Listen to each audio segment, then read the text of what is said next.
Hey everyone, this is Mia Horror Stories, and the title of today's horror story is I'm a janitor at a high school. The hallways change at night.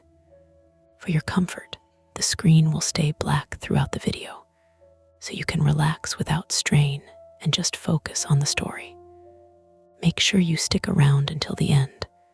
Sometimes the last few moments are the ones that stay with you the longest. The first thing that told me something was off was the trash can. Not the smell, not the weight, just where it was. Westbridge High keeps identical gray Rubbermaid cans lined up like obedient soldiers outside the cafeteria after games. And I know their placement the way you know where the light switch is in your own kitchen. That one should have been flush against the beige cinder block wall under the no food or drink beyond this point sign, half a foot from the double doors. Instead, it sat 3 feet out, angled like someone had nudged it while carrying something bulky, then thought better of it and walked away. I stopped mid-step, my mop bucket squeaking as it rolled. The hallway lights were on their night schedule, every third fixture dimmed, the rest humming softly. The building smelled like floor wax and the faint, burned coffee aftertaste of the teacher's lounge. Somewhere down the C-wing, a vending machine fan kicked on and off with a tired whir. It was explainable. It was nothing. It was the kind of thing a day custodian might do and forget. But I'm the night guy, and nobody else was supposed to be here. I nudged the can with my knee. It slid too easily, empty, no liner, no clatter. I leaned down and checked behind it, mostly out of habit. A single strip of painter's tape was stuck to the floor where the can normally sat, pale blue against the wax, like someone had marked the spot and then decided to break their own rule. I pulled it up. It came away clean, no dust, no grit stuck to the adhesive. Fresh. Okay, I said out loud, because talking makes a building feel less like it's listening. My name's Daniel Mercer.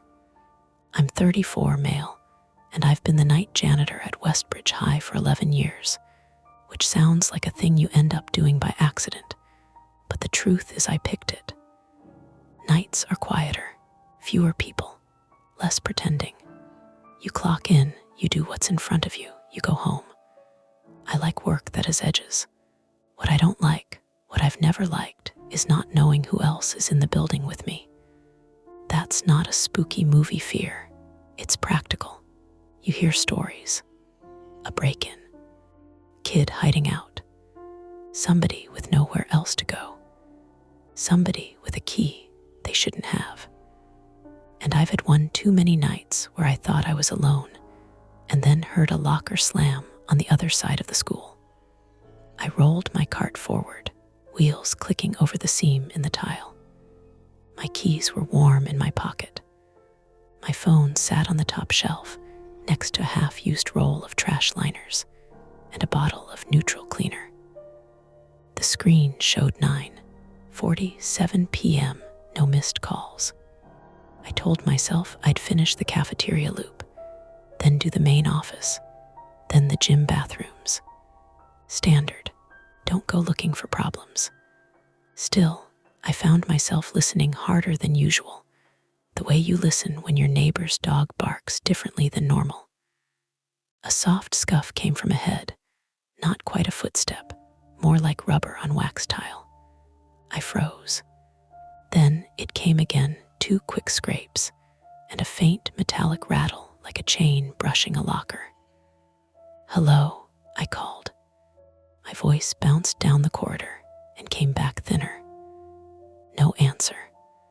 I pushed my cart to the side, keeping it between me and whatever was down there, and walked toward the cafeteria doors. The windows were black mirrors. My own reflection stared back, work shirt, dark pants, badge clipped at the waist, shoulders slightly hunched like I was trying to make myself smaller.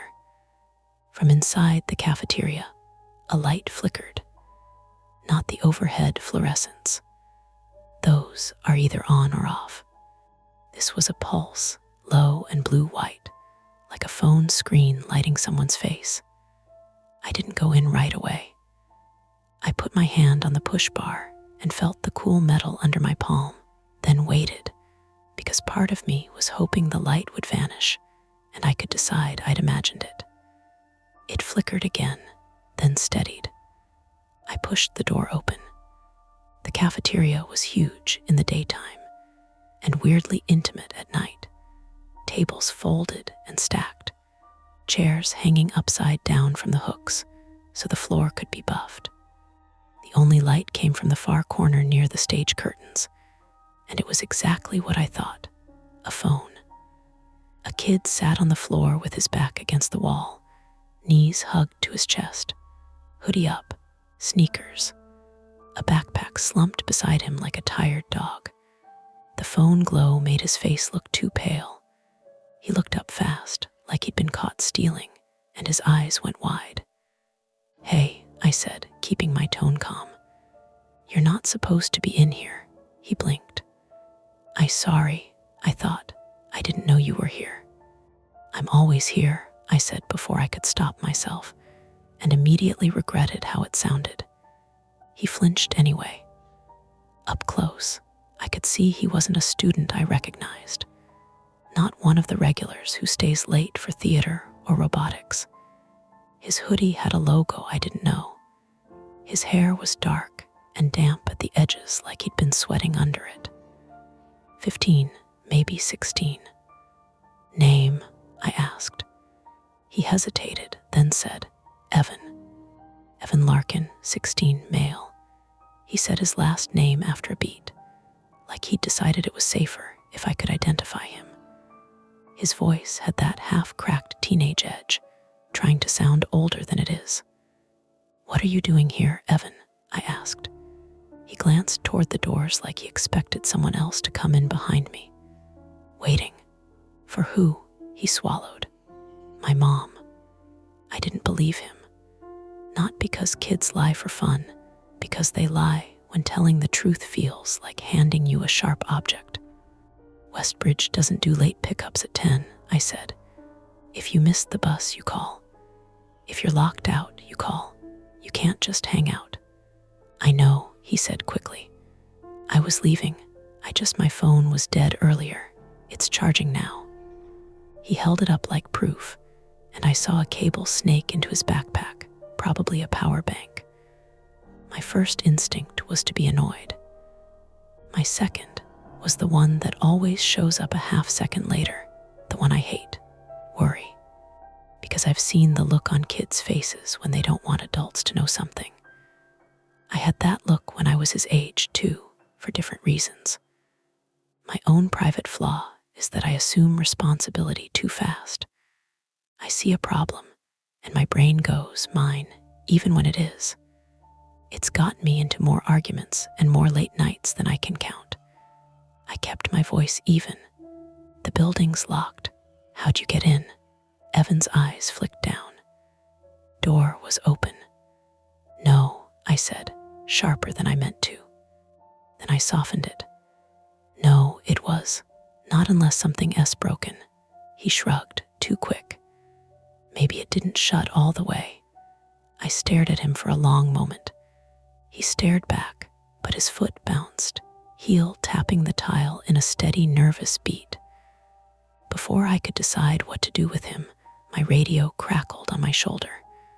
A burst of static, then a voice. "Dan, you in the cafeteria?" It was Mara.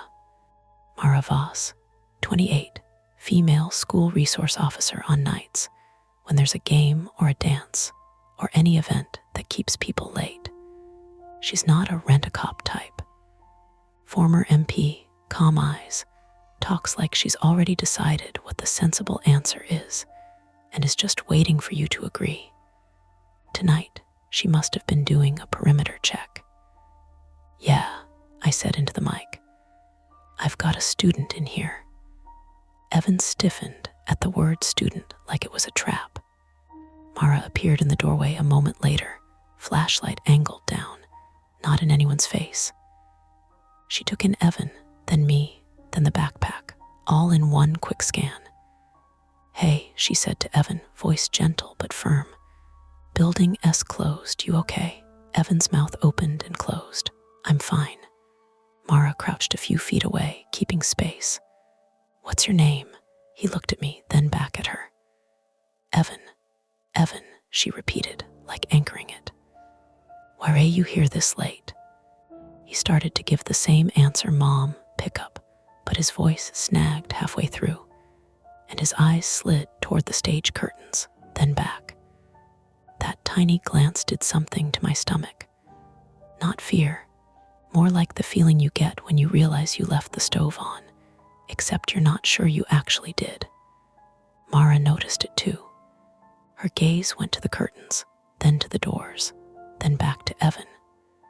"Dan," she said quietly, still crouched, "were the exterior doors secure when you came in?"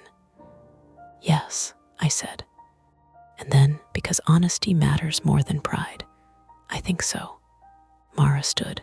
"Okay, Evan, here's what's going to happen. We're going to walk you to the office. We'll call your parent or guardian from there. You're not in trouble, but you can't stay in the building." Evan's face tightened. "No, I can't go to the office." Mara's expression stayed neutral, but her voice changed, less soft, more serious. "Why not?" Evan's hands clenched on his knees. Because he might see."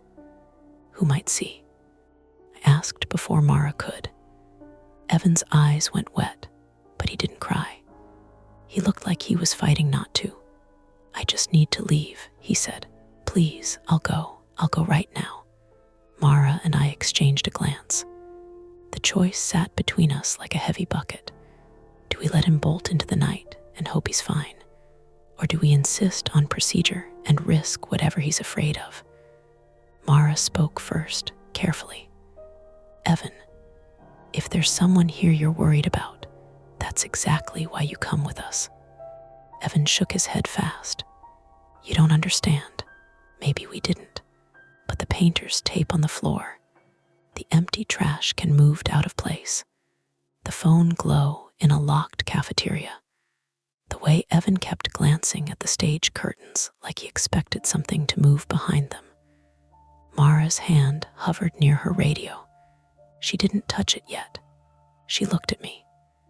"Dan," she said low, "do you want to check the main doors while I stay with him?" And there it was, the nudge.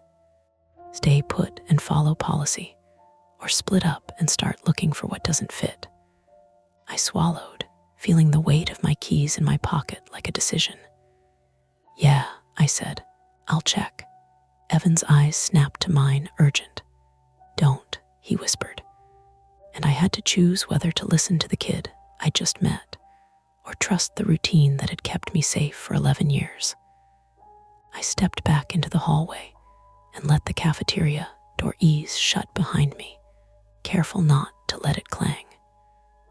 The push bar clicked softly.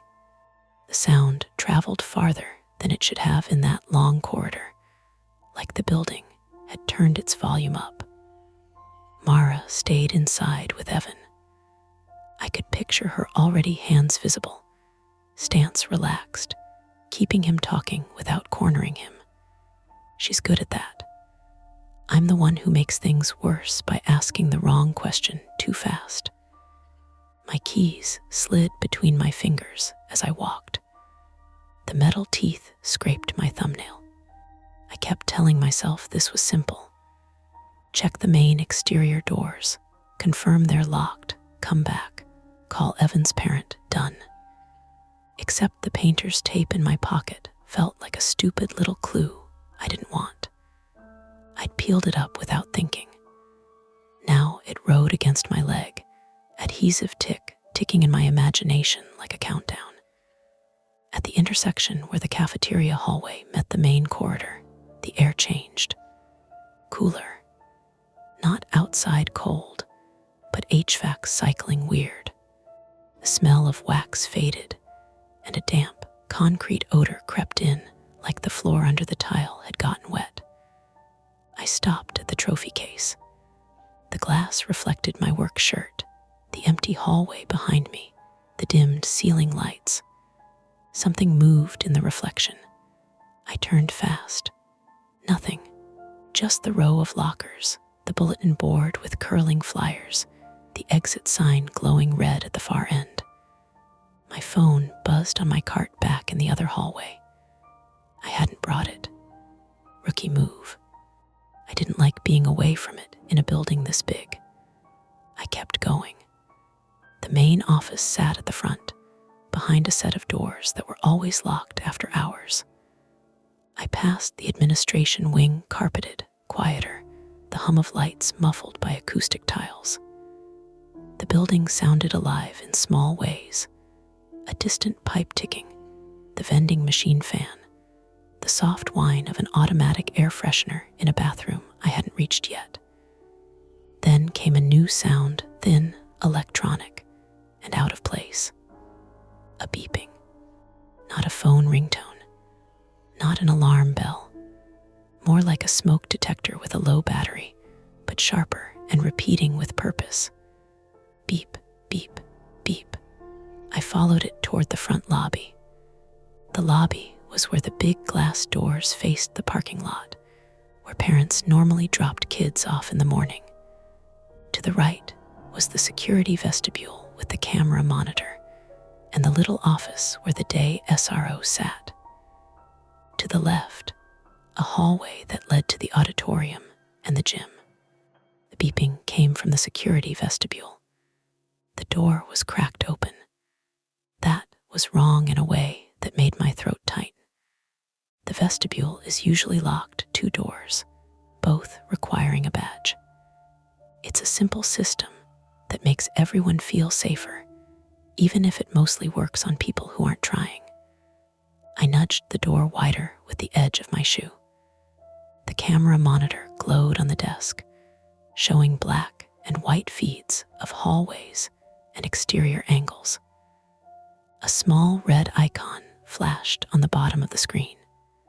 Next to it, the access control panel, usually silent, was blinking yellow, and the beeping came from it. I leaned in. The display read, "Door ajar, front east, 9:52 p.m. My brain tried to rearrange the words into something less serious. Door ajar could mean it didn't latch. Wind. A stuck strike plate. A kid shoved it too hard earlier and bent the frame. But it also could mean someone had opened it. The beeping continued. It wasn't loud, but it was persistent. The kind of sound that drills into you because it doesn't care if you're scared. I grabbed the radio mic. Mara, static, then her voice. Go ahead. Access panel says front east door is ajar. Since 9:52. There was a pause, short but heavy. I'm coming. Stay with Evan, I said automatically. I can bring him, she replied, clipped. I'm not leaving a minor alone. I ran a hand over my face. Okay, just keep him close. I looked at the camera feed labeled front east. The picture was grainy, the parking lot lights washing everything in a pale glow. I could see the doors from inside, and I could see the dark wedge between one of them and the frame. It was open, not wide, but open enough. A second later, the feed flickered, like the camera adjusted exposure. For a moment, something passed close to the lens, just a smear of darkness, then it was gone. Maybe a moth, maybe a raindrop, maybe my eyes trying to invent a story. But my body reacted like it was a person. I backed out of the vestibule and into the lobby, putting distance between myself and the monitors, like the screen could reach out and grab me. My pulse felt too loud in my ears. I should have waited for Mara. I knew that. She had training and a flashlight and a weapon, and the confidence of someone who doesn't second guess every sound. But my flaw, the one that always shows up, kicked in. That stupid urge to control the situation, to close the open door, to fix the thing before it gets bigger.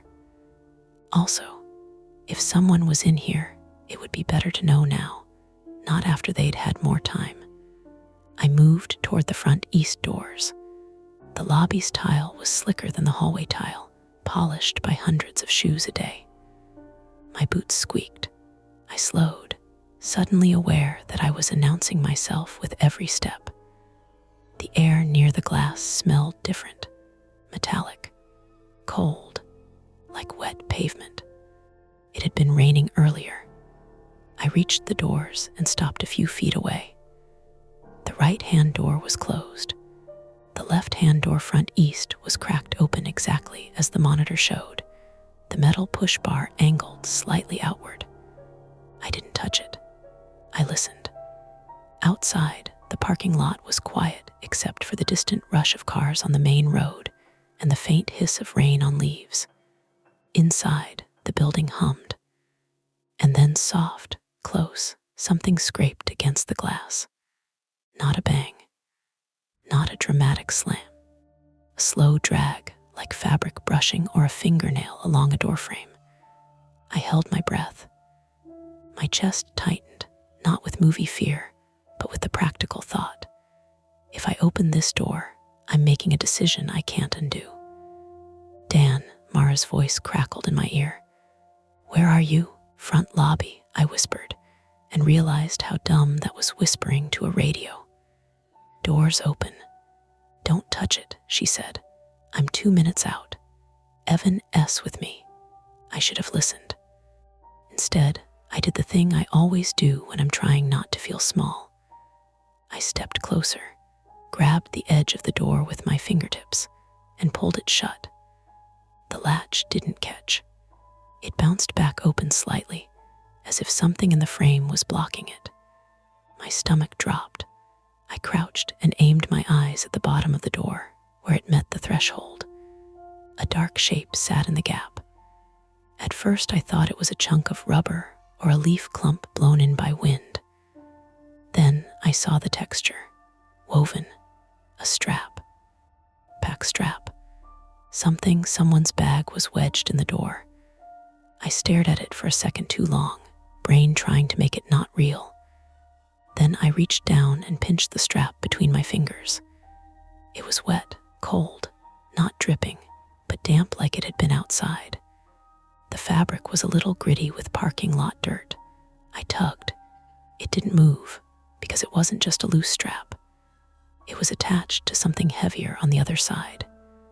Dan, Mara said again, sharper now. Talk to me. Theirs. I swallowed. My throat felt dry. There's a strap, like a bag caught in the door. Step away, she ordered. Now, and I really should have. But then, from the other side of the glass, the strap twitched. Just once. A small pull inward, like someone testing it. I let go fast, my hand recoiling. The door swung a fraction wider in response, the gap opening like a mouth. Through the narrow opening, I caught a glimpse of something low to the ground, dark fabric, maybe a sleeve, and the edge of a hand, pale against wet asphalt. A real hand, not imaginary, not a shadow. The hand didn't wave. It didn't grab. It just lay there, fingers curled slightly, as if the person was either unconscious or trying very hard not to move. I stepped back, heart punching against my ribs. Outside, somewhere close, a car door clicked. Not loud, just that unmistakable mechanical sound. Someone was in the parking lot. Inside the building, my radio hissed with Mara's breathing as she moved fast. Dan, she said, voice tight. I'm at the lobby doors. Don't be a hero.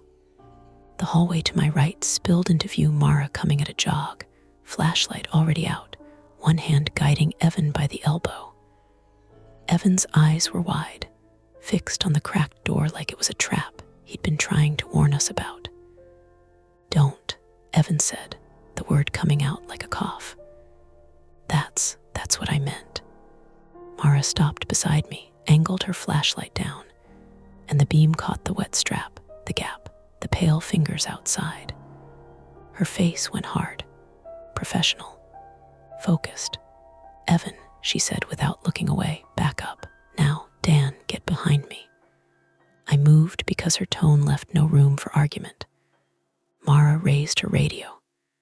"Dispatch, this is Officer Voss at Westbridge High, front east entrance, possible injured person and potential suspect on scene. Request immediate units and EMS. Static. Then copy units en route. ETA 4 minutes. 4 minutes is a long time when you're staring at a door that won't close." Mara kept her flashlight steady.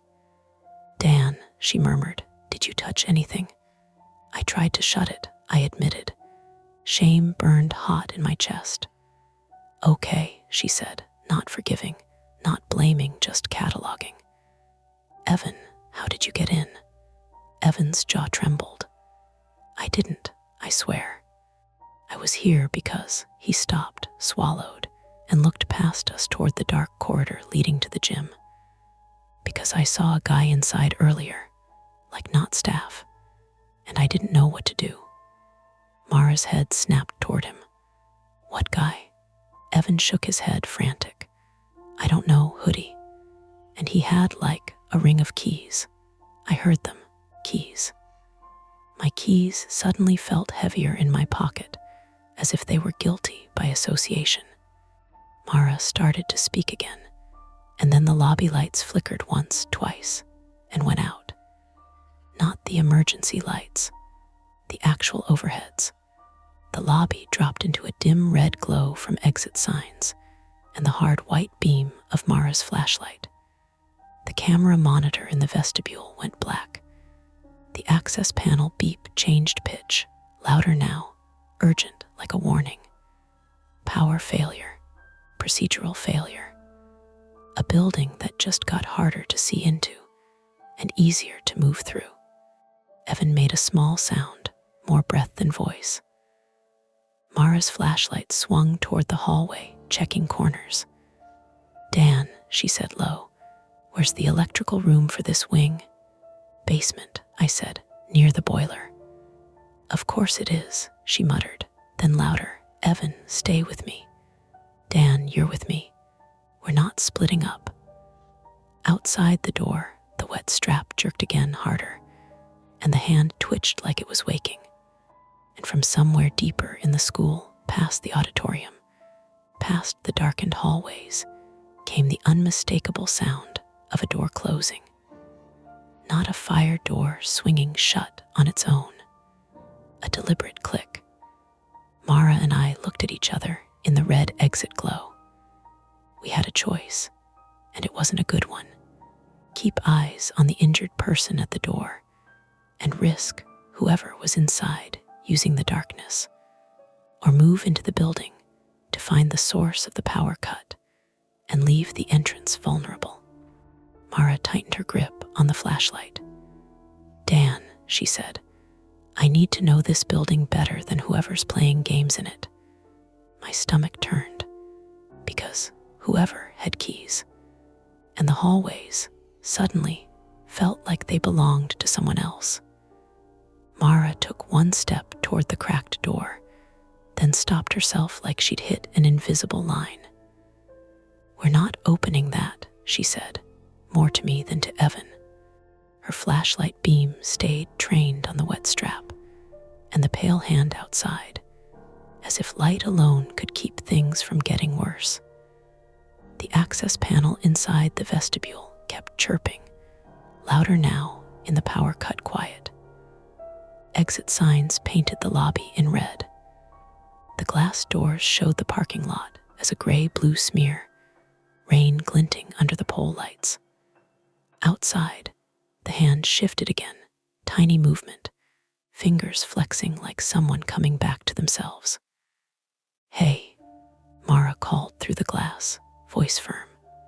"Can you hear me?" No answer. Just the soft hiss of rain, and farther out, an engine idling somewhere near the student lot. Evan stood a few feet behind us, shoulders up around his ears. "He's gonna see us," he whispered. "Evan," Mara said without turning, "back up to the office doors. Stay where the exit sign is. If someone comes through that hall, you yell." "The office is locked," Evan said, voice cracking. "I told you, do it," Mara snapped, and he flinched but obeyed, shuffling toward the administration hallway entrance on the right side of the lobby. Mara lowered her voice. "Dan, we've got two problems. Injured person outside and a possible suspect inside. Plus the cameras are down. And cops in 4 minutes," I said, trying to make it sound like a solution. "4 minutes is forever," she replied. "Where's your phone?" "On my cart." I hated admitting it. The words tasted like rust. "Course," she muttered, but not cruelly, just as a fact. "Okay, first attempt. We keep this entrance controlled until units arrive. We don't chase shadows." "Agreed," I nodded. My throat felt tight. The strap twitched again. The hand moved more purposeful this time and slid a fraction, scraping wet skin against the threshold. Mara swore under her breath. "He's alive." A cough came from outside, muffled by glass. Not loud, but human. The kind of sound your body recognizes before your brain does. "Help," a voice rasped, almost lost in the rain. "Please." Evan made a choked noise behind us. "That's," Mara shot him a look that said not now. The injured person's mouth must have been close to the door gap, because the next words came clearer. He's still in." The rest dissolved into a wet wheeze. Mara's jaw worked. I could see her calculating the same thing I was. If someone is pinned by a strap in the door, they might be stuck. If they're stuck and someone else is outside with them, that's worse. If someone else is inside with keys, that's even worse. Our wait for units plan lasted exactly 30 seconds. Mara pulled a small folding knife from her pocket, utility style, not dramatic, and flicked it open. "Dan, hold the door from the inside. Don't open it more than a few inches." I thought, "I'm not letting him bleed out because we followed procedure," she cut in. "We're doing this controlled. You hear me?" I swallowed. "Yeah." I stepped close, planted my shoulder against the door, and gripped the push bar to keep it from swinging. The glass was cold through my shirt. The gap widened the tiniest bit under my weight, and a gust of rain-scented air slipped in. Mara crouched, slid the knife blade toward the strap, and tried to saw through it with short, tight movements. The strap didn't cut. It was thick nylon, probably from a decent backpack. The blade skittered and caught, and Mara's knuckles banged the metal threshold with a dull thunk. She sucked in a breath through her teeth. "Damn," second attempt, already going sideways. "Let me," I said, and immediately hated myself because my hands were shaking. Mara glanced up. "Do you have shears on your cart?" "Yeah, go," she said, and that was the mistake. Because it meant moving away from the door, away from her, away from the one place where we had eyes on the immediate problem. I hesitated, and Mara's look sharpened. "Dan, now," I ran. My boots squeaked on the lobby tile as I crossed into the main corridor, past the trophy case, past the bulletin board. The red exit glow faded behind me, and the hallway became a tunnel of dim, patchy emergency lighting. Some battery packs had kicked on, some hadn't. Shadows pooled in corners.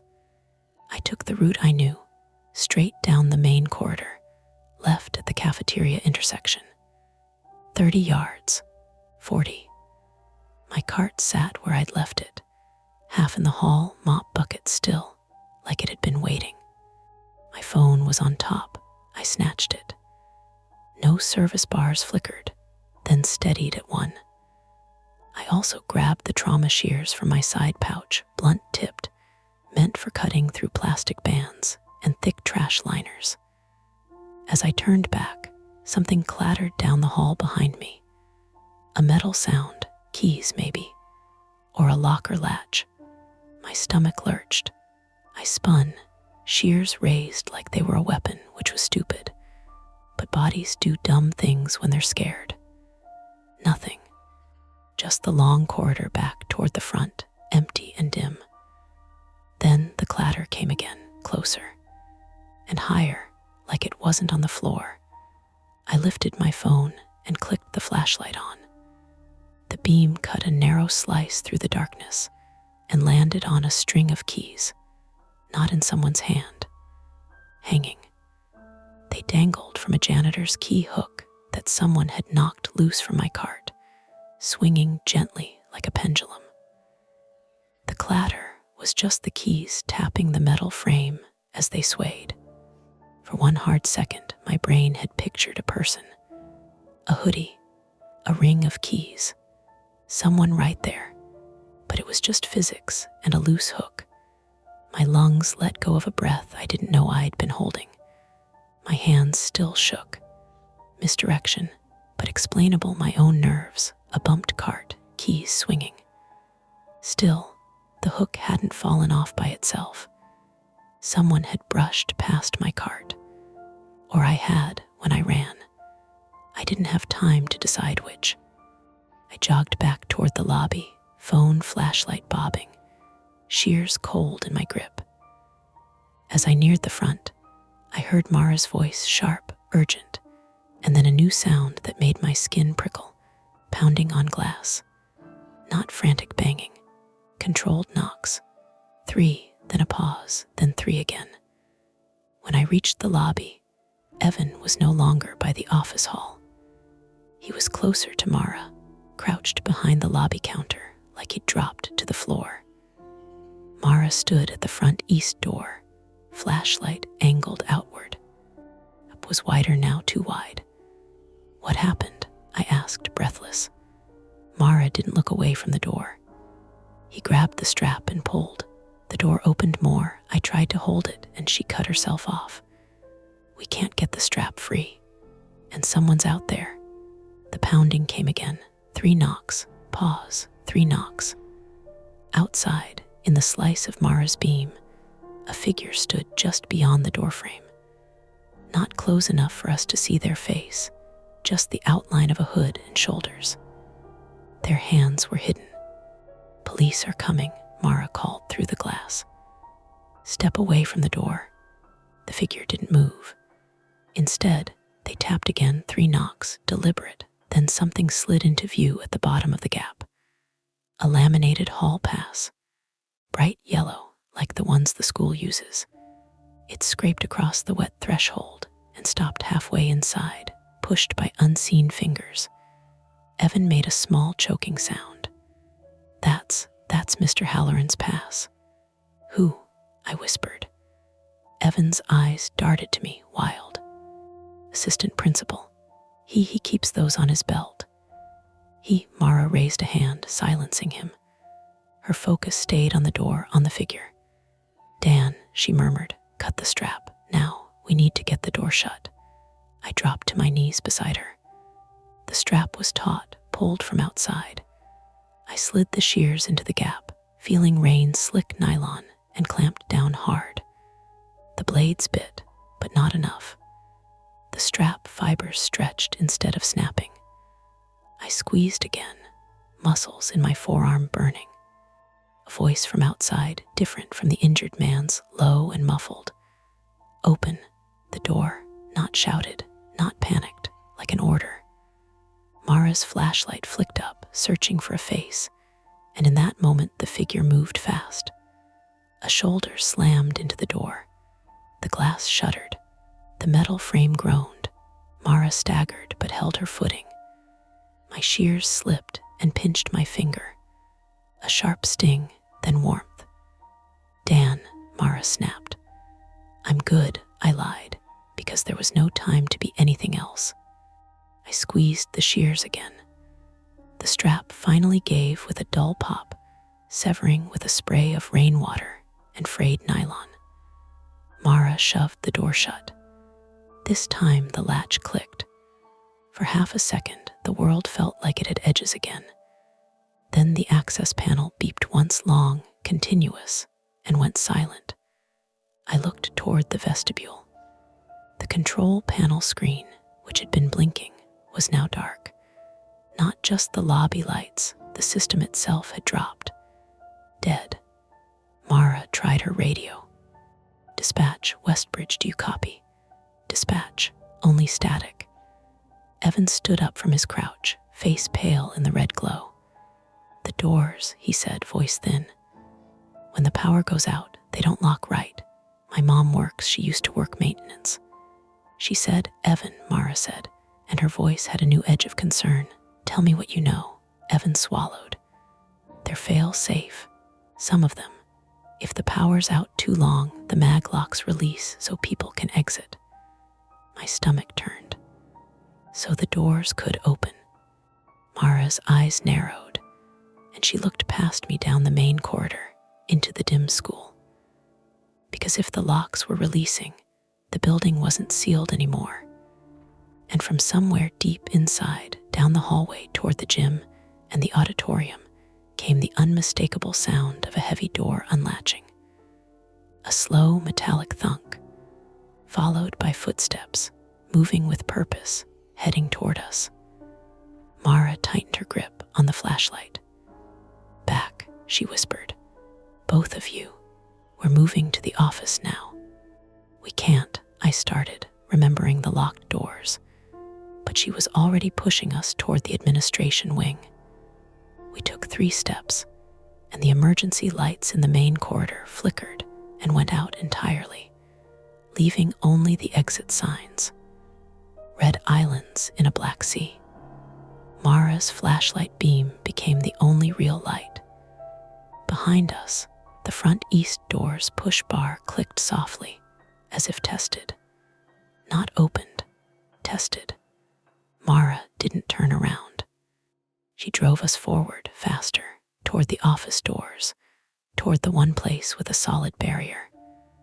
And when we reached them, she yanked the handle locked. Of course it was locked. She tried her badge. The reader was dead. No beep, no green light, just plastic pressed against useless glass. Point of no return, in the simplest, stupidest form. The one door we needed wouldn't open, and the darkness behind us had footsteps in it. Mara's flashlight swung back down the corridor, catching a moving shape at the far end, hooded, low, steady. Not running, coming. The hooded figure kept coming. Slow, measured, like the dark belonged to him and he didn't need to rush. Mara backed us away from the office doors, flashlight steady despite the tremor in her wrist. "Jim," she said, "we funnel wide. Don't run unless I say." Evan shook his head, eyes huge. "That's where I know," she cut in softer. "I know I didn't, but I moved."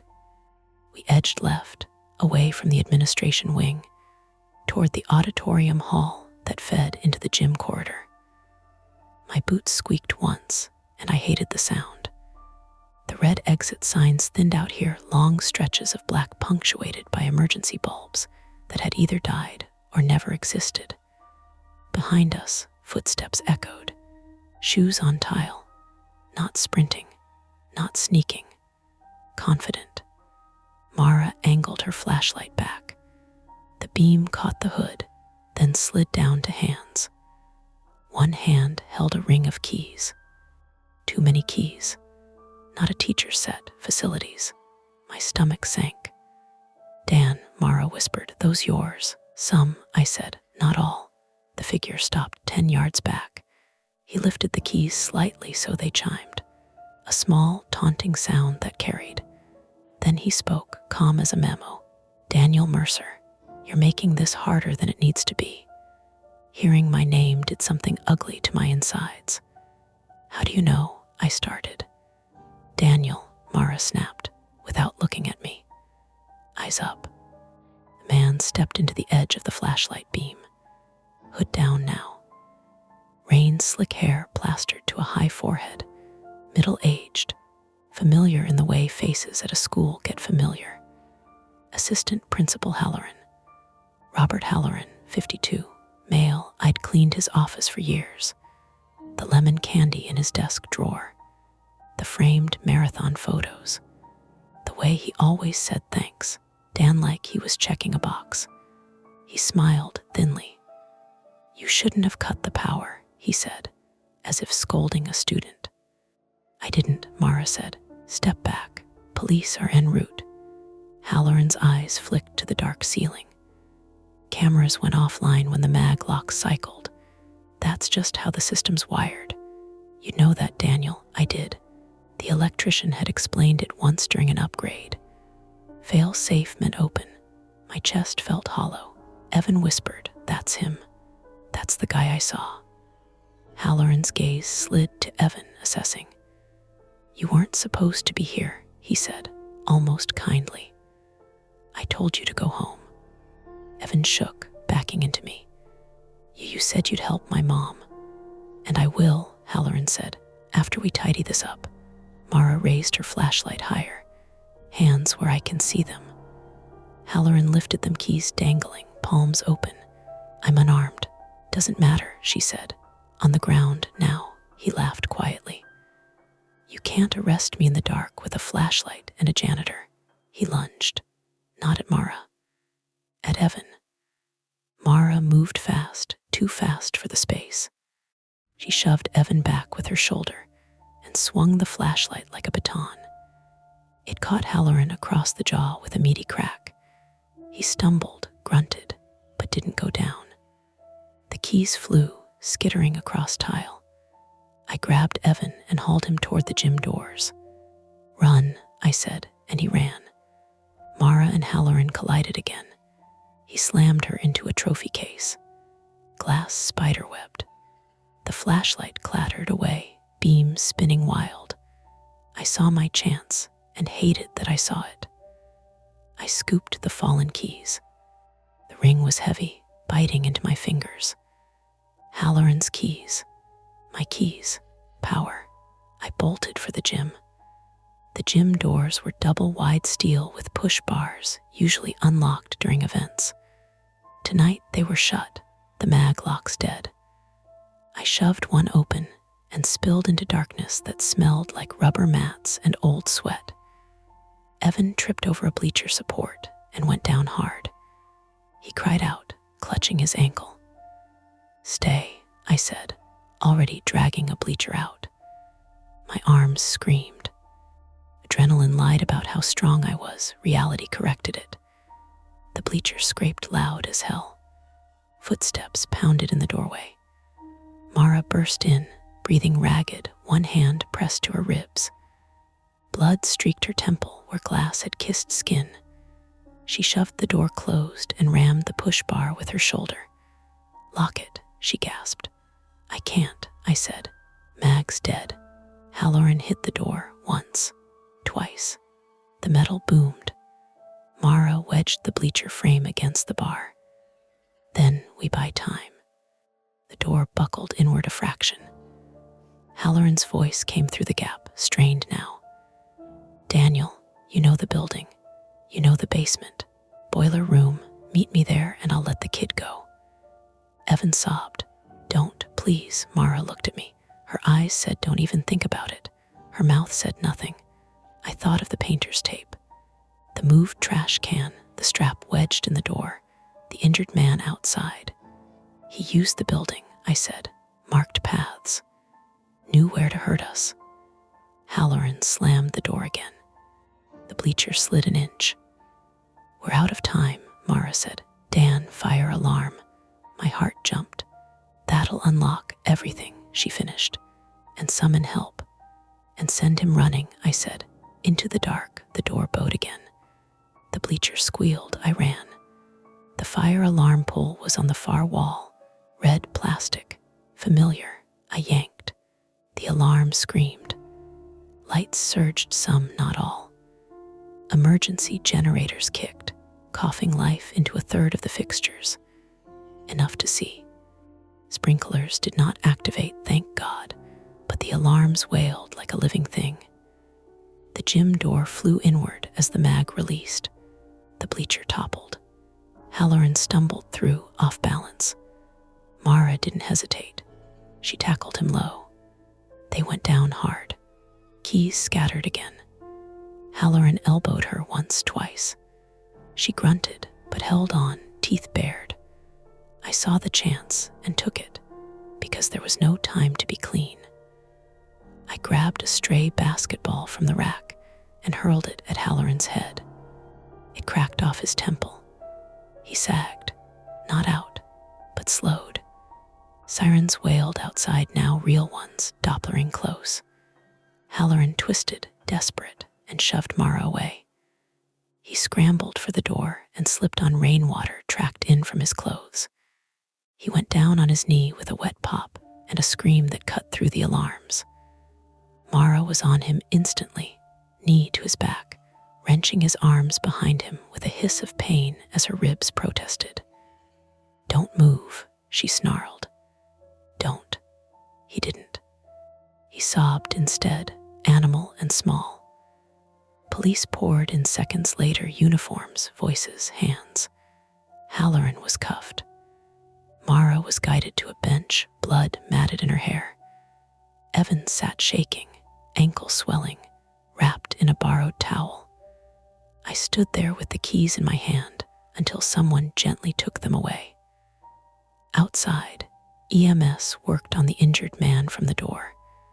He was alive, bruised, hypothermic. A custodian from another school, lured by promises of overtime, then attacked and left as leverage when he tried to back out. Halloran watched it all from the floor, eyes hollow. The alarms kept screaming until someone finally silenced them. When the noise died, the gym felt enormous and empty again. Mara looked at me, exhausted. "You did good," she said. I didn't feel good. I felt like the building had learned my habits and used them. And even with the lights back on, the hallways didn't quite look the same. The alarms stopped first. That was what made everything feel wrong afterward, the sudden absence of noise. My ears rang like they'd been bruised. When the last echo died, the gym settled into a hush, broken only by the wet squeak of sneakers as paramedics moved and the low murmur of radios. They sat Evan on the bleachers with his leg elevated, ankle already ballooning purple under a wrap. He kept apologizing to anyone who came near him, even when they told him to stop. His hands wouldn't stay still. He picked at the towel, then the tape, then the edge of the bench, like he needed to keep proving he was still there. Mara refused a stretcher. She let them clean the cut on her temple and tape her ribs, jaw set, eyes glassy but alert. When the EMT asked her to rate her pain, she laughed once, short and humorless. "Ask me tomorrow." Halloran was led past us in cuffs, limping, face gray. He didn't look at me, not once. A patrol officer guided him by the elbow like a man twice his age. When they reached the door, Halloran finally turned his head, eyes skimming the gym like he was memorizing it one last time. His gaze caught mine for half a second. There was nothing there. No apology, no anger, just the look of someone who has already started building a story where this makes sense. Outside, the rain had tapered to a mist. Red and blue lights painted the wet asphalt. The injured custodian Mark, I learned later, was loaded into an ambulance, oxygen mask fogging with each breath. A detective spoke softly to him, leaning close so Mark wouldn't have to strain. Mark nodded once, eyes fluttering shut as the doors closed. I gave my statement in the security vestibule, sitting on a folding chair someone dragged in from the auditorium. A detective with tired eyes asked me to start at the beginning. Told him about the trash can, the tape, the door, the strap. He wrote everything down without looking surprised. When he asked about the keys, I stared at my hands. They still felt heavy, even without the ring. I shouldn't have left my phone, I said, and hated how small it sounded. The detective didn't correct me. People do what they can with what they have, he said. You kept people alive tonight. That wasn't how it felt. It felt like the building had taken my habits and turned them into tools. Like it had waited for someone who knew where the lights hummed and the doors lagged. Someone who knew how to make a place feel safe until it was. By the time the sun edged pale into the sky, the school looked almost normal again. Maintenance trucks idled. A district van arrived. Someone taped cardboard over the cracked trophy case. The fire alarm panel was reset, its plastic scarred where I'd yanked it. Mara finally sat beside me on the steps outside the lobby. She breathed shallowly, careful. Her radio lay silent in her lap. They'll put me on leave, she said. Standard, I nodded. They'll ask me back tomorrow, she huffed. Figures. Evan's mother arrived in a rush, hair uncombed, eyes frantic. She clutched him so hard he yelped, then cried harder when she realized he was hurt. She thanked everyone in a spill of words that didn't quite land anywhere. Evan kept his face turned into her shoulder, shoulders shaking. When she pulled back, she looked at me. You're the janitor, she said. Not unkindly, just factual. Yes, ma'am. Thank you, she said, and I felt it like a weight I didn't know where to set down. They left as the sky lightened to that thin, washed-out blue that comes before morning really commits. The police cars thinned. The lights went off. The school exhaled. I stayed. Someone had to mop the rain tracked across the lobby. Someone had to set the bleachers back and tape off the broken glass. Someone had to put the chairs right. It's easier to clean when you're tired enough not to think. Later that afternoon, the principal called me into her office, temporary office now, with Halloran's name already scraped from the door. She thanked me, asked if I needed time. I said I'd take the night off. She nodded like she expected that. We'll be changing procedures, she said. Keys, access, after hours protocols. I nodded like that meant something permanent. I went home and slept until my phone buzzed. A text from Mara. Ribs cracked. Ego worse. Coffee when you're ready. I stared at the screen for a long time before replying okay. That night, I woke up to the sound of a door clicking shut in my apartment. It was my neighbor, probably, or the HVAC, or the way buildings settle when the temperature drops. I lay there listening until my heart slowed. A week later, I went back. They'd fixed the lights, reprogrammed the mag locks, added a second camera to the vestibule. New signage everywhere. Security update in progress.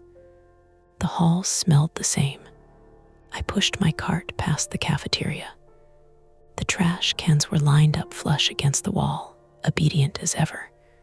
No tape, no marks. I paused anyway. I still check behind things now. Still listen for sounds that don't fit. Still talk to the building quietly because it feels rude not to. Most nights are just nights. Wax. Hum. The small, human messes that don't mean anything more than they are. But sometimes, when I round a corner and the light lags for half a second before coming on, I remember how easy it was for someone to make the dark feel planned. They never found any evidence that Halloran had help. The official line is lone actor, abuse of access, exploitation of trust. I believe it, mostly. Once, months later, I found a strip of painter's tape stuck under a bench in the gym. Old, dusty, adhesive dead, probably nothing. Probably left over from a repair. I threw it away. and kept my keys in my pocket, warm and heavy, the way they've always been. That's it for this nightmare. If you enjoyed it, please like the video, subscribe to Mia Horror Stories, and turn on notifications. It really helps keep the stories alive. And don't stop here. Dive into another one of our videos and keep the fear going. Hey everyone, this is Mia Horror Stories, and the title of today's horror story is I'm a night security guard at a zoo, and the animals aren't the problem. For your comfort, the screen will stay black throughout the video, so you can relax without strain and just focus on the story. Make sure you stick around until the end. Sometimes the last few moments are the ones that stay with you the longest. The first thing that went wrong was the smell. Not the normal zoo smell, wet hay, old wood, that warm, sour animal funk that clings to your uniform even after you wash it twice. This was sharp and clean, like swimming pool chemicals, and it cut through the damp night air in a way that didn't belong anywhere near the African savanna exhibit. I slowed the cart without meaning to, my foot easing off the pedal, and let the headlights sweep across the service road. The beams caught the pale edge of the rhino fence, the reflective eyes of a raccoon that froze like a statue, and the foggy breath coming out of my own mouth. January did that to this place. It turned the zoo into a quiet machine, pipes ticking, heaters humming, water in the moat moving with a thick, lazy sound. A second smell slid underneath the chemical bite. Burnt plastic. My radio crackled with someone's breathing, and then nothing. I tapped it once with my thumb like that would fix physics. Control, this is Mateo, I said. You smelling anything weird out by Savannah? Like chlorine, only static answered. The cart rolled on its own momentum for a few feet before I stopped it completely. My headlights made a bright oval on the asphalt, and beyond it, the road disappeared into dimness, where the lamp posts were spaced too far apart. Somewhere off to my right, a lion huffed, deep and irritated, like a man trying to sleep, while somebody drags furniture upstairs. I got out, and the cold immediately found the soft spots in my uniform, crawling up my sleeves, into the gap at my collar. The zoo at night is never truly quiet, but it's different from the daytime noise. Daytime is 100 little sounds. Night is fewer, bigger ones. A heater cycling on, a chain shifting, an animal turning its body in straw. And if you listen hard enough, the thin electric whine of the perimeter fence in the distance. I stood there with my flashlight in my hand and did the thing I always do when something feels off. I named what it could be. Maintenance spilled bleach. Somebody pressure washed a holding pen earlier and left the drain open. A broken pipe, a trash fire, a prank, a stupid, ordinary reason. Then I saw the foam. At the edge of the road, where the gravel shoulder met a shallow drainage ditch, there was a line of white bubbles clinging to dead leaves like shaving cream. It wasn't a lot. It didn't look dramatic. It looked deliberate somehow, because it was too clean for this place.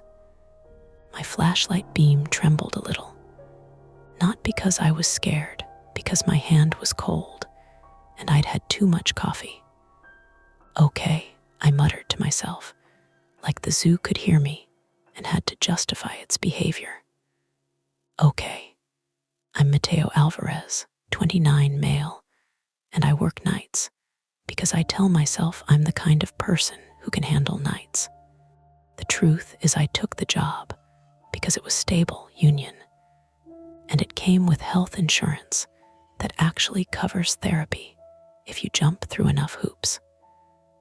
Nights also mean fewer people, fewer conversations, fewer chances to say the wrong thing and have someone's face tighten like you stepped on their foot. I shined the light along the ditch. The foam line continued, irregular, like it had traveled with water. It disappeared under a culvert pipe that ran beneath the service road and came out on the other side, where the ground sloped down toward the back of house area, feeding kitchen, veterinary clinic, maintenance bays. The side the public never sees, the side with real locks. My radio stayed dead. I tried my phone. No signal. Not unusual. Half the zoo is a signal dead zone because of the terrain and the old concrete, but it always irritated me anyway, like the universe was keeping something from me. Behind me, the lion huffed again. And then, faintly, a different sound, metal tapping metal. 3 quick taps, a pause, then 2 more, not the fence. Not a heater, too precise. I turned my head slowly, flashlight sweeping, and caught movement near the service gate that led to the Savannah staff entrance. The gate was chain link with a padlock. The lock wasn't swinging. The gate wasn't open. The movement was a person, just a silhouette for a second between lamplight pools. Hood up, hands near their chest. They moved like they knew exactly where they were going. My brain did that weird thing where it tried to make the person into someone I knew. A zookeeper, maintenance, a cop on a walk through. But the zoo is bureaucratic about nights. You don't just wander here after hours unless you have a badge and a reason. I raised my flashlight and clicked it to its brightest setting. The beam snapped out across the road.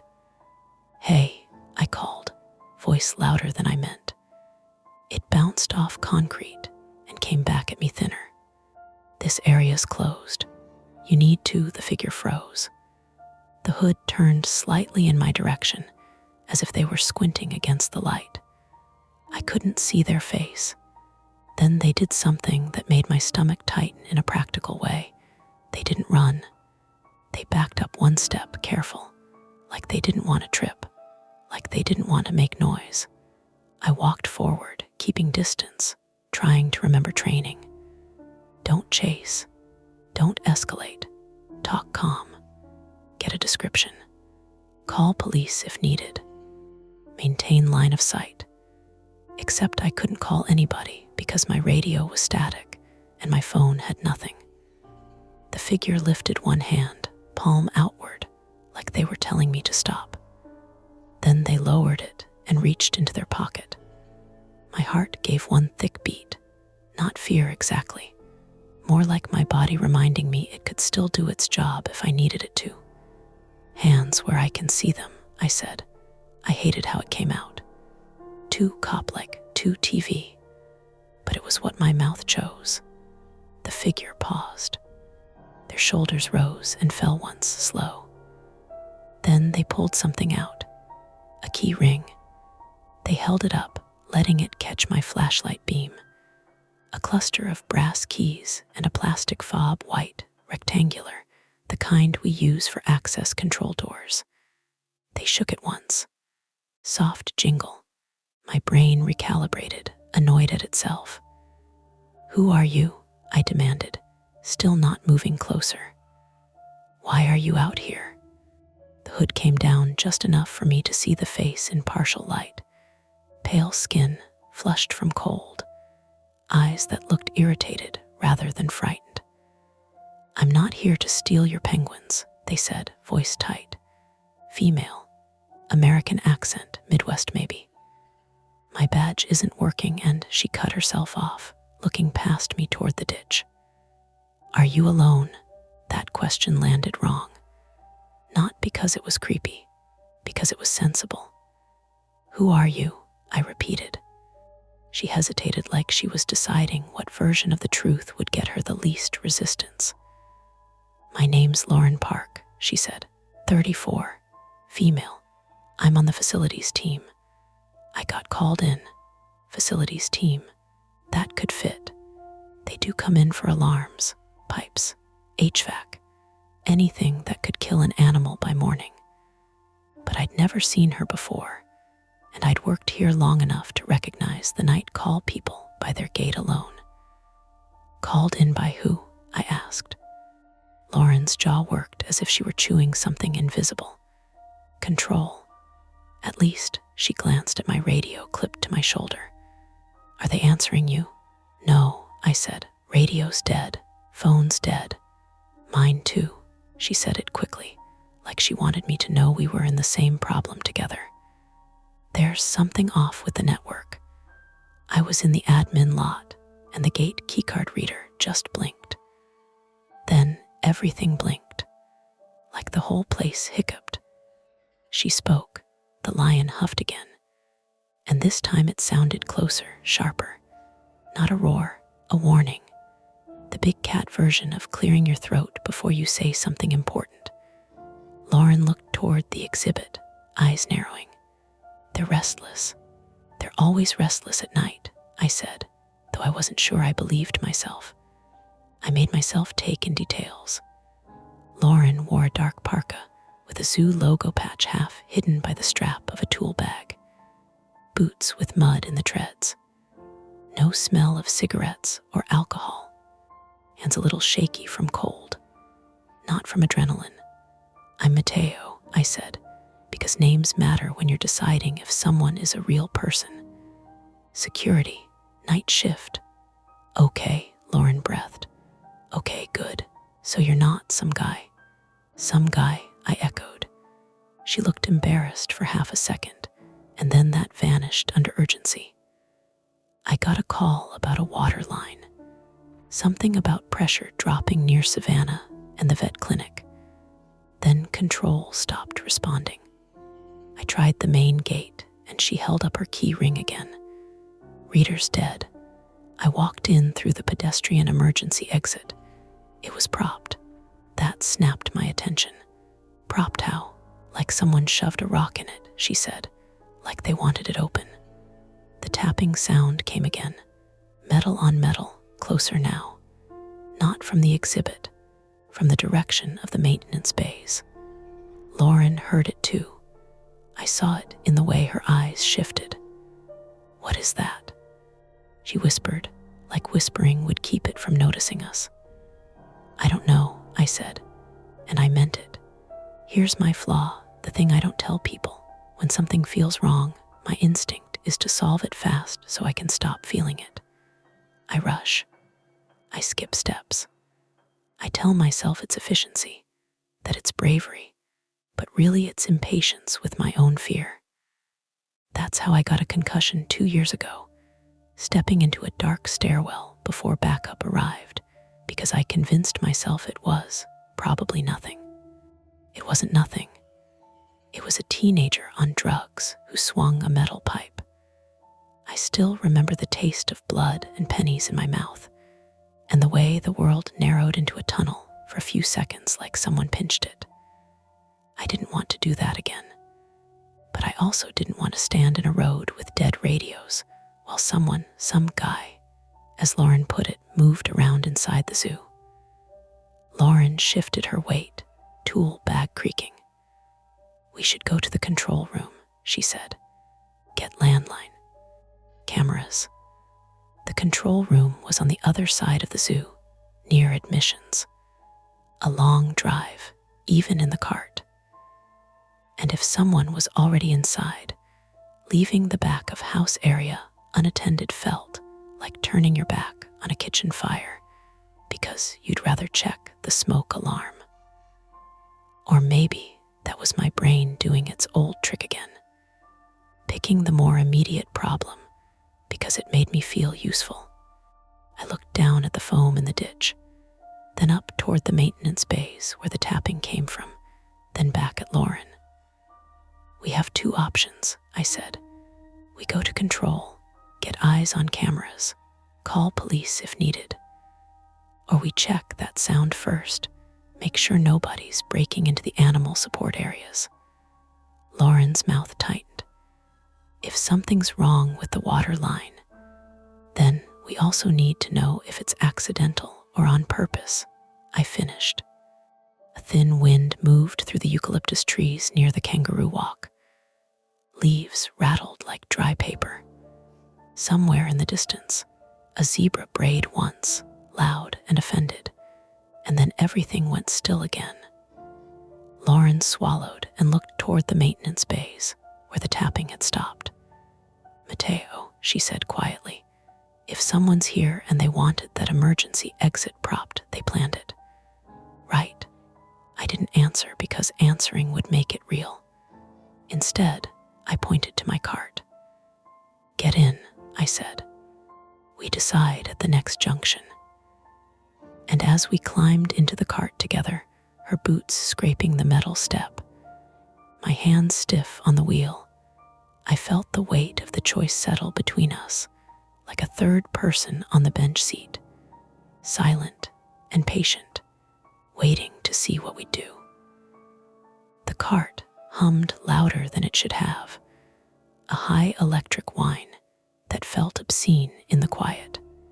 I kept it slow, headlights off now, letting the sodium lamps do the work as we rolled past the darkened giraffe barn and toward the maintenance spur. Lauren held onto the side rail with one hand, the other hovering near her radio like she could will it back to life. Every few seconds, she glanced over her shoulder, checking the empty road behind us. Next junction, she said. Left takes us to the vet clinic. Right goes to maintenance. I know, I said, a little sharper than I meant. I did know. I'd driven this loop 1,000 times. Muscle memory was already pulling the wheel right. The tapping came again. Closer now. 3 quick strikes, a pause, then one longer scrape, like someone dragging a tool along a railing. Lauren flinched. That's not an animal. No, I agreed. We reached the junction. I stopped the cart.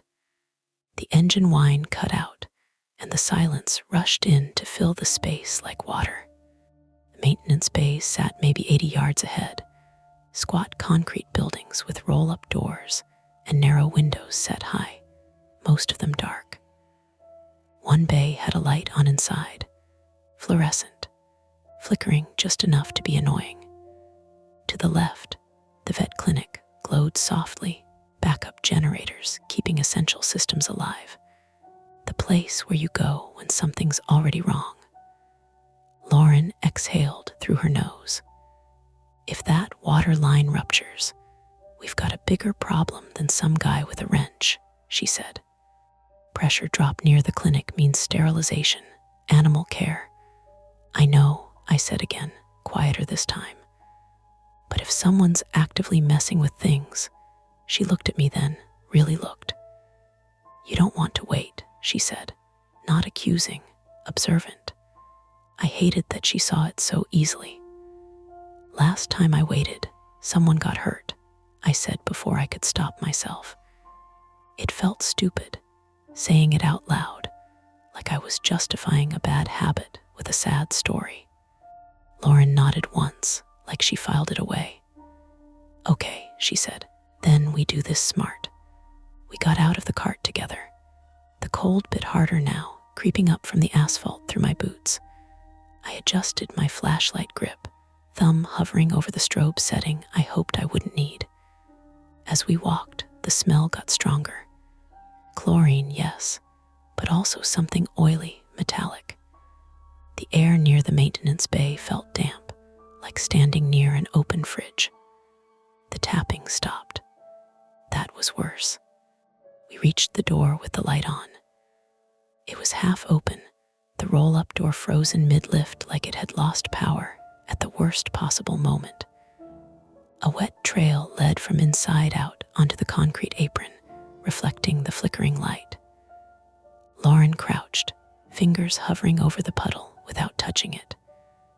That's not clean water, she murmured. Too slick. Chemical storage, I asked. Some, she said. Mostly cleaning agents. But nothing should be leaking like this. I edged closer to the doorway, peering in. The bay was a mess. Tool carts shoved aside. A hose snaked across the floor, still dribbling from a split near the coupling. Water pooled around a floor drain that was clearly overwhelmed, foam collecting at the edges. And in the middle of it all, the main electrical panel door hung open, its guts exposed. Lauren swore under her breath. This is deliberate. As if on cue, the overhead lights flickered harder. Once, twice. Then they went out completely. Darkness slammed down, thick and immediate. My flashlight snapped on, beam cutting through the dark. Lauren's phone lit up too, its weak LED making her face look washed out and tired. From somewhere deeper in the building came a new sound, a low, insistent beep. Lauren's head whipped toward it. "That's an alarm," she said. "Pressure or flow sensor." The beep sped up. "What happens if it hits threshold?" I asked. She didn't answer right away, which was answer enough. "It trips a safety shutdown," she said finally. "Kills power to affected zones to prevent contamination." "Which zones?" she swallowed. "Depends how far it propagates." The beep turned into a shrill, continuous tone. The ground vibrated under our feet as something heavy kicked on, and then off again, like a generator trying and failing to catch. In the distance, an animal screamed. Not a roar, not a call. A panicked, high-pitched sound that cut through me like a blade. It echoed off concrete, and then fractured into a dozen other noises as different exhibits reacted. Lauren's shoulders slumped for half a second. Then she straightened, all business. "We need to isolate the line," she said. "Now, or this cascades." "How?" I asked. She pointed toward the back of the bay. "Manual shutoff. Old school." But she hesitated. "It's past the panel. Past the exposed electrical panel. Past the standing water." My brain immediately built a worst-case scenario and shoved it at me like a bad photo. Me stepping into the puddle. Electricity finding the shortest path. Another ambulance ride. Another hospital ceiling. Lauren saw my hesitation and misread it. "I can do it," she said quickly.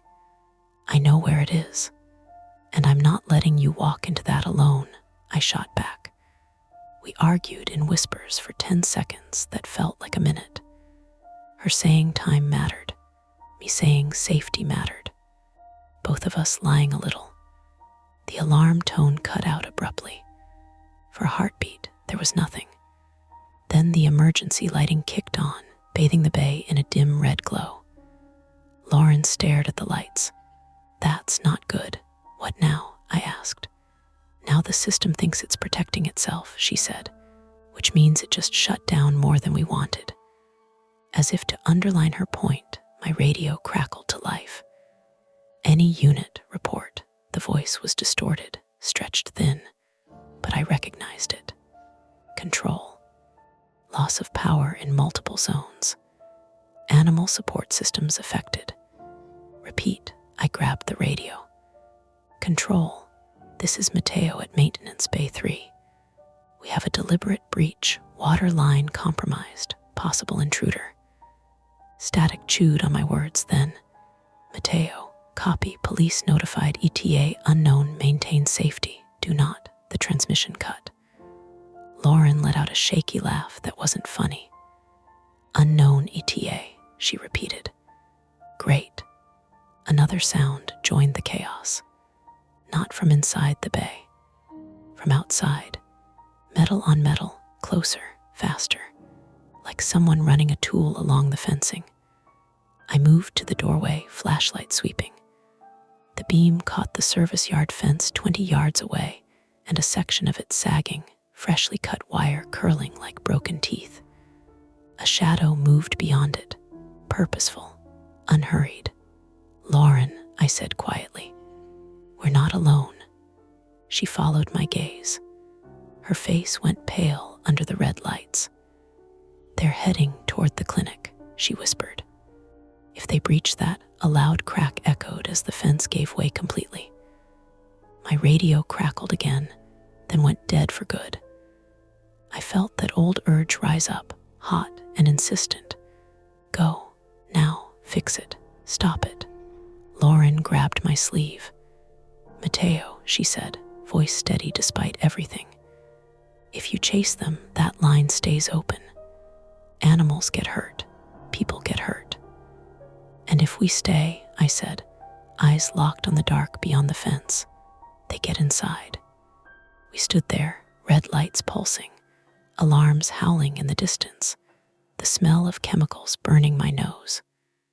Two problems, both urgent, both bad, and we could only choose one. Lauren was right. If I chased the shadow past the cut fence, the line stayed open and the shutdown spread. But if we stayed to fix the leak, we were letting someone walk deeper into the zoo with a head start and a plan. My body wanted one clean problem at a time. Real life doesn't give you that. "Okay," I said, forcing my voice to stay level. "We do both badly." Lauren blinked. "That's comforting. I go after the fence line just enough to see where they're heading. You don't go alone into that water. We isolate the valve together. Then we move." She looked like she wanted to argue. Then the distant alarm in another building changed pitch lower, more urgent, and she nodded once. 2 minutes, she said. "If you're not back in 2, I'm not waiting." I didn't like the way she said it, like she'd already rehearsed leaving me behind. I stepped outside the bay into the service yard. The air felt colder here, open and exposed, and the zoo's usual night soundtrack had been replaced by agitation, thumps from enclosures, birds calling sharp, and confused from the aviary area, the occasional metallic bang as something in the infrastructure cycled and failed. The cut fence sagged inward, a dark mouth. My flashlight beam skimmed the wire ends. Fresh, shiny. I crouched and looked at the ground. Wet patches, mud scuffed, a faint trail where something dragged, maybe the cut section of fence, maybe a tool bag, and footprints. Work boots, not sneakers, deep tread, facilities boots, like Lauren's. My skin prickled with a sudden suspicion that wasn't fair, but it landed anyway. She could be lying. She could be in on it. She knew the layout. She knew where the valves were. Then my light caught something else. A small rectangle of white plastic near the fence base, half buried in wet leaves. An access fob. The same kind Lauren had shown me. I picked it up, thumb wiping grime away. It had a zoo logo and a name printed in faded black. Not Lauren, E. Donnelly.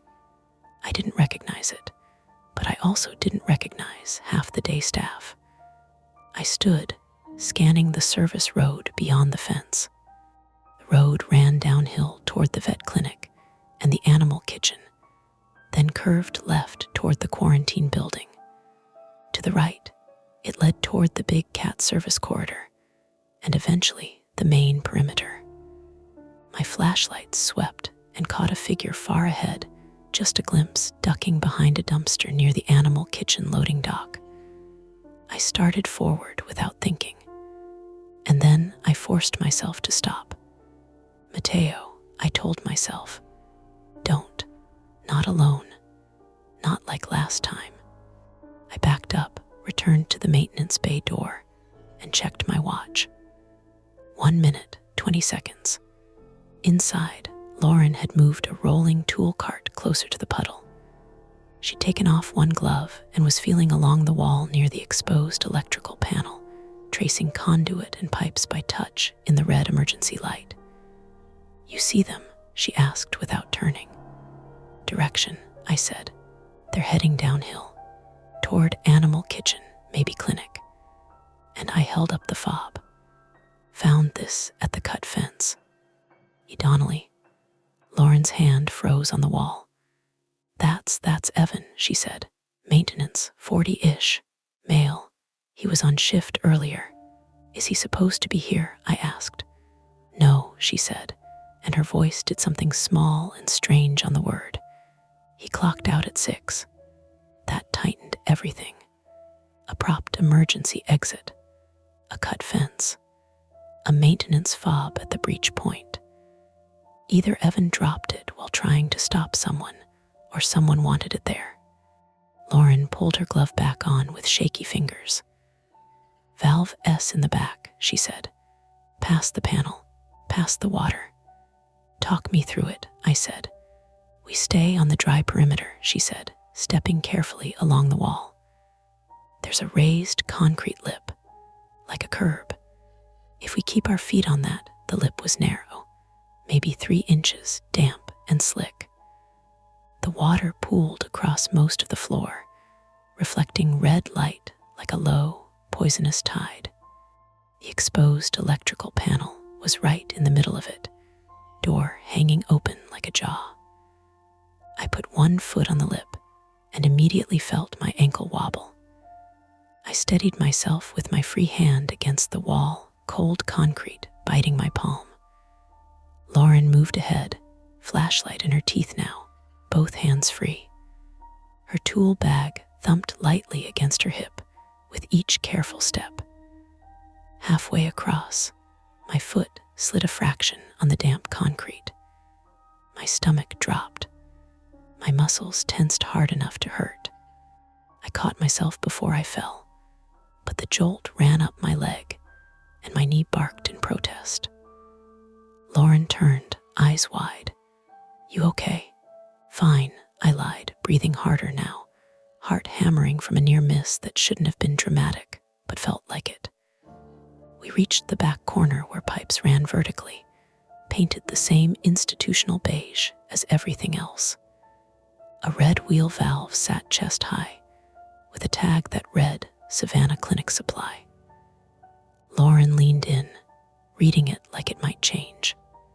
Then she grabbed the wheel and started turning. It didn't budge. She grunted, put her weight into it. Her shoulders strained under her parka. Nothing. It seized, she said, teeth clenched. Or she stopped, eyes narrowing. Or it's been tightened down. I stepped closer. Let me. I took the wheel and tried. It held firm, like it was welded. Lauren dug into her bag and pulled out a wrench. Okay, she said. We do it the ugly way. She fitted the wrench onto the valve stem, creating leverage, and nodded at me. Together, we pushed. The metal creaked. My knee flared with pain. Lauren's breath came in sharp bursts through her nose. For a second, nothing happened. Then the valve gave with a sudden jerk, and both of us lurched forward. Lauren's shoulder slammed into the pipe. She swore, a real one. The water sound changed instantly, less hiss, more gurgle as flow slowed. The foam at the floor drain stopped building and began to collapse into itself like whipped cream left out too long. Lauren sagged against the wall, rubbing her shoulder. Okay, she breathed. That's something. My radio stayed dead, but the building's shrill alarm tone cut out a moment later. The red emergency light stayed on, though, and that told me the system still believed it was in trouble. Partial fix. Not solved. Attempt 1. Isolate the line. We'd done it, but it didn't restore power, and it didn't answer why the valve had been locked down so tight. Lauren wiped her mouth with the back of her glove. We need to reset at the clinic pump room, she said. There's a local panel. If the shutdown cascaded, we can sometimes bring sections back manually. And the intruder? I asked. She met my eyes. We don't have a choice. We made it back along the lip, slower now. My knee complained with every step, a deep ache that made me aware of my body in a way I usually try not to be at work. Lauren's shoulder hung slightly lower than her other one. Outside, the zoo felt wrong, not because of ghosts or anything dramatic, because systems were half on, half off. Some pathway lights glowed, others were dead. The main fountain near the public plaza ran anyway, pointlessly, while a critical back of house line had just tried to flood a building. We climbed into the cart. Lauren drove this time, hands tight on the wheel, jaw set.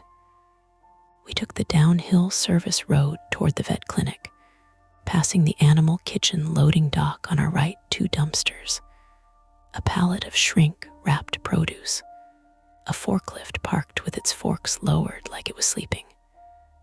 My flashlight swept the dock as we passed. Something moved behind the dumpster. I snapped the beam onto it, and my stomach flipped. A face, pale, wide eyes, mouth open. Lauren slammed the cart brakes so hard my knee jolted again, and I cursed out loud. The face didn't move, because it wasn't a face. It was a poster, one of those laminated safety signs, with a smiling cartoon animal reminding staff to wash hands before and after feeding. The eyes looked too human in the flashlight beam, the mouth too much like a scream.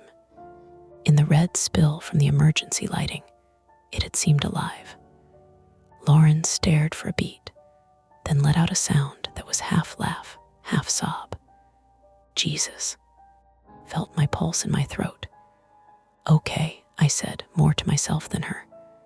Okay, fine, misdirection. My brain doing what brains do when you're stressed, turning objects into threats. Except the dumpster lid shifted slightly. A real movement, metal scraping softly. Lauren's laughter cut off. We both went still. The lid lifted a fraction, then settled again, as if someone inside had frozen mid-motion. I raised my flashlight again, steadier this time. Hey, I called, voice hard. Come out. Now. No answer. The lid nudged, almost imperceptibly, like someone testing how loud it would be. Lauren whispered, "Don't open it." I wasn't planning to, not without backup, not without gloves, not without a plan. But then, from the vet clinic ahead, the building lights flickered and went out entirely. The clinic went dark. And a second later, a backup generator somewhere behind it coughed once, twice, then died. Lauren stared at the black silhouette of the clinic, and whatever composure she had left drained out of her face. If the clinic is down, she said, voice thin, that means the quarantine building is down too. What's in quarantine? I asked, though I already knew the answer wouldn't be good. She swallowed. Animals that can't be in public exhibits. Animals that can't be handled without systems. Behind us, the dumpster lid scraped again, louder now, impatient. Ahead of us, the clinic was a dark box full of animals, drugs, oxygen tanks, and locked doors that might not stay locked if power stayed off. Lauren looked at me. I looked at the clinic. Then, from somewhere inside the zoo, close enough to feel in my teeth, there was a heavy mechanical clunk, followed by a slow, grinding whir, a gate motor. But the sound didn't end the way it should. It didn't click into place. It kept grinding, straining, like something was jammed. Lauren's eyes widened. That's the clinic's Sally port, she whispered. The secure entrance. The motor whined louder, then stopped abruptly. And in the sudden quiet, we heard it, a door alarm, a thin, continuous beep from the clinic. A secure door was open, and if someone had opened it during a full power failure, it might not lock again. Retreat suddenly wasn't a clean option. Not if the zoo's most controlled building had been breached. Lauren's hand tightened on my sleeve, bruising. Mateo, she said. If we don't go in right now, behind the dumpster, something shifted. A human breath, audible even at this distance, ragged and close. The trap tightened. We were committed. The clinic door alarm didn't sound like a siren. It was worse than that. It was a small, steady machine beep, polite, insistent, like a microwave reminding you something's done while the kitchen is on fire. Lauren shoved the cart forward again, slow, like she was afraid the tires would make too much noise on the asphalt. The vet clinic loomed ahead, a low building with cinder block walls and narrow windows. Without power, it looked abandoned. It smelled faintly of disinfectant, even from outside, that clean hospital smell that usually made me feel calmer. Tonight it made my stomach tighten. The Sally Port entrance was on the service side, a small fenced-in alcove with 2 rolling steel doors, one to the yard, one into the clinic, so vehicles could enter without giving a straight line into sensitive areas. I'd seen it used for deliveries and for moving sedated animals. It was supposed to be boring. Right now, the outer door was half up, frozen mid-lift, just like the maintenance bay. The motor housing on top gave off that hot metal smell, like it had tried until it couldn't. Lauren whispered, "If that inner door is open too." We left the cart and moved on foot. My knee protested instantly, a dull throb that turned sharp when I tried to hurry. I kept my flashlight low, pointed at the ground, so the beam wouldn't splash across the windows like a signal flare. The Sally Port fence was locked with a chain and padlock, still intact. But the rolling outer door was a gap big enough for a person to squeeze under if they didn't mind scraping their back. I knelt, ignoring my knee, and aimed the flashlight under the door. A pair of boots, not moving, soles up. Someone lying on their back, just inside the Sally Port. Lauren sucked in a breath. "Oh my God," I called, keeping my voice low but firm. "Can you hear me?" No answer. Just the door alarm beep, beep, beep from somewhere beyond. I slid my baton out of my belt, not because I planned to use it like a weapon, but because it gave my hands something to do besides shake. "Lauren," I said, "we need inside, but not under that door if someone's down." She swallowed hard, eyes flicking between the chain lock and the gap. "There's a pedestrian access gate around the side," she whispered. "For staff. If the fob readers are dead, it's keyed." "Do you have the key?" I asked. She patted her parka pockets, then froze. "My ring." Her eyes snapped toward the cart. I left it on the cart. My jaw clenched. Small missteps. Little things. They compound. "I'll go," I said. "You can't run," she hissed, glancing at my leg like it was a betrayal. "Mateo, I can limp fast," I said, and turned before she could argue. 2 steps and my knee stabbed bright. I gritted my teeth and kept going. The cart sat 20 yards back. In the dark, it felt farther. My flashlight beam bounced. The world narrowed to pain and cold air, the dumpster, the breathing. I swung the beam toward the loading dock out of instinct. The dumpster lid was fully open now, empty. I felt a sliding sensation inside my chest, like my organs shifted an inch. Whoever had been there wasn't there anymore. They'd moved while we were focused on the clinic, while the door alarm beeped and the generator died, and we did what people always do, stare at the obvious fire while someone walks out the back. I snatched Lauren's key ring off the cart's cup holder. Keys, fobs, metal clinking softly. My hands fumbled, stupid with cold. I limped back, breath loud in my ears.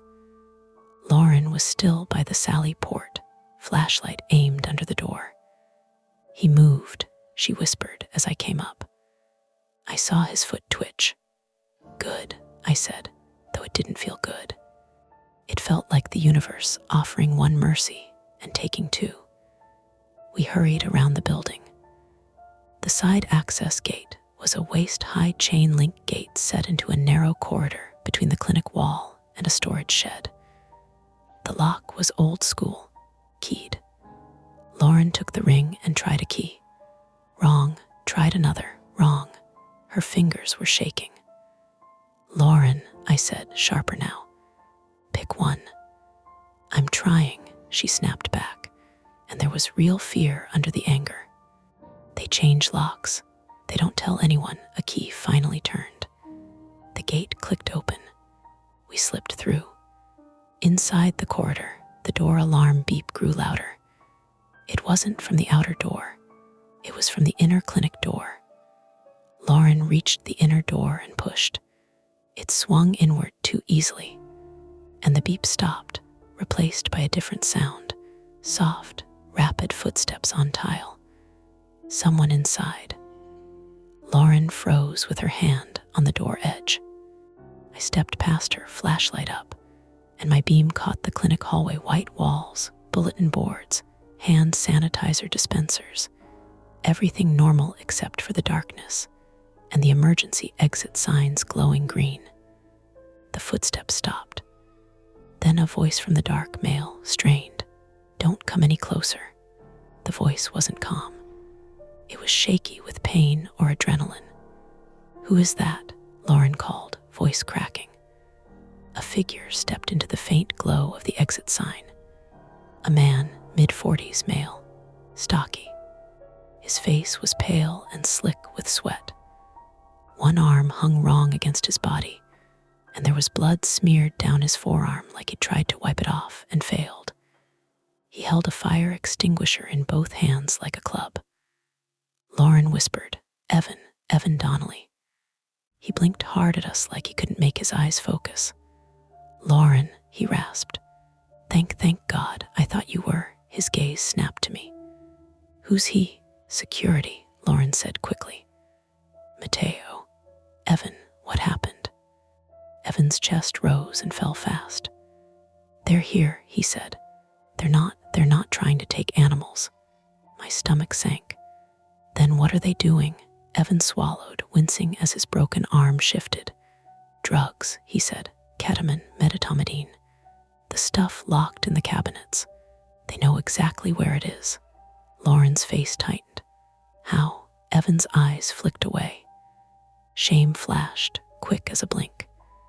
"They had my fob," he said, "or they made me use it. He sucked in a breath like it hurt to say. "They came in through the emergency exit. 2 of them. One stayed quiet, one talked. They said if I didn't open things, they'd cut power and let something get out."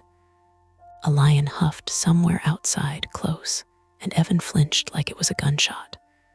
"Mateo," I told myself. No hero brain, no rushing into the dark. But the words, "let something get out," lit up every nerve in me. Lauren looked at me. I could see the math in her eyes. Cabinets, keys, power outage, an open door that might not lock. People with a plan. A thud sounded deeper in the clinic. A heavy door closing, then another. Someone moving with purpose. Evan's voice dropped to a whisper. "There in the pharmacy room, end of this hall, left. There's a steel cabinet with a code. They don't have the code. That's why they're taking time. That's why they cut power, so the alarm system doesn't call out." Lauren's mouth went dry. "The alarm's still?" "No," Evan said. "The system S on the network. When the power hiccuped, it stopped sending." I thought of my dead radio. The blinking gate reader. The generator failing. Not random, a chain. We moved down the hall in a tight line, my flashlight beam jumping across doors. Procedure posters. A cork board with photos of staff pets and kids. The normal details were what made it hard to breathe. Like the world insisted this was just another building, while people were inside it stealing sedatives. At the pharmacy room, the door was cracked. Lauren mouthed, Call 911. Shook my head, showing her my phone still dead. She grimaced. I raised my baton, then hated myself for it. A baton against a gun is a joke. Against two desperate thieves, it's a coin toss. We heard voices inside. Low, male, one frustrated. It's not, the voice hissed. It's not opening, you said. I said it would if the damn power stayed on, another voice snapped back. Find the keys. Lauren's eyes widened. Keys. Evan's keys, her keys. The ring in her pocket. I understood then what the choice really was. Not chase, not fix a valve, not even protect animals. Stop them from taking what could sedate an elephant. Lauren leaned close to me and whispered, if they get it, they can hurt people. They can, I know, I whispered back. Stay behind me. Evan grabbed my sleeve with his good hand. His grip was surprisingly strong. They have a knife, he breathed. And one of them, he's not jittery. He's calm, like he's done this before. My heart pounded against my ribs like it wanted out. I pushed the pharmacy door open with the baton. The room was lit by my flashlight and the faint glow from a battery-powered emergency lamp on the wall. Shelves of supplies, metal cabinets, a rolling cart overturned. Two men froze mid-motion. One was tall, male, late 30s, lean, hoodie, gloves. He had a small pry bar in one hand and Lauren's tool bag slung over his shoulder. The other was shorter, male, maybe 20s, face flushed, eyes wide. He held a knife, not a big movie knife, just a kitchen knife, cheap, but sharp enough. For a second, nobody moved. The air smelled like alcohol wipes and plastic. Then the tall one did something that told me everything. He smiled, just a little, like he was amused we'd finally caught up. Security, he said, voice calm. European accent, maybe Eastern, maybe not. Hard to place through my own pulse. You people always show up late. Lauren stepped forward without thinking. Put it down, she said, and her voice shook, but it was real. Put the knife down. You don't want this. The younger one's knife hand jittered. We're leaving, he said fast. We're leaving, okay? Just, the tall one's eyes flicked to the hallway behind us, calculating. No, he said softly. We're not leaving empty. He lunged not at me, but at Lauren. Everything in me snapped. I moved too fast for my knee. Pain exploded white, but my body didn't listen. I slammed into him shoulder first, driving him into the metal cabinet. The cabinet rattled. Bottles clinked. For a fraction of a second, his breath punched out of him. Then his elbow came up hard into my ribs. A crunching pain. My baton clattered to the floor. Lauren screamed my name. The younger one surged forward, knife up. Not to stab. I realized his eyes were locked on the keys in Lauren's pocket, his hand reaching like a kid grabbing candy. Evan stepped into the doorway with his broken arm useless and his extinguisher raised. Hey, he roared, voice cracking with panic and rage, and he swung the extinguisher with his good arm. It connected with the younger man's shoulder with a sick, dull thump. The knife clattered to tile. The younger man stumbled back, crying out, clutching his shoulder, shock overtaking his face. He was hurt, not dead, not magically fine. He sagged against a shelf, knocking boxes down. The tall man used my moment of pain to twist away. He grabbed the pry bar and swung it at my head. I ducked, too slow, and felt it glance off my scalp. Sparks of light popped in my vision. Warmth ran down my temple. I grabbed for anything, found the baton on the floor with numb fingers, and swung, not aiming for a heroic strike, just to create space. The baton hit his wrist. He swore, sharp and real. The pry bar fell. Lauren dove for it, snatching it up like she'd rehearsed it.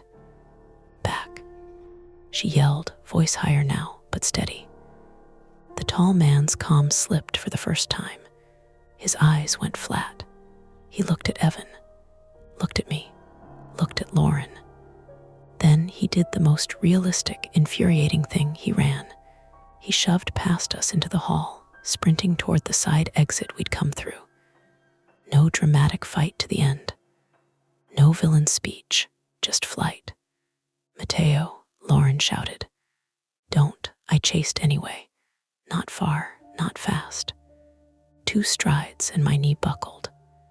I caught the wall with my hand, leaving a smear of blood and sweat, breath ragged. The world tilted. The tall man disappeared around the corner. And from outside, from the service yard, we heard the grind again, the gate motor followed by a loud metallic bang as something heavy slammed. A vehicle. He'd brought a vehicle in. He'd planned for this.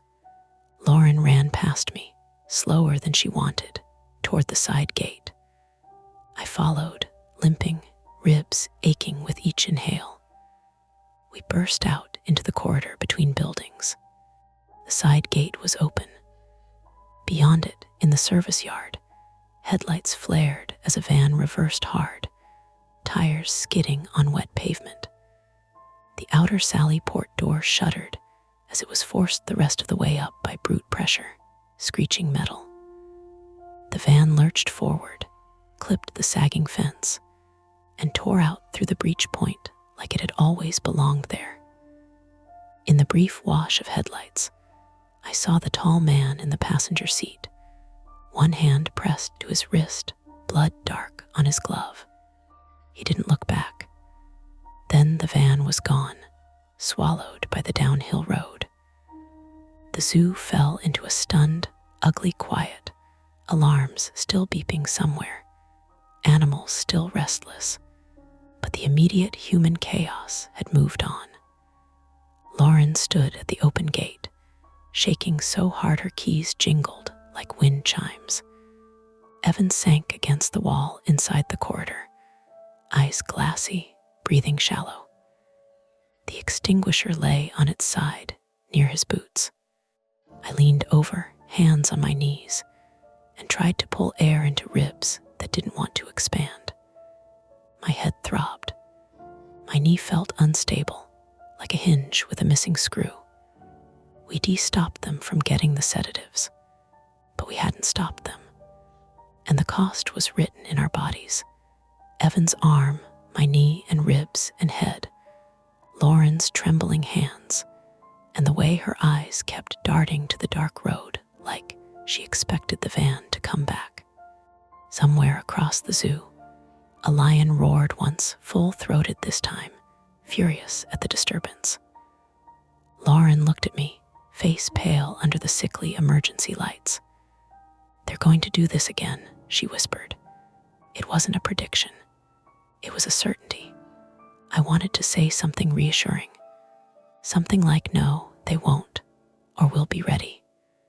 Instead, I just nodded, because my mouth tasted like blood and metal, and because the open gate behind us looked like a wound that wouldn't close. By the time the police arrived, the zoo felt embarrassed about what it had been through. That was the best way I could describe it as I sat on the curb outside the vet clinic, wrapped in a thin silver emergency blanket that crinkled every time I moved. The lights were back on in patches. Generators hummed with a steadier rhythm. The animals were quieter now, not calm, exactly, but settling into the deep, exhausted silence that comes after a long night of being startled awake too many times. The police cars rolled in through the main service gate with their lights off, tires whispering over wet pavement. No dramatic sirens, no floodlights, just a few officers moving quickly and efficiently, radios finally crackling with voices that sounded far away from this place. A paramedic knelt in front of me and shined a penlight into my eyes. I didn't flinch. That seemed to concern her. "Headache?" she asked. "Yeah," I said, "but not the worst one I've had." She frowned slightly at that and pressed gently along my ribs. I hissed when she found the sore spot. She made a note. "Probable bruising. Maybe a hairline fracture," she said. "We're going to recommend imaging." "Do I have to go right now?" I asked, already knowing the answer. She looked past me toward the clinic doors, where Evan was being helped onto a gurney. His arm was immobilized now, face pale, but alert, answering questions in short bursts.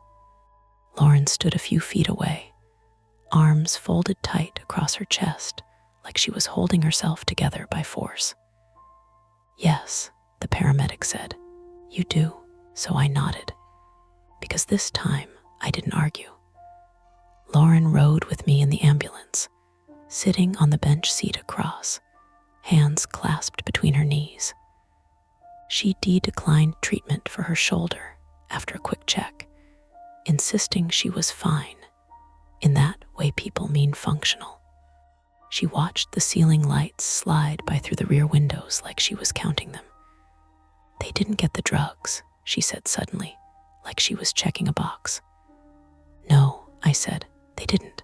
They knew exactly where everything was," she went on.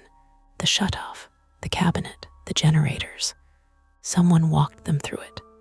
I closed my eyes briefly. The movement made my head throb. Or they walked themselves through it over time. She didn't like that answer, but she nodded anyway. At the hospital, the night peeled off us layer by layer. Forms, questions, a CT scan that showed no bleeding, just a mild concussion. X-rays that confirmed cracked ribs and a knee that would need a brace, and rest I wasn't likely to give it.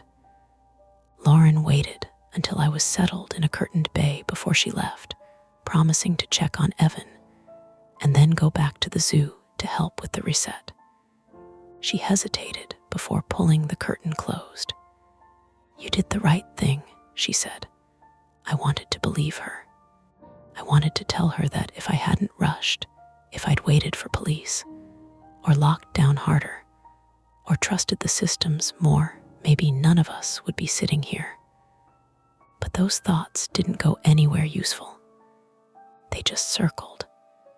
"Get some sleep," she added, which was a ridiculous thing to say at 5 in the morning in an ER that smelled like antiseptic and burnt coffee. The official statements came later. Mine was taken by a detective with tired eyes, and a voice that stayed calm even when he asked the same question 3 different ways. Lauren gave hers. Evan gave his twice, once groggy with pain meds, and once later, more coherent, his shame sitting between every sentence like an extra word he didn't want to say. They recovered the knife near the pharmacy room. They bagged the pry bar. They pulled partial prints off the cabinet and the maintenance bay panel. The van was found abandoned 2 towns over, wiped down inside, but not well enough. One of the men, the younger one, was picked up 2 days later at an urgent care clinic with a shoulder injury he couldn't explain convincingly. The taller man was. The zoo issued a statement that afternoon. No animals were harmed. No guests were present. Systems performed as designed. That last part made me laugh out loud in my kitchen when I read it on my phone, then immediately regret laughing because it hurt. I was off work for 3 weeks. Workers' comp paperwork piled up on my table next to get well cards from coworkers I mostly knew by last name and shift. One from Evan arrived with shaky handwriting, apologizing again for everything. I didn't know how to respond to that. Some things don't have a clean reply. When I went back, the zoo looked the same. That was the unsettling part. The fence was repaired. The emergency exit no longer propped. New locks gleamed on gates. There were signs about updated security protocols and mandatory briefings. The clinic smelled like disinfectant again. The animals lounged in the winter sun like they always had, unaware of how close their routines had come to being torn apart by people with a plan and enough patience. Lauren was there my first night back, leaning against the control room counter with a cup of bad coffee. Her shoulder was still taped. She smiled when she saw me, real but cautious.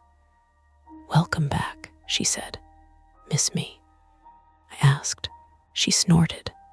The quiet, not the paperwork. We didn't talk much after that. We didn't need to. The control room hummed with monitors and radios that now worked a little too loudly, every crackle making me sit up straighter than necessary. Around 2 a.m, I did my rounds slower than I used to. My knee reminded me with every step that I wasn't 20 anymore, and my ribs pulled when I breathed too deep in the cold. I passed the Savannah exhibit and paused, listening to the lions breathe. A normal sound, comforting even. At the maintenance bay, the floor was dry, the panel sealed and tagged. No foam, no smell. But at the edge of the service road, where the ditch ran under the culvert, the leaves had been disturbed again. Just enough to notice if you were looking for it. Just enough to wonder if water had flowed there recently, or if someone had knelt, or dropped something, or waited. I told myself it was nothing. That's the thing about places like this. They go back to being themselves quickly. Concrete and steel and animals doing what animals do. People doing their jobs. Systems humming along, imperfect but persistent. What happened didn't leave a monster behind. It left procedures, a court date, a man in prison, and another one out there somewhere who knew how to walk through a locked place without tripping alarms if the timing was right. On my way out at dawn, I locked the service gate behind me and tested it twice, just to feel the resistance in my hands. Solid, real. As I drove home, the sky lightened to that thin winter blue that makes everything look almost clean, almost normal. I knew better than to believe it completely. That's tonight's story. If it gives you chills, make sure to subscribe to Mia Horror Stories, and tap the bell so you never miss what's coming next. And if you're still brave enough, there are more dark tales waiting for you right here on the channel. Go watch another, if you dare. Welcome back to Mia Horror Stories. Tonight's tale, I'm the only truck driver on Route 66 tonight, is best experienced in the dark, which is why the screen will stay black. No distractions, no flashing images, just you, your imagination, and the story. So sit back, relax, and listen all the way to the end, if you dare. The first weird thing was the mile marker. I passed 214 twice. Same green rectangle, same little scab of reflective tape peeled on the right edge. Same black spray painted dot under the 4, like somebody had tested a can and walked away. The first time, I clocked it without thinking. The second time, I sat up straighter, pulled my eyes off the ribbon of asphalt, and looked for the turnoff I must have missed. There wasn't one. Just the shoulder, a ragged line of tumbleweed caught in the fence, and the desert stretching out like somebody had ironed it flat. The cab smelled like stale coffee and diesel, with that faint hot plastic note that comes when your phone's been charging too long on a cheap cord. My dash lights washed everything in a low green, the kind that makes your hands look a little sick. The wipers ticked once for no reason, dry glass squeaking, then stopped. A semi can do that. Weird voltage spike. A loose relay. Explainable. Still, my mouth went dry. eased off the throttle and let the rig settle into a steady hum. Trailer's load was paper towels boring, forgiving freight bound for a distribution center outside Oklahoma City. If I was honest, I'd taken this run because boring meant predictable. Predictable meant I could keep my brain from doing its favorite hobby at night, inventing tragedies. My name, S. Evan Harlow, and I've been driving long enough that the road noise feels like a second heartbeat. Not proud long, not romantic long, just long enough that my shoulders know the wheel better than they know a couch. I was alone tonight because I like it that way. Also because I don't sleep well with another man breathing in the dark. That's not an insult, it's just a fact about me. I reached for the CB out of habit, thumbed it on. Static, then a distant, slow voice like it was coming through damp cotton. Anyone eastbound, Kingman to Seligman. I leaned closer. You're breaking up. Say again. A hiss, then nothing. The phone in its cradle said I had 2 bars. My map app still showed a clean blue line, the kind that makes you trust it. Route 66 wasn't a single continuous road anymore, half history, half frontage roads, half towns that grew around the myth, and then got hollowed out when the interstate came. Tonight, I was riding a stretch that ran close enough to the old route to wear its name like a souvenir. I checked the last sign I'd seen, Crookton Road, then Ash Fork. That made sense. Mile 214 didn't. The radio cut in again, clearer this time. Evan, that you, Harlow? My hand tightened on the wheel before my brain caught up. The voice was familiar in a way I didn't love, like an old song you'd forgotten you hated. Yeah, I said. Who's this? Matt Cray. You got your ears on. Been a minute. I let out a breath through my nose. Matt Cray, Jesus. You still running nights? Trying to. You still driving like you got somewhere to be. Paper towels don't care what time they arrive, I said. And then, because the road had already started picking at my nerves, I added, where are you? A laugh, soft and short. Not on your screen, apparently. I'm west of you, somewhere around hell. I don't even know. My dash says 214. My eyes flicked to the dark outside like the number might be floating over the desert. Don't do that. Do what? Say 214. I just passed it twice. There was a pause where I could hear his engine through the mic, that deep working rumble. Okay, he said slowly. That's why I called. Why are you calling me specifically? Because you answer, he said, like it was obvious. Then, quieter, and because I'm pretty sure I'm the only other idiot out here. I wanted to tell him he was wrong, that I'd seen a set of taillights ahead at some point, hours back, that there were always cars, always someone, even if you couldn't see them.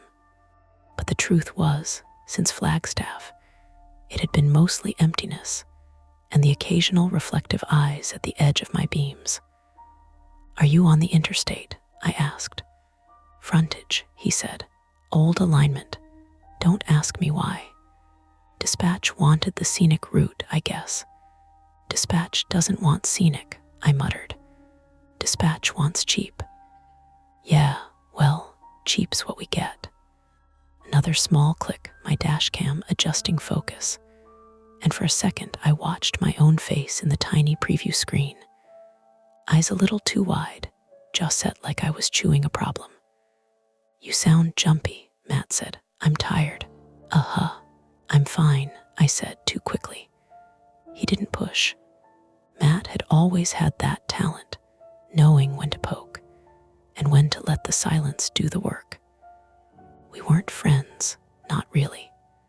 We'd run the same lanes years ago, shared a few late-night meals at truck stops, traded complaints about dispatch. And then life did what it does, split you into separate roads. A sign flashed past in my headlights, cattle guard ahead. The letters glowed and vanished. My trailer gave a low groan as it rode over a slight dip. "Evan," Matt said, "you see anything weird?" I almost laughed. That word again. Weird. Like we were in middle school trying to describe a teacher's new haircut. "What kind of weird?" I asked. "Like," he said, and I could hear him thinking, like my phone keeps rerouting me in a loop. Like it thinks the road's closed and open at the same time. Like I keep seeing the same damn billboard. "What billboard?" "The one for the diner," he said. "Big yellow coffee cup. Lena's Best Pie on 66. I've passed it 3 times, and I haven't turned off once." My throat tightened. I knew that sign. Everybody who drove this way had a catalog of signs in their head. It was how you told time out here when your mind started slipping. "I haven't seen Lena S.," I said. "Maybe you're on a different alignment." "Maybe," I said, but my eyes were already scanning for the yellow cup like it might jump into my lane. The cab filled with a new sound, thin and metallic, my phone vibrating against the cradle. A call, unknown number. That happens. Robocalls don't respect geography. I didn't answer. Let it ring out. It called again immediately. My skin prickled along my forearms. I glanced at the screen. Still unknown. No spam label, just that blankness, like the network couldn't decide what it was. "Who's calling?" Matt asked, hearing the buzz through the mic. "Unknown. Maybe dispatch." "At this hour," I said, and then my phone did something I'd never seen it do.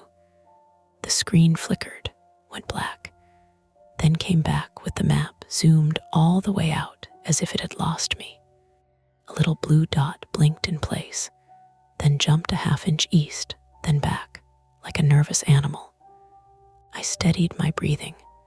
Technology glitches, cold nights, towers far apart, but the unease had a shape now. It was the kind of thing that makes you notice every small noise, the faint rattle of the vent, the squeak of the seat spring when you shift, the whispery slap of the trailer's tarp straps, even though there were no tarp straps on this load. "Evan," Matt said, "you got a mile marker in sight." I leaned forward, squinting into my own headlights. The road bent gently right, then straightened into a long corridor of dark. A reflective sign appeared ahead. Green, white numbers. My stomach dipped before I could read it. 214. I didn't slow this time. I didn't want to give the road the satisfaction. "Yeah," I said. My voice sounded flat. "I see it." "Okay," Matt said. "So we're both seeing it." We rode like that for a minute, 2 engines talking through the air, the desert on either side holding its breath. Somewhere far off, a coyote yipped once, then shut up like it remembered something. I tried to picture my route as a line, a normal line. You start in California, you end in Oklahoma, you stop for fuel, you pee in questionable bathrooms, you keep going. Simple. That was the whole appeal. The private thing I didn't say, couldn't say, not to Matt, not to anyone, was that I'd started taking night runs after the accident because daylight made me see too much. Sunlight made every shadow on the road look like a body. Night blurred things. Night let me pretend the world was smaller than it really was. Now night was doing the opposite. A new sound came through my speakers, the faintest tone, like a distant dial-up whine, rising and falling. At first I thought it was my tinnitus. Then the CB squealed, and Matt cursed softly. "You hear that?" he asked. "Yeah, something S stepping on the channel." As if to prove him right, a third voice broke through, not static heavy like his had been at first, but too clean compressed, clipped, like it was coming from a recording. "Eastbound unit, pull over, hazard ahead." I stared at the road. No flashing lights, no reflective cones, no glow of emergency vehicles. Matt's voice snapped back in. "That ain't state troopers," he said. "No," I agreed. The clean voice repeated, identical. "Eastbound unit, pull over. Hazard ahead." My hands tightened until my knuckles ached. The rational part of my brain started listing possibilities like it could bargain with them. Pranksters with a pirate radio setup, some local rancher with an old transmitter, a malfunctioning highway advisory system bleeding into CB frequencies. Explainable, explainable, explainable. Where would we even pull over? I asked. The shoulder here was narrow, sloping into gravel and scrub. Stopping a full rig on a blind curve was how you became a headline. "Next wide spot," Matt said, "or we keep rolling to the truck stop off Ash Fork." "There's a place in Seligman," I said automatically, because my brain was reaching for anything familiar. "Fuel, lights, people." "Yeah," he said, and he sounded relieved, like he'd been hoping I'd say that. We could meet up, compare notes, maybe laugh about it in a lit parking lot like normal human beings. The clean voice cut in again, a little louder. "Eastbound unit, pull over now." I checked my mirrors. Nothing behind me, no headlights, no flashing bar, just the long dark ribbon and my own red marker lights bleeding into it. "Evan," Matt said, "what's your gut say?" My gut was a liar.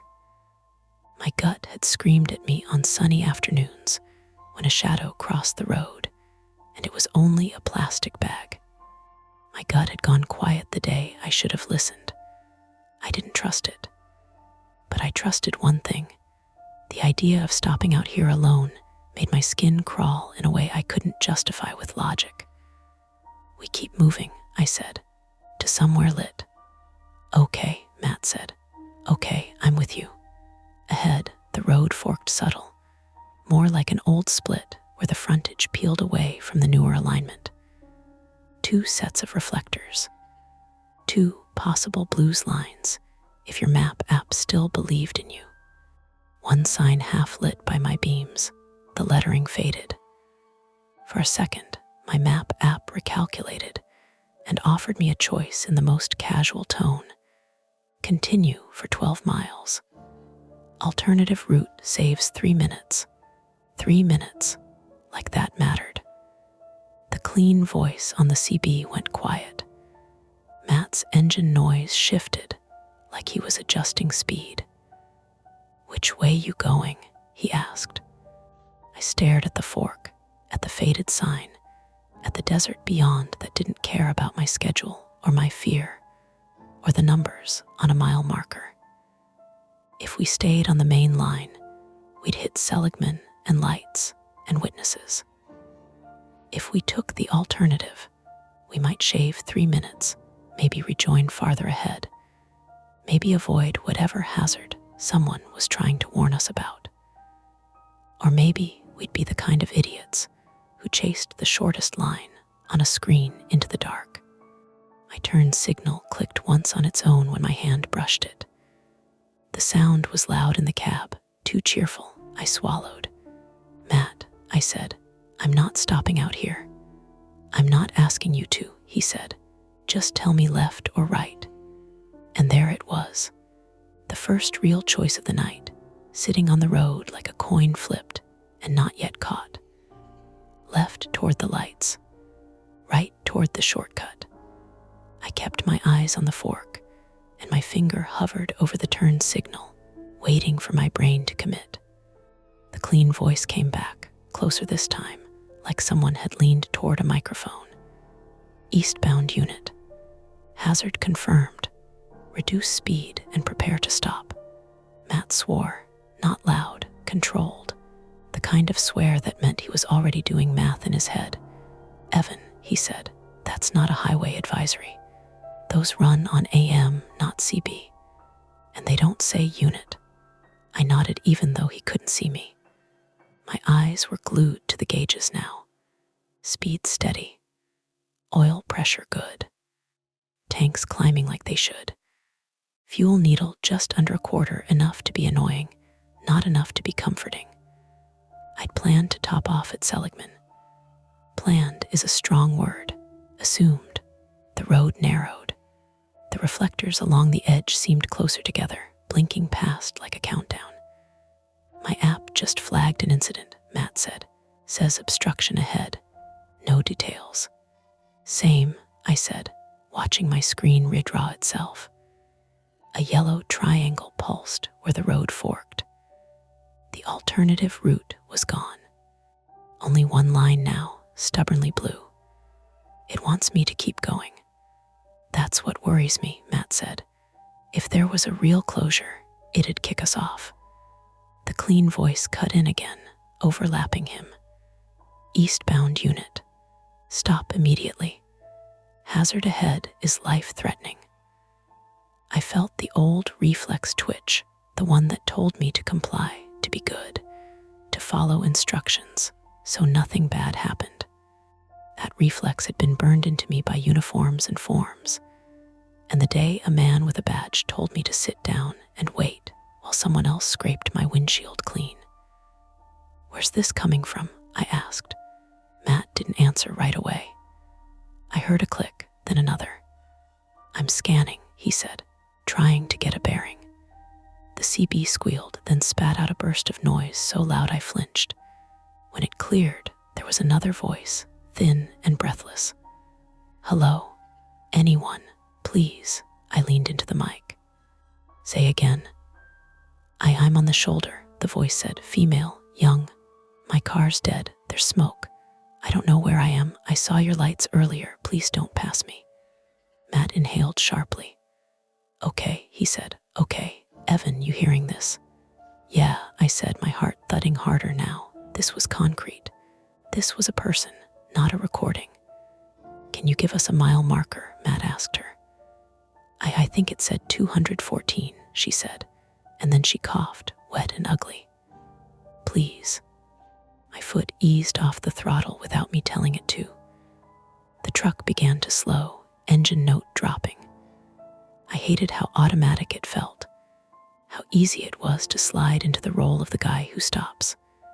Smoke from where? I asked her. Engine bay, inside. I don't know, she said. I pulled over because the dash lit up. Then it stalled. I tried to start it and it just clicked. There's a smell. Fuel or electrical? Matt asked. I don't know, she said again, and it wasn't ignorance so much as panic. It smells like plastic, electrical. That was better than fuel, but not by much. I pictured a hood up, a bundle of wires glowing like a toaster element. I pictured my trailer rolling past, the heat wash, the gust of air turning a bad situation into a worse one. What kind of car? I asked. She sniffed. A silver Honda. Civic, I think. I'm sorry. That's okay, I said. You did good calling. The clean voice returned, immediate, stepping on her last word. Eastbound unit. Do not stop. Secondary hazard present. Matt's voice hardened. That's enough. Whoever you are, you're not law enforcement. Silence. Then the clean voice again, identical cadence. Do not stop.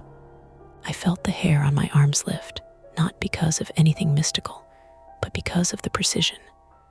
Whoever was doing this knew how to sound official enough to push buttons. Evan, Matt said quietly, this smells wrong. The timing, the mile marker, the way it cut her off. Yeah, I said, and my mind did something unhelpful. It replayed the sound of a car ticking as it cooled, the smell of hot plastic and antifreeze, the way smoke can look harmless until it is. Daylight had given me those memories. Night was supposed to soften them. What's your fuel? Matt asked. Quarter, I said. Same, he said. If we stop and idle too long, we're burning daylight we don't have. And if there's someone playing games out here, then stopping makes us targets, I finished. The woman coughed again. It came through the speaker like she was in my cab. "Please," she said. "I can hear something. A truck. I think it's you." My speed bled down to 50, 45. The road ahead brightened in my beams, a pale shape on the shoulder resolving into a car angled wrong, nose down in the gravel. Hazard lights flickered weakly, one side brighter than the other. There was smoke, not a plume, a lazy ribbon curling up from under the hood. "I see you," I said. "We're here." Matt said, "I'm a minute back." "Evan, don't block the lane. Pull ahead and angle in. Keep your trailer straight." The clean voice came back one last time, sharper now. "Do not stop. This is your final warning." "Shut it," Matt snapped, and twisted his squelch until the CB went quiet. Blessed silence rushed in, filled only by engine and wind. I eased onto the shoulder, tires crunching. The angle was bad, too steep a drop on the right, but there was no other option. I set the brakes, hazards on, engine idling higher than I liked. Heat washed up through the floor. The woman was standing outside her car, hugging herself. She looked small in my lights. White hoodie jeans, hair pulled into a messy knot. Her face shone with tears and the reflection of my markers. She was real. That mattered. "I'm Evan," I called through the cracked window. I didn't get out yet. "You okay to walk back a bit, away from the car?" She nodded too fast and took a few steps, then doubled over coughing again. "Name's Jess," she said when she caught her breath. 23, female. She gave a shaky laugh. "I'm sorry, I don't know why I said it like that. I watched too much true crime." "It's fine," I said. "You did the right thing." Matt's headlights appeared behind me, then his rig slid in, angled to shield us. He climbed down, older than me and moving like it, but steady. He kept his distance, eyes on the car, nose testing the air. "Electrical," he said. "No fuel smell. Hood's hot. Don't open it." Jess nodded, eyes huge. "My phone's at 2%, she said. It kept trying to call someone. Then it rang and no one was there." I swallowed. "We'll get you out of here." "How?" she asked. I looked at my fuel gauge again.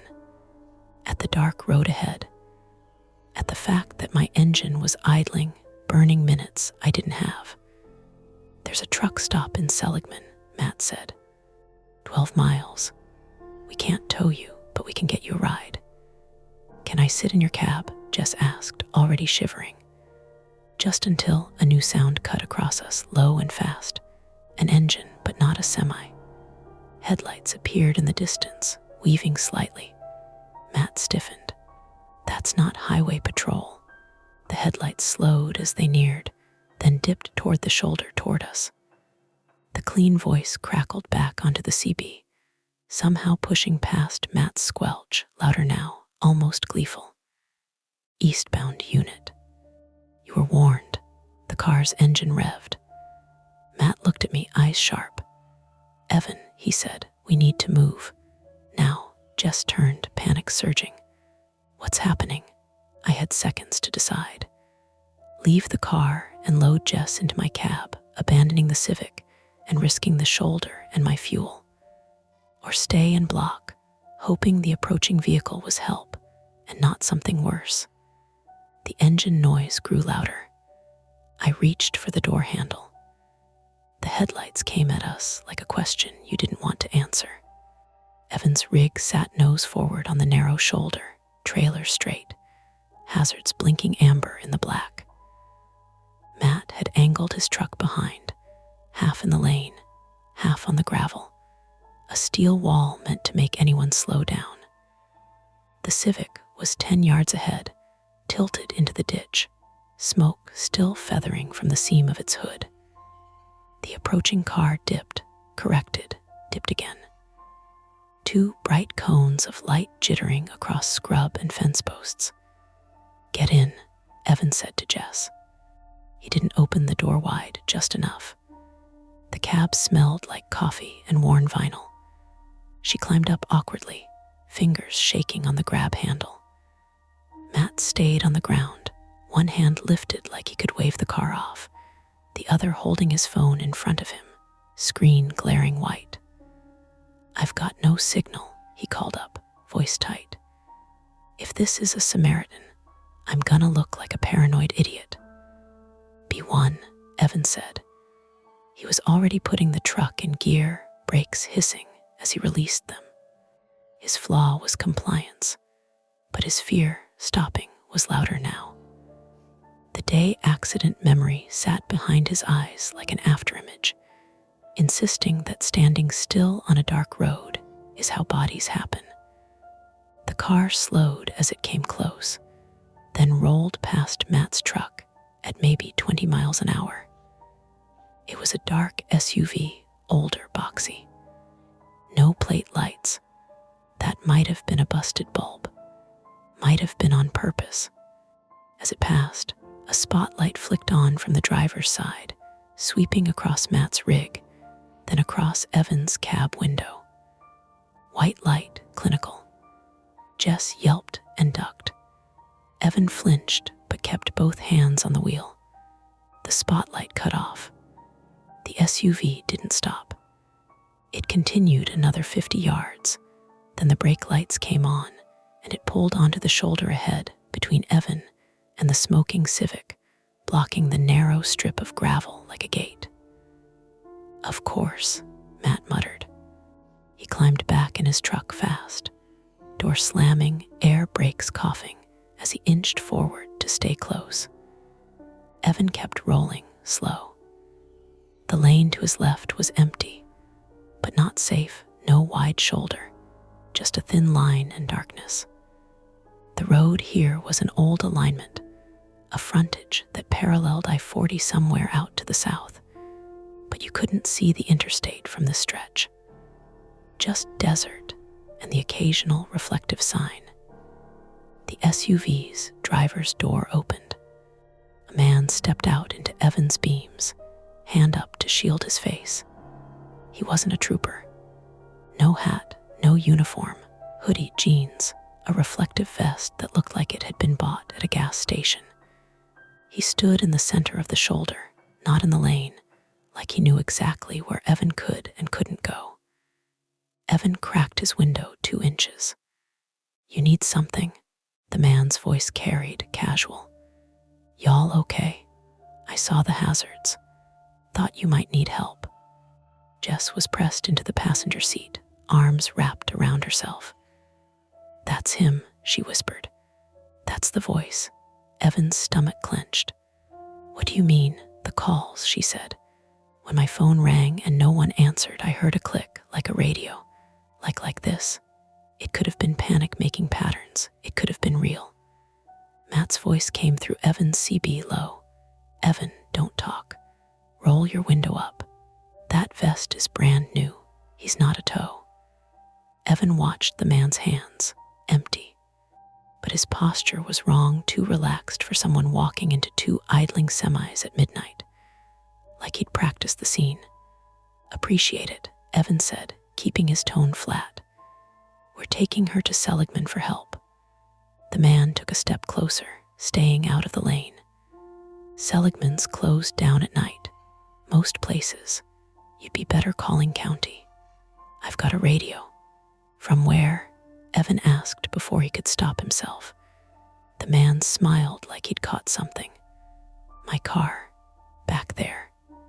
Evan's eyes flicked to the SUV. The driver's side window was dark. No interior light. No movement visible. Matt's CB clicked. "Evan, go. Use the lane. He can't stop 80,000 pounds." Evan swallowed. Going into the lane meant swinging the tractor left, trailer following, passing a stopped SUV on a narrow 2-lane in the dark. It meant trusting there wasn't a second car coming up behind with no lights. It meant doing something drivers aren't supposed to do. Commit without being sure. His hands tightened until his wrists ached.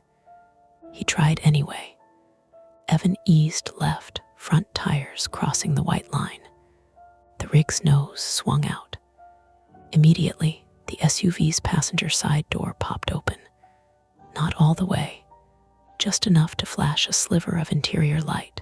Then it went dark again. Jess made a small sound in her throat. Someone S in there. Misdirection hit Evan like a wave. His brain tried to fill the dark with the worst thing it could invent. A gun. A masked face. A hand reaching for the door handle of his cab. But then the SUV's door slammed shut, and the dome light flicked back on for half a second, revealing something mundane and awful in a different way. A kid's car seat in the back, and a jumble of tools on the floor. The someone could have been a shifting bag. The door could have been catching on a slope, a latch not fully engaged. Explainable. Evan's pulse didn't drop. The man in the vest stepped closer to the lane now, forcing Evan to either stop or risk clipping him with the mirror. He held his palms out like a traffic cop. "Hey," he called, voice sharper. "Don't do that. You'll kill somebody." Evan hit the horn one long blast that tore through the desert. The sound felt good, big, unignorable. The man flinched, half a step back. Matt laid on his horn too, a deeper bellow. For a second, the night was just air vibrating. The man turned his head, like he was listening to something we couldn't hear. Then he pivoted and walked back toward his SUV, quick. "Go," Matt shouted over the CB. Evan committed. He swung wide into the lane, the trailer's wheels crunching over the edge line. The rig shuddered as it passed the SUV with inches to spare. Evan's mirror cleared the man by maybe 2 feet. Jess held her breath so hard her shoulders rose. They were past him. For 3 seconds, Evan felt the cleanest kind of relief, movement, distance, the road pulling them away. Then the engine warning chimed. A small orange icon on Evan's dash. Low air pressure. "What?" Evan whispered, eyes snapping to the needles. The air gauge dipped from 120 to 90 to 70. Matt's voice came instantly. "Evan, you losing air?" "Yeah," Evan said, throat tight. "Fast." "You got a line leak," Matt said.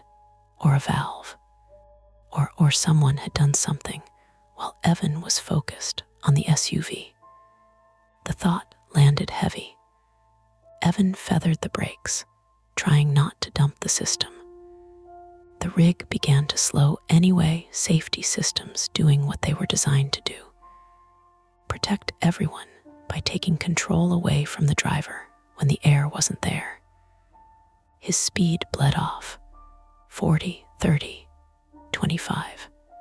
The road ahead sloped gently down toward a shallow cut where the frontage dipped under an old overpass, concrete legs rising like pale bones. Evan could see it in his beams.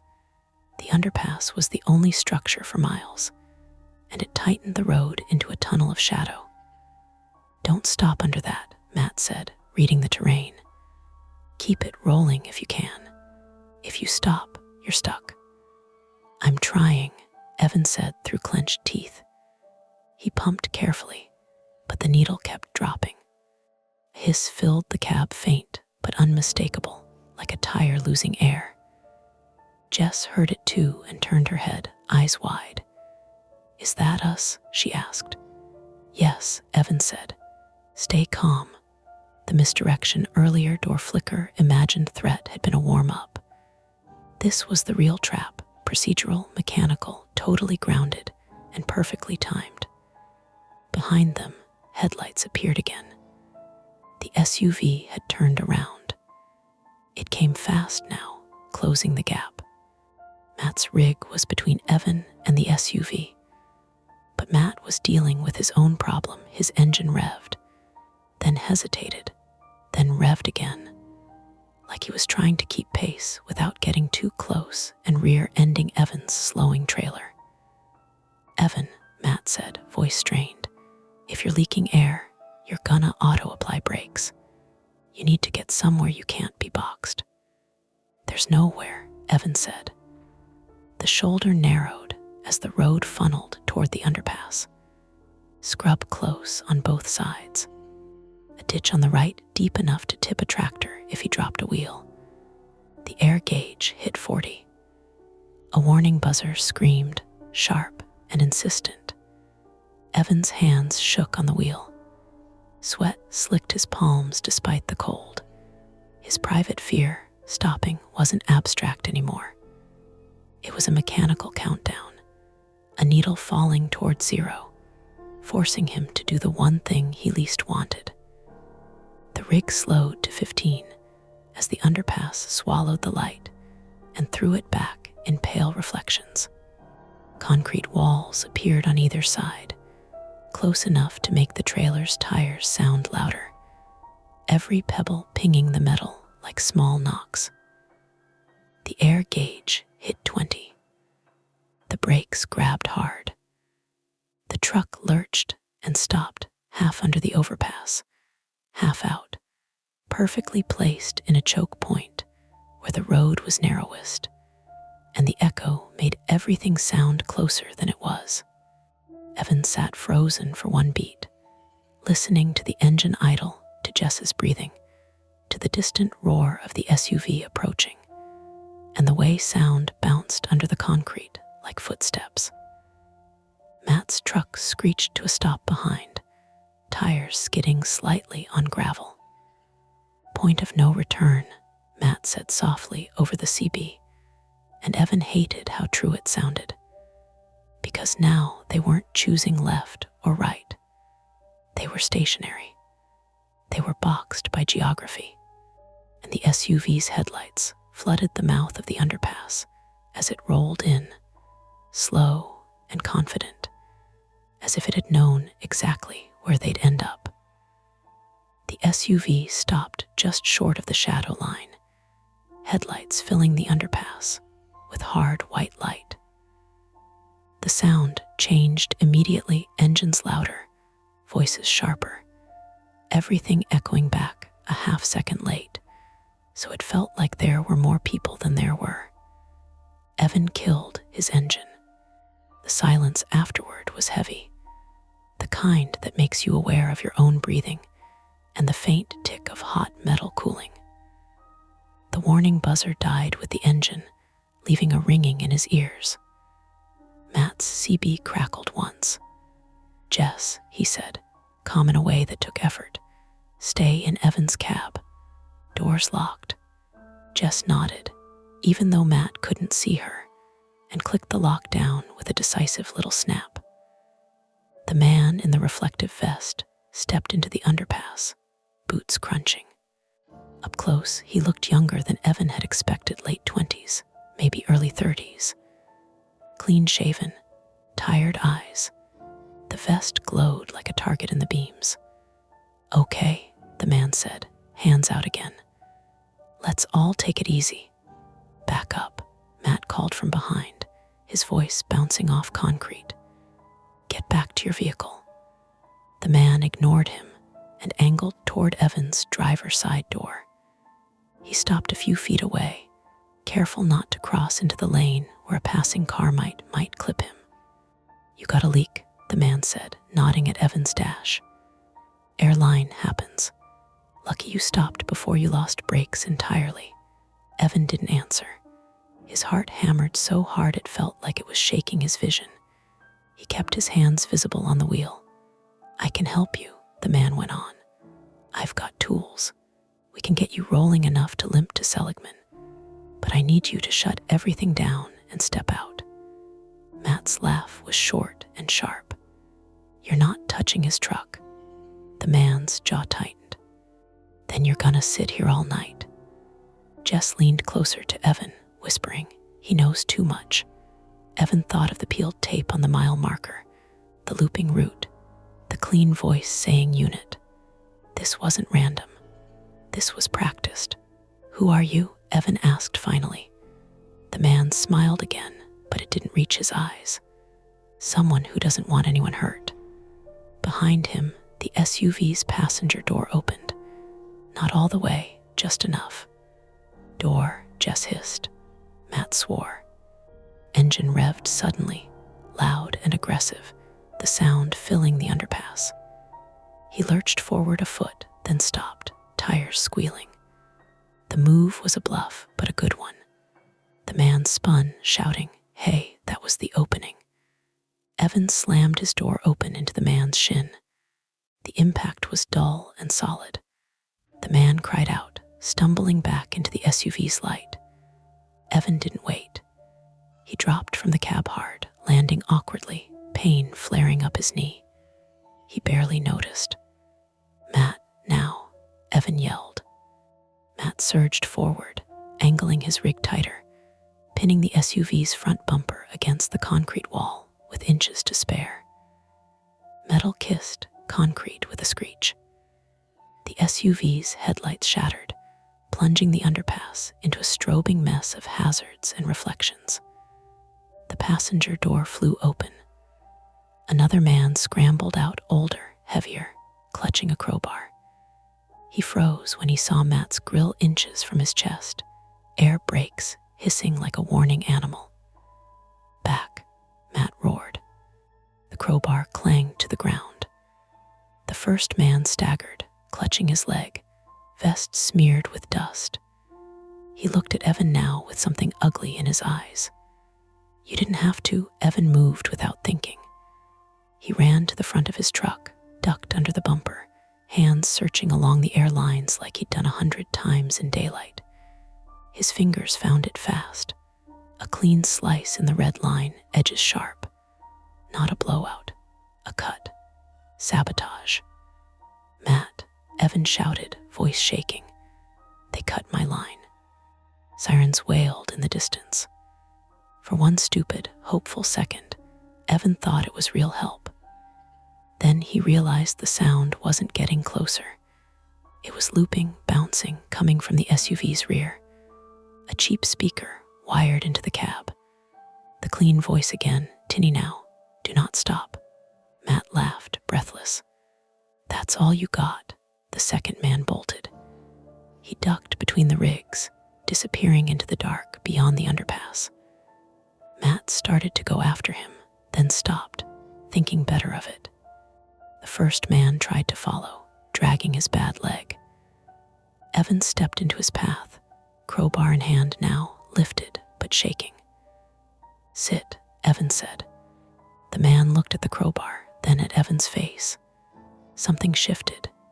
He sat, back against the SUV, breathing hard. Headlights appeared on the far end of the underpass.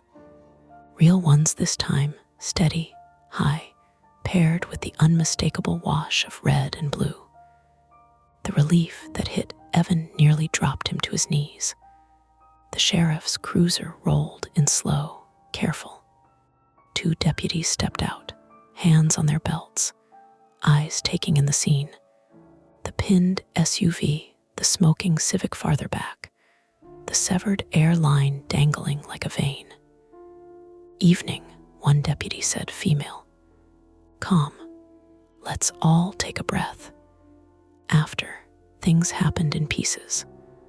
Jess cried when the deputy handed her a blanket, then apologized for crying, then cried harder. She had a mild burn on her forearm from leaning against her car earlier. It was red and blistering, nothing life-threatening, but it shook her more than she expected. Matt's truck had a bent fender and a shredded marker light. He didn't care. His hands shook when the adrenaline drained, and he sat on his step with his head in his hands until the shaking slowed. Evan's knee swelled fast, pain blooming hot and insistent. He'd torn something jumping down. He knew it even before the medic told him. He accepted the ice pack without comment. The deputies cuffed the man in the vest. He didn't fight. He stared at the ground, jaw working, as the siren loop died in the SUV behind him. They found the second man an hour later, limping along the fence line, crowbar gone, shoes full of sand. The explanation came haltingly, ugly in its simplicity. They'd been looping drivers off the interstate, using a pirate transmitter and GPS spoofing, nothing fancy, just enough interference to confuse cheap navigation and tired minds. They targeted lone trucks on frontage roads, cut airlines, force stops, rob cargo or shake drivers down for help. Paper towels weren't worth much. Evan knew that, but he also knew desperation didn't always make sense. When it was over, the underpass went quiet again. Too quiet. Evan sat on his bumper, knee throbbing, watching the deputies tape off the cut line. The mile marker 214 sign stood at the edge of the light, green and ordinary, its peeled tape catching the beam just so. Matt joined him, careful with his step. "You did good," he said. Evan nodded. He didn't feel good. He felt hollowed out. Jess walked over, blanket wrapped tight. "Thank you," she said, voice hoarse. "For stopping." Evan swallowed. The word stuck. "Yeah," he said. "You're welcome." Later, when the trucks were finally moving again, slower now, patched enough to limp to lights and people, Evan glanced at his dashcam preview. His face stared back, pale and older somehow, eyes still too wide. The road ahead was clear. He drove anyway with both hands locked on the wheel, every shadow under the overpasses a little too sharp, the echo of the clean voice lingering in his head like a bruise you keep pressing to see if it's still there. Morning came in thin and pale, like it wasn't sure it belonged here. The desert cooled fast once the sun cleared the horizon, heat draining out of the concrete underpass and leaving everything smelling faintly of dust and spilled coolant. Evan sat on the edge of an ambulance bumper with his pant leg rolled up, knee wrapped tight and ugly with swelling. The medic finished taping, gave him a look that said, "Don't be brave later," and moved on. "You're lucky," she said, professional and kind. "Sprain, maybe a small tear. You didn't shatter anything." "Lucky," Evan echoed, tasting the word. Matt leaned against his rig nearby, jacket draped over his shoulders like he'd aged 10 years overnight. A deputy took photos of the bent fender and scribbled notes on a clipboard. Insurance, reports, the language of things that continue.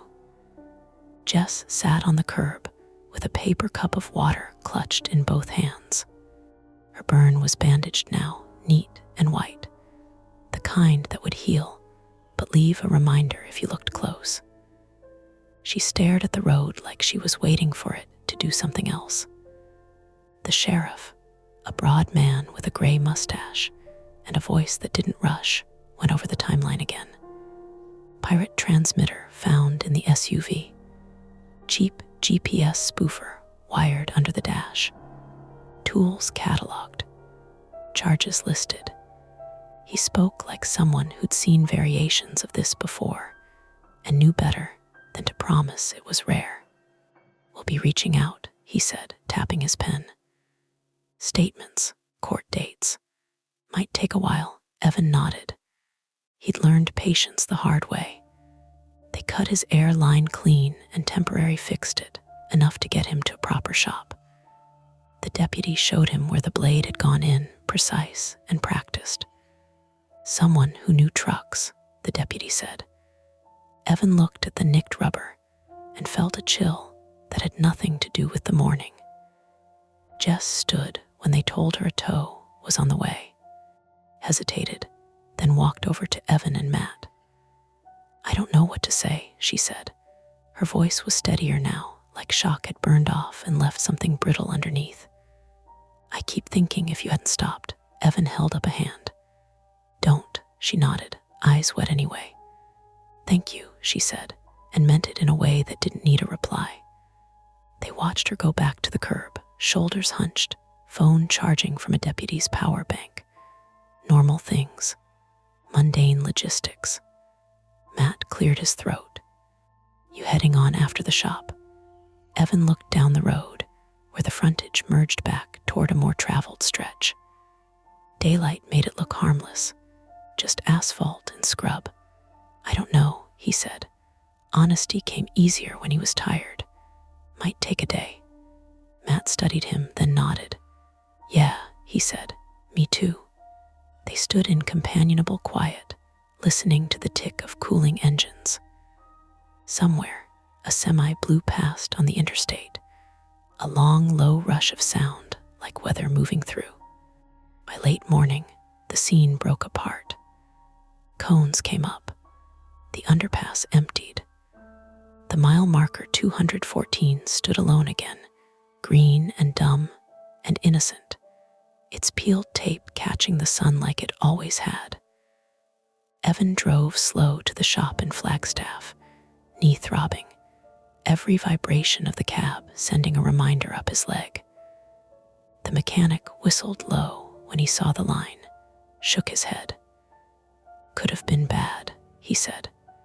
He said it like 100 other mechanics had said it before, about 100 other things. Evan waited in the greasy plastic chair, watching daytime TV with the sound off. He texted dispatch. He called his sister and didn't tell her everything. He iced his knee. He drank bad coffee. That night, he checked into a motel with a flickering vacancy sign and a carpet that smelled like old smoke. He lay on the bed fully dressed, lights on, listening to the hum of the air conditioner cycling like a breath he didn't trust. Sleep came in pieces. Every time he closed his eyes, he was back under the overpass, sound bouncing wrong, the needle dropping, the moment when stopping stopped being a choice. He woke with his heart racing, hand searching for the wheel. At 3 a.m, his phone buzzed. Unknown number. He stared at it until it stopped. The next day, Matt called. They talked about paperwork and routes and nothing at all. Matt joked about taking a week of daylight runs, said it like a joke, but didn't laugh. Jess sent a message later, a thank you again. A photo of her car finally loaded onto a flatbed, the caption home soon. Evan typed a reply and erased it twice before sending something simple and safe. Weeks passed. The story faded into a report number, then a court date, then a plea. Evan went back to work, but he changed things without announcing it to anyone. No more frontage roads at night. No shortcuts that saved 3 minutes. If a map app offered an alternative, he ignored it. He stopped answering unknown calls altogether. Sometimes, late on a long straight stretch, he'd pass a green sign and feel his chest tighten until he read the number and let the breath go. Sometimes he'd hear a voice on the CB that sounded too clean and reach up to adjust the squelch, heart hammering, until the static swallowed it. The road didn't care. The road never does. One afternoon, months later, Evan stopped at a diner outside Winslow. Sunlight poured through the windows. Families laughed. Coffee refilled itself. On the wall was a collage of Route 66 photos, old cars, neon signs, smiling couples. In one corner, half-cropped, was a picture of a green mile marker. The number wasn't visible. Evan ate his pie slowly, savoring the normalcy. When he paid, he left a little extra without thinking about why. Outside, his truck waited, patched and serviceable, humming like it always had. He climbed in, adjusted the mirror, and caught his own eyes in the glass. They looked tired. They looked older. They looked like someone who would keep driving anyway. As he pulled back onto the highway, the radio crackled. Static. Then a voice, human, imperfect, breaking on syllables, asked if anyone had coffee to spare at the next stop. Evan smiled despite himself. He keyed the mic. "Yeah," he said, "I do." Behind him, the road unspooled, ordinary and endless, with just enough shadow at the edges to remind him what it could still hide. And that's the end of today's chilling tale. If you enjoyed this story and want more nights full of suspense, don't forget to hit that like button, subscribe to Mia Horror Stories, and turn on the bell so you never miss a scare. I've got plenty more stories waiting for you, so stick around and check out the other videos on the channel. Thanks for watching, and until next time, stay safe and don't look behind you. Hey friends, it's your girl Mia. This is Mia Horror Stories, and tonight's story, everyone in town avoids the playground after dark. Now I Know Why is told in darkness. The screen will stay black, so you can simply listen, imagine, and feel every moment without distraction. Trust me, the build-up matters, and the ending is where the real chill hides. So don't look away, and don't leave early. The first time something felt wrong about Maple Hollow Playground, it was so small I almost talked myself out of noticing. A chain, just one. On the left swing, it was moving. Not big, not dramatic, the lazy, patient kind of sway you'd expect after a kid had jumped off and run away. Except it was after 10. The park was empty, and the air was strangely still, the kind of evening where the streetlights don't flicker, and the flags on the courthouse pole downtown hang like damp cloth. I stood at the edge of the gravel path and listened to what the place sounded like when it was supposed to be asleep. Leaves ticking against each other. A car far off on the state road, tires hissing on old pavement. The high, soft whine of a transformer somewhere behind the rec center. And under it all, that faint metallic whisper as the swing chain slid against itself. A little squeak every time it reached the end of its arc. It wasn't a ghost. It wasn't a monster. It was physics, wind, leftover motion. Still, my phone's flashlight stayed on. "Tell me you see that," I said, not because I needed confirmation, but because talking out loud in a place like this makes you feel less like you're trespassing in your own town. "Yeah." The voice came from behind me, breathy like he'd jogged the last few steps. "That is creepy."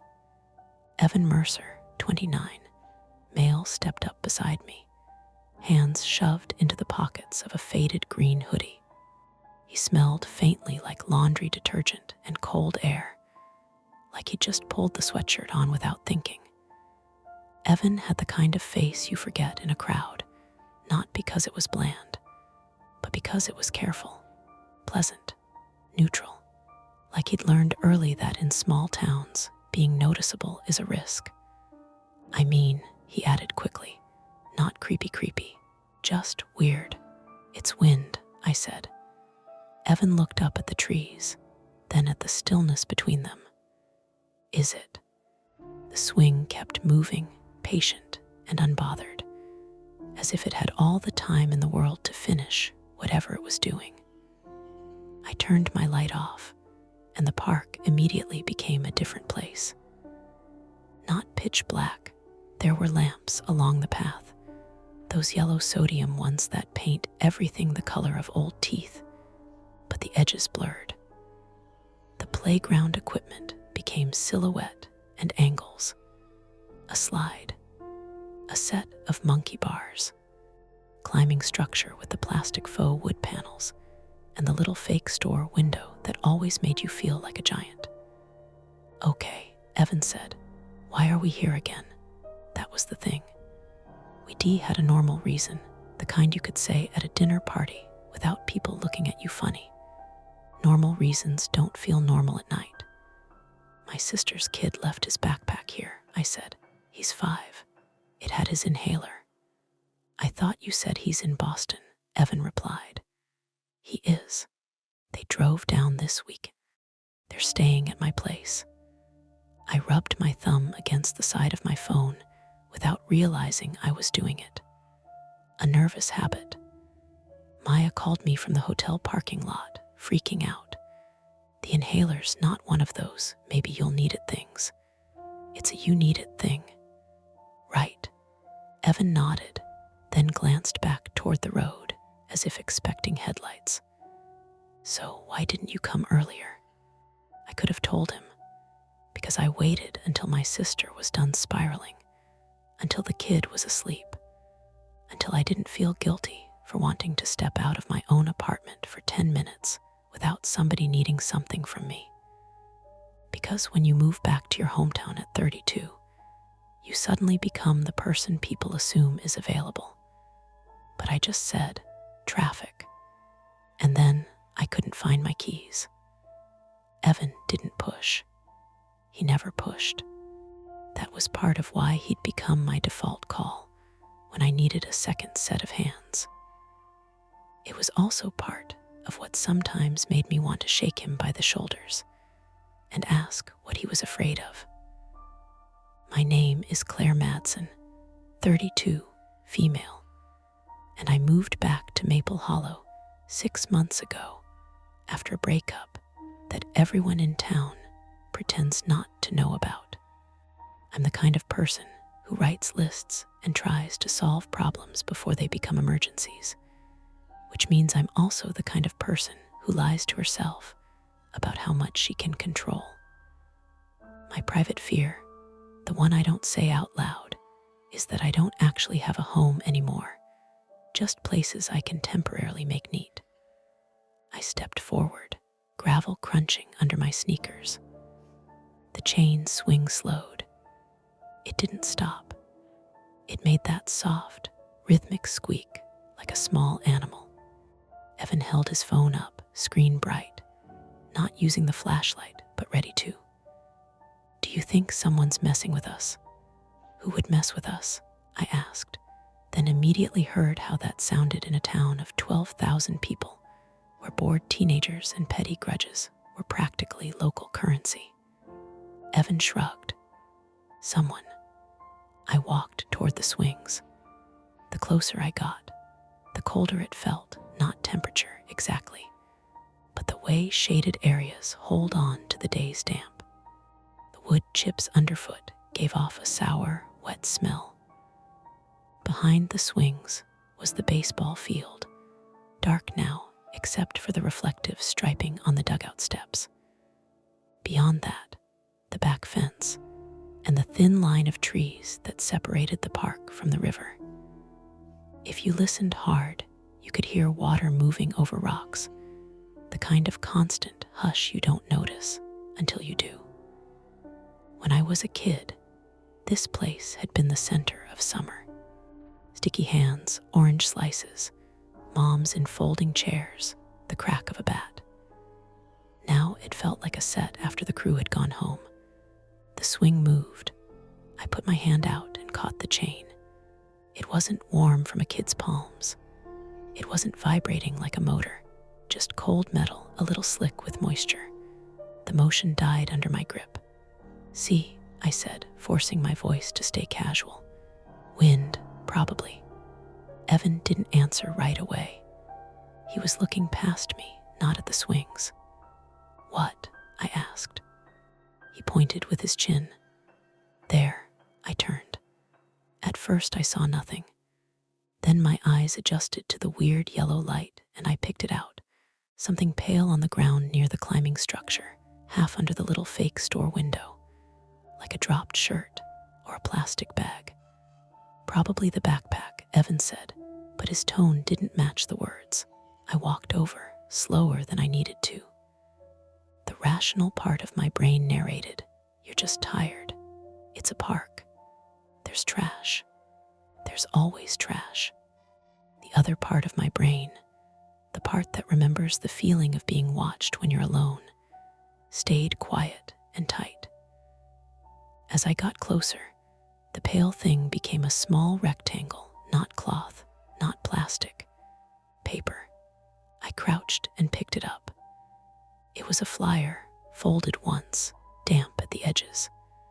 Someone had pressed it under the structure like they were hiding it from rain.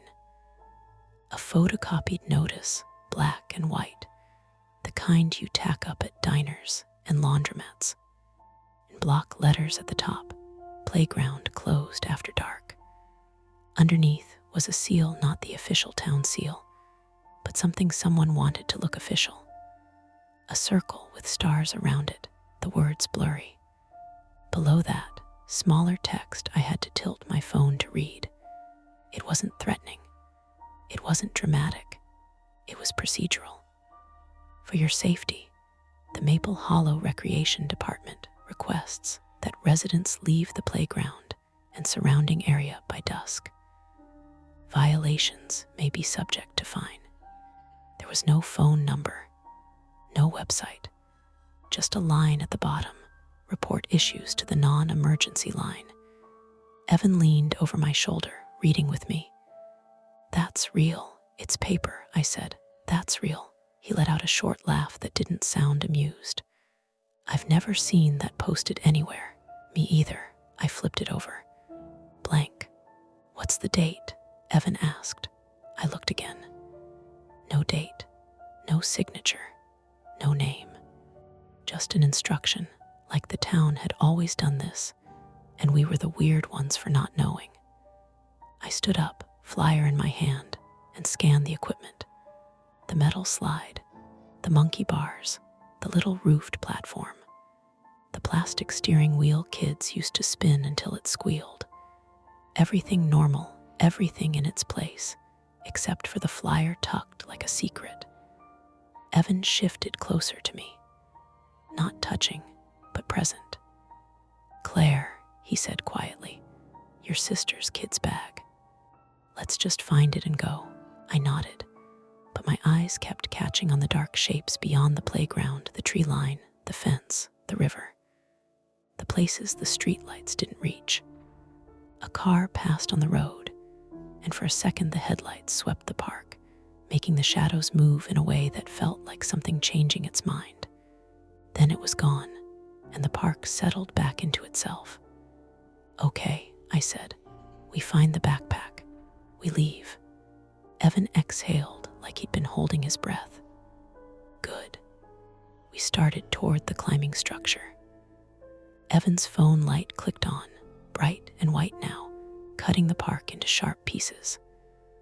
The beam landed on the slide, then the ground beneath it, then the small tunnel kids crawled through.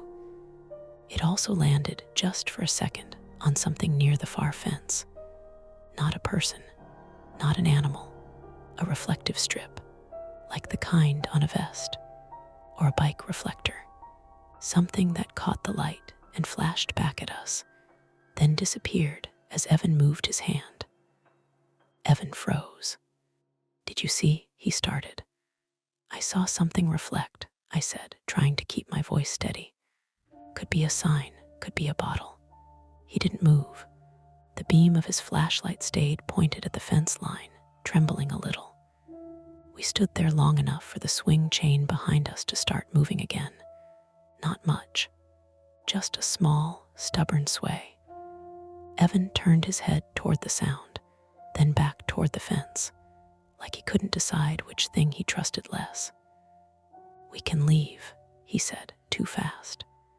"We can tell Maya to get a new inhaler." "We don't have to." "No," I interrupted, surprising myself with how sharp it came out.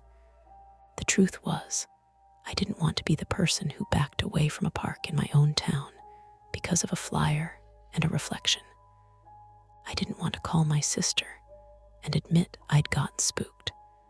I didn't want to give whatever this was the power of being unnamed. I looked at Evan. "We're already here." He swallowed, Adam's apple bobbing in the glow from his screen. "And if someone's here too," I held up the flyer. The damp paper curled at the edges in my hand. "Then we find the bag fast, and we decide what we're doing with this." Evan's gaze flicked from the flyer to the dark equipment and back. He nodded, but it was the nod of someone agreeing because disagreeing would feel worse. We took 2 steps forward together, and that was the choice. Keep it simple, find the backpack and go. Pretend the sign didn't exist, or treat the sign like what it was, a warning someone went out of their way to hide in plain sight. Either way, we had to move, and the park, quiet, ordinary, damp with night, waited to see which kind of people we were. We found the backpack faster than I expected, which somehow made everything worse. It was hooked over the back of the little plastic bench inside the climbing structure, the one meant for imaginary grocery stores and pirate ships. Blue dinosaur print, a frayed strap, exactly where a distracted adult might have set it down while answering a phone call. I reached for it, relief already loosening my shoulders. "That's it," Evan said. "Great, we're done." I slid the backpack off the bench and felt the weight of it, heavier than I expected. When I unzipped the front pocket, the zipper made a loud, teeth-grinding sound that echoed inside the hollow plastic walls. My chest tightened at the noise, irrationally afraid it had traveled farther than it should. Inside, a half-crushed juice box, a small toy car, a packet of crackers. No inhaler. I checked the main compartment, then checked again, fingers digging past a folded sweatshirt. "Claire," Evan said, and I could hear the question forming in his voice. "It's not here," I said, the word not landed hard, like something breaking. I stood there longer than necessary, staring into the backpack as if the inhaler might materialize if I gave it enough time. My phone buzzed in my pocket, and I flinched before pulling it out. Maya's name lit the screen.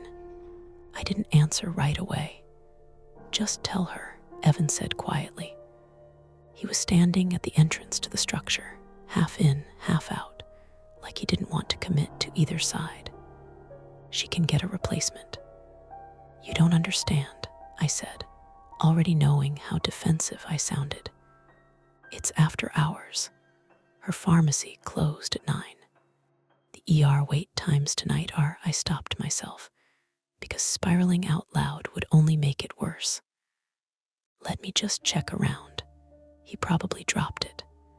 Evan rubbed his face. "Claire." I looked up at him. In the harsh beam of his phone light, he looked older, the lines at the corners of his eyes deeper. Tired in a way that had nothing to do with the hour. "I can't call her without trying," I said. This was the flaw, the thing I never admitted. The idea that if I didn't fix the problem myself, immediately, it would mean something worse than inconvenience. It would mean failure. It would mean I was as temporary as I felt. Evan hesitated. Then he nodded once. 5 minutes. We split up, a decision I regretted the second it left my mouth, but one neither of us challenged. Evan took the swings and the open area near the baseball field. I circled the equipment, my phone light tracing the ground in a slow, methodical pattern. The park sounded different now. Not louder, exactly, just more specific. The scrape of my shoe against gravel. Evan's footsteps crunching farther away. The river's constant rush, closer than I remembered. Somewhere, metal clanged softly, like a gate swinging on a loose hinge. I checked under the slide, crouching low. My knee pressed into damp wood chips and soaked through my jeans. I didn't care.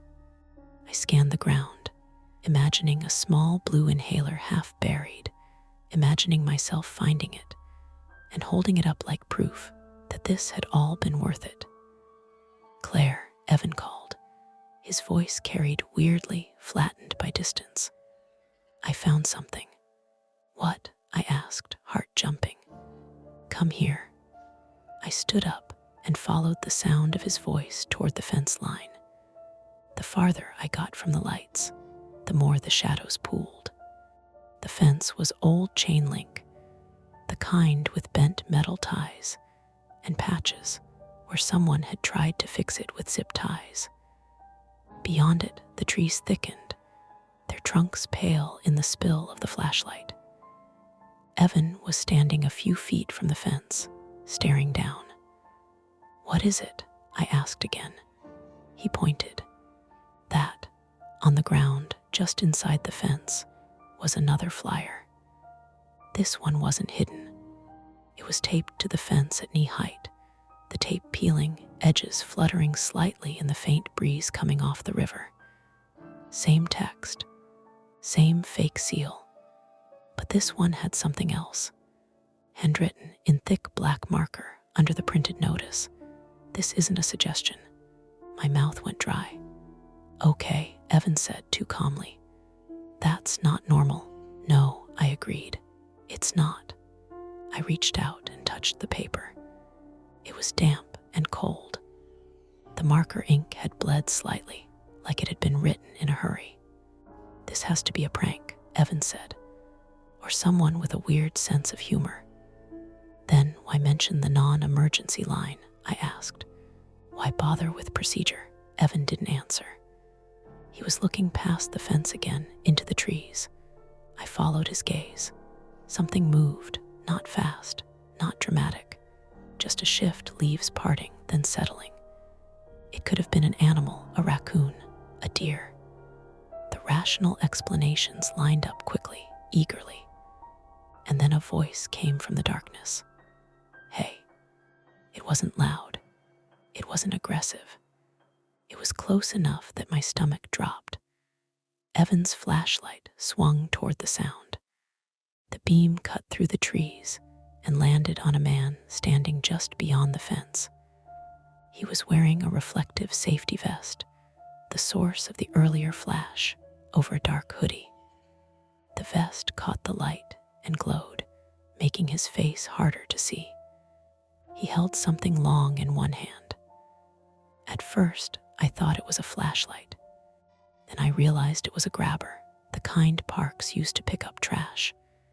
"You're not supposed to be here," the man said. His tone wasn't angry. It was tired, matter of fact. "We're just getting a kid's backpack," Evan said quickly, stepping slightly in front of me without looking back. "We'll be gone in a minute." The man tilted his head. "After dark," he said, as if reading from a script. "Playground's closed." "There's no official sign," I said, immediately wishing I hadn't spoken.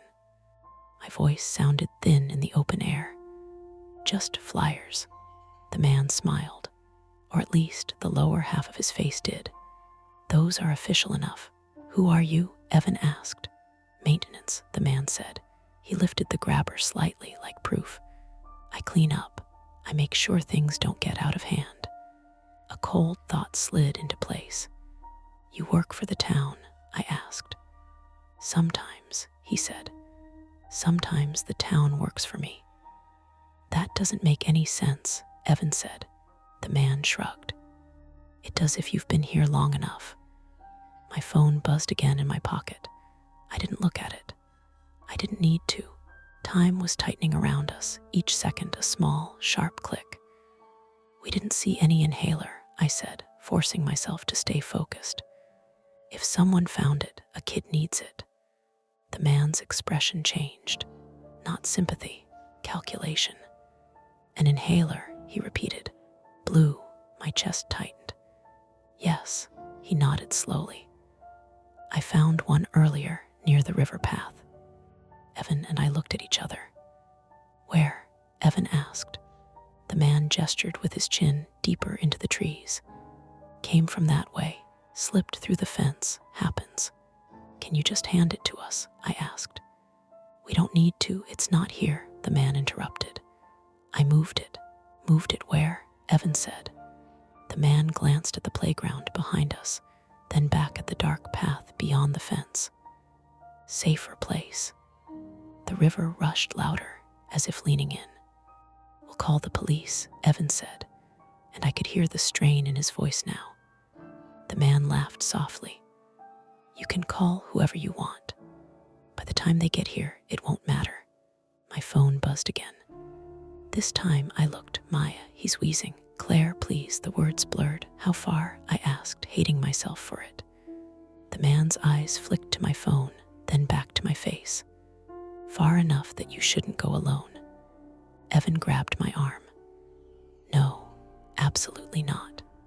I pulled away, my pulse loud in my ears. Choice was unfolding in front of us, ugly and unavoidable. The man stepped closer to the fence, reflective vest glowing like a warning. "You've got maybe 10 minutes, he said. Then it gets worse. Behind him, something clanged, metal on metal, followed by the unmistakable sound of a gate swinging shut. And just like that, the park felt smaller. Evan tried calling 911 anyway. He turned his body slightly, like he could shield the phone from being overheard, and put it to his ear. The screen lit his face an unhealthy blue. He didn't even get a ring. "No service," he said after a second. He checked again, then turned the phone so I could see.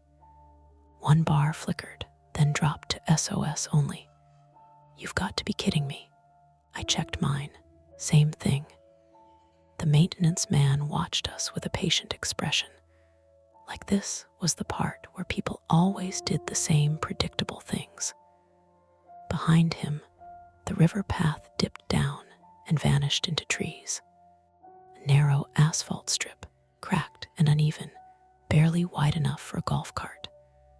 I remembered riding my bike there as a teenager, the smell of wet leaves and algae, the way the sound of water drowned out everything else.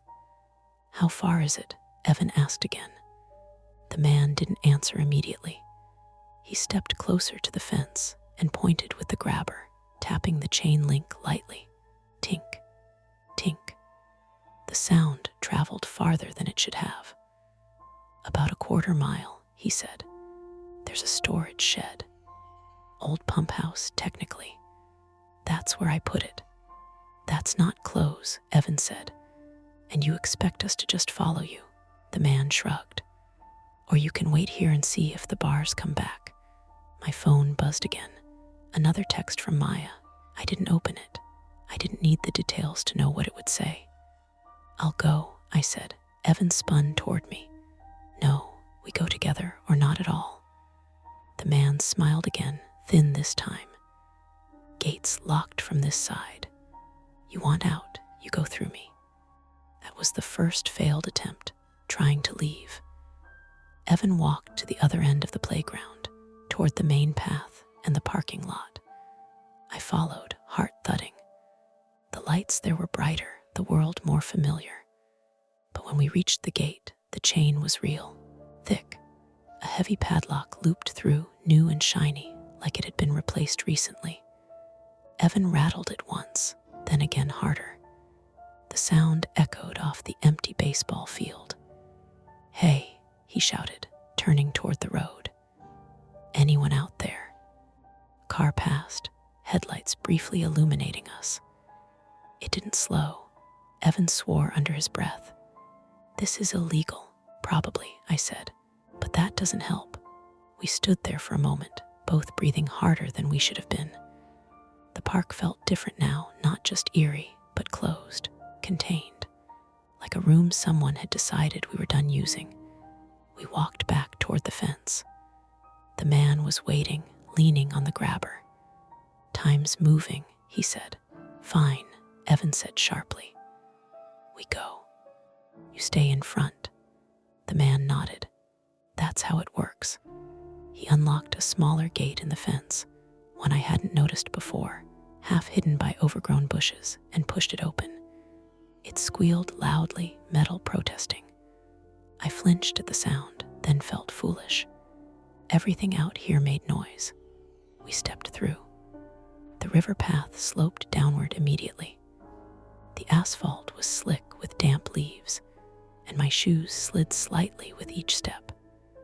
The smell was stronger here, water, Rot, something metallic. Maintenance man walked ahead, his reflective vest bobbing like a warning sign. Evan stayed close to me, our shoulders almost touching. After about 50 yards, I heard footsteps behind us. I froze. Evan turned, flashlight swinging wildly. The beam caught nothing but trees and brush. The footsteps continued, quick, uneven. "There's someone else," Evan whispered. My heart hammered. The sound was close enough that I could feel it in my chest. Then a shape burst out of the undergrowth, low, fast, wrong. I yelped and jumped back as a dog skidded onto the path, nails scrabbling on asphalt. Medium-sized, muddy leash trailing behind it. It barked once, then ran past us toward the park, tail tucked. Evan let out a shaky laugh that turned into a cough. "Jesus. Okay. The maintenance man didn't even look back. "People don't leash their dogs," he said. "It's a problem." That was the misdirection. The relief was real, but thin. We kept going. The path curved left, following the river. The sound of water grew louder, drowning out our footsteps. My calf started to cramp from the uneven ground. I stumbled once and caught myself on Evan's arm. "You okay?" he asked. "Fine," I said, lying. Ahead, a shape emerged from the trees, a low concrete building with a rusted metal door. The pump house. A single security light above it flickered weakly, casting more shadow than illumination. The maintenance man stopped and pointed with the grabber. "There." Evan moved past him before I could stop him. "Give it to me." The man's eyes tracked Evan calmly. I said, "It's inside." Evan reached for the door handle. It didn't budge. "Locked." "Open it," Evan said. The man fished a keyring from his pocket, jangling deliberately, and unlocked the door. It creaked open, the smell hitting us immediately, damp concrete, old oil mildew. Inside, the pump house was cramped. Pipes ran along the walls. A single workbench sat in the corner, cluttered with tools. Evan swept the flashlight around. "No inhaler," he said. I felt a cold wave of panic. "You said, hold on," the man said. He stepped past us and reached under the bench. That was the second failed attempt, trusting his word. He pulled out a plastic bin and flipped the lid. Inside were small, collected things, lost and found debris. A single shoe, a cracked phone, a pair of kids' glasses, and a blue inhaler. I lunged for it. The man snapped the lid shut and pulled the bin back. "Hey," Evan shouted.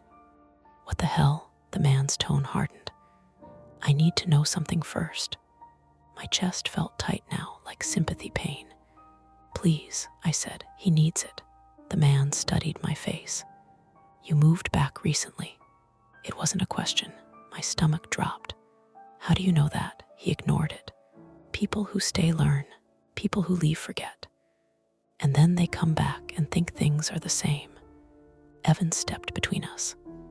"This is insane." The man's grip tightened on the bin. "What's insane is thinking rules exist for no reason." Behind us, the pump house door slammed shut. All three of us turned. The sound echoed, loud and final. I rushed to the door and tried the handle. Locked from the outside. My breathing went shallow. "That wasn't me," Evan said, voice rising. The maintenance man looked genuinely surprised. He moved to the door and rattled it once. "That's not supposed to," something clanged outside. The sound of metal sliding into place. A second lock. The man went still. For the first time, he looked uncertain. The security light above flickered, then went out completely, plunging the pump house into near darkness. Evan's flashlight was suddenly the only light, the beam shaking. "What is happening?" I asked, panic finally breaking through. The man swallowed. "They weren't supposed to be here tonight." "Who?" Evan demanded. The man didn't answer. Outside, Footsteps moved away along the river path. More than one set. I pulled out my phone again. No signal. No bars. The pump house felt smaller by the second, the air thick, hard to breathe. The inhaler sat in the bin between us. So close. And now, with the door locked and the light gone, retreat wasn't an option. Evan killed the flashlight for a second. Not because he wanted darkness, because he wanted quiet. The beam had been bouncing around like a panic attack pipes, wet concrete, the maintenance man's reflective vest flaring whenever Evan's hand shook. It made the room feel like it was moving. When the light went off, the pump house stopped being a slideshow of fear and became what it actually was, a cramped, damp box with another box inside it, our breathing. "Listen," Evan whispered. We stood in the dark long enough to hear it, footsteps, gravelly and deliberate, stopping outside the door. A pause, the soft click of someone testing the handle, as if to confirm the lock held. Then a voice, muffled through metal. "Got him." The maintenance man didn't answer right away. I heard him swallow, heard the wet sound of it in the still air. "Yeah," he said finally. His voice was different now, smaller. "But this doesn't matter," the voice cut in. "You know the deal." Evan's hand found mine without looking. His palm was hot and damp. I squeezed back so hard my knuckles hurt. My phone buzzed in my pocket again like it was trying to climb out of me. Maya, probably. Another please. Another "he's getting worse." A message I couldn't solve with a calm voice and a list. The maintenance man shifted. In the dark, his vest made a faint crinkle. "We need the inhaler," I said, not whispering, not pleading, stating it like a fact the universe had to acknowledge. The voice outside laughed once, short, no humor in it. "Everybody needs something," it said. Evan snapped the flashlight back on, beam hard and white, pinning the door like it could burn through. "Open it," he shouted. Now, silence. Then footsteps moving away, unhurried. The pump house settled again into damp and wire, and the smell of old oil. Second, nothing happened, just us, our breaths. The river outside, rushing like it didn't care. I turned to the maintenance man. In the flashlight glare, he looked less like authority, and more like a guy who'd been awake too many nights in a row, skin sallow, eyes bloodshot. "You said rules," I said. "You said this was for safety. Is this what safety looks like?" His jaw clenched. "People come here after dark," he said. "They don't tell anyone. They drink, they fight, they do stupid stuff by the water. And someone gets hurt, and the town blames the town. Lawsuits, headlines. You know how it goes. So you lock the gate," Evan said, "and trap people." "I lock it so they can't wander down here," he snapped, then stopped, like he'd said too much. My stomach turned. "Wander down where?" He looked at the bin like it was a shield. "The pump house," he said. "This path, it's a dead zone. No service, you saw that. If something happens down here, you said I cut in." "Who are they?" He flinched at my tone. And like he couldn't hold it anymore, he said, "Volunteers." Evan blinked. "What?" "Neighborhood watch," the man said quickly. "Not official, not on paper. They call themselves that. They come out after dark, they scare people off, they keep order." His voice went flat on the last two words. "The town looks the other way because it's cheaper than staffing security." My throat went tight. The flyer, the fake seal, the non-emergency line. It wasn't a prank. It was a system. A shabby little system built out of paper and fear and plausible deniability. "And you?" I asked. "What are you?" He stared at the floor. "I clean up what they leave behind." My skin crawled. "People." He didn't answer, which was worse than any answer. Evan stepped forward. "Give her the inhaler, now." The maintenance man hesitated, then popped the bin lid and grabbed the inhaler. He held it out to me like it weighed 1,000 pounds. I snatched it. Plastic. Blue. Familiar. Real. Relief surged so hard it almost made me dizzy. Then the door thudded. Once. Twice. Someone wasn't testing the handle now. Someone was trying. Evan swung the flashlight toward the narrow window slit near the top of the door. It was fogged with moisture, but through it I saw movement, shadows passing close, a flashlight beam slicing. A voice, different from the first, closer to the door. "Maintenance, you good in there?" The maintenance man's face went gray. "Don't answer," he whispered. Evan barked a laugh. "Now you're worried about talking." The door handle rattled harder. Metal screeched. I backed up instinctively, bumping into the workbench. Tools clinked. My heart tried to climb out through my ribs. "They're going to come in," I said. "They can't," the maintenance man said, but he sounded like he was trying to convince himself. Evan scanned the room with the flashlight, fast, frantic. Pipes, bench, the bin. A narrow vent near the ceiling with a rusted grate. A small back door, no, not a door. A utility hatch in the concrete wall, half hidden behind stacked buckets. It had a metal wheel handle like on old basements. "What's that?" Evan pointed. The maintenance man's eyes widened. "No." Evan crossed the room and tried the wheel. It didn't move. "Help me," Evan said, teeth clenched. The maintenance man shook his head. "That goes to the culvert. It's flooded half the year. Rats. Syringes. You go in there, you..." The door slammed again, harder. The whole building vibrated. Dust drifted down from the ceiling and the flashlight beam. A new sound joined it, the scrape of metal on metal, like someone sliding a bar or prying with something flat. "They're opening it," I said, voice high. The maintenance man's eyes flicked to my hand, the inhaler, then to Evan S., then to the hatch. Something inside him snapped, not into bravery exactly, into survival. He stepped to the hatch and put both hands on the wheel. "On 3, he said. Evan braced. 1, the door outside groaned. 2, shoved my shoulder against the wall beside the hatch, adding weight where I could, breath ripping in my throat. 3, we turned. The wheel fought, then gave with a wet clunk. The hatch creaked open, releasing a breath of air that smelled like river mud and rust. Blackness yawned beyond it. Evan angled the flashlight into the opening. Water glimmered below.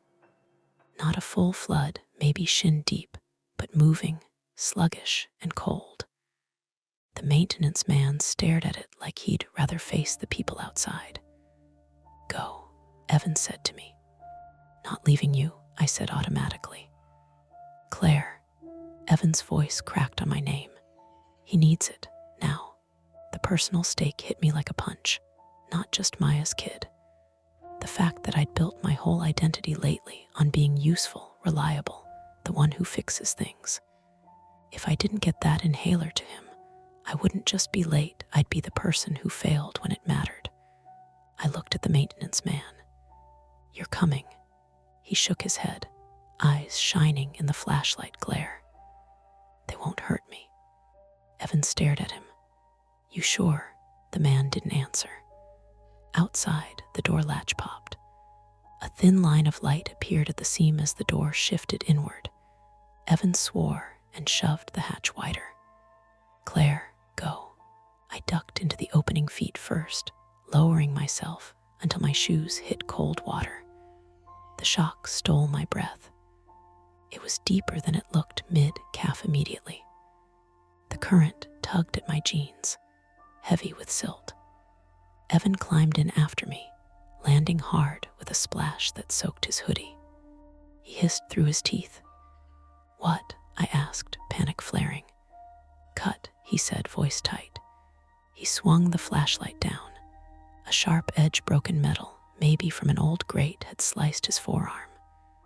Blood welled dark in the beam, mixing with the water, not life-threatening, but real, slippery, painful. Behind us, the pump house erupted with noise, the main door opening fully, voices entering, flashlights sweeping. "Hey," someone shouted. "What the?" Evan shoved the hatch closed from our side, muscles straining, wheel clanking as he spun it back as far as it would go. The metal sealed with a final thunk that sounded flimsy in the face of angry people. Then we were in the culvert, two humans crouched in a concrete throat under the town, ankle to calf deep in river runoff, flashlight beam cutting ahead. The tunnel sloped upward slightly, away from the pump house. Our shoes scraped on grit. The air was colder here, damp enough to cling to the inside of my nose. Somewhere above, I heard the faint rumble of a car passing, oblivious. We moved fast, splashing, slipping, trying not to think about what else lived in this water. Evan's breathing was ragged. Every few steps he winced, cradling his bleeding arm close to his chest. After maybe 20 yards, the tunnel split, one branch narrower, the other wider. Evan hesitated. "Which way?" he asked. I didn't know. I didn't have a map. I remembered the river's curve, the way the path ran parallel to it, the way the park sat above. "Left," I said, choosing with nothing but instinct and the faint sound of water. We turned left. The light ahead changed subtly, less black, more gray. The tunnel rose. The air smelled fresher. Then we saw it, an iron grate at the end, half covered in leaves and branches, moonlight leaking through. We weren't out yet, but we were close. Behind us, faintly, through concrete and water, came a dull, metallic pounding. They'd found the hatch. Evan looked at me, eyes wide and wild. "We can't go back," he said. "I know," I whispered, gripping the inhaler so hard it dug into my palm. We pushed forward toward the grate, toward whatever waited outside, injured, soaked, shaking, but with the one thing that mattered clutched between us. The conflict with the people behind the door was over in one sense. We'd gotten away, but the cost was already written into Evan's bleeding arm, into the cold that had sunk into my bones, into the fact that Maple Hollow now felt like a town with hidden hallways. And we weren't finished paying. The grate didn't open like a movie. It didn't swing out with a heroic groan. It fought us in small, humiliating ways. Evan jammed his good hand between the bars and tried to lift. The iron didn't move. My fingers were so cold they felt thick and wrong, like I was wearing gloves made of rubber. We pushed together, shoulders braced against slimy concrete. Leaves and branches scraped down on our heads from the outside. The grate finally shifted an inch with a gritty squeal. Then it stopped again. "Wait," Evan said through clenched teeth. Blood from his forearm had thinned into pink streaks along his wrist, mixing with culvert water. He was shaking, cold, pain, adrenaline. "Evan," I said, and heard my own voice for the first time, raw, too loud. He sucked in a breath. "Just give me a second." He repositioned his hand, pushed again. The grate slid up another inch, then another, until there was finally enough space for me to wedge my shoulder under it. I shoved. The grate lifted just high enough to let us crawl out on our stomachs like kids doing something we weren't supposed to do. We rolled onto wet grass behind a row of shrubs, not far from the riverbank. Moonlight washed everything the color of steel. The air outside was colder than the tunnel but cleaner, and I pulled it into my lungs like it was medicine.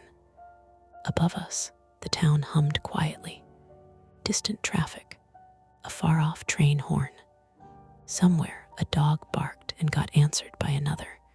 Then the exchange died out. We lay there for a second, listening. No footsteps, no shouting, no flashlights cutting through the brush.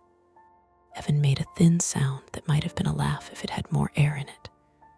"We're out," he said, like he didn't believe it. My hands were cramped around the inhaler. I forced my fingers to unclench, then checked it like I needed proof it was still real. I looked at Evan's arm and my stomach rolled. "You need stitches," I said. "It's not that bad," he replied automatically, which was the first lie people tell when they're scared of making things official. I pulled my phone out. Still, SOS only. Evan did the same. He tried moving up the slope toward the street, half running, half stumbling. I followed, jeans dripping, shoes squishing. 10 yards, 20. A bar appeared, then 2. Evan's face tightened with relief, and he hit redial without saying anything. This time, it rang. 911, what's your emergency? Evan spoke fast, words tumbling. We're at behind Maple Hollow Playground, near the riverbank. We were trapped in the pump house. There are people my friend needs to get an inhaler to a kid. I'm injured. The dispatcher cut in, trained calm. Sir, slow down. Are you safe right now? Evan looked at me. I looked back. We were standing under a streetlight now, dripping onto the curb, looking like we'd crawled out of the ground. Safe felt like a temporary condition. I don't know, Evan said honestly. Not really. I took the phone from him because my hands needed something to do that wasn't shaking. We escaped through a drainage culvert, I said, forcing my voice into a steady shape. We were locked in. There were multiple individuals outside the pump house. We need police and EMS. There was a pause, a keyboard clicking. Units are en route, the dispatcher said. Stay where you are if it's safe to do so. Do not approach the area again. I almost laughed, as if returning were an option, as if a part of me wasn't already replaying the latch popping, the voices at the door, the maintenance man's face when he realized he'd lost control. I need to deliver an inhaler, I said. My nephew is having breathing trouble. Ma'am, is he with you? No, he's at my apartment, about 7 minutes away. Another pause then. If you can do so safely, have someone else drive him to the nearest emergency department. If not, EMS can respond to him as well. What's the address? I gave it. Evan stood hunched over, pressing his sleeve to his arm. His lips were pale, not from blood loss, more from cold, and the way your body empties itself after it has been running on fear. We should just go, I told the dispatcher. We can meet the police at my apartment. I can hand off the inhaler. Okay, she said. Stay on the line until officers arrive, or you're in a secure location. We moved fast through streets that suddenly felt unfamiliar, even though I'd driven them 1,000 times as a teenager. The same houses, porch lights on timers, a few windows glowing with late-night TV. Someone had a garage door half open, a bike propped inside. Ordinary details that felt like a different universe. At my building, Maya was already outside, barefoot in the cold, clutching her son against her shoulder. Maya Madsen, 35, female, looked wrecked in the way parents do when they've been watching their child struggle to breathe. Her hair was pulled into a lopsided bun, sweatshirted inside out. Her eyes went straight to my hand. You got it, she asked, voice tight. I held it out. She took it like it might crumble. Liam Madsen, 5, male, was warm and heavy against her, his cheeks flushed, breath making a faint wheeze that was almost a whistle. His eyes were half-lidded, exhausted. Maya shook the inhaler, fitted it into the spacer she'd brought from the car, and guided it to his mouth like she'd done it 100 times. "Okay, bud," big breath, Liam tried. His small chest stuttered. "Again," Maya said, not soothing, just firm. After the second puff, his breathing didn't magically fix itself. It didn't clear like a switch. It eased by degrees, still tight, but less panicked. His shoulders dropped. His eyelids fluttered. He leaned into her neck like he could finally stop fighting for each breath. I realized my own breathing had been shallow for so long my ribs hurt. An ambulance arrived 10 minutes later. Not instantly, not dramatically, just the slow blink of lights coming down my street like any other call. The paramedic checked Liam, listened to his lungs, asked questions Maya answered in clipped sentences. They recommended transport anyway. Maya agreed immediately, voice breaking only once when she said, "Please." Evan sat on my front steps while another EMT cleaned his cut. It needed stitches. No argument anymore. The police came after that, 2 officers, one younger, one older, both with the tired posture of people who have seen enough weird nights to stop being surprised. They took our statements separately. I told them about the locked gate, the flyers, the maintenance man, the pump house, the voices, the culvert. I didn't call them volunteers because the word felt like a joke.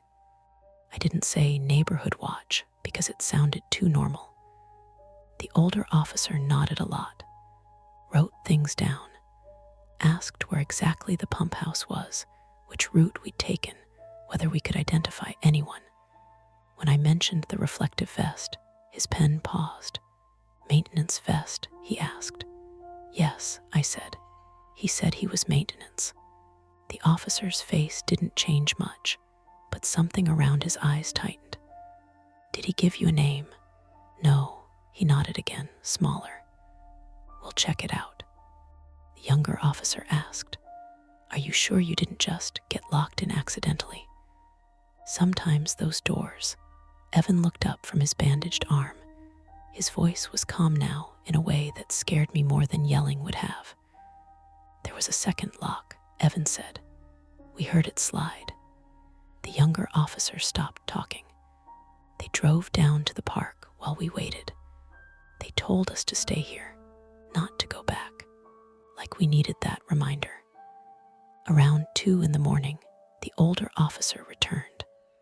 He stood in the halo of my building's exterior light and looked suddenly older than he had earlier. "The pump house was empty," he said. "No one there, door was locked. No sign of forced entry." I stared at him. "That's not possible." "We checked the gate," he added. "It's locked, yes. Town property. We'll notify Parks and Rec in the morning." "And the flyers?" I asked. "The handwritten one," he hesitated.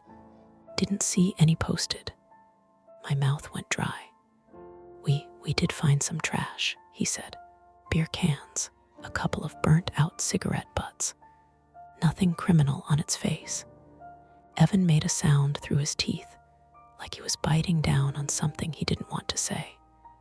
The officer looked at Evan's bandaged arm, then at my soaked jeans still hanging over the railing to drip dry. He lowered his voice. "If someone approaches you again," he said, "you call. Even if you're not sure. You hear me?" I nodded. When he left, the street returned to stillness. My building's hallway light buzzed faintly. Somewhere inside, a neighbor's dryer thumped rhythmically. Ordinary, stupid sounds that felt too loud. Evan stayed until the ambulance texted me that Maya and Liam were admitted for observation. When I finally sat on my couch, wrapped in a blanket that smelled like clean laundry, my hands began to shake properly, like my body had been holding it back until it had permission. Evan stared at the floor. "They're going to say we made it up," he said. "No," I replied, "but it can't came out unsure. He looked up. In the bright kitchen light, his pupils were still a little too wide. "You know what's worse?" he said softly. The part where the maintenance guy looked scared, like he was keeping rules, but not the real rules. I didn't answer because the thought had already lodged under my ribs. The flyers. Welcome to Mia Horror Stories. To make it easier on your eyes, this video plays against a black screen, so you can close your eyes, get comfortable, and let the story take over. But don't relax too much, the ending might just catch you off guard. Stay with me until the very last word. The first thing that went wrong was the voice, not the directions. The directions were fine. Little purple line on the screen was clean and confident, like it always is. Turn here, then there, and you'll be where you said you wanted to go. But the voice was wrong in a way that was hard to explain without sounding dramatic. It didn't mispronounce anything. It didn't glitch out or stutter. It just spoke like it was trying not to be overheard.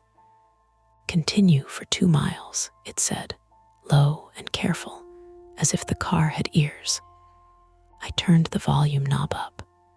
The display jumped from 7 to 12. The voice didn't get any louder. That should have been my cue to pull over, reboot it, do the normal troubleshooting stuff. Instead, I glanced at my phone sitting face down in the cup holder, like a guilty conscience. No service. Again. And my battery was at 9% because I'd been saving my car charger for later, like I could negotiate with electricity. I told myself the GPS was old, used, temperamental. A simple explanation, the kind you can tuck your discomfort into like a receipt in your pocket. "Did you hear that?" Jenna asked, leaning forward from the passenger seat, as if proximity to the dashboard made her part of the decision-making process. I kept my eyes on the road. 2 lanes, wet blacktop, the kind of highway that feels like it was designed by committee and maintained by exhaustion. Oregon in February. Everything gray and green at the same time. Fir trees packed tight along the shoulder, their needles dark from rain, their trunks almost black. "It's just quiet," she said, like it's whispering. "It's not whispering," I said, and the way I said it made it sound like I was trying to convince myself. The windshield wipers dragged back and forth with that familiar rubbery squeak at the end of each pass. My heater had this faint smell dust and warm plastic, like the first time you turn it on after a long summer. Jenna had a takeout coffee between her knees. Every so often, it sloshed a little, and the lid clicked. We were 40 minutes outside Bend, headed toward a cabin that my coworker swore was off-grid in a cute way, which I'd already decided meant you will not be able to call anyone if you slice your finger open making dinner. It was supposed to be a simple weekend. 2 days. No inbox. No calendar invites. A reset with a person I liked a lot. And maybe, if I was honest, a small test. Could I stop white-knuckling every quiet moment long enough to actually enjoy it? I'd bought the GPS that morning because my phone had been doing that thing where it pretends to have reception. And then, when you need it, it gives you a cheerful little SOS only, like a joke. I stopped at a pawn shop on the edge of town while Jenna ran into a grocery store for snacks and drinks. The GPS was in a glass case between some old cordless drills and a set of golf clubs missing a club. The guy behind the counter said, "This one's cheap because it's old, but it works. You'll be fine." He said it the way people say you'll be fine when they don't actually know if you'll be fine. Now it sat suction, cupped to my windshield. a matte black rectangle with scratches on the frame and someone's thumbprint permanently ghosted into the screen. The voice said, "Prepare to exit in 1 mile." "Okay," Jenna said, already brightening. "So we're close." "We're not close," I said, and then softened it because I heard myself. "We're getting there." She gave me a look. It wasn't offended. It was the look of someone who's learned the shape of your stress and knows where not to press. "You're doing the jaw thing," she said. "I'm not doing the jaw thing." "You are," I unclenched without meaning to. My teeth ached in that dull way they do when you've been bracing for something all day and didn't notice. Jenna looked out her window at the trees whipping past.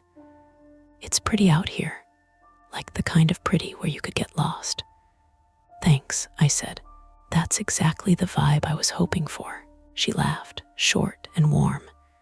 It eased something in my chest. For a moment, the road was just a road. The wipers squeaked. The tires hissed on wet asphalt. A logging truck passed us going the other way, spraying mist. Normal. Then the GPS spoke again. "Do not take the first paved road." I blinked. My hands tightened on the steering wheel. Jenna turned toward the device. "What?" The screen showed a simple map with our route, the purple line curving toward an upcoming exit. Beneath it, the standard text, "Exit right in 0.8 miles. No warning. No little triangle icon. Nothing that would suggest the device had just delivered a sentence like a person. "It didn't say that," I said automatically, even as I replayed it in my head. The wording, the "do not." Way it sounded like a rule, not an instruction. Jenna's eyebrows were up. She wasn't smiling now. "It definitely did," I heard it. I glanced at the volume. Still 12. I tapped it down to 11, then back up. The voice didn't change. "Maybe it's some feature," Jenna offered. "Like those GPS things that warn you about toll roads." "Toll roads don't start with 'do not,'" I said. "They start with 'avoid' or 'recalculating.'" I reached over and pressed the screen. It didn't respond at first. I pressed again, harder. The map zoomed in with a jerky animation. My route was still there. The exit was still there. But the device felt sluggish, like it was thinking. A small notification bar at the top flickered too fast to read and then disappeared. Jenna leaned in. I could smell her coffee, bitter and sweet. Maybe it's the previous owner's settings, like some custom alert. "That's not how GPS works," I said, but the truth was, I didn't know how this particular one worked. Never used a standalone unit outside of rental cars. The exit sign appeared ahead through the rain, a green rectangle with white lettering that glowed under our headlights. "Junction 15, Service Road, no through traffic," Jenna read it out loud. "Service Road, no through traffic. That's not great." "I'm sure it's fine," I said, and the fact that I said it with the same cadence as the pawn shop guy did not escape me. The GPS spoke again. "Exit now." This time, it sounded normal, flat, confident, loud enough to hear. I felt my shoulders drop an inch. "See, that's normal." Jenna didn't look convinced. Her fingers traced the seam of her coffee cup lid. "But what about the other thing?" I forced a laugh that didn't land. "It's an old device. It probably has some weird recorded warning, like a voice memo or a bug." "Voice memo," she repeated, tasting the words. Like someone recorded, "Do not take the first paved road," into their GPS. I didn't answer because the idea made my scalp itch. The exit lane split off to the right. The line of reflective markers guided it like breadcrumbs. I signaled, moved over, and felt the car drift into the lane with that small, satisfying thump as the tires crossed the groove. The service road curved away from the highway into the trees. The sound changed immediately, less open air, more enclosure. The highway's rush faded behind us, replaced by the dull patter of rain on leaves and the steady hum of our engine. The sign "No Through Traffic" felt less like a statement and more like a dare. Up ahead, a second sign loomed, "Authorized vehicles only." Under it, a narrower paved road cut off to the right, fresh asphalt, bright paint, almost too clean. Straight, inviting, like a shortcut drawn by someone who wanted you to take it. The GPS screen showed two options: our purple line continuing straight on the service road, and a faint gray road branching right. The gray road didn't have a label. It was just there. The GPS didn't say anything. Jenna stared at the right-hand road. "That looks new." "It does," I agreed. My stomach had that light, hollow feeling, the one that shows up right before you realize you've made a decision you can't easily undo. I glanced back at the main service road, older pavement, patched and cracked, the kind with uneven edges that tries to throw gravel at your undercarriage. Then I looked at the clean branch to the right again. Jenna's voice was careful. "What does the cabin address say?" I tapped the printed directions my coworker had texted me, scribbled on a sticky note, now soft from my sweaty palm. It was an address and a name for the rental. No mention of any special roads. No warnings. Nothing helpful. The GPS finally spoke, and when it did, it was quiet again, almost private. "Choose." I felt Jenna's eyes on me. I felt the rain, the dark trees pressing in, the clean road on the right like an easy answer, the worn road ahead like the honest one. And in that half second, with my tires on wet asphalt and my phone useless and my pride louder than it should have been, I had to decide which kind of person I was going to be. The one who took the obvious path, or the one who listened to a device that wasn't supposed to talk like that. I took the right-hand road. I wish I could dress that up with some noble reason, saving time, trusting the tech, avoiding potholes. But the truth is simpler and worse. The new pavement felt like control. Smooth, predictable. A clean line through the mess. Jenna didn't say anything as I turned the wheel.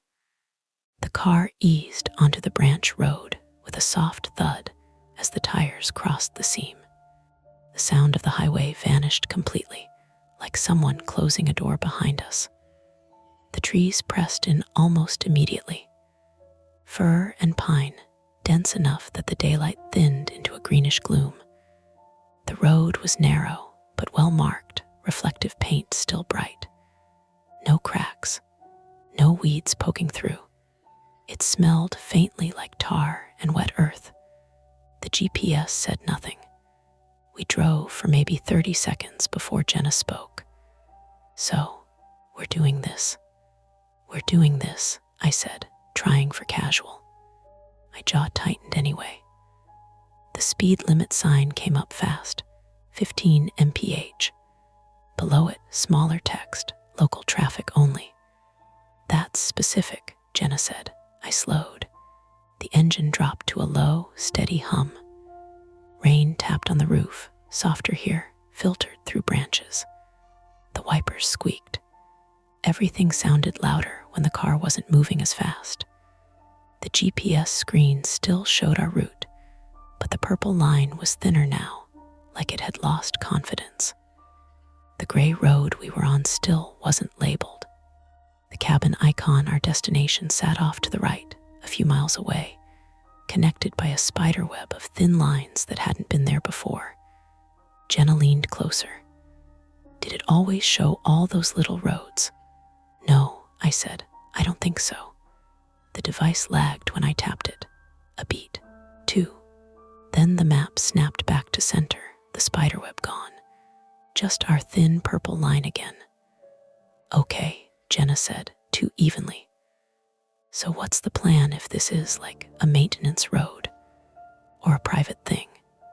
We'll turn around, I said. If it looks wrong. She looked out her window. The trees were closer on her side, their trunks sliding past slow enough to count the knots. It already kind of looks wrong. The GPS spoke. Maintain speed, it said. Quiet, careful. I almost laughed. It's bossy. Jenna didn't smile. It sounds like it's worried. That was when the first problem showed up. Not dramatic, not cinematic. Just a dull, mechanical thump from the rear, followed by a vibration that crawled up through the steering wheel and into my hands. I eased off the gas. The car pulled slightly to the right. No, I said. No. I guided us to the shoulder, which was barely a shoulder, just a strip of compacted dirt and pine needles, and stopped. The engine ticked as it cooled. Rain whispered through leaves. Somewhere far off, something metallic clanged once, then stopped. Jenna was already unbuckling. Flat, feels like it. I opened my door, and the cold slapped me awake. The smell out here was stronger sap, wet bark, the sharp chemical tang of fresh asphalt. The rear right tire was visibly low, the rubber bulging where it met the ground. A roofing nail glinted near the tread, its head slick with rain. You've got to be kidding me, Jenna said. I crouched, fingers numb as I touched the tire. It hissed softly, a sound like someone exhaling through their teeth. I can change it, I said, too quickly. I've done it before. You hate changing tires, Jenna said. I don't hate it. You absolutely hate it. You get all intense. She wasn't wrong. Something about being exposed on the side of the road, relying on a jack and my own competence, flipped a switch in me. It reminded me how thin the line was between handled and helpless. I've got this, I said, already popping the trunk. The spare was there. So was the jack. So was the tire iron, heavy and cold in my hands. The ground was uneven, sloping slightly toward the trees. Okay, Jenna said, practical mode engaged. Let me look up a tutorial just to be safe. She pulled out her phone. Her screen lit her face blue. Then she frowned. No service. Try again, I said. She did. Same result.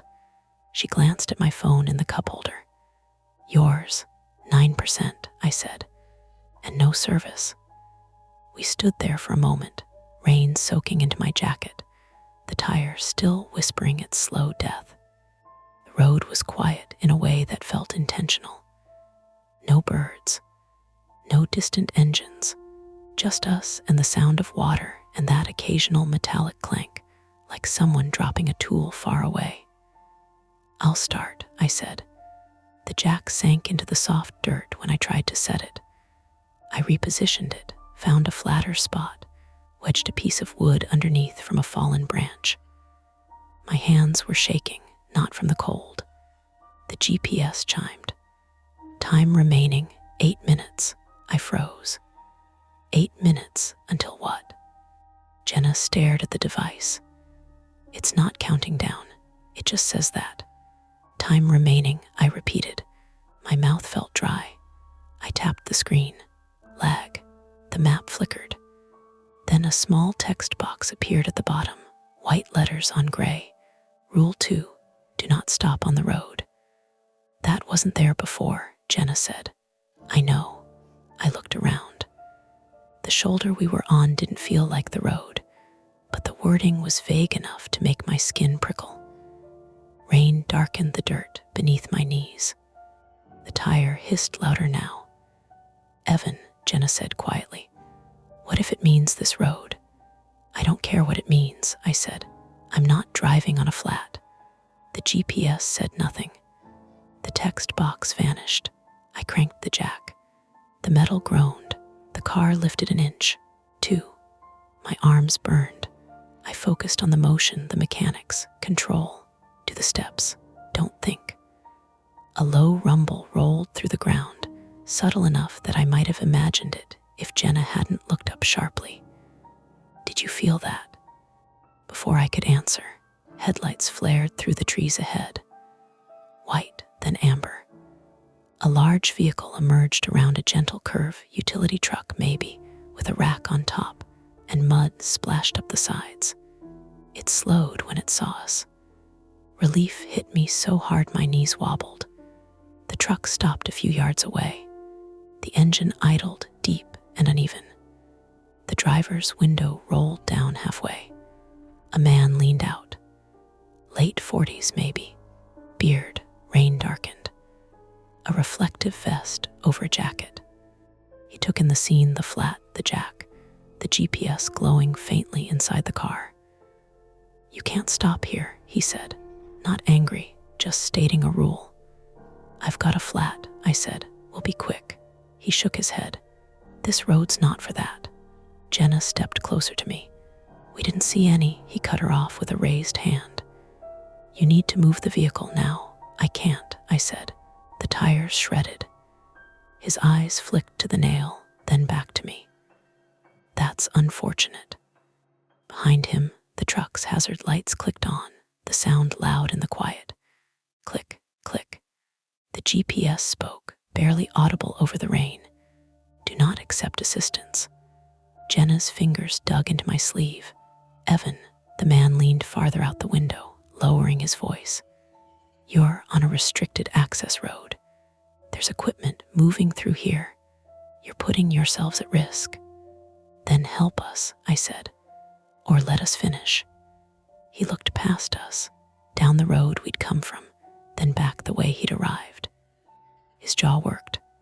"I can call it in," he said, "but that'll take time." "How much time?" Jenna asked. He hesitated. "More than you have." The GPS screen flashed again. "Time remaining 5 minutes." My chest tightened. The jack wobbled slightly in the soft ground. "Evan," Jenna said, low and urgent. "What if we just trust him? Trust." The words scraped against something old in me. The part that wanted to fix things myself, to not owe anyone, to not hand over control. The man watched my face, like he could see the argument playing out. Behind him, the road curved away into deeper forest. Somewhere beyond the trees, that metallic clank sounded again. Closer this time. 5 minutes until what? I didn't know. But I knew I was running out of time to decide. The man in the truck checked his watch. 4 minutes, he said, like he was doing us a favor by rounding down. "You can't stay here." Jenna looked at me. Rain beaded on her eyelashes. Her jaw was set, the way it got when she was trying not to push too hard. "Evan, please." The GPS screen glowed from inside the car, dim but visible through the windshield. "Time remaining 4 minutes." "Help me finish the tire," I said to the man. "2 people, it'll go faster." He shook his head. "Policy, I can't get out. And you really shouldn't be jacking the car here anyway." "Then what are we supposed to do?" Jenna asked. He exhaled through his nose, annoyed now. "There's a turnout half a mile back. Limp it there." "With a flat," I said. "That'll destroy the rim." He shrugged. "Better than what's coming through here." That phrasing landed badly. "What's coming?" I asked. He didn't answer directly. He leaned farther out the window and lowered his voice. "Look, this is an active access road. You're not authorized. I already radioed it in. You don't want to be here when the gate closes." "Gate," Jenna said. He straightened. 3 minutes. The truck's hazard lights clicked louder, echoing off the trees. Click, click, click. The GPS spoke, soft and close. "Proceed forward, do not reverse." I felt something inside me harden. "It's telling us what to do now." Jenna stared at the screen. "It told you not to accept help. And now it's telling you to drive on a flat. That doesn't make sense." she added quickly. None of this does. I crouched back down and grabbed the tire iron. If I can just get it off, the jack slipped. Not catastrophically, just enough to make the car drop a fraction of an inch with a dull, ugly thunk. Pain shot up my wrist as the tire iron wrenched sideways. Shit, I hissed. Jenna was beside me instantly. Are you okay? My wrist, I said. I flexed it.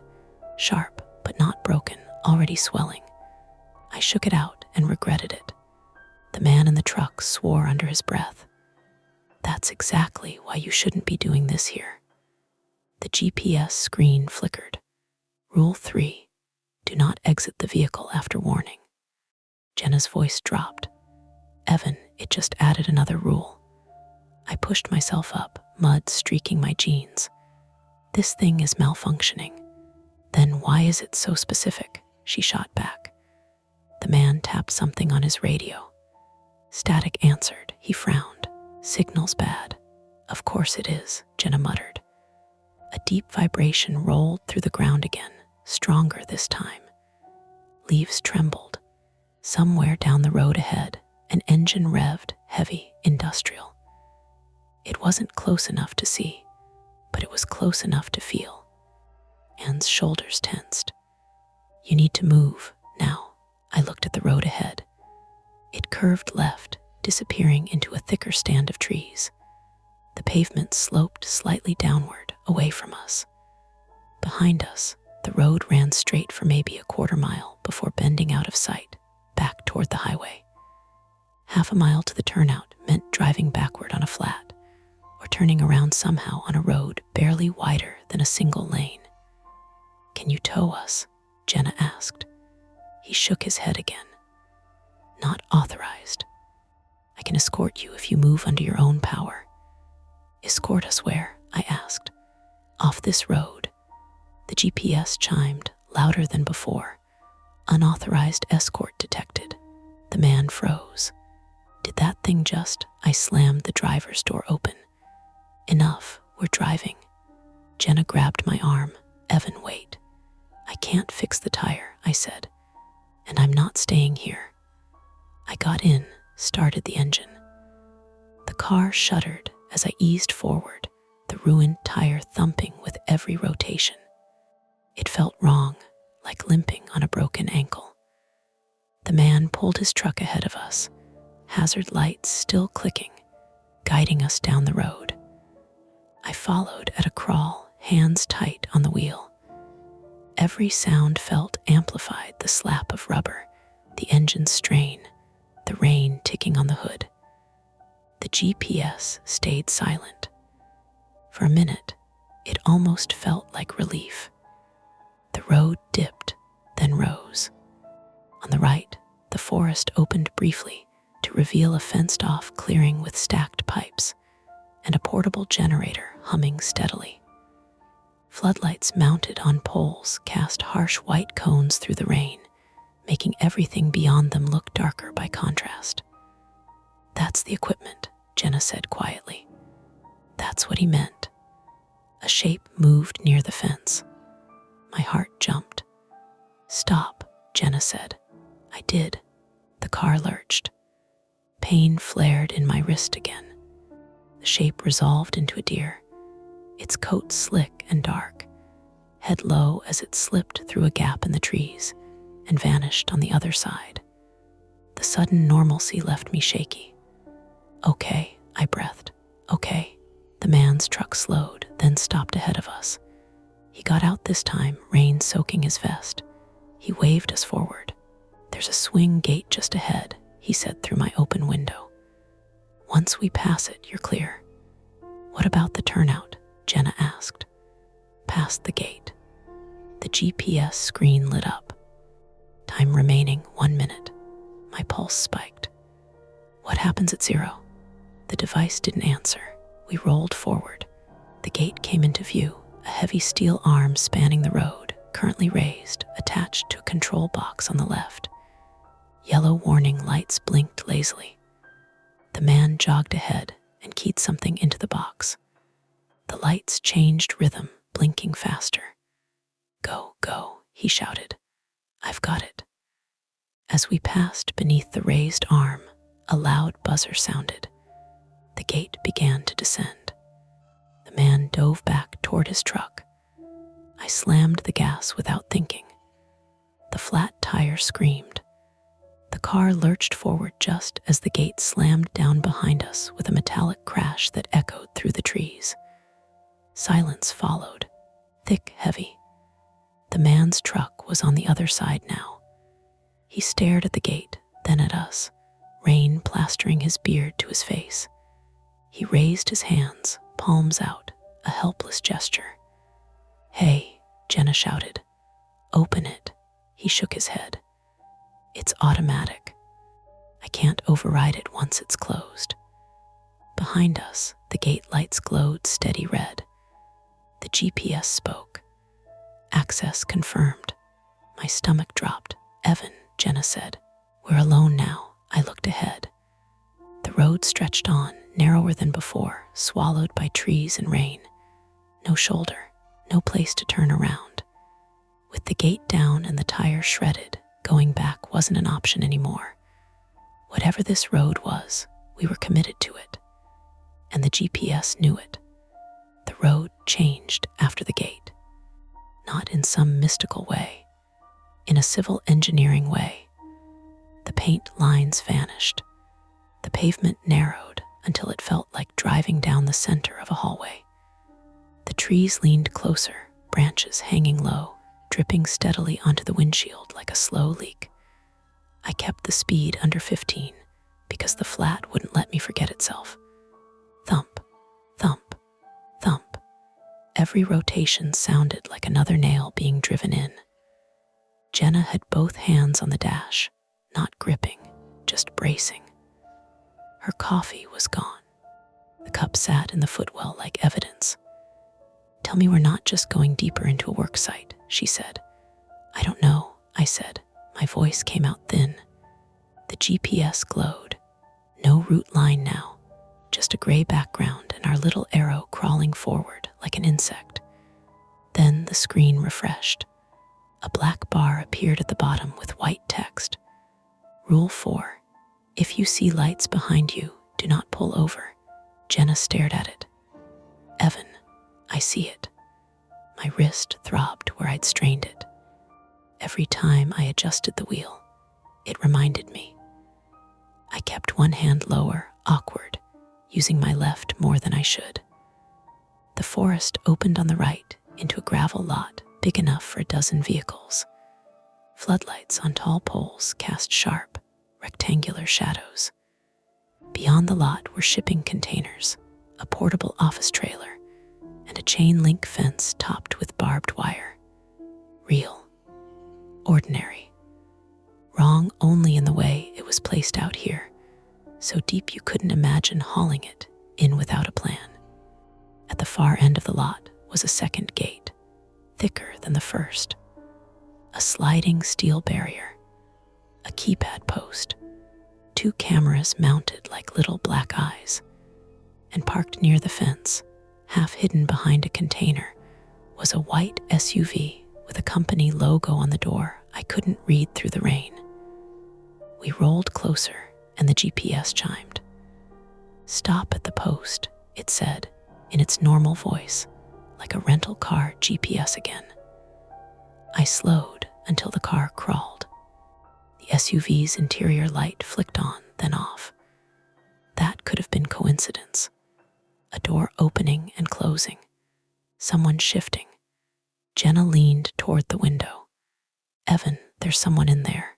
Could be security, I said, and immediately hated how hopeful it sounded. The keypad post stood on a small concrete pad, a reader, a camera with a blinking red dot. No signage except a faded placard, authorized access only. Violators subject to prosecution. I stopped, aligning my window with the post. The GPS screen flashed once. Access window. Jenna made a sharp sound. 2 minutes of what? I tapped the screen hard. Nothing. I tapped again. Lag. Then the map zoomed in on a blank grid with a single thin line labeled only with numbers, RD 771. "I've never heard of that," I muttered. Behind us, far back down the road, a light appeared between the trees. One light became two, headlights wide apart, bobbing slightly on the uneven road. Jenna's voice went tight. "Lights behind us." I felt my stomach turn over. Rule 4. If you see lights behind you, do not pull over. "We can't go forward," she said. "The gate's closed." "We can't go back," I said. "We're on a flat." The headlights grew brighter fast, the vehicle moving much faster than 15. The GPS chimed again, insistent.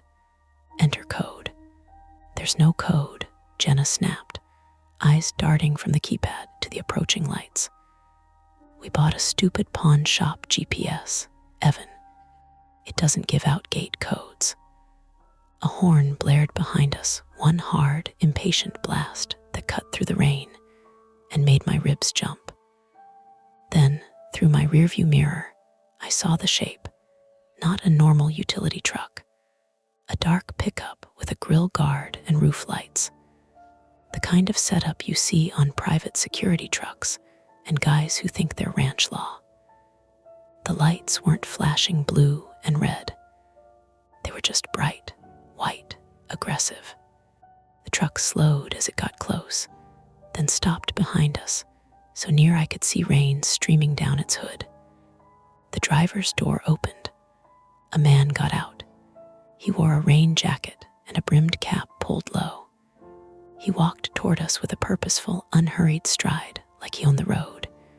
In his hand was a flashlight, angled down, beam bouncing with each step. Jenna whispered, "Lock the doors." I did. The locks clicked like a confession. The man reached my window and rapped on it with his knuckles. Not hard, controlled. I cracked the window an inch. Cold air slid in, the smell of wet gravel and diesel.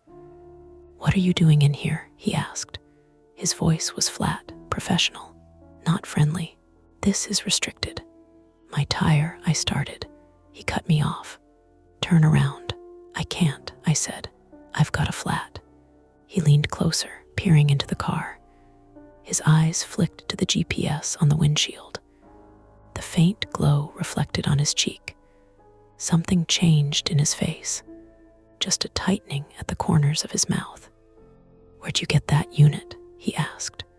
Jenna shifted. "A pawn shop in Bend, this morning." The man's gaze stayed on the GPS. "Shut it off." I hesitated. The device's black bar still showed. Access window, 000112 counting down. The keypad post waited.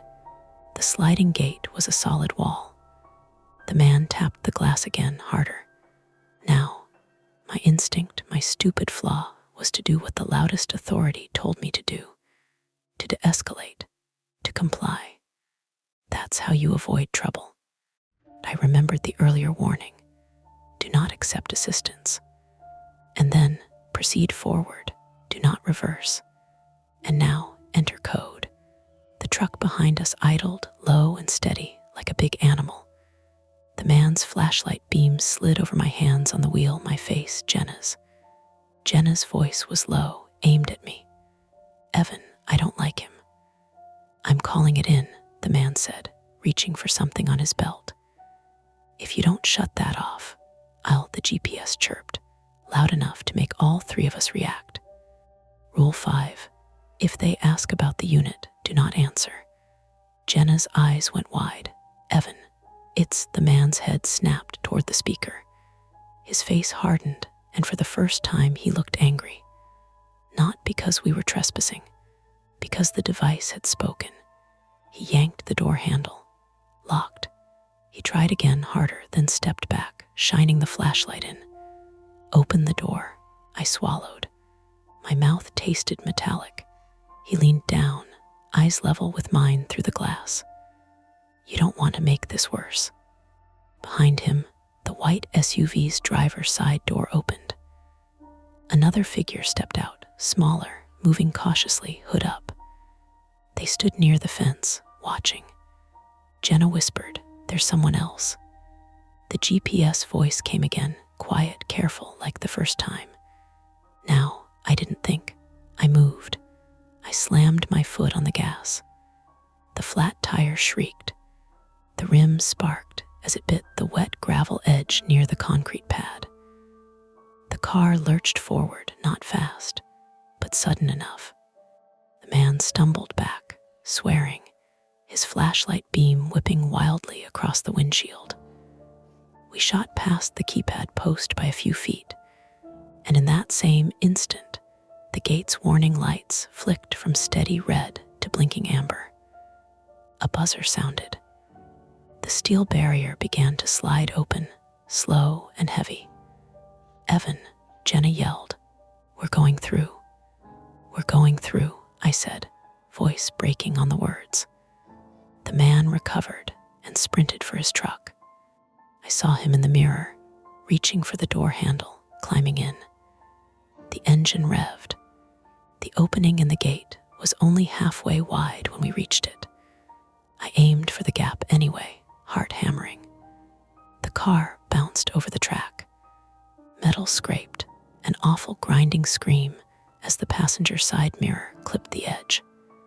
Plastic exploded. The mirror dangled, useless. We were through. The gate began closing immediately behind us, the buzzer screaming like a warning in a parking garage. The pickup surged forward, trying to follow, but the narrowing gap wasn't forgiving. The truck's grille hit the gate edge with a violent clang. The sound was enormous, echoing off the containers and into the trees. The gate shuddered but kept moving, steel grinding against steel. The pickup backed up a foot, then rammed again. Another clang, another shudder. But the gate was thicker than his impatience. It slid shut with a final metallic slam. Silence followed, except for the rain and my engine and the ragged sound of Jenna breathing. I didn't stop. Rule 4, do not pull over. I kept going until the lot and its floodlights were far behind, until the road narrowed again and the forest swallowed us whole. Only then did I ease off the gas, realizing my hands were shaking so hard I couldn't keep the wheel steady. Jenna wiped her face with the sleeve of her jacket. We just ran a gate. We didn't have a choice, I said, but it came out like a plea. The GPS screen went dark for a second, then lit back up with a simple arrow and one line of text. Route updated. Continue. My throat tightened. How does it know these gates? How does it know any of this? Jenna stared ahead into the rain, her voice smaller now. Evan, what if this road isn't supposed to exist because it's not public? I flexed my wrist and pain flared. My right hand was swelling, fingers stiff. The missing mirror let cold air whistle in through a cracked seal. The flat tire had gotten worse, each thump heavier, the rim grinding every few rotations. We weren't being chased now, not past the gate, but the cost was sitting in the car with us. Damaged vehicle, injured wrist, and the sick understanding that we'd crossed into something managed, watched, kept off normal maps on purpose. And we still had to get out. We didn't make it far on the rim. The road kept narrowing, the rain kept coming, and the flat kept getting louder until the thump became a grinding scrape that I could feel in my teeth. Sparks weren't dramatic in the rain, just brief orange flashes under the passenger side when the rim kissed stone. Jenna flinched every time, like the car was hurting. Stop, she said finally. Not a suggestion. Evan, stop. We're going to flip this thing. I didn't want to stop. Rule 4 was still stamped behind my eyes. If you see lights behind you, do not pull over. But there were no lights now, just wet darkness, and the GPS arrow insisting we continue as if we weren't leaving pieces of the car behind us. I eased off the gas and rolled onto the only place that looked remotely stable, a widened patch of gravel where a culvert ran under the road. It wasn't a turnout, not really, more like where a maintenance truck could tuck in without sinking. The car shuddered as I stopped. Silence dropped in, the kind you notice because your body has been bracing against noise. The engine ticked. Rain tapped the roof. Jenna's breath came out in short bursts. Okay, we're not dead. My hands were still on the wheel, white-knuckled. My wrist was swollen enough that my fingers felt thick and uncooperative. I forced myself to look in the mirror, what was left of it. The passenger side mirror hung by its wire, rain dripping off it. Behind us, the road was a dark ribbon swallowed by trees. Nothing moved. No headlights. Jenna reached for my phone. We have to call someone. It's at 9%, I said, but I handed it over anyway because it was something to do other than listen to my heart. She plugged it into the car charger. The battery icon flickered like it might refuse. Then it climbed to 10%, painfully slow. No service, she said. She tried again. Same. I stared at the GPS.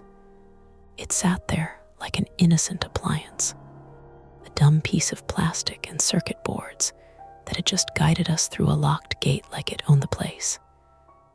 The screen still showed the arrow and one line, route updated, continue. My throat felt tight. Turn it off, Jenna said. I should have turned it off back there, I murmured, but my fingers didn't move. Jenna watched me. Evan. I reached up with my good hand and pressed the power button. The screen went black. For a moment, I felt relief so sharp it was almost dizzying, like cutting a string that had been pulling on my spine. Then the GPS powered back on by itself. The logo flashed. The map loaded. The arrow returned. Jenna's voice dropped. Did you? I turned it off, I said too quickly. I pressed the button again, harder, off, black. 3 seconds later, it rebooted again.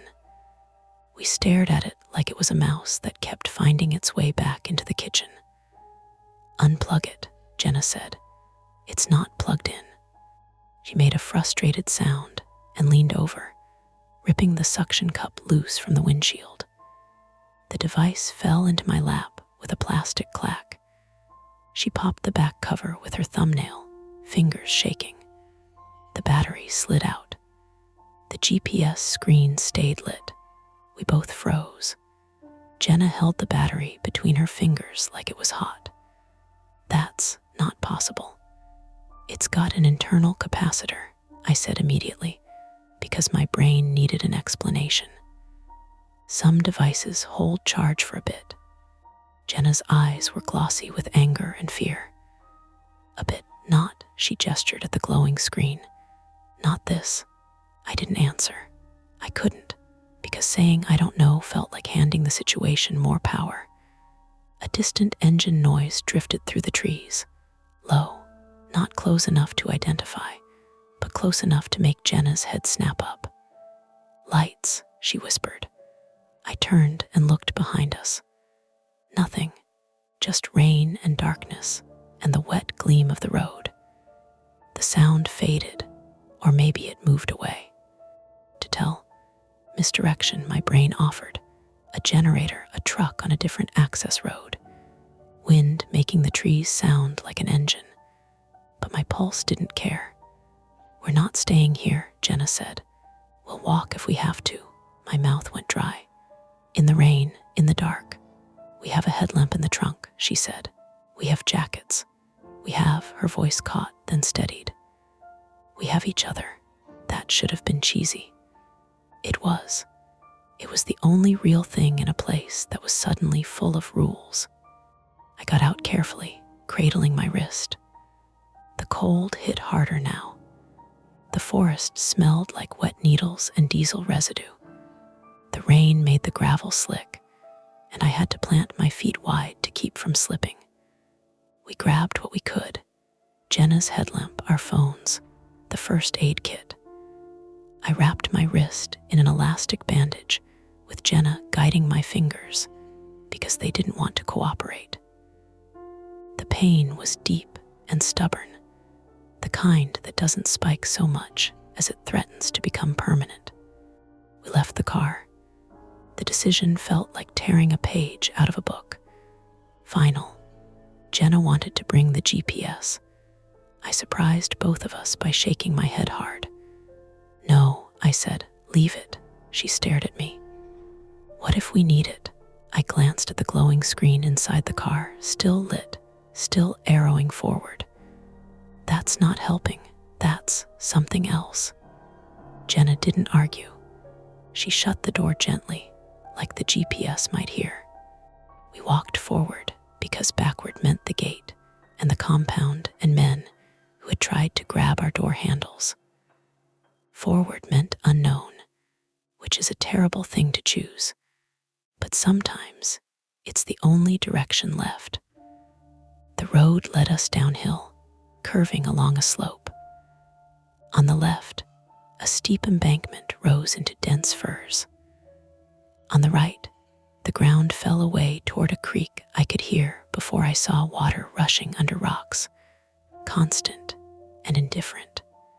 After 20 minutes, we found what the GPS had never bothered to mention: a small bridge with a yellow weight limit sign, and beyond it, a gravel spur leading to a cluster of buildings, maintenance sheds, maybe, and a trailer with light spilling through blinds.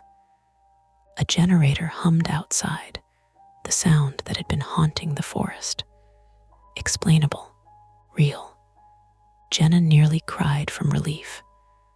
We approached slowly, calling out, "Hello," 'cause that's what you do when you're trying to be a normal person in a situation that isn't normal. A woman stepped out onto the trailer's tiny porch, squinting into the rain, one hand shielding a flashlight. "Whoa," she said. "What the hell? You can't be out here." Her voice had the bluntness of someone who said it before. She didn't come closer until she saw my wrist and the missing mirror wire I'd carried without realizing.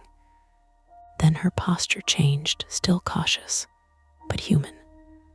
"Are you hurt?" she asked. "My wrist," I said, "and our car flat tire. We got turned around." She studied us for a long beat. Then she said, "Come inside. I'm calling it in."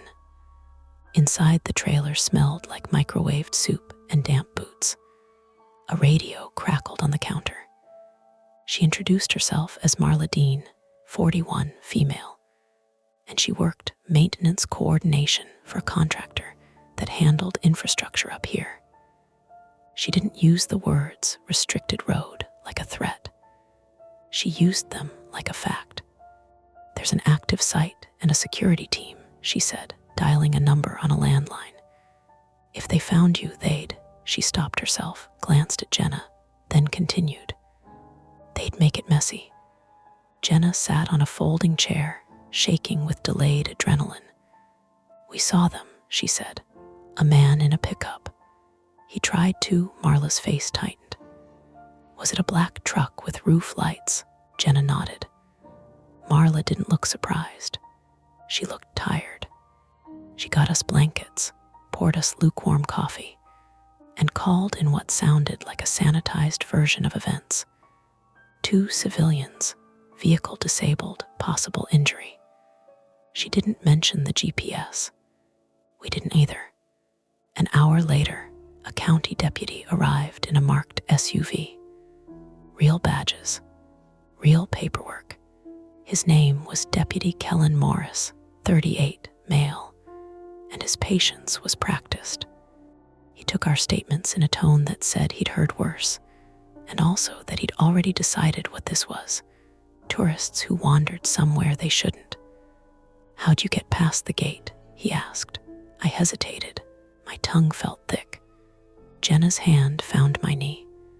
"We followed the road," Jenna said carefully. "There was a man. He told us to move, We went through when it opened. The deputy's pen paused. You didn't have a code. No, I said. It just opened. He looked at me for a long moment. Gates do just open. Marla cleared her throat. Sometimes they cycle for authorized vehicles. If they were close enough, the deputy's eyes slid to her. He didn't argue, but he wrote something down that felt like a warning. The next part was boring, which felt like a gift. Paperwork. A lecture about restricted access.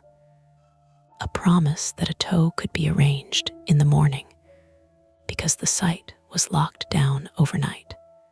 My wrist got splinted by an EMT who arrived with the deputy Tanya Rourke, 33, female, and told me gently that I'd strained it badly and needed imaging to rule out a fracture. When we finally drove out, Marla insisted we ride with the deputy back to the nearest main road. It was near midnight. The rain had eased into a mist.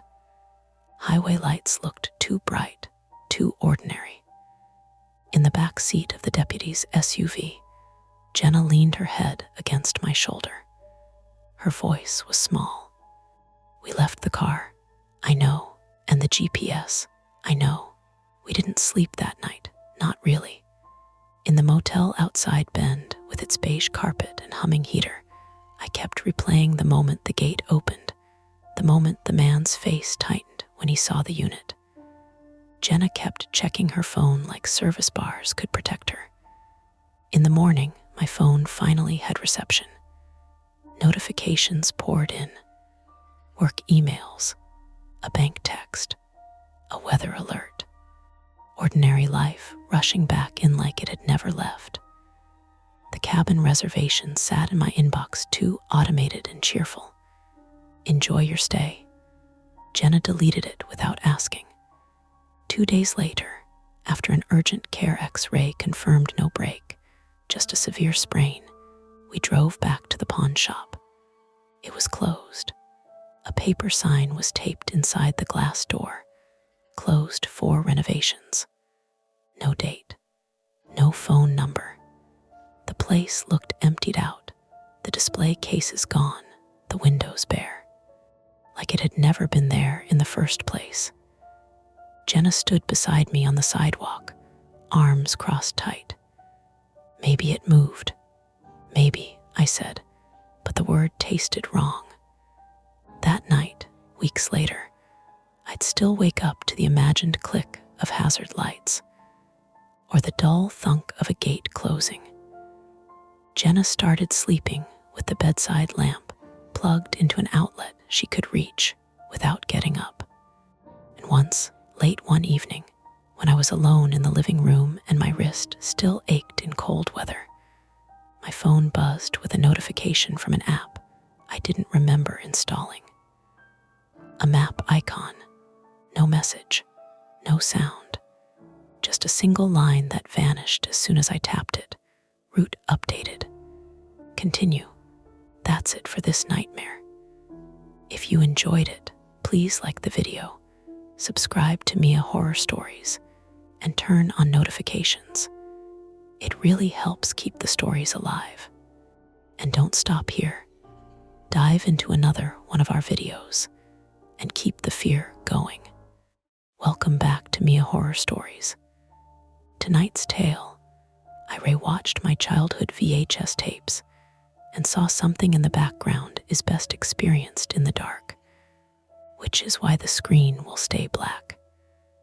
No distractions, no flashing images, just you, your imagination, and the story. So sit back, relax, and listen all the way to the end if you dare.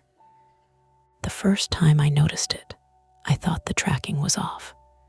The image was doing that familiar VHS wobble, horizontal lines shivering at the top like heat haze, colors slightly too warm, faces a shade more orange than they should have been.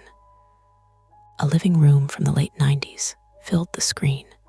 My mother's old floral couch, the ugly beige carpet, a birthday banner that sagged in the middle like it had given up halfway through the afternoon. Then, For half a second, something in the background moved. Not in a ghost way, not even in a "there's a monster" way. More like a person stepping back because they realized they were on camera. I leaned closer without meaning to, my chair, legs scraping the hardwood. The sound was loud in the quiet apartment, one of those sharp, everyday noises that suddenly feels like you've done something wrong. "Did you see that?" I said, already rewinding.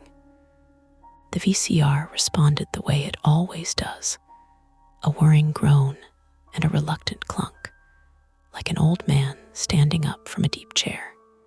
Screen went to snowy static for a beat before the image snapped back into place. I hit play. The birthday footage resumed. A kid's voice, mine, squealed about cake. I watched the background like my life depended on it. Nothing. Just the hallway behind the living room, dark because the overhead light was off. A narrow stretch of wall with a cheap framed print. The door to the basement at the far end, shut like it always was. I rewound again, slower this time, dragging the tape back with careful taps of the remote. Play, pause, play, pause. It happened again, barely there, but unmistakable. A shoulder, a head. Someone leaning into the doorway of the hallway, then withdrawing. My mouth went dry. Not fear, exactly. More like my body shifting into a posture of attention. Because if it was a glitch, it was a very specific one. I paused on a frame that was mostly static fuzz and motion blur, and there it was. A pale oval of a face, turned slightly, just enough to suggest a profile. The quality was terrible, the kind of terrible you can blame on cheap camcorders and old tapes, but it was still a face. I sat back and exhaled through my nose, slow, like I could reason my way out of it. Okay, fine. It's someone at the party, I told myself. A neighbor, my uncle. Somebody walking past. Except the hallway behind my mother's couch didn't lead to the kitchen or the back door.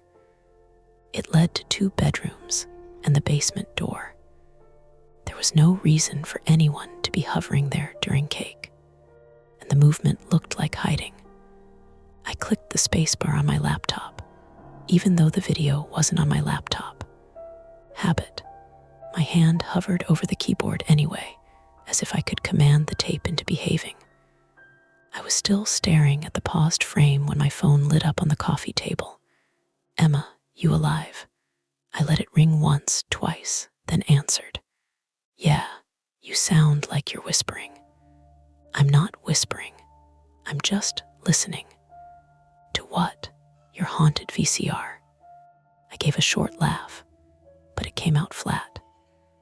Emma had been making fun of the VCR since I texted her earlier. Found my old tapes, borrowed a player. "Pray for me."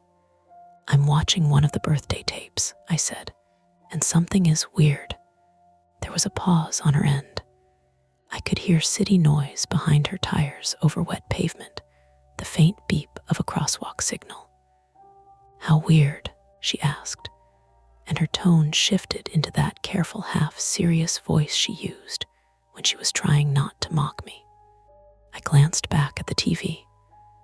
The paused image still held that blurry face in the hallway like an accusation, like someone's in the background, like they're peeking. "Maybe it's your dad," she said immediately. I felt the familiar tightness in my chest at the word dad. "He wasn't there." "You don't know that." "Yes, I do." My voice sharpened, and I hated that it did. I rubbed the bridge of my nose. "He didn't come to birthdays. It's not him." "Okay," she said softly, the way you talk to someone holding glass. "Maybe it's a cousin. Maybe your mom's boyfriend at the time. Maybe it's literally anyone." "It doesn't look like anyone," I said. "Which means what?" I didn't answer, because saying the real thought out loud would make it more solid. That it looked like a stranger in my childhood home. My apartment was quiet in that early evening way, the kind of quiet where you can hear the refrigerator cycling and your upstairs neighbor taking a shower. VCR's little digital clock glowed green, 12:00, as if it hadn't moved since the day it was built. "What's on the tape?" Emma asked, trying to steer me back to normal. "My 6th birthday," I swallowed, "in Portland, the old house on SE 28th. Your mom still lives there." "No, she sold it years ago. It's probably some tech guy now with a minimalist kitchen." I tried to picture it, someone else's shoes by the door, someone else's keys on the counter. It felt wrong. "Want me to come over?" Emma asked. The fact that she offered, just like that, loosened something in me. Emma never offered to do things she didn't mean. She lived across the river in a tiny place with bad parking and too many plants. She guarded her time like it was money. "I don't know," I said, and then the truth, smaller. "I feel stupid." "Stupid is fine," she said. "Stupid is safe." A small, reluctant smile moved my mouth. "You're not even trying to hide the joke." "I'm trying a little." She sighed. "Look, I can be there in 20 minutes if you want another set of eyes. Or you can take a video of the screen and send it to me." I tried. "It looks like garbage." Because it is garbage. It's a VHS tape from the Stone Age. I looked at the tape box on the floor beside the TV, the cardboard soft from time, my mother's handwriting in blue marker, June 99, BDAY. Underneath it, in smaller letters, "Don't tape over." I hadn't thought of my mother writing that until now. Her hand moving carefully, labeling the moments she wanted to save. "I'll keep watching," I said, "just to see if it happens again." "Okay," Emma said. "Text me if it gets weirder." "I just told you it's weird." "Weirder," she repeated. "Like call the cops weirder," I snorted. "Yeah, I'll call the cops and tell them my birthday tape is acting suspicious." "Don't tempt me," she said. "I'll do it for you." We hung up. I sat there for a few seconds, phone warm in my palm, and tried to decide what I was actually feeling. It wasn't fear in a clean horror movie way.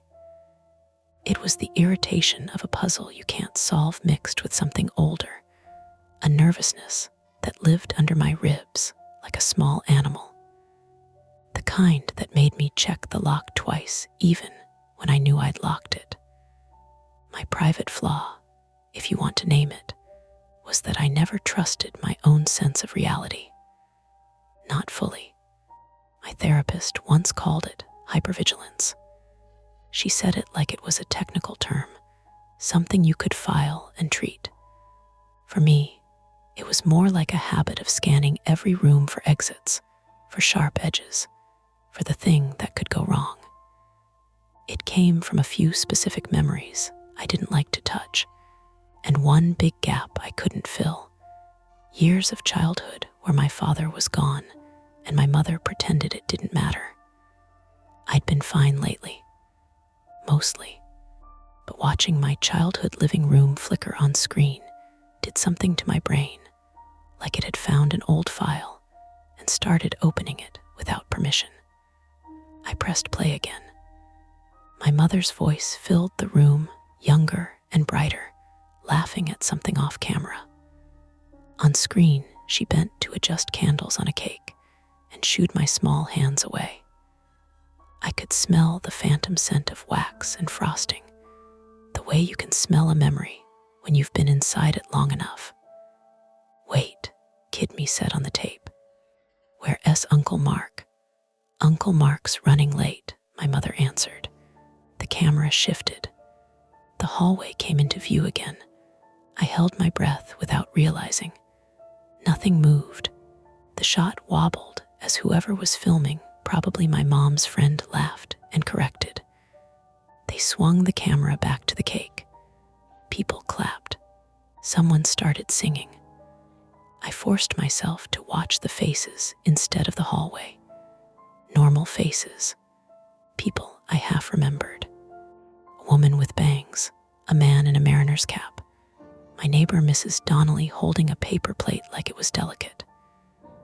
Then the tape glitched, just a hiccup of static and a brief stutter in the audio. And for a fraction of a second, the hallway was empty, empty, empty, and then not. A figure at the edge of the frame. So close to the wall, they almost blended into it. Not stepping through, not passing by, but stationed there. Watching.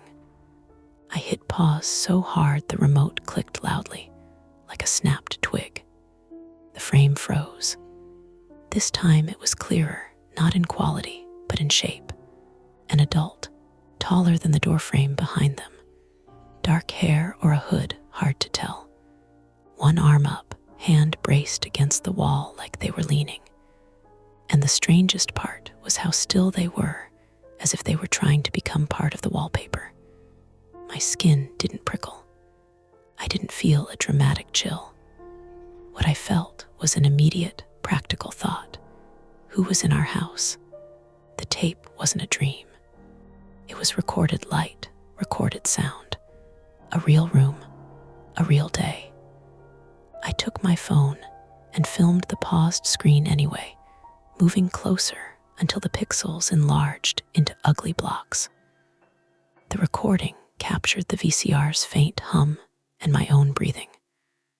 My hand shook slightly, which made me angrier than scared. I hated giving my body permission to react. I texted Emma the video. Then, because my mind wouldn't let go, I stood up and walked to my apartment door and checked the lock, even though I'd locked it an hour ago. The bolt was thrown. The chain was on.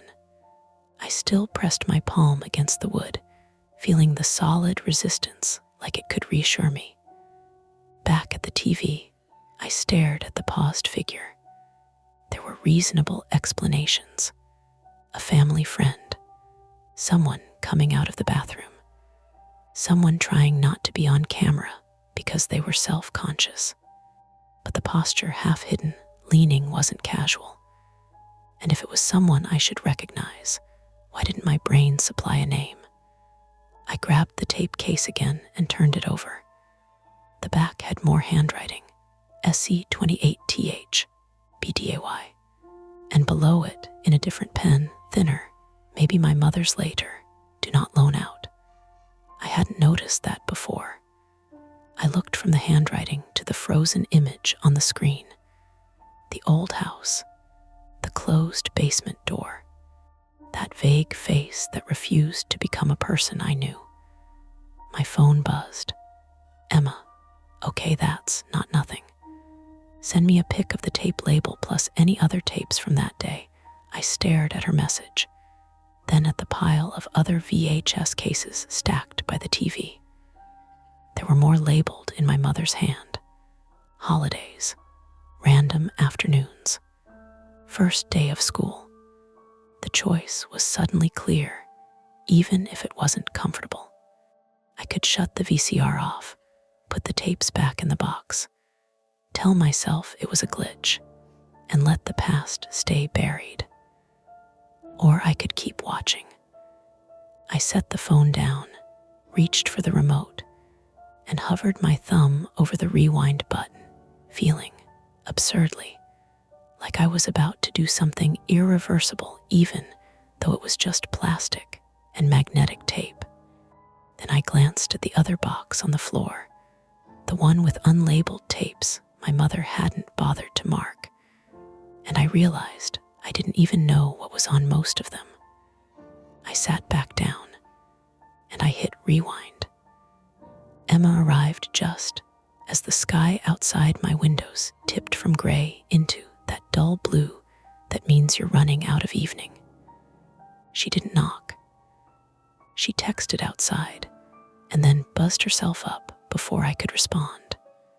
By the time I opened the door, she was already stepping inside, helmet tucked under one arm, eyes scanning my living room like she expected it to rearrange itself while she wasn't looking. Okay, she said, dropping the helmet by the shoe rack. Show me. I didn't preface it. I just pointed at the TV.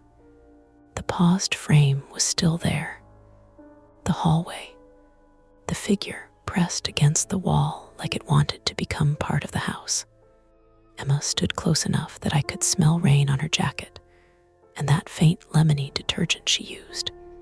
She leaned in, hands on her knees, squinting. "That's not motion blur," she said finally. I let out a breath I hadn't realized I was holding. "Thank you. It's also not clear," she added, "which means we're about to ruin your night arguing about pixels." She straightened and looked at me. "Play it." I did. The tape rolled forward, my mother's voice laughing, someone off-screen coughing. The hallway went empty again, as if it had never held anything at all. Emma crossed her arms. "How many times does it happen?" "Twice so far. Same spot. Same tape." "Yes." She turned toward the stack of VHS cases. "And the others?" I hesitated. "I haven't checked yet." "Why not?" "Because if it happened again, it would mean the problem wasn't a one-off." Because I was already doing the math in my head, counting how many childhood memories could be contaminated by the same question. Instead, I said, "I wanted another person here." She nodded like she understood more than I'd said. We picked a second tape at random. Christmas, '98. Emma insisted on documenting everything, so she propped my phone on a stack of books and hit record, narrating the date and tape title in a mock serious voice that made me snort despite myself. The footage was worse quality, dimmer. My mother's old house looked smaller somehow, as if the lens had shrunk it.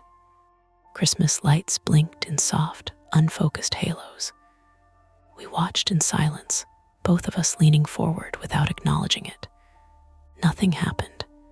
No hallway figure, no suspicious movement, just a kid ripping wrapping paper too aggressively and a woman off-screen telling him to slow down. Emma relaxed a notch. "Okay, that's good." "It doesn't mean anything," I said too quickly. She gave me a look. "It means it's not everything." We checked a third tape, then a fourth. Different angles, different days. Same house, no figure. By the fifth tape, my shoulders ached from being hunched. Emma was perched on the arm of the couch, chewing on a hangnail, her earlier confidence thinning. "Could it be someone who only showed up that day?" she said. "That's what I keep telling myself." "Who was invited?" "Mostly neighbors. My mom didn't have a lot of people back then." I frowned. "There was Uncle Mark." "You asked about him on the tape," Emma said. "Was he late?" "Yeah." "Did he show up?" "I don't remember." "That's convenient," she said, but not unkindly. I rewound the birthday tape again, this time watching the timestamp in the corner. Emma paused it right before the first appearance. "Wait," she said. "What time was this?" I looked. "Early afternoon." "And when does the figure show up?" "Like 10 minutes later." Emma nodded slowly. "So whoever it is arrives after filming starts. That doesn't narrow it down." "No," she agreed. "But it does suggest they weren't already in the house." The thought landed wrong. I imagined the front door opening, someone stepping inside, unseen by the camera. Emma straightened abruptly. "Hey, you said your mom sold the house, right? Years ago. Do you know who lives there now?" "No." She pulled out her phone. "Address." I hesitated, then gave it to her. SE 28th was burned into me like a scar. She typed quickly, fingers sure. "Okay. Listing history, sold in 2014. Bought by an LLC. Renovated. Of course it was. Here." She turned the screen toward me. A real estate listing popped up. Fresh photos, white walls, new floors. The hallway looked wider without the old carpet, but it was unmistakable. Same layout, same basement door, now painted a trendy gray. The listing banner blinked, "Open house, today 6-8 p.m. I checked the time on my phone. 6:42. That's now, I said. Emma met my eyes. Yeah, my pulse picked up, not in a dramatic way, but like a motor revving higher than idle. Why does that matter? It might not, she said. But if we want context, actual context, not tape ghosts, we have a window where strangers are legally inside your old house. I don't want to bother people. Too bad. She was already grabbing her jacket again. We don't have to accuse anyone. We can just look. See if anything lines up. If the hallway feels the same. If the angle makes sense. And if it does, then we go home, she said. And you sleep terribly, but with data. I rubbed my palms together. This was the part of me I hated, the part that needed to check. The flaw my therapist warned me about.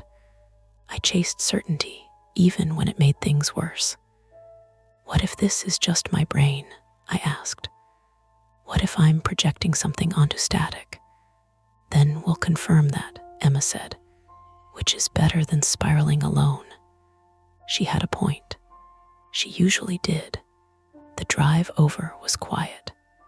Emma navigated while I stared out the window, watching familiar streets blur past with a sense of déjà vu that made my stomach tight. The neighborhood hadn't changed as much as I'd expected. Same corner store, same narrow sidewalks. We parked a block away, partly because parking was bad, and partly because neither of us said the obvious thing, that walking up to the house felt like approaching a witness stand. The open house sign was planted in the lawn like a small, cheerful threat. Inside, the house smelled like fresh paint and citrus cleaner. A woman in her 40s, realtor, name tag reading Karen, greeted us with a practiced smile. Feel free to look around, she said. Let me know if you have any questions. I nodded, suddenly unsure what to do with my hands. Emma squeezed my elbow, subtle but grounding. We'll just wander. The living room was unrecognizable without my mother's furniture, but the dimensions were the same. I stood where the couch used to be, orienting myself by muscle memory. The hallway stretched ahead, brighter now with recessed lighting. I swallowed.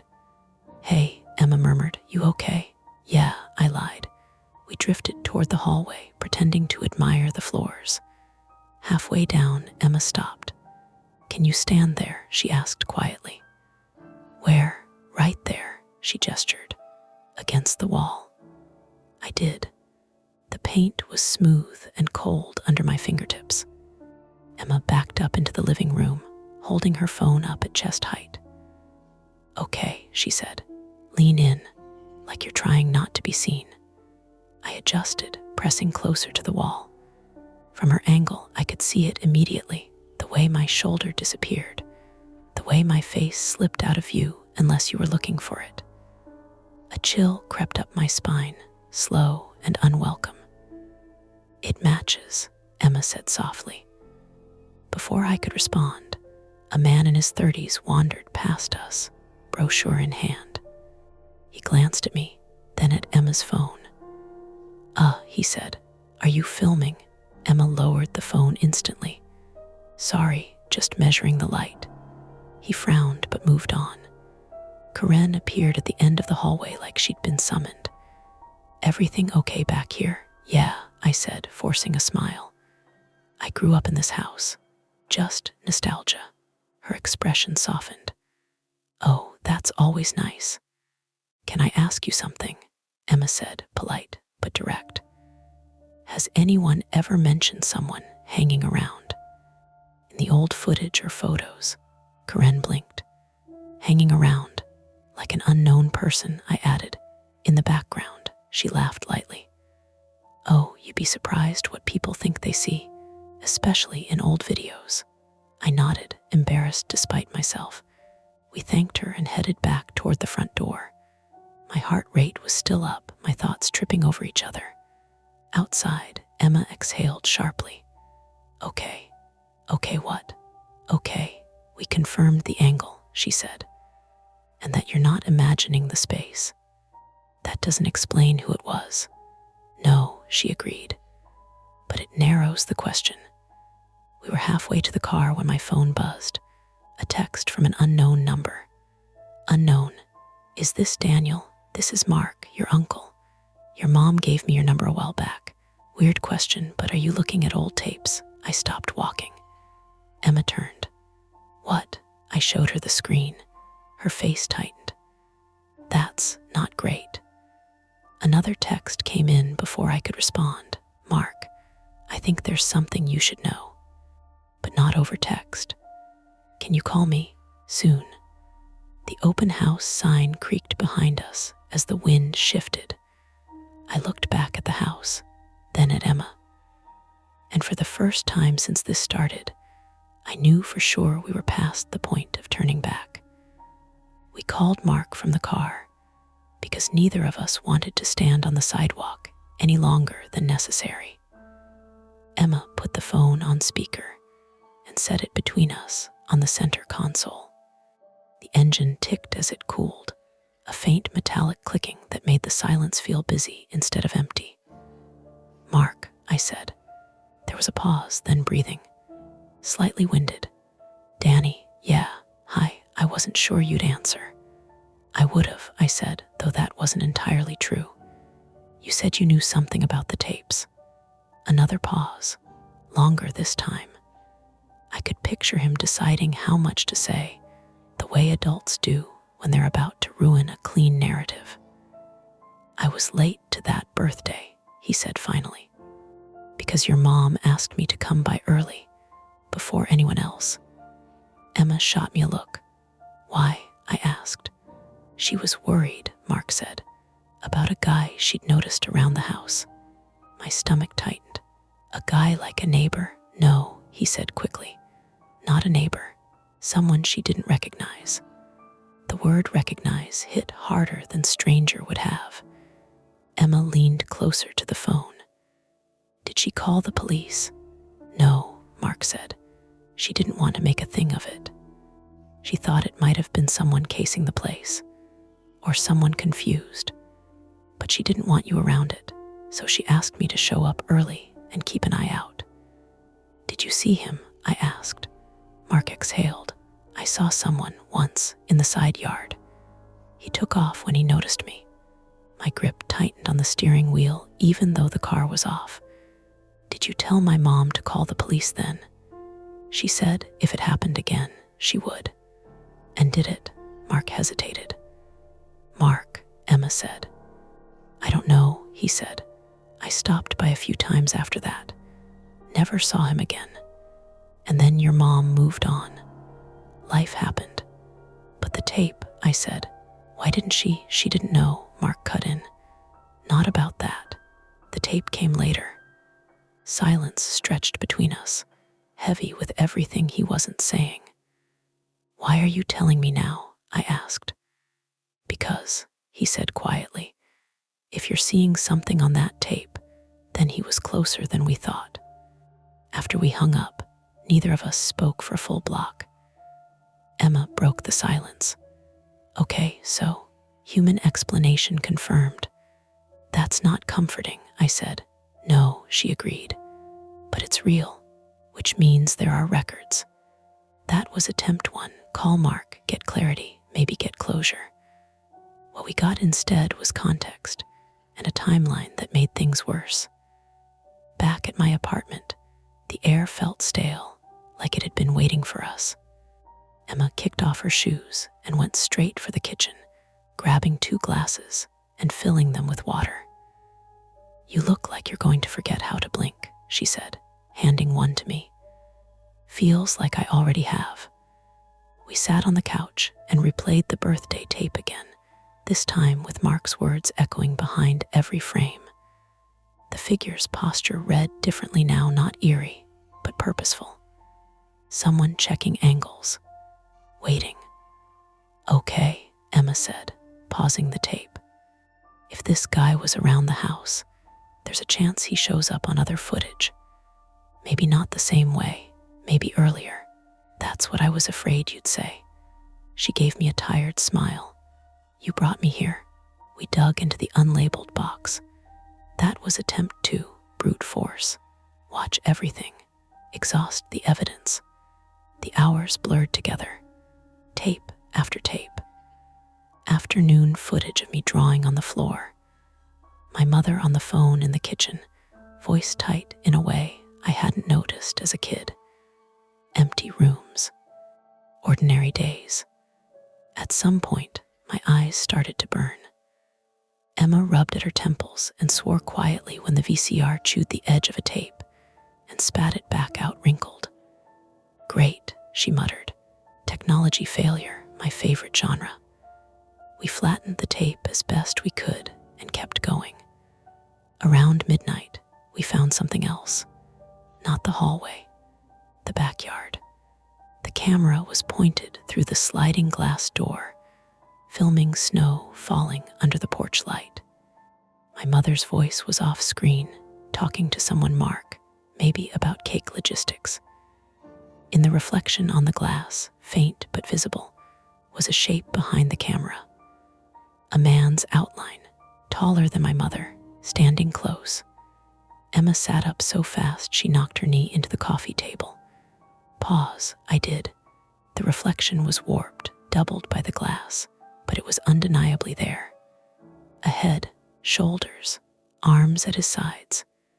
Is that? I started. It could be Mark, Emma said quickly. He was there early. Except, I said, pointing. Mark said he was in the yard. Not inside, she frowned. Could be the angle, could be, I echoed, though my voice sounded thin. Then Emma rewound a few seconds and played it again. The reflection moved, not dramatically, just a shift of weight, a step back. Emma exhaled hard. Okay, that's a lot.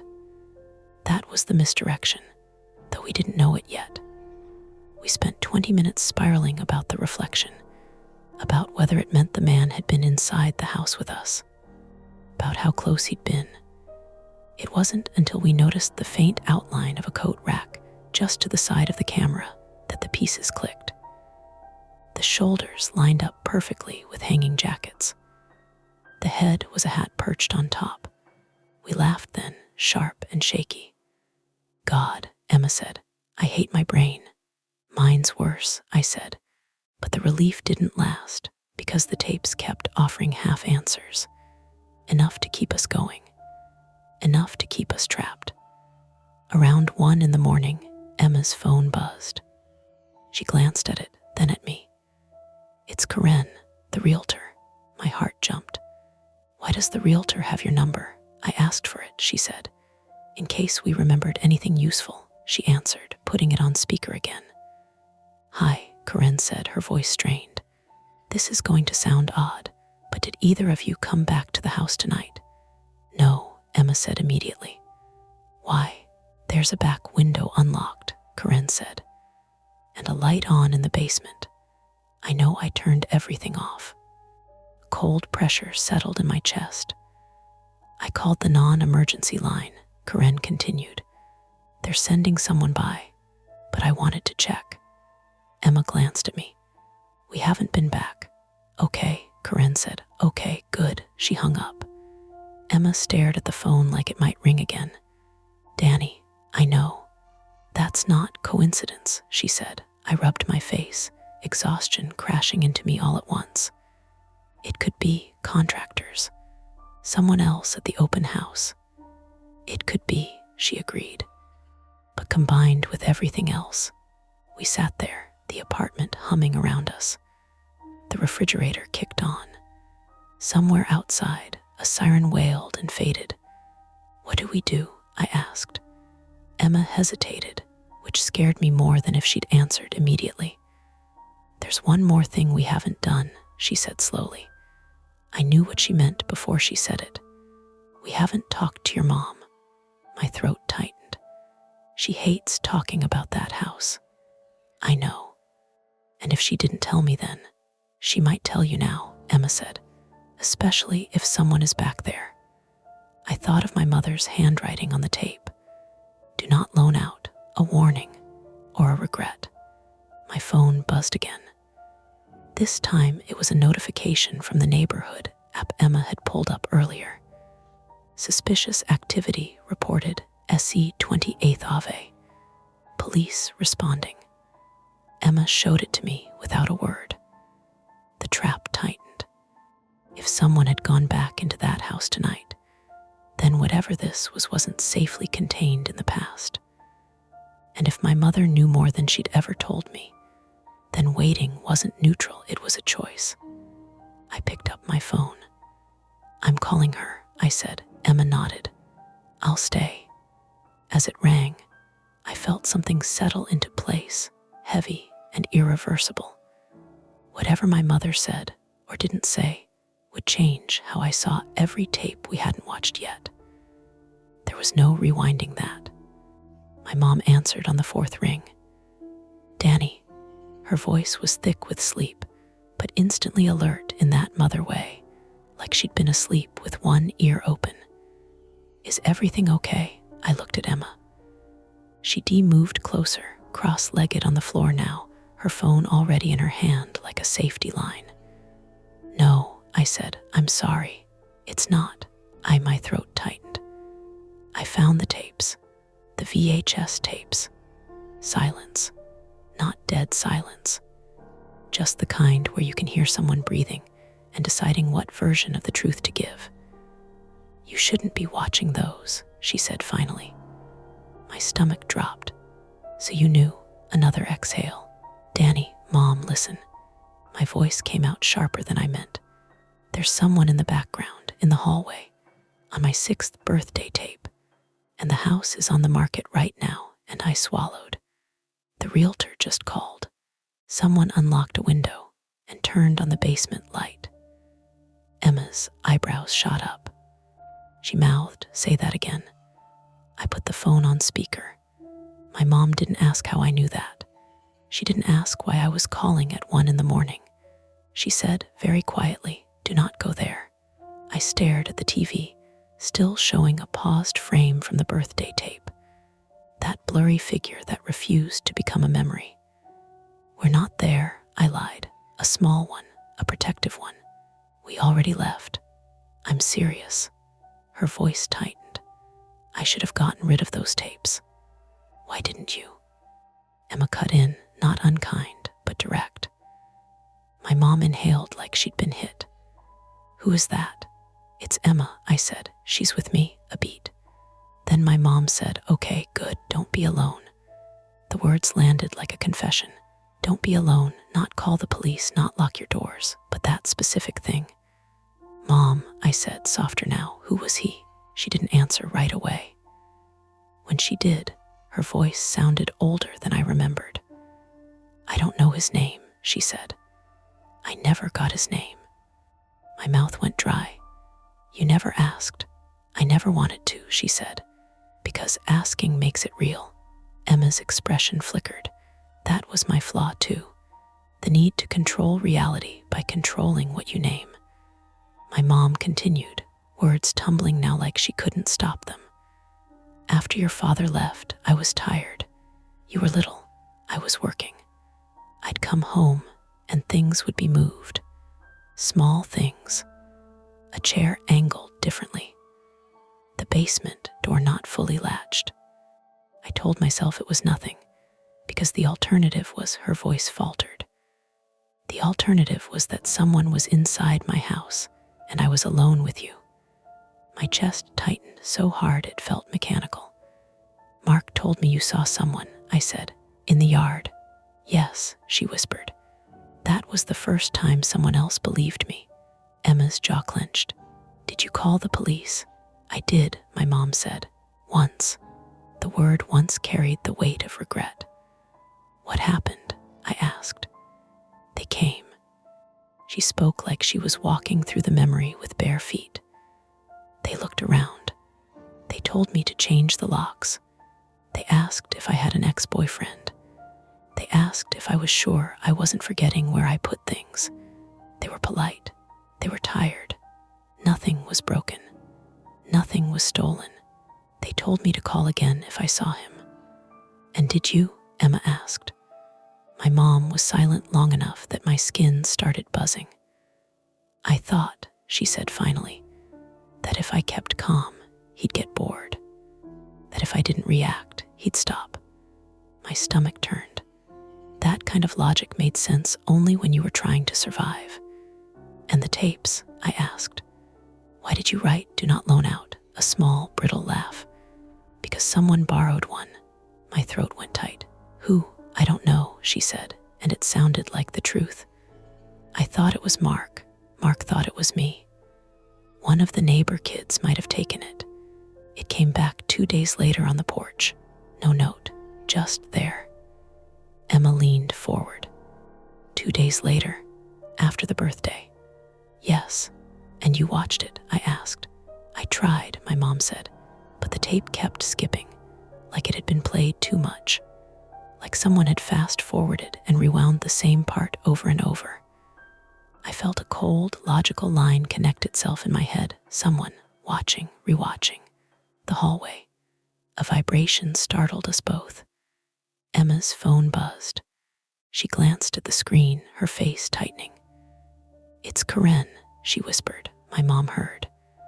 "Who's Karen?" "The realtor," Emma said quickly, and answered. "Hi," Karen's voice came through in a rush, thin with panic. "They're here. The police are here." "But what do you mean, but?" Emma asked. "They said it's probably a squatter," Karen said. "They found the window unlatched, and there are footprints in the dust down there. But they're not going into the basement until another unit arrives.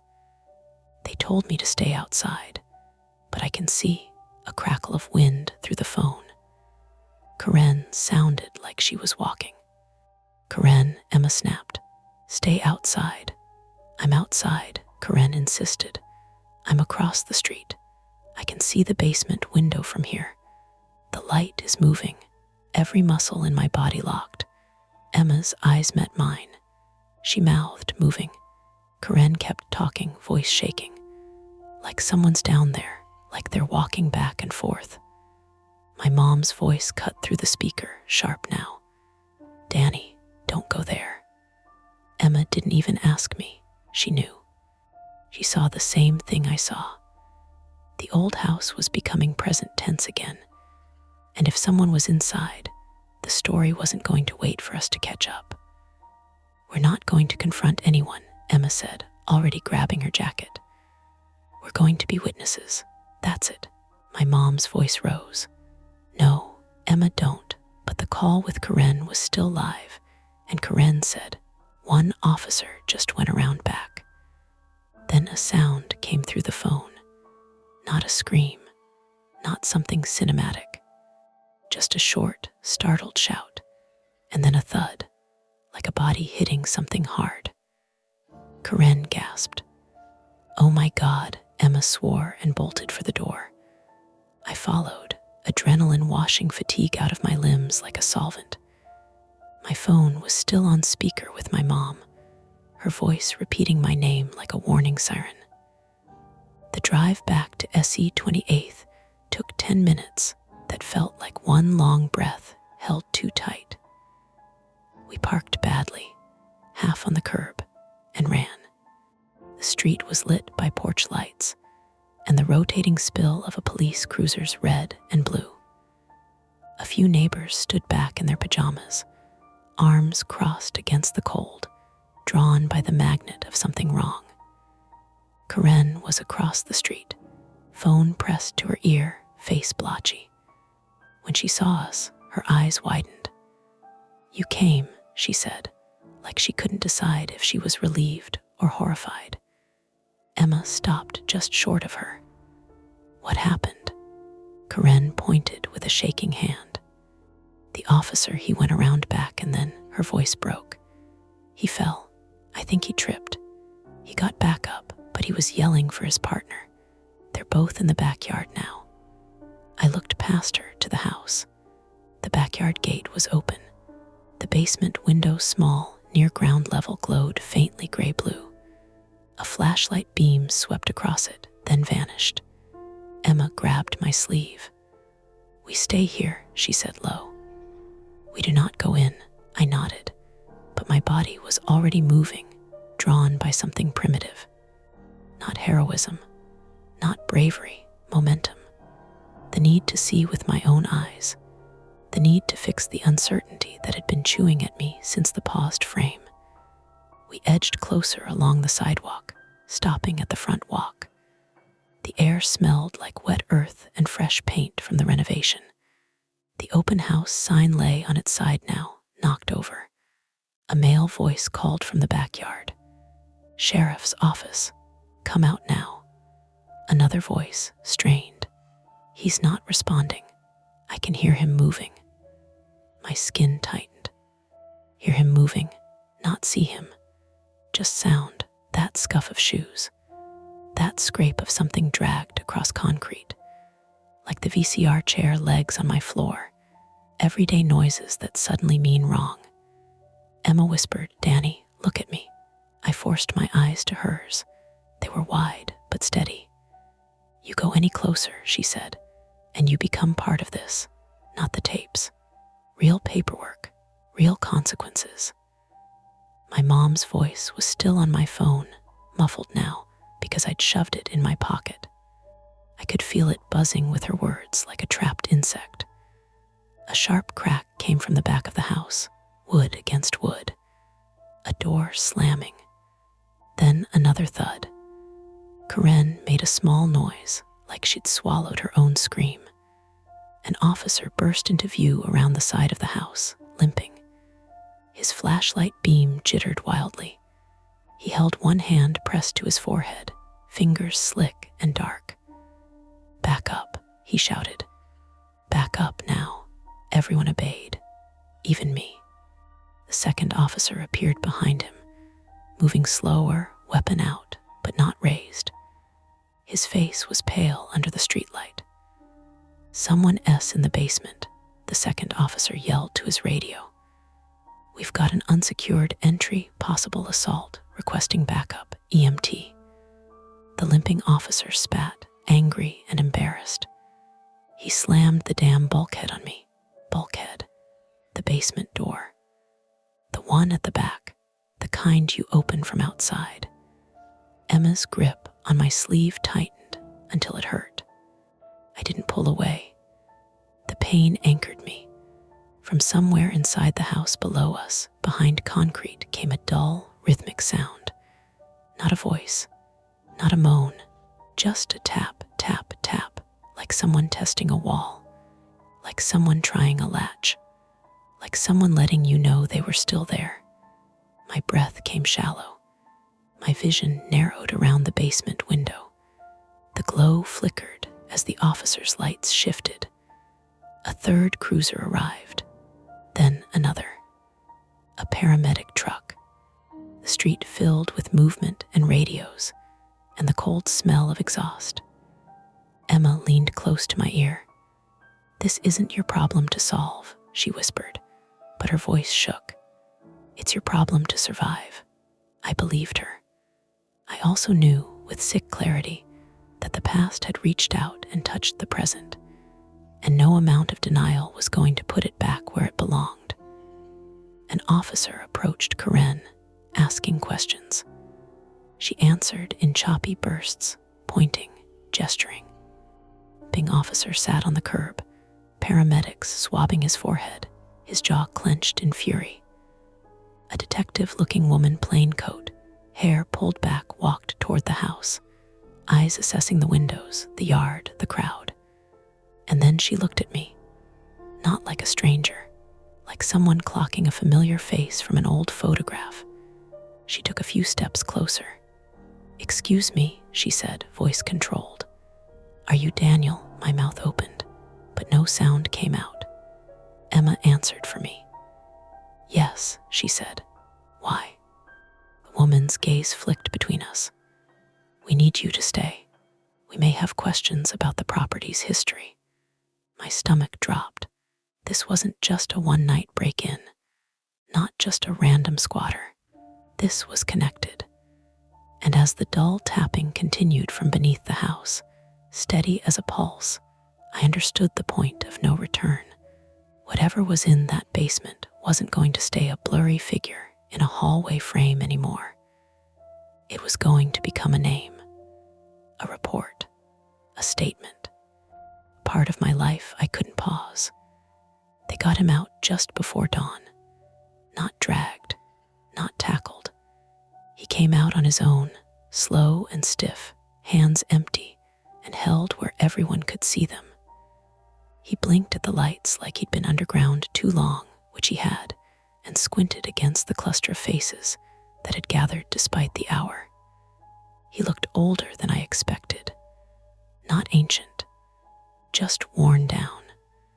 The kind of man you'd pass on a sidewalk without remembering 5 minutes later. The tapping stopped when he stepped into the yard. An EMT guided him to the curb and had him sit. Another officer read him something I couldn't hear. The injured officer had a bandage taped over his forehead and a look on his face like he'd swallowed something sour and couldn't get rid of the taste. The detective, her name turned out to be Alvarez, kept glancing back at me like she was taking inventory. When the man was cuffed, she finally came over. "You okay?" she asked, neutral, professional. "I don't know," I said. It was the only honest answer I had left. She nodded like she'd expected that. "You're not under any obligation to stay, but we will want a statement. Today, if possible." Emma squeezed my hand. I hadn't noticed she'd taken it. They loaded the man into the back of a cruiser. As the door closed, he looked at the house once, not at us. Not angry, not scared, more like he was checking something off a list. The sun came up behind the rooftops, turning the street an ordinary pale gold. Neighbors drifted back inside. The sirens shut off. The whole thing began to shrink into paperwork. The house didn't look haunted. It looked vacant. That was worse somehow. They took my statement in a patrol car because it was warmer. I answered questions until my voice went thin. Names, dates, the tapes, my mother, the birthday, the hallway. Alvarez asked good questions. She didn't interrupt. When I didn't know something, she let the silence sit instead of filling it for me. Emma gave her statement after mine. Shorter, sharper. She stuck to what she'd seen and heard and didn't wander into theories. I loved her for that. The man's name came later, after they ran him through a database. He had a record for trespassing. A restraining order once, years ago, for a woman who didn't live in Portland anymore. Nothing that would have made him easy to catch back then. Nothing dramatic. He's been transient on and off, Alvarez told me. Jobs, construction, maintenance. He did some work in this neighborhood around the time your mother lived here. And the tapes, I asked. She hesitated. He admitted to taking one, said it was by accident. He brought it back when he realized what it was. What it was, Emma asked. A recording of a house he'd been in, Alvarez said. He watched it a lot. My stomach twisted, but it didn't feel new anymore. Just confirmed. They let us go mid-morning. I called my mom from the car because I couldn't stand the idea of her finding out from anyone else.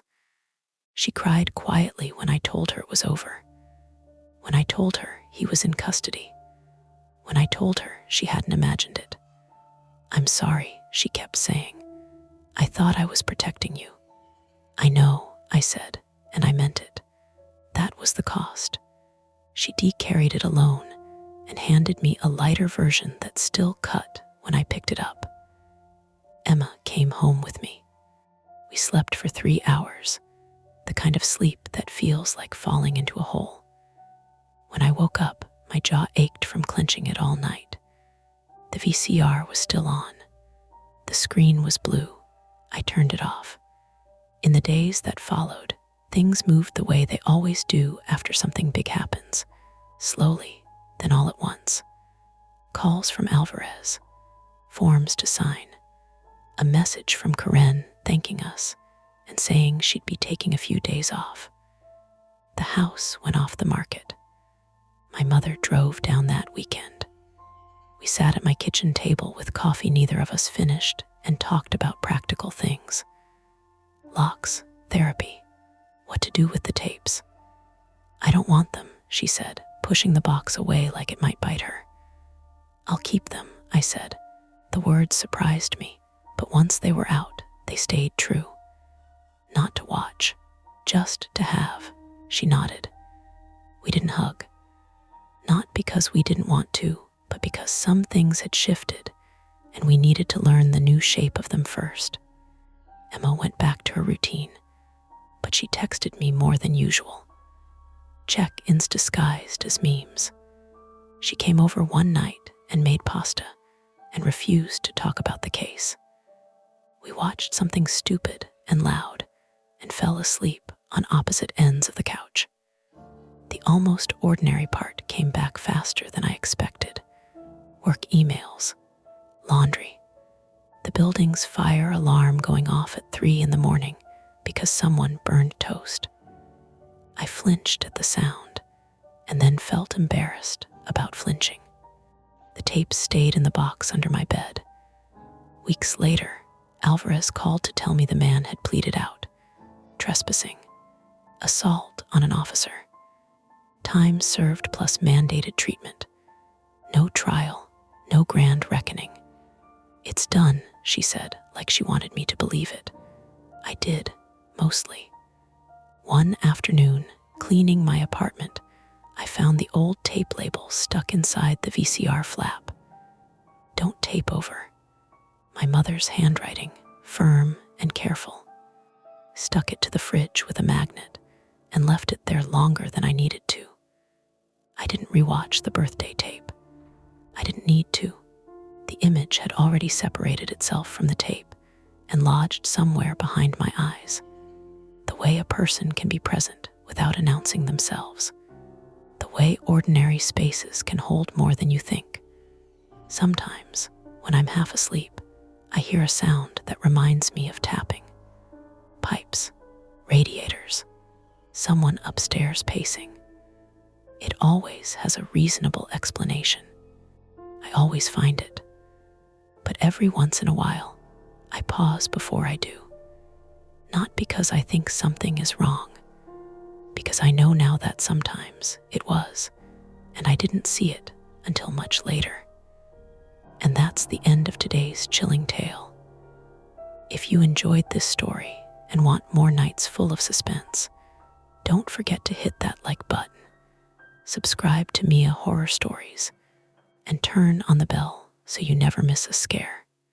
I've got plenty more stories waiting for you, so stick around and check out the other videos on the channel. Thanks for watching, and until next time, stay safe and don't look behind you. Hey everyone, this is Mia Horror Stories, and the title of today's horror story is The House That Watches You Sleep. For your comfort, the screen will stay black throughout the video, so you can relax without strain and just focus on the story. Make sure you stick around until the end. Sometimes the last few moments are the ones that stay with you the longest.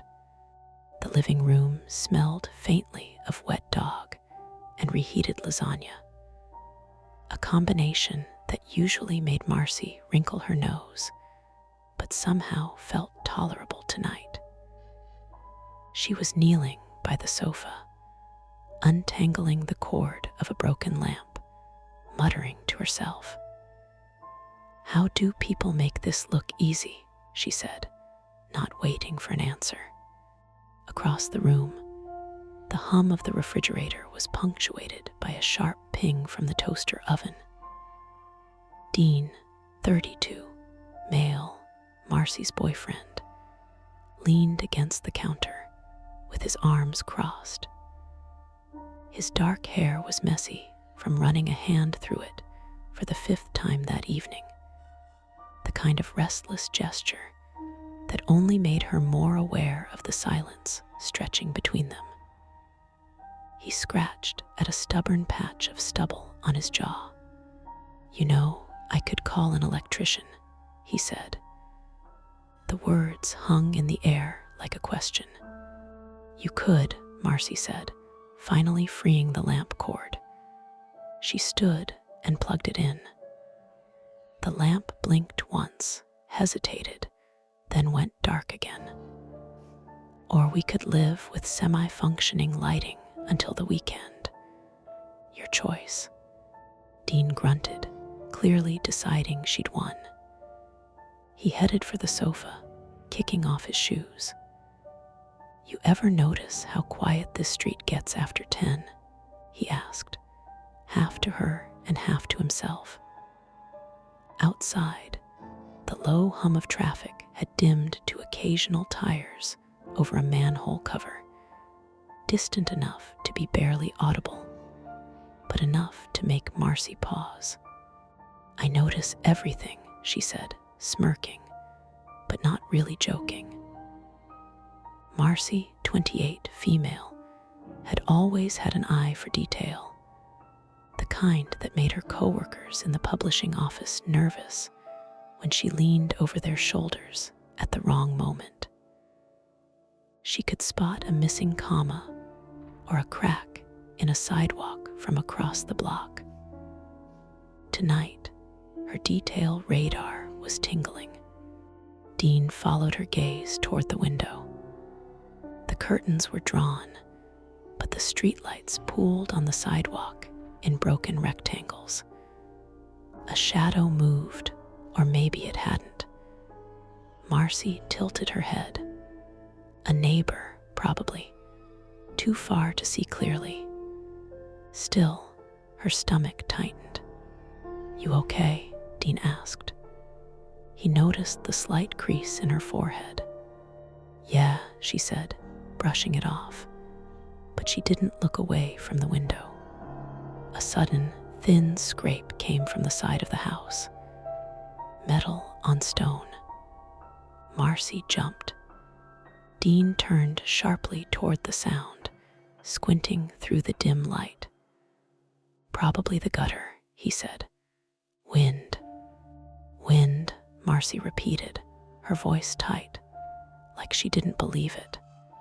Dean laughed, short, trying to shake it off.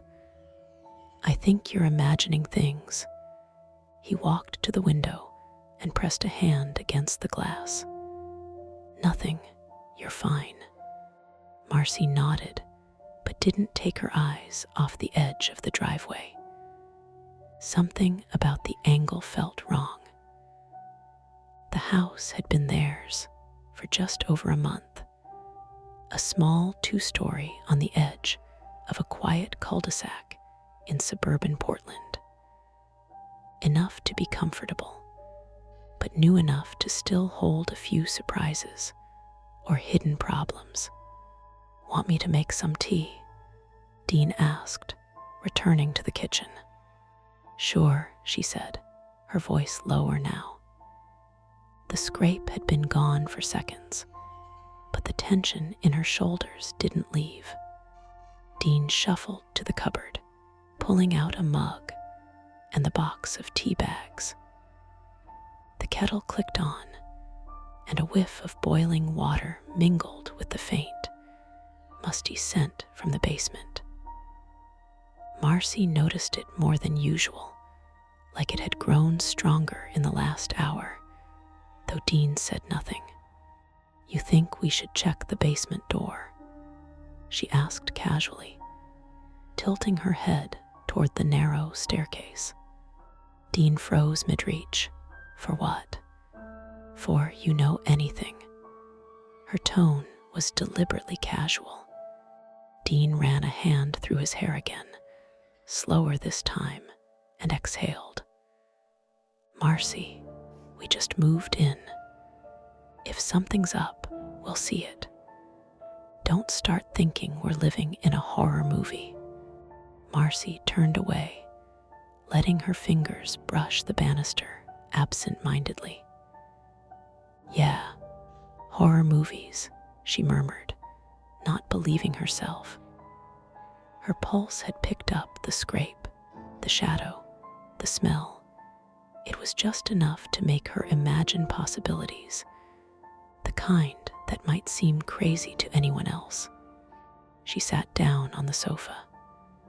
Dean handed her a mug of tea, and for a minute, they sipped in silence. The kettle clicked off behind them, leaving the faint, steady hum of the refrigerator. Marcy watched the steam curl upward, thinking about the small inconsistencies. A scratch where there shouldn't be. A window that rattled slightly when there was no wind. All little things. Probably nothing. Still, the thought wouldn't leave her. Something about the house felt observant. Not alive, not sentient. Just aware, like it had seen things happen here before, and now it was studying them. Dean's phone buzzed on the counter. He glanced at it, an alert from a news app. Power outage reported a few blocks away, he said. Probably why the lamp's glitching. Marcy nodded, but the relief was fleeting. She hugged the mug to her chest, feeling its warmth against her palms. Right, she said, voice small. That makes sense. Dean leaned back on the sofa, stretching his legs out. We could go to bed early, he said. Start fresh tomorrow. Big day at work for both of us. Marcy followed his gaze toward the bedroom door, and something about the dim light spilling across the carpet made her stomach clench again. She considered the basement, the lamp, the scratch on the siding, the shadow in the driveway. And then she considered sleep. Maybe we should just check the locks, she said finally. Before bed, just to be sure. Dean glanced at her, then toward the front door, weighing the small suggestion. It wasn't panic, just caution. He nodded. Okay, he said. 5 minutes, then bed. Marcy's fingers grazed the door handle as the house seemed to settle around them. The quiet was full of small noises. The kettle cooling, the refrigerator cycling on, the distant wheels of a car on wet asphalt. She took a deep breath, letting the warmth of the tea soothe her. But there was an unmistakable tension threading through her limbs, a small, undeniable fray at the edge of calm. And then, without warning, the front porch light flickered. Marcy fumbled with the front door lock, twisting the key once, twice. The brass felt cold under her fingers, colder than usual. And for a moment, she thought she heard something scrape against the siding again. Dean, she whispered, not wanting to raise her voice. Something's off outside. Dean appeared behind her, leaning in close, his hand brushing hers. It's probably the wind, he said, though the note of uncertainty in his own voice betrayed him. He squinted through the frosted glass. Nothing out there, but Marcy's instincts prickled, sharper now. She hated being wrong, hated letting fear make her feel small. But she also hated ignoring that nagging sense that something wasn't right. She shook her head. The gutter, she asked, barely a whisper. It's still scraping. Dean exhaled slowly, trying to steady her nerves and his own. Fine, he said, his voice lower now, careful. Let's check the perimeter.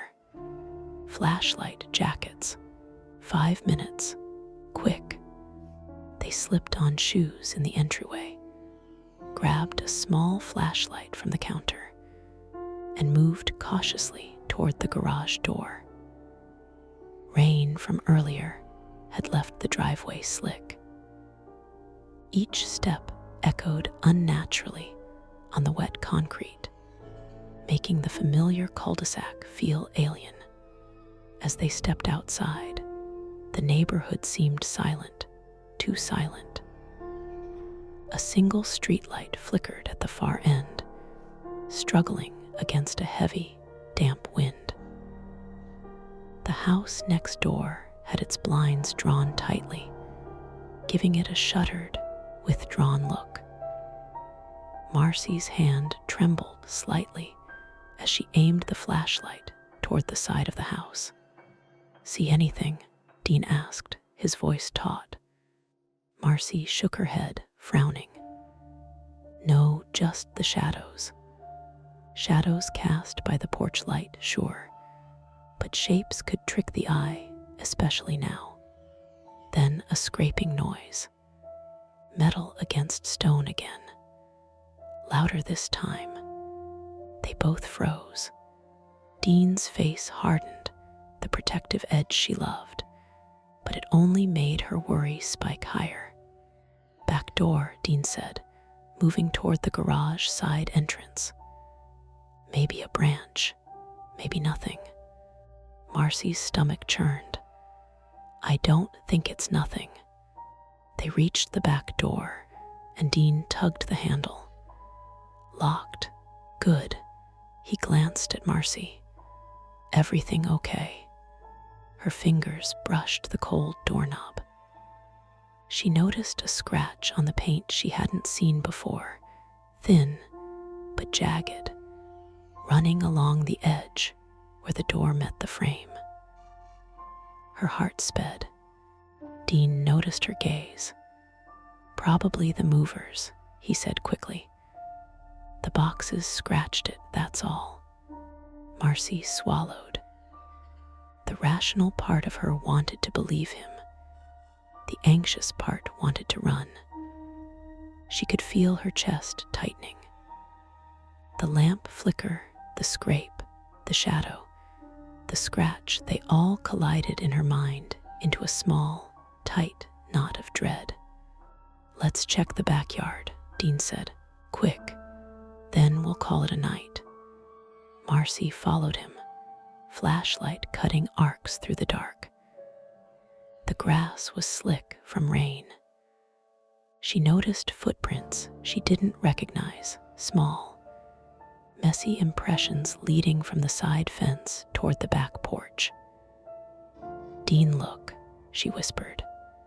He crouched, shining the light on the prints. He murmured. "Could be a neighbor kid, maybe raccoons." His voice trailed off, and he ran a hand over his jaw, worried now. "That's messy for a raccoon." Marcy felt a wave of nausea. Her flaw, her need to notice everything, to catch inconsistencies before they became disasters, made her feel trapped in a loop of what if. She hated how often it left her frozen, waiting. But waiting now could be worse. A sudden bang from the front porch made them both jump.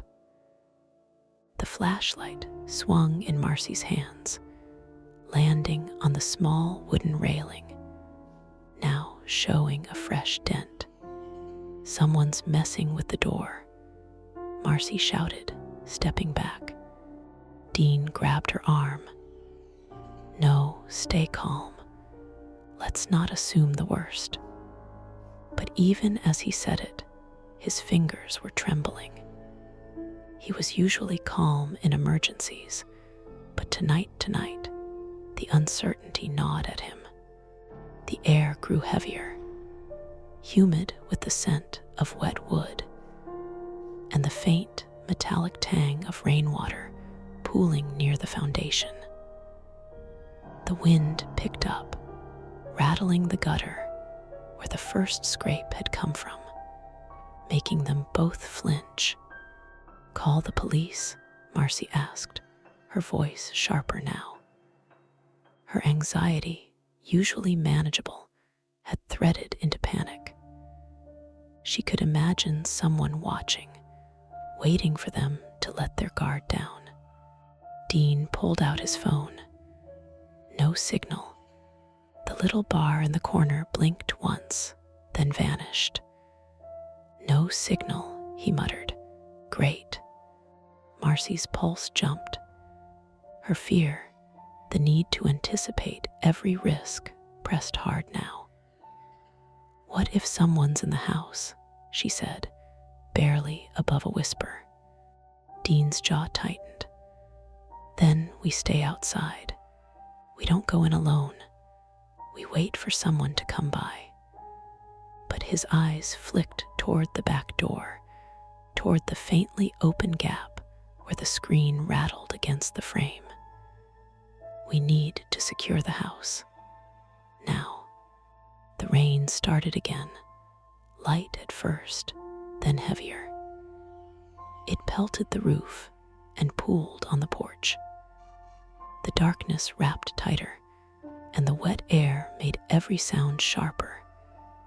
A branch scraping the siding, water dripping from the gutter, a distant car passing with tires hissing on asphalt.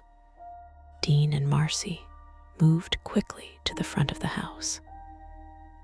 As they approached, the front porch light flickered one last time before going out completely.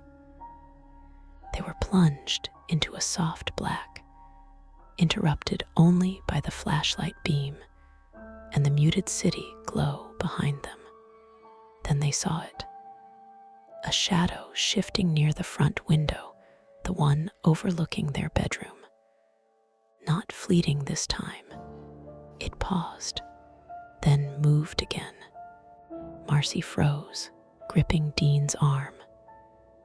Her private fear of being powerless when she could see the signs, but couldn't stop the outcome, hit her full force. Dean whispered, "Don't move. Wait. Let's see if it's real." Before they could decide what to do next, a sudden clatter from inside the house, the sound of a door being nudged open, metal scraping on wood, shook them both.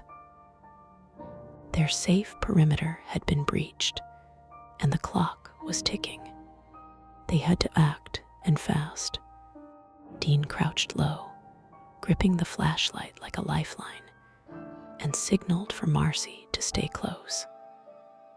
They moved along the front porch, where the wet boards creaked under every careful step.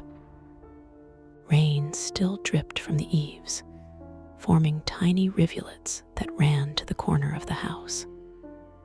The front window, the one facing their bedroom, showed no movement at first. Then a shadow flicked across the curtain, fast, deliberate. "Did you see that?" Marcy whispered.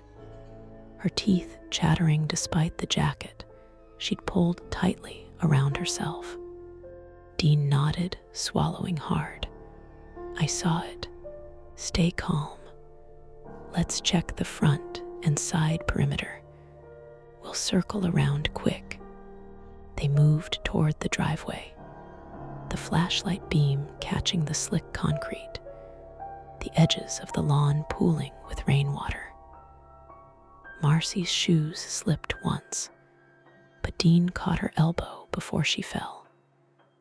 She cursed softly, heart hammering.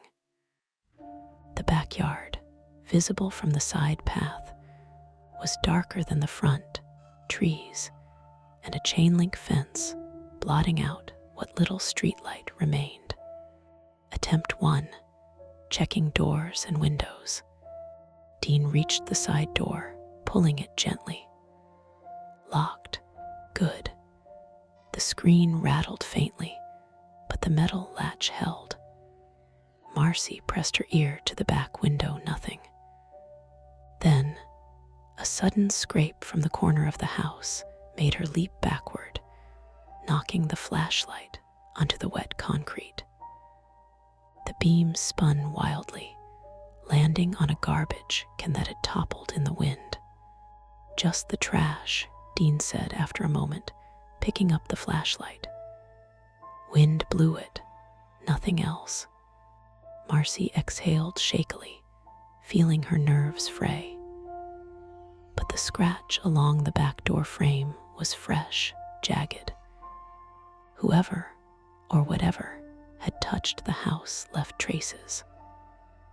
Footprints led up from the side yard and disappeared near the back porch. Attempt 2, calling for help. Dean tried his phone again. Signal, still non-existent. No bars, no LTE, nothing. Frustration pressed against him. "Okay, fire department, maybe," he muttered, dialing emergency numbers anyway. Straight to voicemail. Marcy felt panic rise. The fear she normally controlled of being powerless, of failing to prevent disaster, slammed into her chest. Her hands shook as she checked each window frame, flashlight illuminating smudges and scratches that hadn't been there before. A low, metallic drip sound echoed from the gutter above, irregular, like something scraping its edge, and she flinched. Then a distant sound, low, heavy, like a branch snapping under weight. Marcy froze. Her mind jumped to the worst-case scenario. Someone had climbed the fence. Dean leaned close. "Probably just a branch or a raccoon," he whispered. His words were meant to calm, but his voice was thin, unsteady. He glanced at the chain-link fence. The footprints didn't continue there, and yet the sound came from that direction. Marcy wanted to scream. Instead, she grabbed a garden rake leaning against the wall. "I'll check," she said, though her voice trembled. She crept toward the fence, flashlight in one hand, rake in the other. Shadows leapt between the trees. Her breath caught as a dark shape shifted near the far end of the yard. She raised the flashlight, and the beam caught a trash bag, swaying in the wind. A raccoon darted out, skittering across the lawn and disappearing. Marcy's shoulders sagged, relief flooding through her, but the scare left her trembling. Dean crouched beside her, scanning the perimeter. "Okay, we know it's not inside yet." "That's good," he said, though his teeth were clenched. But the signs were multiplying. Scratches on the doors, footprints leading to the porch. The back window curtains now slightly askew, though they hadn't been before.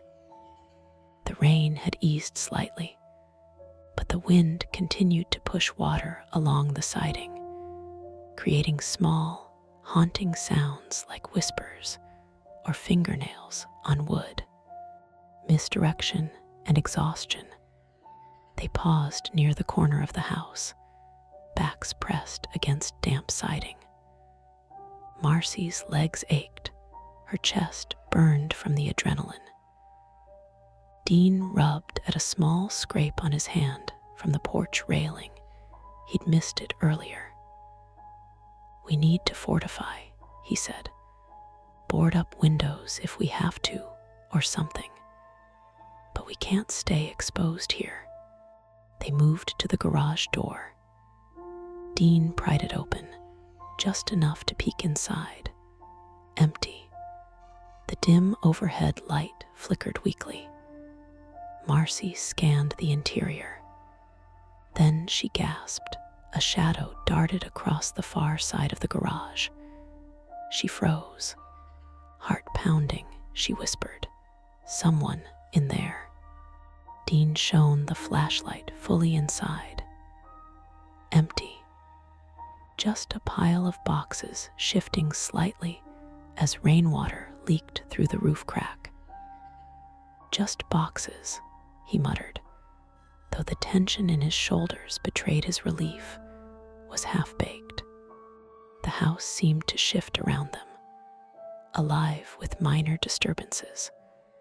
Dripping water, a loose shingle banging in the wind, the faint smell of damp wood and iron. Marcy's anxiety throbbed in rhythm with the small sounds, each one amplified in her mind. Point of no return moment. They returned to the front porch. The porch light remained dead. Marcy glanced toward the bedroom window. The curtains had moved again. This time, she was certain not a shadow, not a trick of light. Something or someone had brushed against it, leaving the fabric swaying in a slow, deliberate rhythm. Dean stepped forward. "We have to go inside," he said firmly. "We can't just sit out here and wait." Marcy's pulse spiked. Going inside meant leaving the limited safety of the open yard, of clear sightlines, for the confined space of the house. But staying out risked exposure, missteps, and more anxiety-driven panic. She nodded, gripping his arm. They approached the front door together. Each step was measured, deliberate. But when Dean reached the handle, he found it slightly ajar. Not unlocked ajar. Neither had touched it. Marcy swallowed hard, the fear she usually kept at bay fully blossoming. This was no longer a test of nerves or vigilance. It was real, immediate. Whoever or whatever was interacting with the house was inside. Retreat was no longer an option.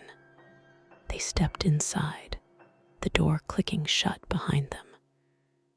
The living room was dim, lit only by the failing glow from the streetlights outside.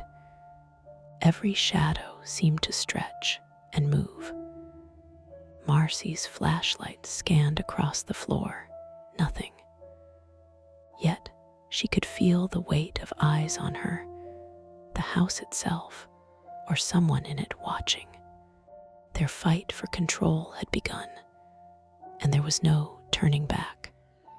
The front door clicked shut behind them, the faint thud echoing across the living room.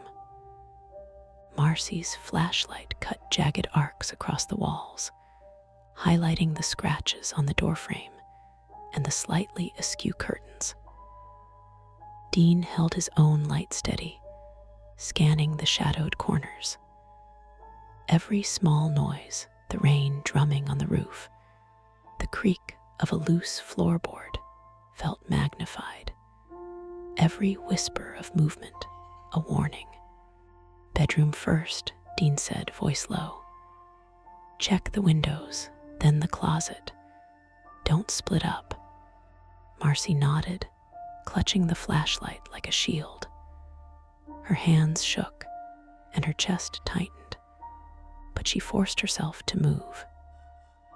Each step on the carpet felt deliberate, calculated. The hallway seemed longer than it should have, the dim glow from the streetlights outside making the walls appear to breathe. They reached the bedroom. The curtains had been disturbed again, twisted slightly as if someone had brushed them. Marcy's stomach knotted. She crouched to peer under the bed, nothing. Dean checked the closet, empty. The small dents on the dresser caught the flashlight, reminders of minor scuffles that hadn't occurred. Then a sound, a muffled shuffle from the basement door. the narrow wooden staircase just beyond the kitchen. Dean's hand went to the banister. "That's it," he whispered. "Someone's down there." Marcy's fingers grazed the edge of the flashlight beam, brushing the back wall. Her anxiety sharpened into something more focused fear, braided with clarity. "We need a plan," she said. Dean nodded. "Garage door key in the kitchen. We barricade from there, maybe call the cops once we're secure." "You ready?" "Ready," Marcy gritted her teeth. They moved toward the kitchen. The floorboards groaned under their weight, and the flickering streetlight outside made every shadow jump. Marcy noticed again the scratch along the back doorframe, the footprints leading up the porch. Whoever had been outside had touched the house, gotten in. Was it the same person now below them? Dean opened the garage door just enough to slide boxes and a folding chair across the handle, creating a makeshift barricade. Marcy grabbed knives from the drawer, anything sharp. They stood back to back near the door, listening. Then the basement door creaked. A heavy footstep. Pause, another step. Marcy's hands shook, but she gripped a chef's knife tightly. Dean had a baseball bat in hand, muscles tense. The sound of the basement steps echoed through the house, and then a faint metallic scrape. The rake they had used earlier in the yard, still leaning by the back door, had shifted, tapping against the floor. "Wait," Dean hissed. "Probably nothing, maybe a branch." Marcy's eyes narrowed. Not a branch. A shadow flickered under the basement doorway. A figure, tall and hunched, moved with deliberate slowness. The light caught the glint of a tool, a crowbar, maybe, held loosely. Dean stepped forward, voice firm. "Hey, police will be called. Stay where you are." The figure froze, then shifted again. Marcy's adrenaline spiked. This was no game. They had seconds to act. Marcy darted forward, improvising. She swung the flashlight hard against the figure's arm, hopping to disorient. The shadow stumbled, cursing, and Dean followed with the bat, striking the leg. The figure fell partially, slamming into the first step of the basement stairs. The metallic clatter of the crowbar hitting the railing echoed through the house. The intruder scrambled back, and in the scuffle, the basement light, forgotten until now, flickered on. Marcy saw him clearly, mid-30s, wiry, wearing a soaked hoodie and muddy jeans. Panic flashed across his face as he realized he had underestimated them. Dean kept the bat raised, breathing hard. "Back away," he ordered. "Out the basement, or we go down after you." The man hesitated, then lunged toward the stairs. Marcy sidestepped, tripping on the edge of the floorboard, and hit the ground hard. Pain shot through her ankle, sharp and real. Dean reacted instantly, swinging the bat to block the figure from reaching the main floor. The intruder cursed and stumbled down the last 3 steps, hitting the concrete basement floor. The sound of impact and a grunt of pain made Marcy flinch. She struggled to her knees, heart hammering. Rainwater dripping from the basement ceiling had pooled slightly, making the first step slick, slowing the man's movement and giving Dean space to grab his phone and finally dial 911. The dispatcher answered immediately. Dean whispered their location while keeping his eyes on the basement. Marcy hobbled closer, knife still in hand, scanning for more surprises. "Police are 5 minutes away," the dispatcher said. Dean exhaled, but the tension didn't leave. Every creak, every drip, every shadow felt magnified. The man groaned, trying to stand, but slipping slightly on the wet concrete. Marcy's pulse raced. She could see the scratches on the basement walls he'd left in his hurried descent. The metal gutter scraping outside earlier, the footprints, the porch dents now made sense. This was no trick of the wind or raccoon.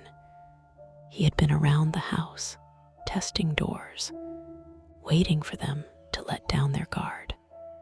Dean whispered sharply, "Stay calm, wait for them, don't engage."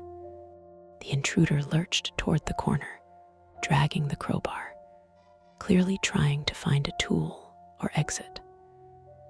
The police sirens wailed faintly in the distance. The man froze, then bolted toward the basement window at the far end. Marcy felt a sudden jolt of fear. He could escape into the night, but then slipped on a small puddle of water, hitting the concrete hard. He groaned loudly, immobilized just long enough for Dean to make the window's latch click closed and lock it. The sirens grew louder, closer. The intruder made one final attempt to rise, then slumped against the wall, breathing hard and bleeding slightly from a cut on his forehead where he'd hit the step. Dean stayed at the top of the stairs, tense, until headlights flashed through the front windows. 2 officers stormed the house, and the man finally gave up, raising his hands in surrender. Marcy collapsed against Dean, ankle throbbing, sweat mixing with rainwater and tears of relief. The police handcuffed the man, questioning him quickly. He had a record for burglary, had been watching the neighborhood for weeks, testing houses at night. They noted all the minor disturbances, the scratches, dents, moved curtains were his doing. The wind, the rain, the noises had only amplified Marcy and Dean's anxiety. After the intruder was taken away, Marcy sat on the wet floor, hand pressed to her ankle, flashlight still clutched. Dean rested beside her, exhausted. They were safe, but the tension had left marks. A sprained ankle, cuts on hands, and the lingering knowledge that someone had been inside their home, right where they slept, studying their routines. Marcy's breathing gradually slowed, but the house felt different now, every shadow a potential threat. Dean squeezed her shoulder. "We did it," he said softly, but the victory felt muted. They had survived, yes, but the emotional and physical toll lingered, and the sense that the house could watch them again would not easily fade. The first rays of dawn filtered through the blinds, weak and gray, falling across the living room where Marcy sat with her ankle propped on a coffee table, wrapped in a cold compress. Her face was pale, tired, but the sharp tension that had gripped her all night had begun to ebb, leaving a residual ache in her muscles and a slow pulse in her chest. Dean crouched beside her, nursing a steaming mug of coffee. His own hands were scraped, knuckles still stinging from the scuffle in the basement. He had stayed silent through most of the night, focusing on action and survival. But now, in the quiet aftermath, exhaustion had taken hold. Neither spoke much, words felt unnecessary. Instead, they sat in companionable silence, listening to the soft patter of leftover rain on the roof and the distant hum of a city waking up. The police had taken a statement, and the intruder had been transported to the local precinct. Dean had insisted on accompanying them briefly, just to confirm the man would be processed. Marcy stayed behind, watching the back porch, her eyes lingering on the wet footprints and the small dents that had been made the night before. They were minor damage, easily repaired, but each mark felt like a scar, a reminder of how close they had come.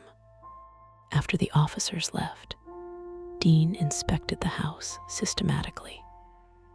He checked locks, reinforced doors with extra bolts, and inspected the windows again, this time knotting the weak latches that had made the night more dangerous.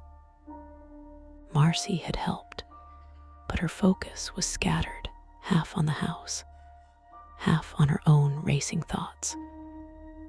She traced the scratches on the back doorframe with a finger, remembering the scrape that had started everything. Her hyper-awareness, usually a tool she relied on at work and in life, now felt like a double-edged sword. Every imperfection, every shift in shadows, every small sound made her flinch. Even the sound of the faucet running in the kitchen made her glance over her shoulder. She knew rationally that the intruder was gone, that the police had the man, but her body didn't trust reason yet. Dean noticed her unease. "Want to take a walk outside?" he asked. The day was gray but calm. The storm passed. She hesitated, then nodded. The sidewalk was slick from the morning drizzle, and the neighborhood felt ordinary again. Cars parked, garbage bins upright, birds calling somewhere overhead. But the house itself loomed differently. Shadows lingered in corners, even in the daylight, and the sense of being watched had not entirely left her. Marcy's phone buzzed with a message from the police department. They had logged the intruder and would contact her for further statements if necessary. It was procedural, but each ping made her stomach knot anew. Dean kept glancing at her, protective and aware of how fragile her nerves were. They moved cautiously around the yard, noting how the footprints had begun to fade in the drying grass. Marcy pointed toward the basement window. "We need to fix that," she said, voice quieter than usual, almost muttering. Dean agreed. New lock, maybe a security bar, but today we rest. Let the professionals handle the rest. The morning unfolded slowly, mundane in appearance: coffee, laundry, the quiet buzz of distant traffic, but both of them felt different. Marcy's ankle throbbed with a dull ache. Dean's knuckles were stiff, and beneath their calm, a frayed thread of tension remained. Their home had been violated in ways both obvious and subtle, and the sense that the house itself had been witness lingered like a shadow in their minds. By late morning, a repairman arrived for minor damages: a dented doorframe, a broken latch, a slightly bent porch railing. Marcy hovered near him, directing while Dean supervised. The small repairs, though practical, could not mend the intangible her trust in the quiet, the normalcy of this suburban street, or the knowledge that someone had mapped their routines, studied their home while they slept. Lunch was silent, eaten at the counter. Marcy's hand absently traced the edge of the table, tapping a rhythm she did not notice. Dean watched her. "You'll sleep tonight," he said gently, "and we'll be careful, but we'll be okay." Marcy nodded, though she didn't fully believe it. The house felt alive in its own way now, not with movement, not with eyes, but with memory. Every scratch, every dent, every whisper of wind along the siding seemed to be catalogued somewhere in her mind, replaying in small bursts whenever a door creaked or a shadow shifted. The day stretched on, uneventful but heavy. By evening, they had patched most of the visible damage, checked locks again, and even reinforced the basement window. Marcy rested on the sofa, her tea cooling beside her, eyes flicking occasionally toward the now still porch. The emotional residue of the night refused to let her fully relax. Dean, cleaning up tools, glanced at the street. Everything seemed ordinary, mundane. Yet, a single detail caught his eye: a muddy footprint on the far side of the yard, just outside the fence, partially obscured by morning dew. He froze, heart tightening, before realizing it was likely the neighbor's dog from earlier walks. Still, he said nothing. The small moment of doubt was enough. They didn't need to speak it aloud. Night arrived, darker and slower than usual. Marcy climbed into bed first, Dean beside her. The blankets were heavy, the pillows stiff with the weight of a restless day. Neither spoke, and after a time, Dean reached for her hand. She allowed it, grateful for the contact, but her eyes kept scanning the room, the window, the small cracks in the door frame. Sleep finally came, fitful and punctuated with dreams of shadows and scratches. Every sound, the wind brushing a tree, a faucet dripping, the faint hum of the refrigerator tugged at her attention. And even when she closed her eyes fully, a sliver of awareness stayed, a caution she could not fully discard. The intruder was gone, yes, but the house and what had happened within it remained. And in the far corner of the living room, by the baseboard near the window, a faint smudge remained on the paint, too small to notice at first, easily overlooked. Marcy did not see it. Dean did not notice. Yet both had a lingering sense that some part of last night's danger had left a trace they had not yet accounted for. A reminder that vigilance in a home once violated never truly ended. That's tonight's story. If it gave you chills, make sure to like, subscribe to Mia Horror Stories, and tap the bell so you never miss what's coming next. And if you're still brave enough, there are more dark tailies waiting for you right here on the channel. Go watch another if you dare. Hey everyone, this is Mia Horror Stories, and the title of today's horror story is The Last Recording from Room 6. For your comfort, the screen will stay black throughout the video, so you can relax without strain and just focus on the story. Make sure you stick around until the end, Sometimes the last few moments are the ones that stay with you the longest. The fluorescent lights in the hospital corridor flickered once, then again, just long enough to make the peeling paint along the ceiling look like it was poolsing. It wasn't late, only 7:30, but the quiet made it feel like midnight.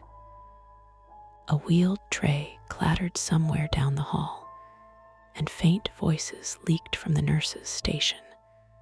But otherwise, it was still. Too still. Jenna Cole adjusted the strap of her shoulder bag and stepped cautiously past room 5. She had been a medical transcriptionist for almost 4 years, mostly working nights, and she'd walked this corridor hundreds of times. Tonight felt different. She noticed the hum of the overhead ventilation, the faint chemical tang of disinfectant, and oddly the smell of something sweet, almost like burnt sugar, drifting from behind one of the closed doors. She paused, shaking it off. Hospitals had weird smells. That was normal. "Hey," a voice called, breaking the monotony. It was quiet, but carried an edge of forced cheer. Dr. Owen Blake leaned against the doorway of room 7, rubbing his temples like he'd been up too long. "You're late." "Only by 15 minutes, Jenna said, trying for casual. Her stomach did a little flip. She hated being late. She always hated it. Even when it was beyond her control, that little twinge of guilt never left. Owen pushed off the doorframe. He was tall, mid-30s, with the kind of calm face that made him easy to trust. He kept his hair cropped short and his scrubs neatly pressed. But Jenna had learned long ago that his easy confidence masked a kind of stubborn anxiety. He hated admitting when he didn't know something. He never let it show, though. "You already started on room 6, she asked, letting her gaze drift to the next door down the hall. It was unremarkable white, scuffed at the edges, but she felt the pull of it, like something just on the edge of attention. Owen shook his head. "Not yet. Patients here are all stable, but I don't know. Something felt off when I walked past. Maybe I'm just tired." "Probably," Jenna said.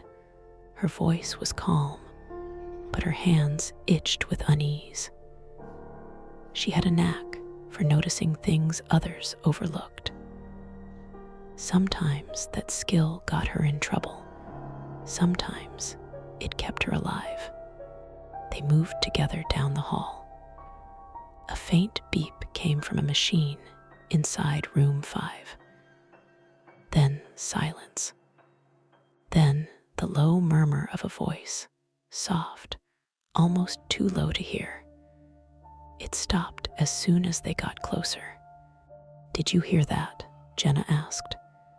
Owen frowned. "Hear what?" She shook her head. "Never mind." Jenna had been feeling a little on edge all evening. There was nothing to pinpoint, nothing that screamed danger. But the sensation sat behind her ribcage like a small animal, restless. Her phone buzzed briefly in her bag, a muted vibration that echoed like a hiccup through the quiet. She pulled it out, a message from her sister, just a thumbs-up emoji. Small, meaningless, but for some reason, it made her tighten her grip on the strap. They stopped outside room 6. The door was slightly ajar, more than usual, and the soft hum from inside sounded irregular, like the heart of the room had skipped a beat. "You go first," Owen said, gesturing toward the room.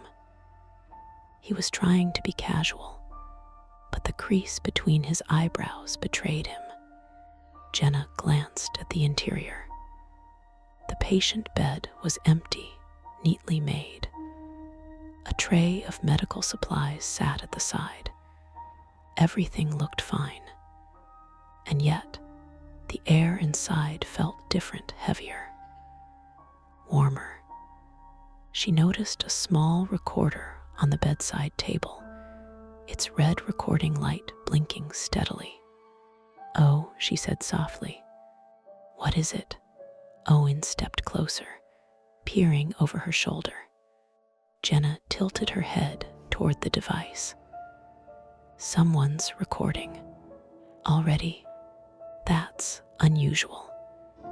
No one is supposed to start recording yet.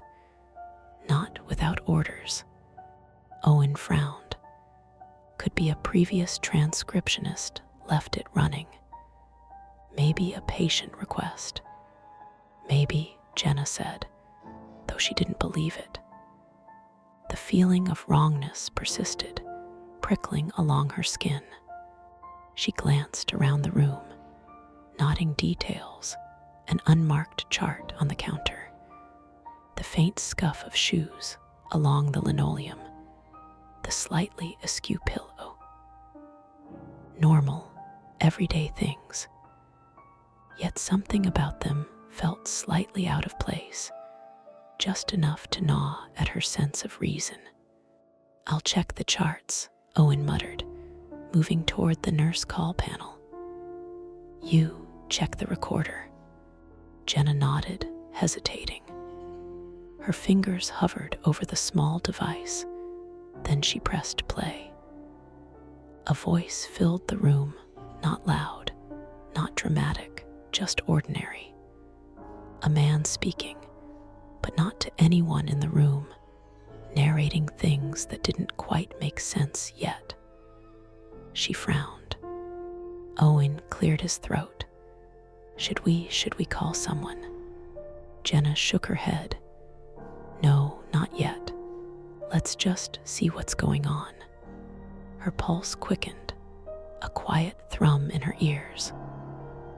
Something about that room, the subtle deviations from normalcy, the quiet insistence of the recording, made her stomach twist. She knew she'd remember this moment.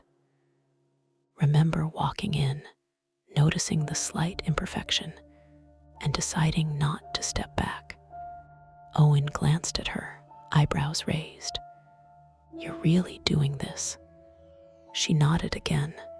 "We need to know." And with that, the decision was made. They would investigate room 6, not out of recklessness, not out of bravado, but out of a quiet, stubborn need to understand the small breaks from reality that whispered insistently that something was off. Jenna's fingers hovered over the recorder, but she hesitated. The voice was faint now, almost mundane, just counting vitals and medications in a clipped, monotonous tone. She glanced up at Owen. It's not a patient's voice, at least not one of ours. Owen frowned, packing slowly. Could be someone new, a temp maybe, or a contractor. They do bring in outside people for equipment checks sometimes. Contractors don't just set up a recorder in a patient's room without authorization, Jenna said, feeling the edge in her voice. She hated breaking rules, hated being the one to cause trouble, but she also hated leaving things unresolved. That urge, her need to fix anomalies, was always stronger than her fear. And tonight, it pushed her into the room. She stepped closer, listening. The recorder crackled faintly, then the voice came again, low and deliberate. Vitals stable. Nothing unusual yet, waiting for response. Owen froze mid-step, waiting for a response. "That's what I heard," Jenna said, furrowing her brow. The hairs on the back of her neck prickled. "It doesn't make sense." A sudden clang from the hallway made them both jump. A cart had toppled over somewhere near the nurse's station. Footsteps followed, fast, but distant. Normal hospital noise, but the timing, it sharpened their nerves. Owen rubbed his eyes, muttering under his breath, "I don't like this. Something's off." "You don't have to like it," Jenna snapped, softer than she intended. She took a deep breath. "We need to check the room, the chart, the recorder. One of us has to." Owen shook his head. "I'm telling you, Jenna, I shouldn't be the first in. You're better with details. You see what others miss. I trust you more in situations like this." She gave him a tight smile, but her stomach twisted. She hated it when people relied on her like. That made her responsible for outcomes she couldn't control. That fear of failing, of letting someone down, tightened around her chest like a tourniquet. "Fine," she said finally, stepping fully into room 6. The air felt warmer, denser, and the smell, the faint sweetness, was more noticeable. She glanced at the bed. Still empty, still made, still normal. But now the recording felt wrong in a way she couldn't articulate. Owen followed reluctantly, keeping a hand near the door. "Check the panel. Check everything," he murmured. "I'll watch the hallway." Jenna nodded and moved to the bedside chart. It was blank odd, because a patient should have updates by now. She flipped it open carefully. No notes. No vitals logged. Only the nurse's signature from the previous shift. "Okay," she murmured, more to herself than anyone else. "This is weird." Suddenly, the recorder beeped differently, a short, rapid tone, and then cut out entirely. She tapped it. Dead. No lights. Nothing. "Great," Owen said, exhaling sharply. "Battery malfunction." "Maybe," Jenna said, but she felt a cold knot of apprehension. Devices didn't just die mid-recording unless someone tampered with them. Or they weren't meant to be there in the first place. "Should we call security?"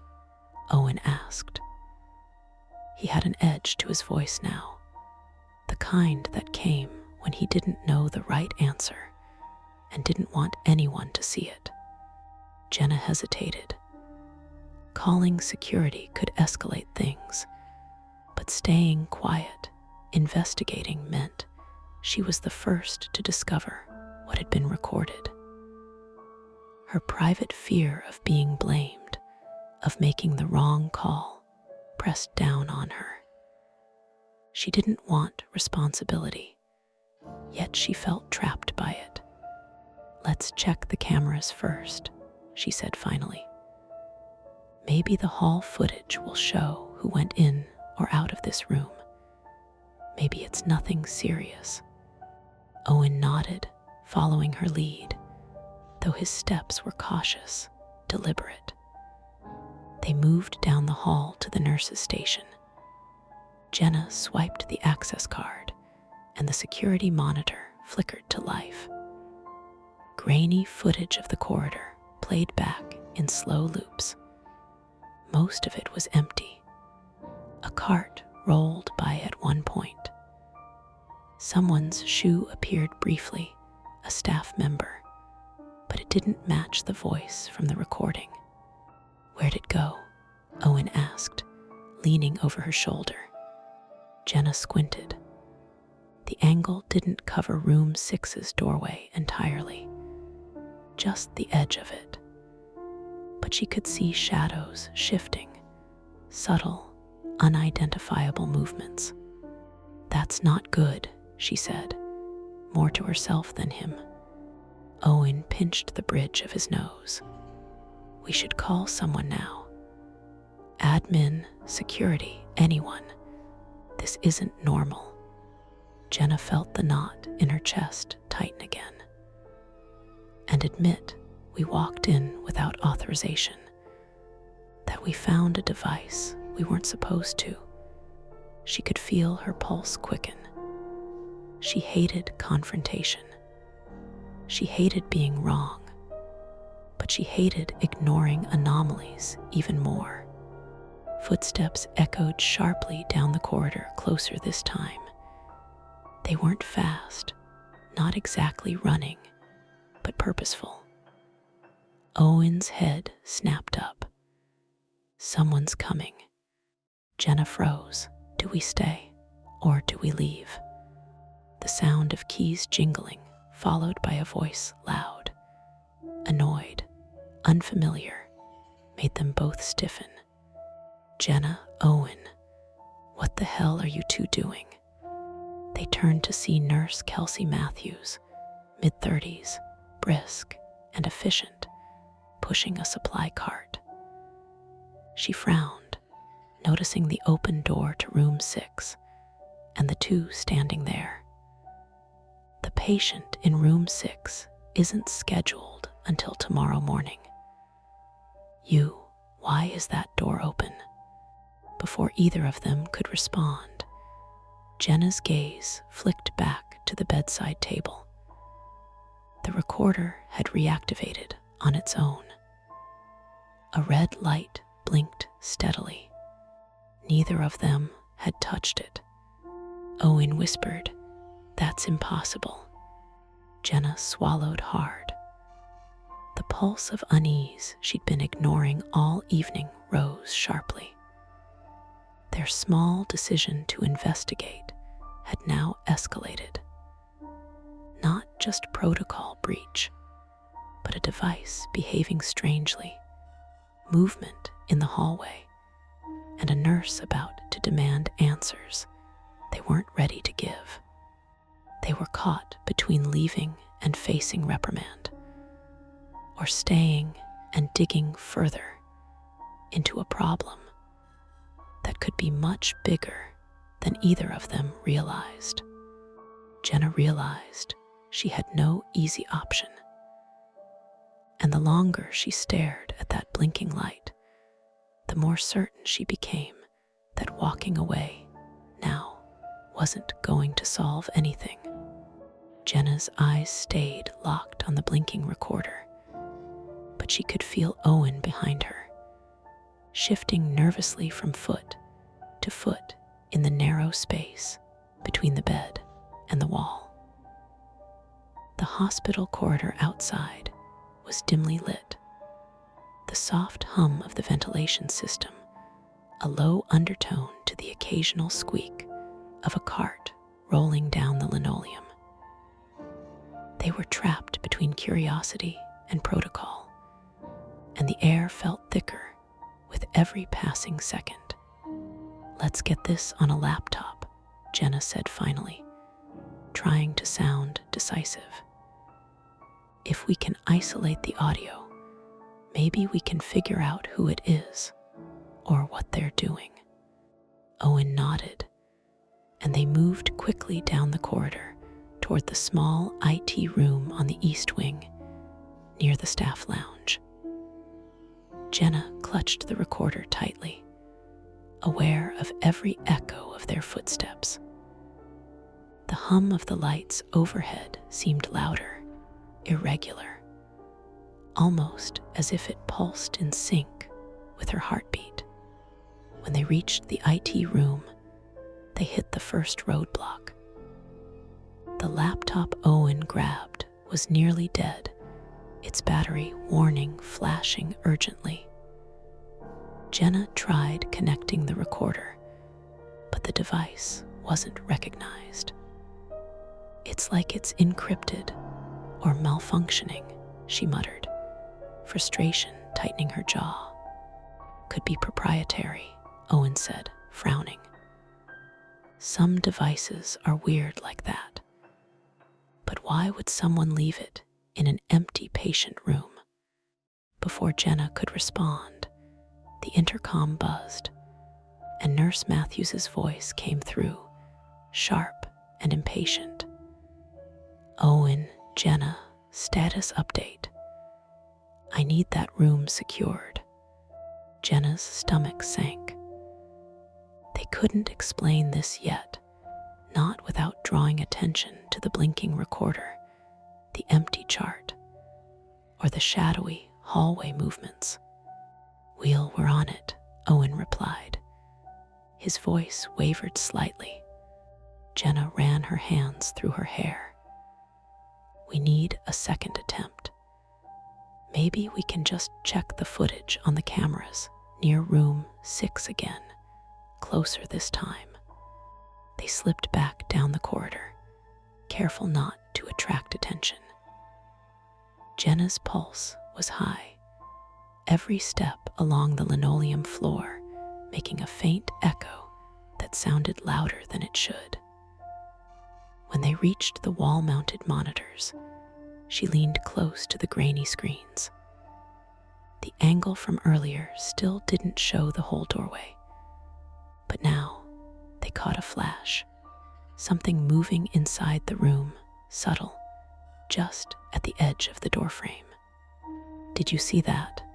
she whispered, heart pounding. Owen squinted. "It's maybe a shadow from the cart in the hall. Look, the lights are flickering."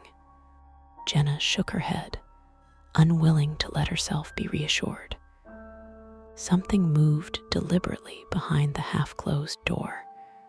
A sleeve, a glint of metal. She pressed rewind and slow-played the footage again. Her stomach sank. It wasn't a hallucination. Something or someone had been inside room 6. They looked at each other, and Owen muttered, "Okay, that's not good." Attempt number 2. Return to room 6 and confront the recorder directly. Jenna led the way. She opened the door just enough to slip inside, the recorder still blinking, steady red. Her fingers hovered above it. She noticed a faint scuff on the floor near the bedside table, a small footprint smeared slightly. Someone had been there recently. Before she could react, a loud bang echoed from the supply closet down the hall. They both jumped, spinning toward the sound. Owen's hand brushed against the corner of the wall. A slight scrape drew a thin line of blood across his palm. He winced, but kept moving. "What was that?" he whispered. "Probably a cart," Jenna said, though the unease in her voice betrayed her. "The closet door isn't fully latched." They both paused, ears straining. The sound of something dragging along the linoleum floor made their stomachs twist. It wasn't fast, not urgent, but deliberate, a slow scraping. Jenna swallowed hard, her palms clammy. She forced herself to step toward the bedside table. The recorder had stopped blinking. "Dead." "Great," Owen muttered. "Now it's off again." Jenna bent closer. Then a shadow fell across the doorway. A figure, just a silhouette, loomed, and her heart leapt into her throat. She gripped the recorder tightly. "Who's there?" Owen's voice was low but sharp. The figure moved back quickly, and in the dim overhead light, she realized it wasn't a person. A tall coat rack in the corner had fallen over, the long shadows of jackets and bags, creating the illusion of a human presence. Her shoulders slumped, tension easing slightly, though the adrenaline still coursed through her. "God, my eyes," Jenna muttered, rubbing them. Owen chuckled tensely. Good thing it wasn't real. They regrouped, breathless, and Jenna set the recorder on the bed. She noticed a small piece of tape on the back of it. A label, handwritten. "Do not remove." She frowned. Whoever left this wanted it preserved or watched. Time was slipping. They knew someone could arrive at any moment, yet the recorder had offered no clues. Attempt number 2 had failed, and it had left them physically tense and mentally frayed. Attempt number 3. Isolate the device using their phones as temporary recorders, trying to capture audio directly before the original stopped again. Jenna placed her phone near the recorder. She pressed record and leaned back slightly, heart hammering. A faint crackle emerged, almost inaudible at first. Then a voice, low, deliberate, clipped. "Vitals stable. Nothing unusual yet. Waiting for response." Jenna froze. She realized the voice wasn't narrating the room, it was responding to something. Someone or something was waiting, and they were listening. Owen's hand touched her shoulder. "We can't keep doing this," he whispered.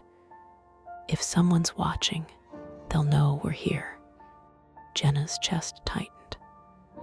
Retreating now would mean leaving unanswered questions, leaving evidence in place for someone unknown. She realized with sudden clarity there was no turning back. They had committed. Any hesitation, any delay, could mean they'd be caught unaware or worse. Their chance to understand the recorder's purpose would vanish. A distant voice echoed in the corridor, security rounding the corner, keys jingling, footsteps deliberate. Jenna's eyes darted to the window in the door. No escape routes. Her mind raced, pulse thrumming in her ears. The recorder continued its faint, persistent narration. Jenna and Owen exchanged a look, silent understanding passing between them. Whatever was happening in room 6, whatever the recorder was documenting, they were in it now, fully. And nothing about the room, the shadows, the device, or the hallway made it safe to leave. Jenna and Owen crouched just inside room 6, pressed close to the bed.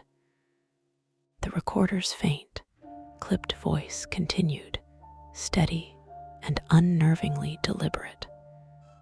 Vitals stable. Nothing unusual yet. Waiting for response. The corridor outside had gone silent. Too silent.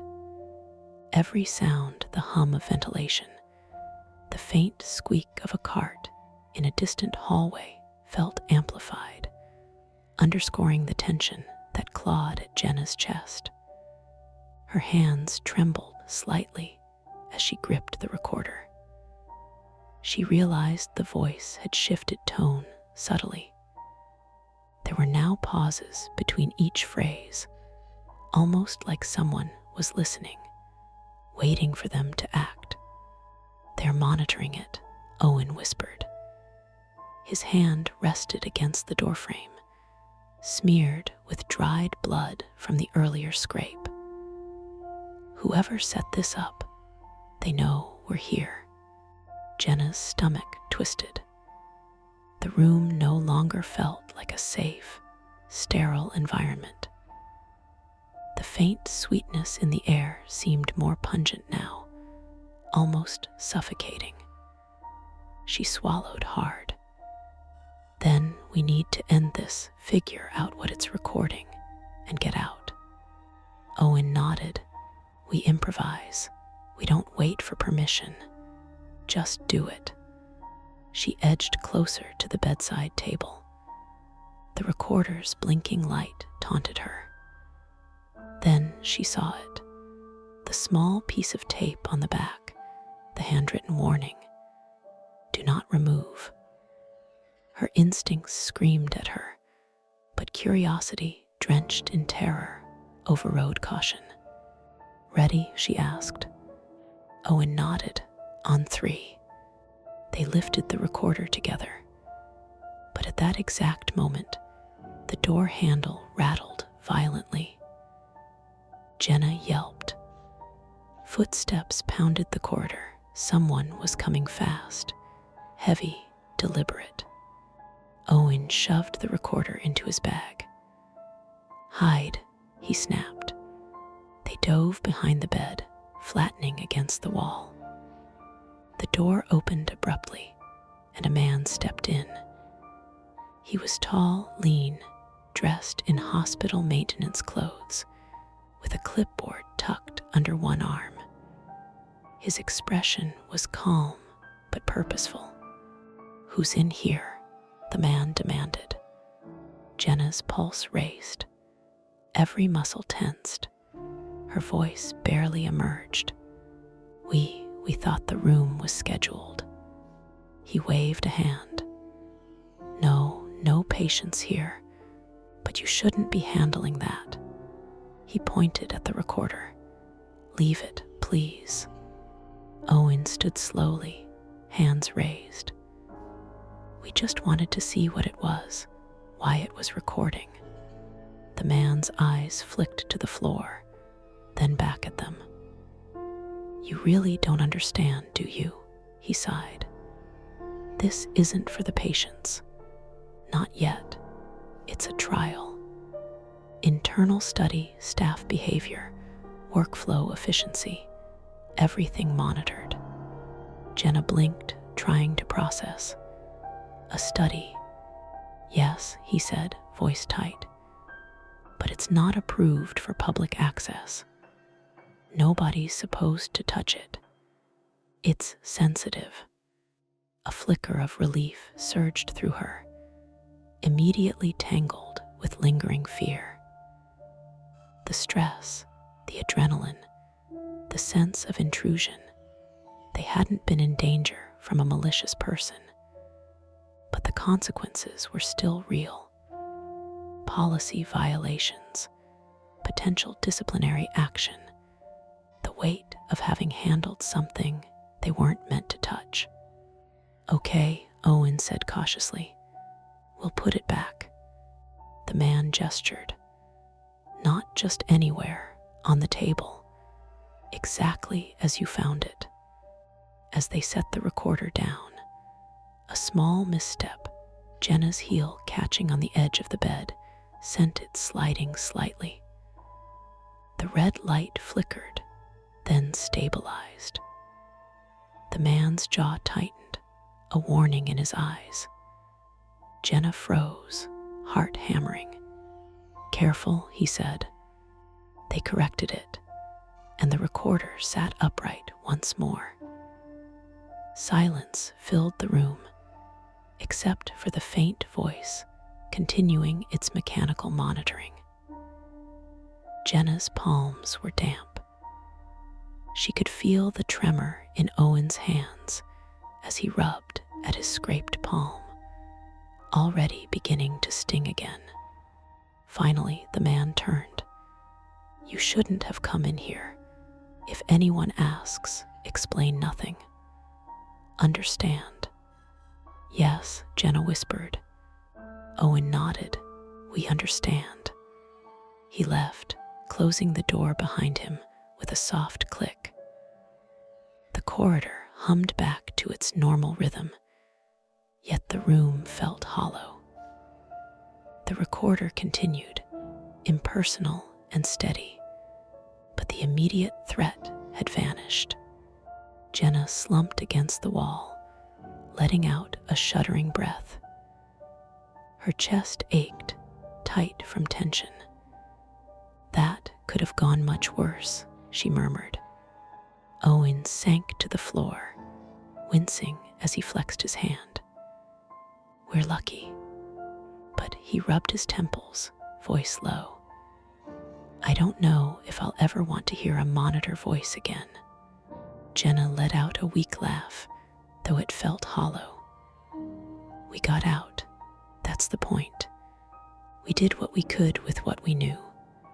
They remained quiet for a moment, listening to the faint, mundane voice of the recorder. Safe, but changed. The room wasn't dangerous in the way she had imagined. It was the tension, the unknown, the weight of responsibility and mistakes that had left its mark. Eventually, Jenna stood, shoulders stiff. "We should leave, go back to the nurse's station. Explain we were checking something small, maybe a protocol detail gone wrong. Let them handle it." Owen nodded, agreed, "Let's move." But even as they walked down the corridor, every footstep echoed differently now, heavier somehow. The sweetness in the air lingered faintly, an olfactory memory of fear. Jenna realized she would replay this night in her mind repeatedly, the minor injuries, the flashing lights, the misread shadow, the voice, and that unbearable tension of not knowing if someone or something was watching. And though the immediate danger was gone, they carried with them a new wariness. Rooms that seemed empty might not be. Devices that seemed mundane could hold secrets. And their own instincts, the need to investigate, to resolve, would forever be tinged with a memory of adrenaline, uncertainty, and the very real possibility of risk. They exited room 6. The corridor was now just a corridor again, sterile and humming. But they both knew it would never feel the same. The fluorescent lights of the hospital corridor had returned to their usual hum. To any casual observer, the evening shift was progressing normally.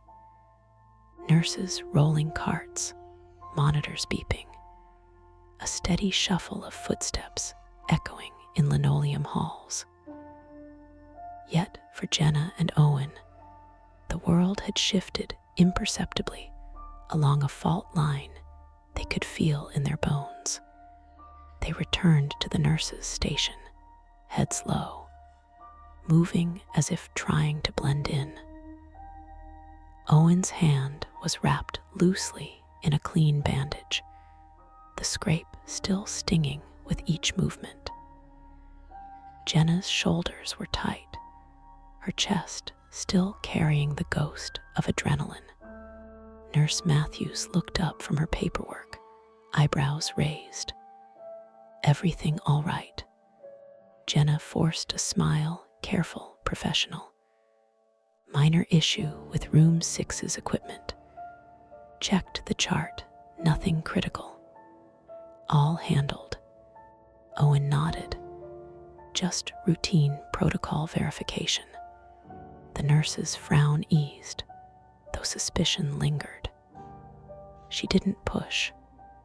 Hospitals ran on trust, and those who broke it were watched closely, but not interrogated immediately. Jenna let out a quiet sigh once they were out of view. "I can't believe how worked up I got over a recorder." Owen rubbed his face. "You weren't overreacting. That room, that device, it felt off for a reason. It's the not knowing that gets to you." She nodded, thinking about the recorder's red blinking light, The faint voice, the shadows she had misinterpreted, the sudden pounding of footsteps in the hallway. Her chest tightened again, and she realized she replay those moments repeatedly, a mental loop she couldn't quite break. Over the next hour, they completed their remaining rounds, avoiding room 6, letting it sit quiet and innocuous behind the door. Each step along the corridor reminded them that something as ordinary as a hospital room could become a source of terror when normalcy fractured. Later, back in the break room, Owen sipped lukewarm coffee, flexing his hand gingerly. "I can feel that scrape more than I thought I would," he muttered. "And the stress, I didn't expect it to linger like this." Jenna stirred her tea silently. She could feel her palms still damp, a faint tremor lingering in her fingers. "I keep thinking about that voice," she admitted quietly. "The way it paused like it was waiting, not dangerous, but aware." Owen looked at her, expression softening. "We did everything we could. No patients were harmed. No one was malicious. We followed through and survived it intact." "Yes," she agreed, yet her mind raced. Even with the explanation, an internal study, the combination of the unknown, the potential for misinterpretation, and the procedural risk had left them both changed. The hospital was a place of control, schedules, protocols. And yet, they had felt utterly powerless for 20 minutes, trapped by a simple machine and the ambiguity of human intent. That powerlessness lingered as a quiet, gnawing hum. By the time they clocked out, the corridor was near empty. Night had fallen fully, the dim exterior light seeping through the high windows, casting long shadows across the floor. They walked silently toward the exit. Jenna's bag hung heavily on her shoulder, her steps deliberate. Owen's stride was slower than usual, each step measured. Outside, the cool air was a relief, sharp against flushed skin.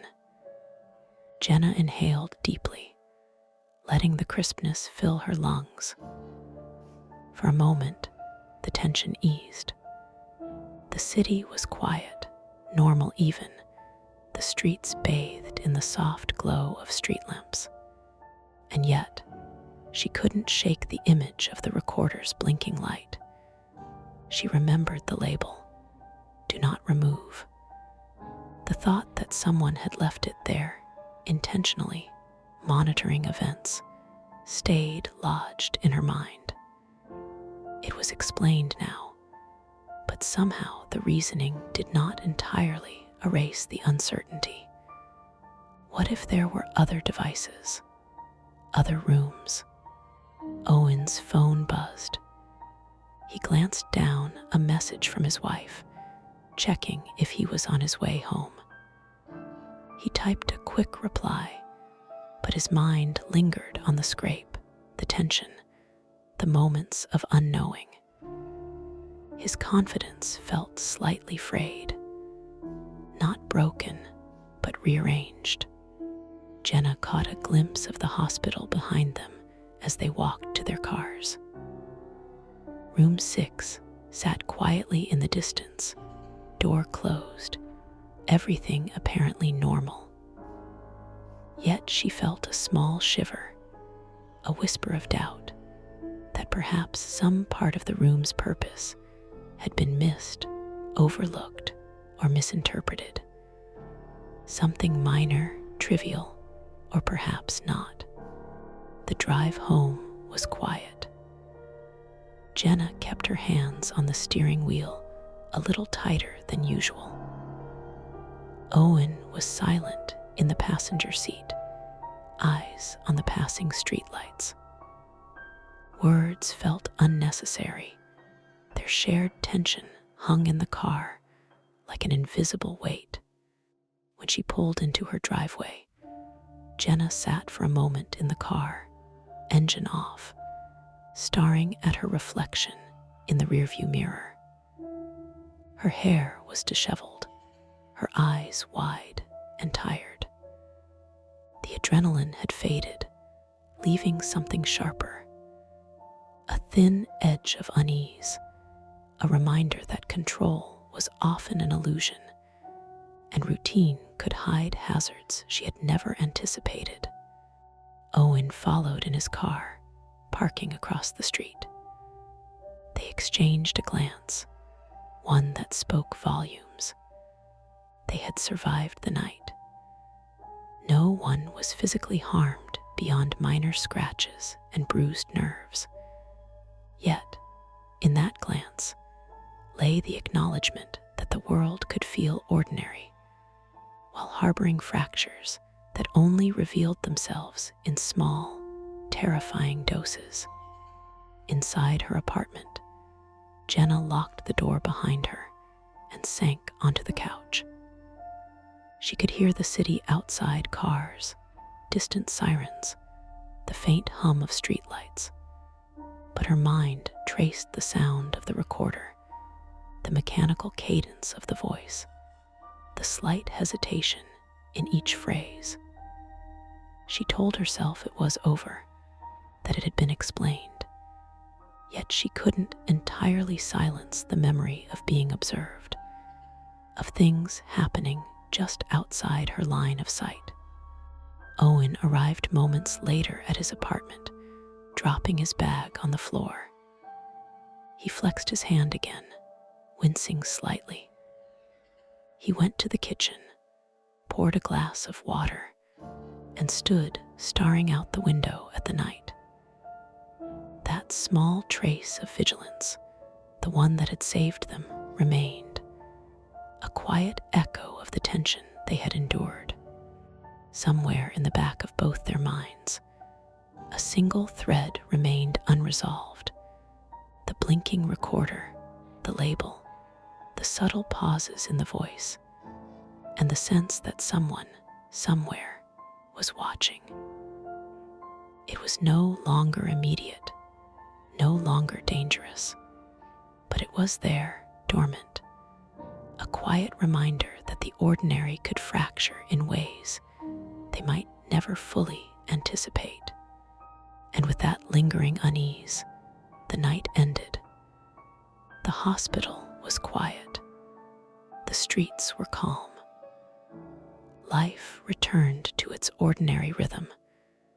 But Jenna and Owen knew, silently, that ordinary would never quite feel the same again. Welcome back to Mia Horror Stories.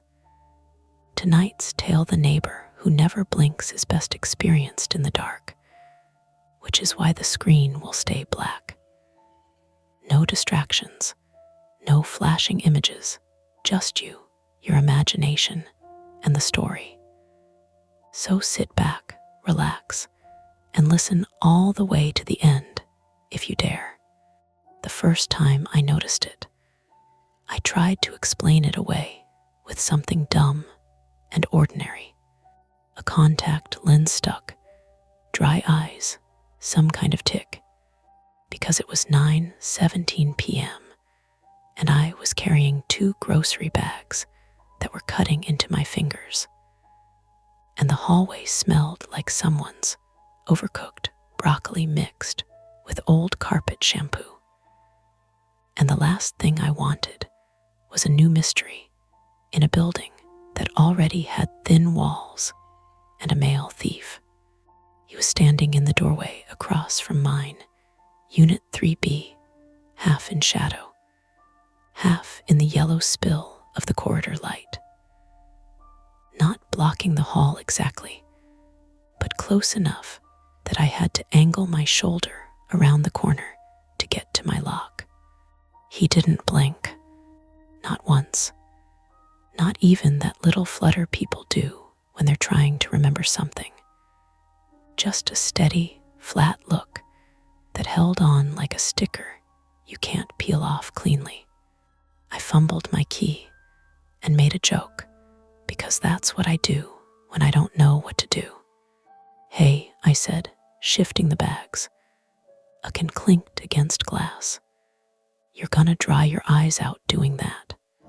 He didn't smile, but his mouth moved like he was considering it, a tiny adjustment at the corners. His pupils looked normal. His face looked normal. He had the kind of plain features you forget the moment you look away. Brown hair, no beard, a hoodie zipped up to his throat like it was cold in here.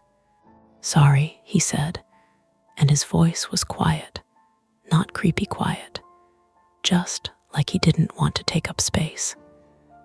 "Didn't mean to startle you." He was still not blinking. "Didn't startle me," I lied, because my keys were slipping, and the plastic handles of the grocery bags were biting deeper. And if I acknowledged the wrongness of it out loud, it would become a whole thing.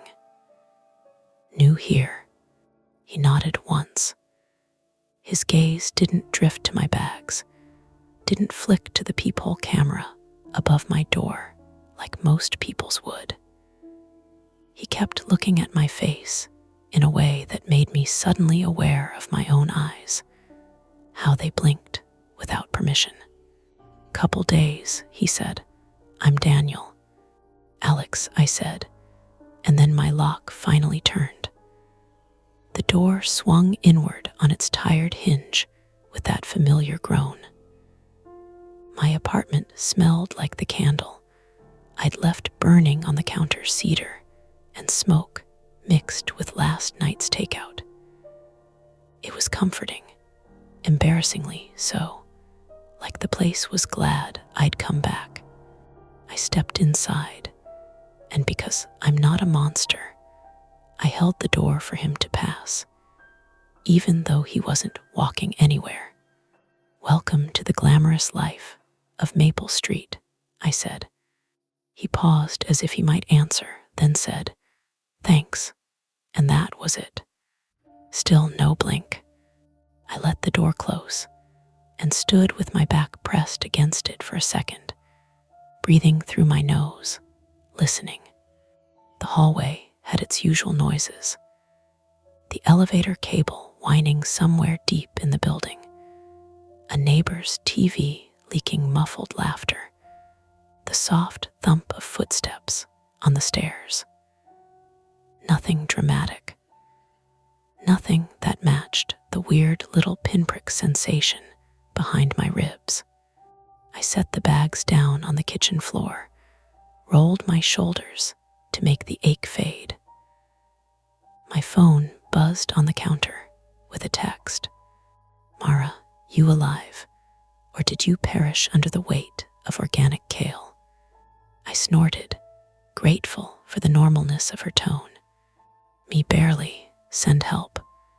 A second later, my screen lit up with her face in a video call. All blonde bun and mascara smudge. Her background the same brick wall she'd been painting white for a week in her condo on the other side of town. "You look like you fought someone in the produce aisle," she said. "Someone looked at me like they wanted my social security number," I replied, peeling the plastic handles off my fingers. "New neighbor." Mara's eyebrows lifted. "Cute new neighbor or murder new neighbor?" That escalated.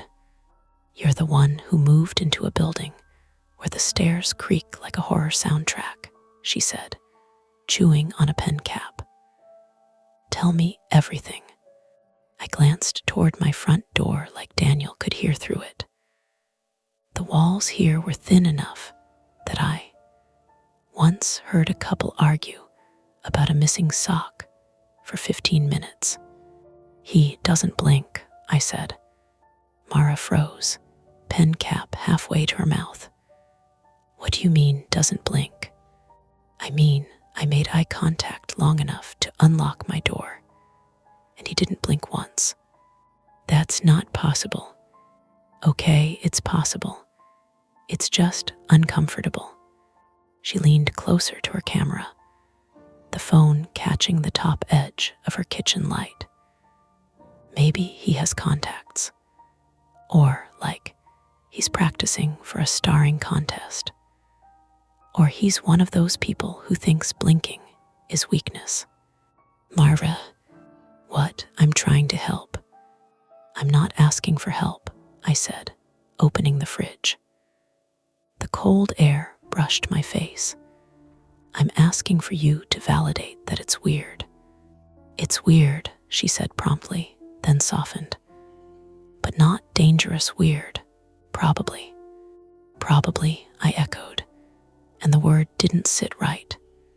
My name is Alex Benton, and I'm the kind of person who can talk myself into and out of anything as long as I don't have to sit still with the feeling in my gut. I'm 32, and I moved to this neighborhood in Chicago because it was close enough to my job downtown and far enough from my ex's favorite bars that I wouldn't have to do that awkward dance of pretending not to see each other across a crowded room. It was supposed to be a reset. Smaller, quieter, unremarkable. I'd taken the lease in a hurry, signed forms on my phone in a rideshare, told myself that the building's scuffed hallway and unreliable buzzer were character. My private flaw, if you want to call it that, if you want to dress it up with a nicer word, is that I notice patterns and then I can't stop noticing them. A sound in the wall becomes a list of possibilities. A neighbor's routine becomes a timeline. I've always been like that. As a kid, I used to count the seconds between my dad's footsteps and the front door opening so I could predict what kind of mood would walk in with him. It's exhausting. It's also how I keep myself feeling like I have some control. Mara was still watching me. She knows me well enough to read the little tells. My voice going too casual, my eyes cutting to the door. So, she said lightly, have you done your usual thing where you Google him and then feel guilty about it? I haven't Googled him, I said, because I hadn't. Yet. The building's radiator clicked as it warmed, a metallic pop that made me flinch anyway. I forced myself to keep moving, putting groceries away, lining cans in the cabinet. Normal tasks, safe tasks. My phone buzzed again. Not a text this time, but the building's group chat. Someone had made it on a free app after the mail theft started, and it was mostly used for passive-aggressive notes about recycling. Maple 12 tenants. Anyone else missing packages today? Saw a guy in a gray hoodie near the mailboxes around 4.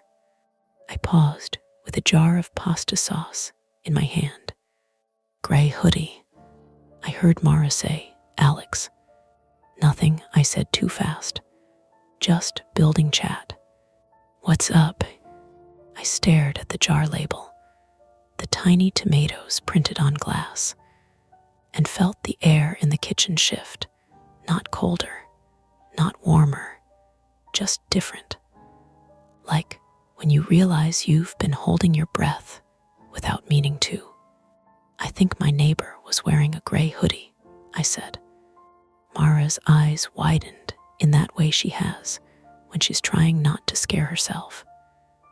Okay, lots of people own gray hoodies. Right, and you didn't actually see him near the mailboxes. No, then don't do that thing where your brain grabs a coincidence and builds a whole crime documentary. I wanted to laugh, because she was right, and because the humor was the only way to keep my chest from tightening. "Fine," I said, "I won't." I carried my phone closer to the door, lowering my voice like the door could eavesdrop. "But he really didn't blink, Mara." She made a face. "Ask him if he needs eye drops." "Great plan." "Hi, Daniel. Welcome to Maple Street. Do you have a medical condition?" "Okay, don't do that," she admitted.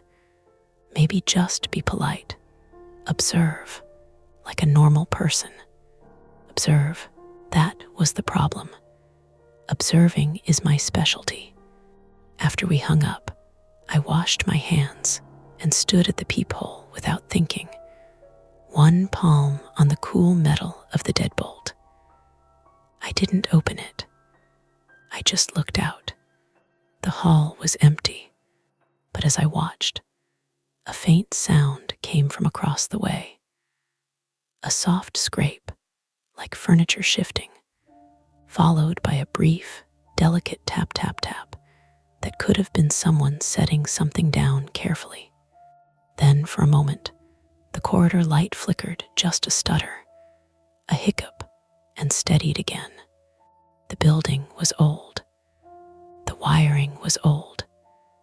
Everything here had little problems that weren't emergencies until they suddenly were. I stepped back from the door, heart doing that annoying sprint it does for no reason. I told myself I was hungry. I was tired. I was primed to be weirded out because Mara had said the word murder. I walked to my couch, sat, and opened my laptop to distract myself. The screen glow washing my living room in pale light. My cursor hovered over the browser. I could type Daniel 3, B Maple 12, and see what came up: public records, social media, the same slippery slope everyone swears they don't go down. Or I could do the same thing and leave it alone. I heard another sound from the hall, closer this time, like a slow footstep that stopped right outside my door. Not a knock, not the rattle of keys, just someone standing there. I held my breath without meaning to, fingers poised above my keyboard, and I had a choice. Call out through the door like a normal neighbor, open it and be friendly, or stay quiet and pretend I wasn't home, letting the moment pass and letting the unanswered questions settle deeper. I didn't move. Not yet. The knock came again, sharper this time. The sound of knuckles on wood carrying through my apartment like a dropped plate. "Alex," a voice said, low but urgent. "Hey, it's Daniel. We need to talk." My first instinct, automatic, rehearsed, was to stay still. Let it pass. Let the hallway swallow the moment. That instinct had kept me safe more than once, or at least convinced me it had. But then the fire alarm went off. Not the full building siren. Just the shrill, localized scream from somewhere close, the kind that drills straight into your jaw and rattles your teeth. My smoke detector answered a second later, a thinner echo layered on top. I yanked the door open. Daniel stood there with a phone in his hand, the screen lighting his face from below. His eyes were wide, focused, still unblinking. "There's smoke," he said. "I think it's coming from the basement." The hallway smelled different now, sharp, electrical, like hot plastic. Under it, something darker. Burning dust. My pulse spiked, the familiar fizz under my skin that meant my brain was already running scenarios ahead of my body. "Did you call 911? I asked. I'm trying, he said, holding up the phone. No signal. Building Wi-Fi's down too. Right on cue, the hallway lights cut out. Not fully, just enough that the bulbs dropped to a dim orange emergency glow, shadows stretching and bending along the walls. Somewhere below us, a door slammed. Someone shouted, the words swallowed by the alarm. This building, I muttered, grabbing my keys without thinking. Alex, Daniel said, and for the first time, his gaze flicked, just briefly, to the stairwell door at the end of the hall. We shouldn't go down there. People live down there, I said, even as my stomach twisted. Laundry room, storage cages, the gas meters. If there's a fire. I know, he said. His voice stayed steady, but his fingers tightened around his phone. But the alarm panel is in the basement. If it's a false alarm or an electrical thing, it might be tripping the detectors. A procedural failure, my brain supplied helpfully. Old wiring. Overloaded circuit. The flicker earlier replayed in my mind like a bookmarked clip. From the stairs came the sound of coughing. A woman's voice, panicked. That decided it. We took the stairs 2 at a time, the concrete cool and damp under my palms as I skimmed the railing. The air thickened with each step down, my throat itching. My mind started counting without asking steps, breaths, exits. 1 flight, 2. On the landing between floors, we almost ran into Mrs. Kowalski from 2A, clutching her cardigan over her mouth, eyes watering. Smoke, she wheezed. It's getting worse. Go up, I said, steering her past us. Get outside. She nodded and moved, shoes scuffing, the alarm still screaming overhead. By the time we reached the basement door, the smell was undeniable. Acrid, hot. The metal handle was warm under my fingers. Daniel touched my arm. Alex. I looked at him. Sweat beaded at his hairline. His pupils were blown wide in the low light. He still hadn't blinked. If there's a gas leak, he started. I know, I said, and pushed the door open anyway. The basement was chaos in miniature. Smoke curled near the ceiling, drifting in lazy gray ribbons. The fire alarm panel on the far wall flashed red, a stuttering heartbeat. Someone had left a laundry cart tipped on its side, clothes spilling like a body. The source was obvious once I saw it. An electrical outlet near the storage cages, blackened and sparking weakly. An extension cord melted into a glossy puddle on the floor. No open flame. Yet, a man I didn't recognize, early 20s, shaking hands, was standing there with a plastic bucket, sloshing water toward the outlet. Stop, Daniel shouted. The water hit anyway. Sparks leapt. The lights flickered again, then died completely, plunging the room into emergency red.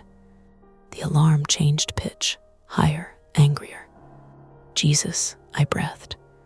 My chest felt tight, air shallow. Too many inputs. My flaw, right on cue, the need to catalog everything, to predict the outcome before it happened. Circuit breaker, Daniel said. We need to cut power. Where? I asked. He hesitated, just a fraction of a second. Then, storage room, back wall. How do you know that? Another hesitation. I asked the super when I moved in. Of course you did, my brain said. unhelpfully. We moved together, ducking low. My phone buzzed uselessly in my pocket. No service. The breaker box was behind a rusted cage door, padlocked. Of course, I said. Why wouldn't it be? The young guy with the bucket backed away, eyes wild. Is it gonna blow? Go upstairs, I said, now. He ran. Daniel tested the padlock, then the hinge. I can force it. Can you? I asked, and immediately hated the edge in my voice. He met my eyes. For a split second, finally, he blinked. Yes, he said, and braced himself. Metal screeched as he wrenched the hinge, the sound setting my teeth on edge. The cage gave way with a clang, the padlock skittering across the floor. He reached inside and flipped breakers, one by one. The sparking outlet went dark. The alarm didn't stop. Why isn't it stopping? I said, panic sharpening my words. If the power's off. Battery backup, he said. We need to reset the panel. A new sound cut through the din. Footsteps on the stairs, heavier this time. A man's voice barked orders. Someone else was crying. Then another problem announced itself, quieter but more dangerous. A hissing, like air leaking from a tire. Daniel's head snapped toward the gas meters along the wall. Oh no, he said. My stomach dropped. Gas. The word tasted like pennies. Everyone out, he shouted, louder than I'd heard him yet. The hissing grew louder. My phone buzzed again. Suddenly, a single bar of service flickering to life. A text from Mara popped up on my screen, absurdly normal.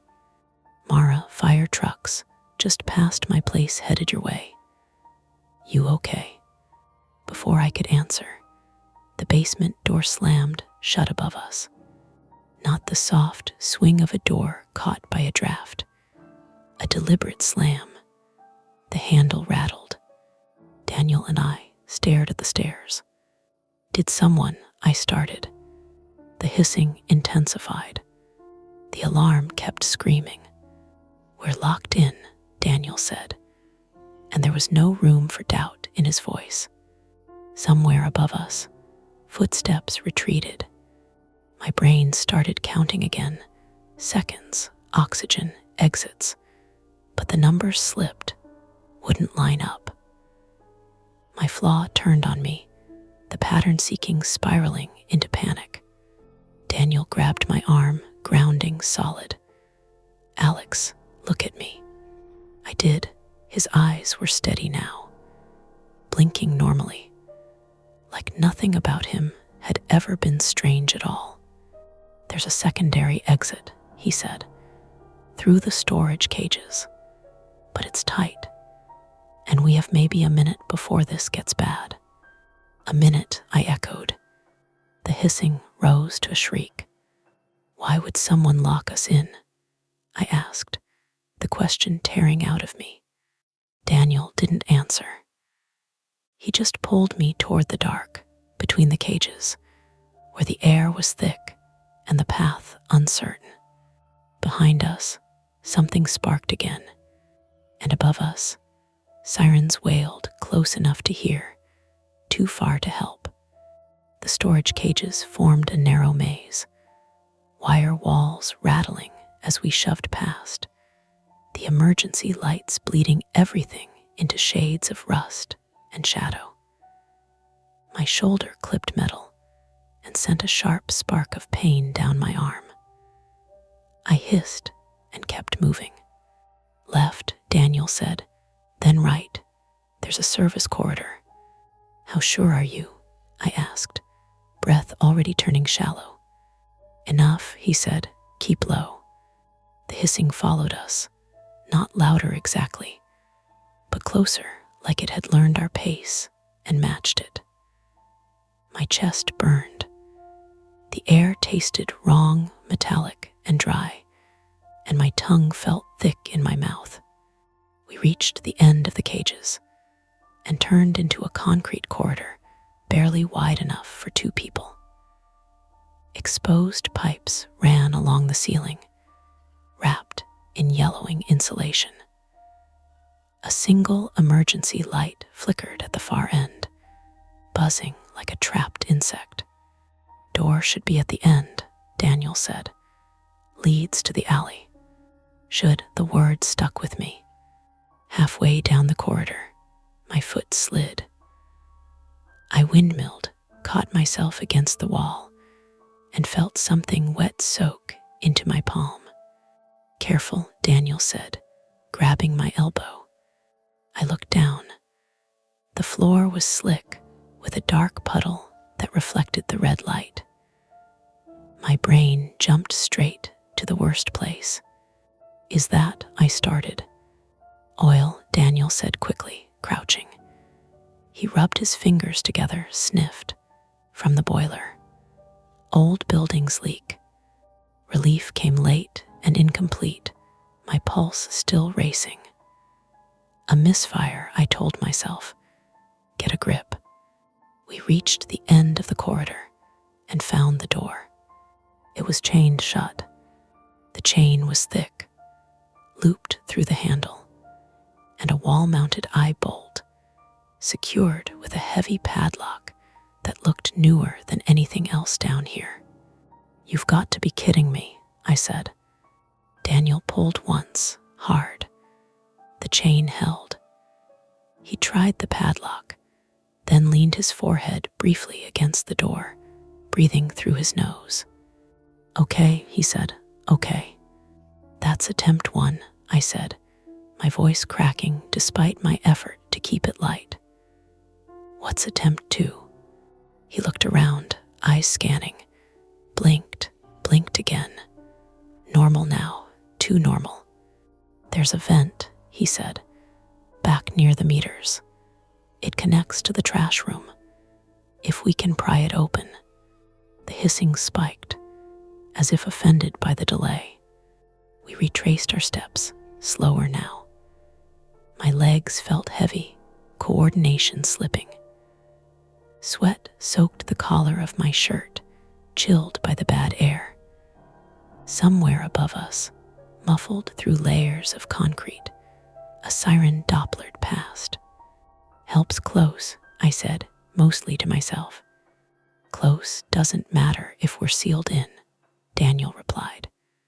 At the gas meters, the sound was loud enough to vibrate my teeth. One of the pipes shuddered, a thin seam spraying invisible danger into the room. Daniel stripped off his hoodie and wrapped it around his hand, then reached for the valve. Don't, I said, if you spark. I know, he said, I know. He turned it slowly. The hissing dropped a notch. Not gone. Better. That buys us time, he said. His face was pale now, sweat streaking through dust. The vent was a rectangular grate bolted into the wall, rusted screws biting deep. Daniel braced and pulled. The metal shrieked and bent, then popped free with a clang that echoed too loudly. Behind it, darkness and the sour stink of trash. I'll go first, he said. Of course you will, I muttered, but I didn't argue. He boosted himself up, shoulders scraping. The vent shaft was narrow, just wide enough to crawl. He disappeared feet first, shoes scuffing metal. Okay, his voice came back, distorted. It opens into the trash room. Door on the other side. Is it locked? I asked. A pause, yes. My laugh came out brittle. You're killing me. I can hear people, he added. Muffled, they're close. That did something dangerous to my hope. I grabbed the edge of the vent and hauled myself up. My arms trembled. Halfway through, My foot slipped, and I banged my shin hard enough to see stars. I bit down on a yell, tasting blood. In the shaft, the air was worse, hotter, stagnant. I crawled, elbows screaming, my breath loud in my ears. At the end, Daniel dropped down into the trash room and reached up to help me. I fell the last foot awkwardly, ankle twisting. "Shit," I said, leaning on him. "Can you stand?" he asked. Define stand. The trash room was lit by a single bare bulb swinging gently, casting long shadows over dumpsters and bags piled too high. The door was metal, industrial, with a push bar on this side and a keypad on the other. Daniel tried the push bar anyway. Nothing. He turned to me. "You have your phone." I nodded, pulled it out with shaking hands. One bar of service flickered. "Call 911, he said. "Now." I did. The line rang once, twice, then connected. 911. "What's your emergency?" "We're trapped in the basement of Maple 12 on Maple Street," I said, words tumbling. "There's a gas leak. Someone locked the exits." "I have units on scene," the operator said. "Stay where you are. Help is coming." Relief crashed through me so hard my knees buckled. Daniel caught me, easing me down against a dumpster. Then the bulb above us popped. Darkness swallowed the room. The smell intensified. Somewhere nearby, something heavy shifted. "Daniel," I said. "I'm here," he said close. "Stay still." In the dark, a shape loomed tall, sudden. My heart slammed. Footsteps, breathing. "Hey," a voice shouted. "Who's in here?" A flashlight beam snapped on, blinding. "Maintenance," the man said, irritated, lowering the light. "Jesus, you scared me." "Building evacuation." The terror drained fast, leaving me shaky and furious. "Why was the door locked?" Daniel demanded. The man frowned. "Because procedure says secure trash room during gas events. Keeps people from panicking." "People are trapped," I said. He swore under his breath and fumbled with keys. The door swung open, fresh air rushing in like a physical thing. Sirens wailed just outside. As we moved toward the exit, my ankle gave out completely. Pain flared, hot and immediate. Daniel and the maintenance guy hauled me up between them. Outside, flashing lights painted the alley red and blue. Firefighters moved with purpose, masks on, hoses snaking. I thought it was over. Then one of the firefighters shouted, "Secondary valve compromised." Pressure's building. The maintenance guy's face went white. "That's under the storage cages, under the path we'd taken." The building shuddered, a deep, unsettling groan, and debris rained down behind us, sealing the vent entrance with a crash. Daniel looked back, then at me. "That was our last way out," he said quietly, and I realized, with a sinking certainty, that whatever had locked us in before hadn't needed to anymore. The firefighters moved fast, but not fast enough to make it feel safe. "Everyone back," one of them shouted, her voice clipped through the mask. "Gas levels are rising." Daniel tightened his grip under my arm as they ushered us toward the mouth of the alley. My ankle screamed with every step, a wet, nauseating pain that made my vision pulse. I could hear it now under the sirens, under the radios, the low, steady hiss from somewhere inside the building. like the place itself was breathing wrong. "Wait," Daniel said suddenly. The firefighter nearest us turned. "Sir, you need to keep moving." "The secondary valve," Daniel said, "under the storage cages. If pressure's building there, shutting the main won't be enough." She stared at him. "How do you know that?" "Because I asked," he said. "When I moved in, the super told me the basement was retrofitted in sections. The old line dead ends under the cages."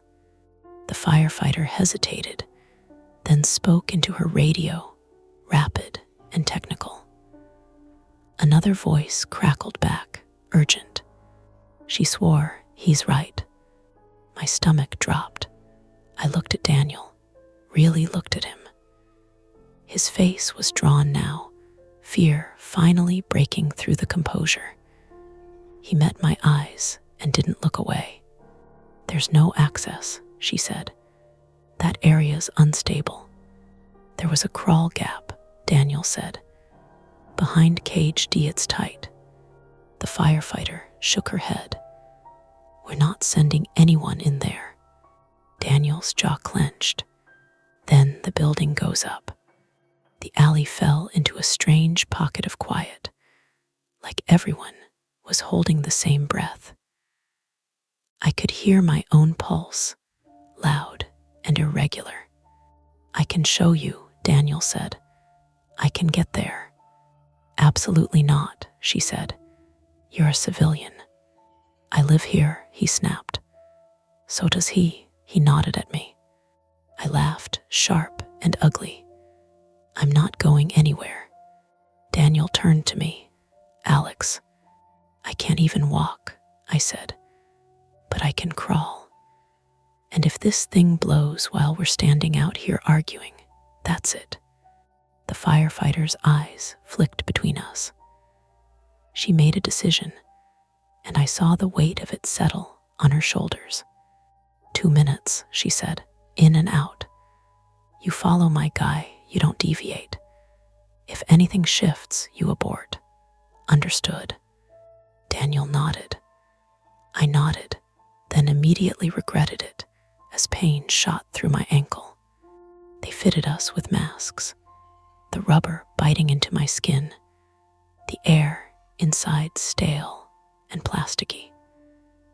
We went back in through a side entrance the firefighters had forced open, the building groaning around us like it resented the intrusion. The basement looked worse now. Smoke hung thicker, swirling low.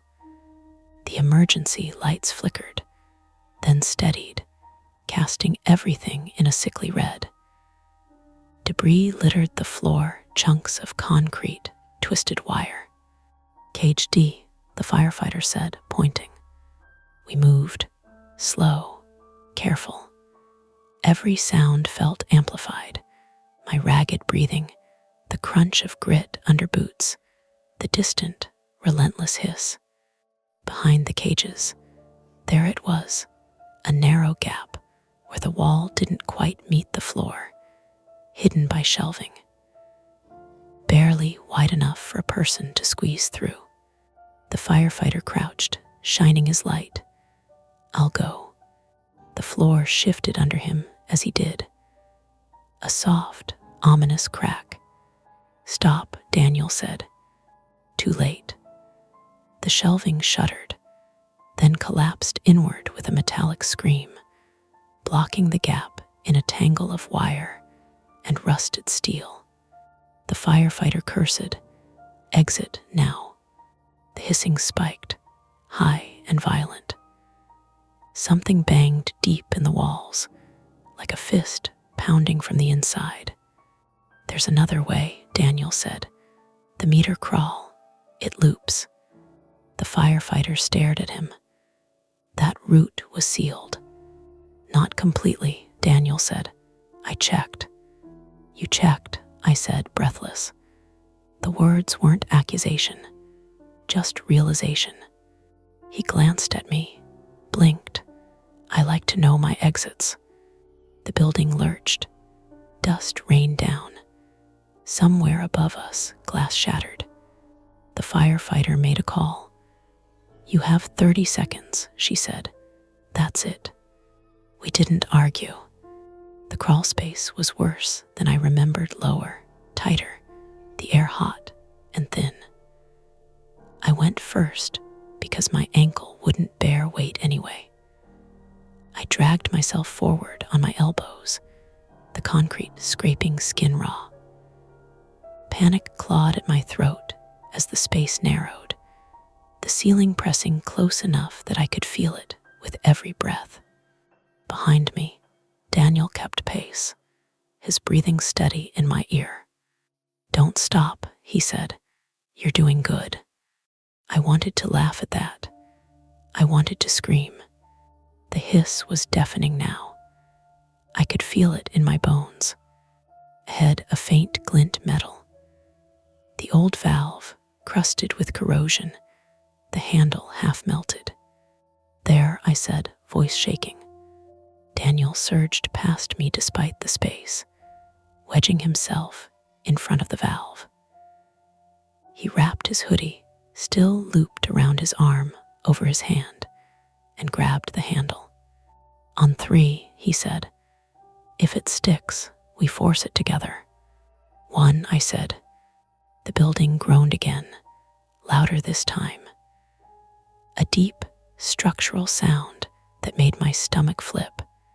2, I thought absurdly of my dad's footsteps, of counting, of thinking you could predict the worst if you were just vigilant enough. 3, we pulled. The valve screamed in protest, metal shrieking against metal. Daniel grunted, muscles straining. My shoulder flared with pain as I added what little leverage I could. For a heartbeat, nothing happened. Then the handle moved. The hiss dropped to a whisper, then to silence. The quiet that followed wasn't peaceful. It was stunned. "Go," Daniel said, already backing up. "Now." We crawled, scrambled. The crawl space behind us shuddered, then partially collapsed, sealing itself with a final, decisive crash. Firefighters dragged us the rest of the way, hands firm, practiced. Fresh air hit me like a slap. I ripped the mask off and gagged, lungs burning. Outside, the building stood wounded, but intact, smoke bleeding from its lower vents. Firefighters swarmed, controlled, methodical. I lay on the cold pavement, staring up at the night sky, lights blurring. Daniel sat beside me, his hoodie shredded, his hands shaking now that there was nothing left to do. Sirens faded to a background hum. "You could have died," I said finally. He nodded, "So could you." I turned my head, ankle throbbing, skin scraped and bruised, the cost settling into me. "You knew the building too well," I said quietly. He didn't deny it. I had a reason. I waited, but he didn't elaborate. His eyes flicked back to the building, to the darkened windows. For the first time since I'd met him, he looked tired, worn down, human in a way that scared me more than the unblinking ever had. The danger was over. The feeling was, they took me to Northwestern in an ambulance that smelled like disinfectant and rubber gloves, the siren off, lights still on out of habit. My ankle wasn't broken, bad sprain, possible ligament tear. But it ballooned anyway, purple and yellow blooming under the skin like a time-lapse bruise. They wrapped it, iced it, gave me crutches and a paper cup of pills that tasted chalky and left my mouth dry. I kept asking the same questions, circling them like loose teeth. Did anyone get hurt? How bad was the building? Was it safe to go back? A nurse with a tired smile told me the answers gently, as if volume mattered. No fatalities. A couple of people treated for smoke inhalation. The building would be closed for inspections for a few days. Structural engineers, gas company, city permits. All the words that make danger feel bureaucratic. Daniel wasn't in the room when I woke from a doze. He hadn't ridden with me. A firefighter told me he'd refused transport, sat on the curb with his head in his hands until someone handed him water.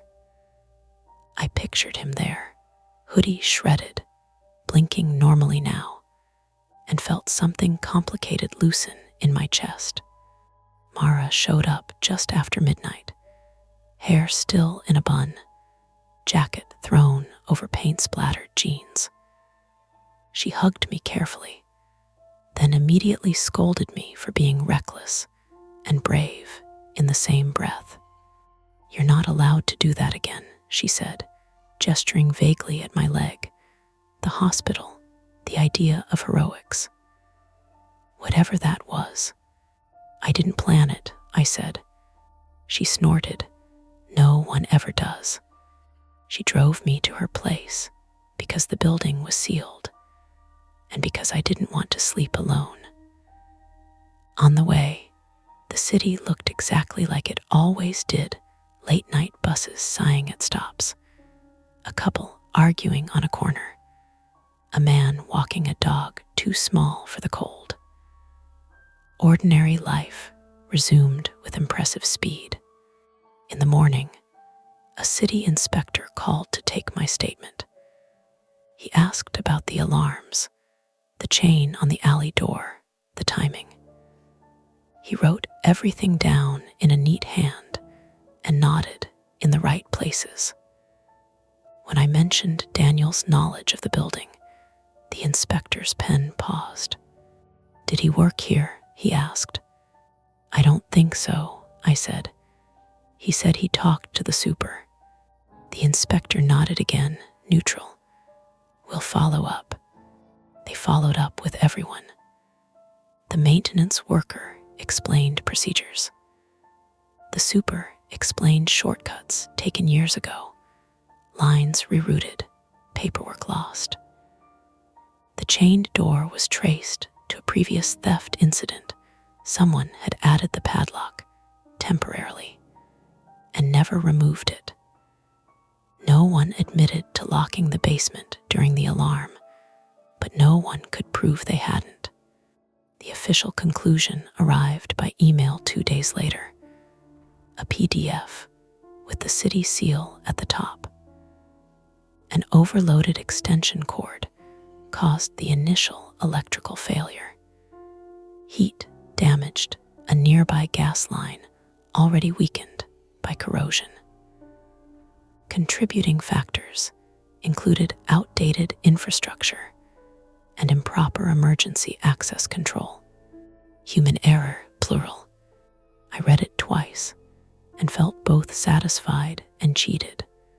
Daniel texted once, "You okay?" Just that. I stared at the screen longer than necessary before replying. "Healing. You." "Same," he wrote.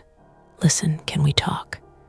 We met a week later at a coffee shop on Damon, neutral territory. He arrived early and stood when he saw me, instinctive politeness. He blinked.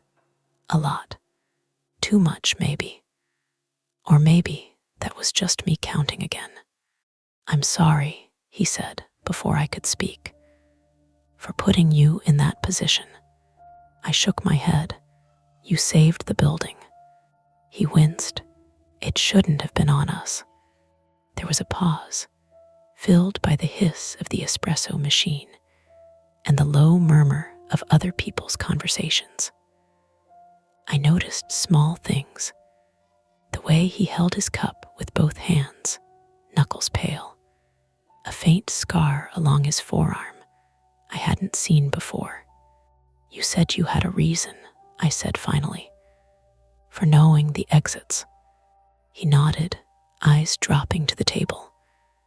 My sister died in a fire, he said. Apartment building, 10 years ago. Locked stairwell. Alarms that didn't work. The words sat between us, heavy and simple. I'm sorry, I said. So am I, he said. I promised myself I'd never be trapped like that again. I ask questions. I map places. I know it looks strange.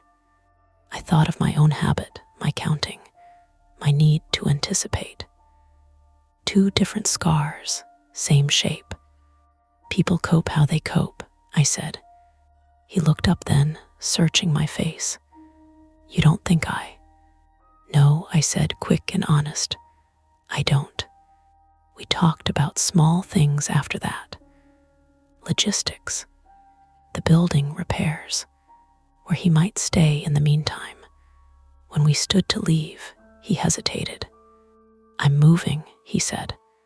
Once the lease thing clears. Oh, I said, surprised by the sting. Okay. He nodded. I think it's better. I didn't disagree. When the building reopened, it smelled like fresh paint and bleach. New exit signs glowed an almost aggressive green. The alley door was unlocked, the chain gone. The city posted a notice by the mailboxes listing improvements in bullet points. Life slotted back into place imperfectly. I learned how to use crutches without bruising my palms. I slept through the night most nights. Sometimes, when the radiator clicked, my heart jumped anyway. Daniel's apartment across the hall stayed dark. A for rent sign went up, white and hopeful. Weeks later, a package went missing. Just one. A neighbor complained in the group chat, mild annoyance, not panic. Someone suggested cameras. Someone else made a joke. I stood in the hallway one evening, keys in hand, and looked at the door across from mine. The peephole stared back, blank and unblinking. I unlocked my door and went inside. The candle on the counter smelled like cedar and smoke, comforting, familiar. As I closed the door, I noticed something on the floor of the hall, half hidden by the baseboard. A small piece of black plastic melted at one end, like it had once been part of something larger. An extension cord end, maybe, or nothing. I nudged it with my shoe, then left it there.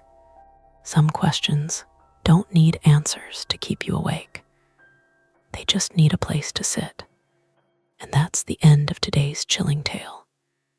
If you enjoyed this story and want more nights full of suspense, don't forget to hit that like button, subscribe to Mia Horror Stories, and turn on the bell so you never miss a scare. I've got plenty more stories waiting for you, so stick around and check out the other videos on the channel. Thanks for watching, and until next time, stay safe and don't look behind you. You're listening to Mia Horror Stories, and today's story is My Girlfriend Keeps Texting Me, but She Died Last Year. The screen will stay completely black, letting your imagination do all the work. No visuals, no noise, just a story that creeps under your skin. Don't skip a second, because every detail builds to the chilling end you won't want to miss. The first text comes in while I'm elbow deep in dishwater. It's nothing dramatic. No buzzing storm of notifications. Just one soft chime from the phone on the counter, the kind that gets swallowed by the faucet, and the refrigerator motor if you're not listening for it. I am, though, I always am. My hands smell like garlic and cheap lemon soap. The apartment is warm from the oven I forgot to turn off for a minute after the frozen lasagna. Outside, the streetlight in front of my building keeps doing that thing where it flares brighter, then settles, an old bulb trying to decide whether it wants to live another night. Somewhere below, a delivery scooter coughs and rattles away. The only other sound is the steady shush of water and the faint, muffled laugh track from the TV I left on in the living room like company. I dry my fingers on my jeans and lean over the counter. Unknown number. You still leave the oven on. The screen glows too white in the kitchen. The message sits there with that casual lowercase that makes it feel familiar. Like someone trying not to make a big deal. Like someone texting from across the room. I stare at it longer than I should. My thumb hovers, then taps the top. There's no saved name, no photo, just digits. An area code I recognize because I've lived in this city long enough to see it on flyers and spam calls. And hey, is this still available? Messages from Craigslist years ago. My first thought is the simplest. Wrong number, or a creep, or one of those scammy texts that start normal, then turn into a link. But the words, the specific little jab. I do leave the oven on, not because I'm irresponsible, because I'll get distracted and forget I'm cooking, forget I'm in my own kitchen, forget I'm in my own skin, and the smell of something heating will snap me back like a rubber band to the wrist. I glance at the oven without thinking and see the orange 350 still lit. Jesus, I mutter, and twist the knob until it clicks off. The apartment exhales. The fan winds down. The sudden quiet feels like someone stepping out of a room. I pick up the phone again like it might be hot. The message is time stamped 1 minute ago. My mouth is dry. I swallow and taste salt from the dishwater spray. I'm about to hit block on instinct when another bubble appears. Unknown number, don't block me. Just tell me you're okay. That one lands differently. Not because it's scary, because it's intimate, because it assumes a conversation has been happening somewhere that I missed. I set the phone down face up like it might vanish if I don't keep an eye on it.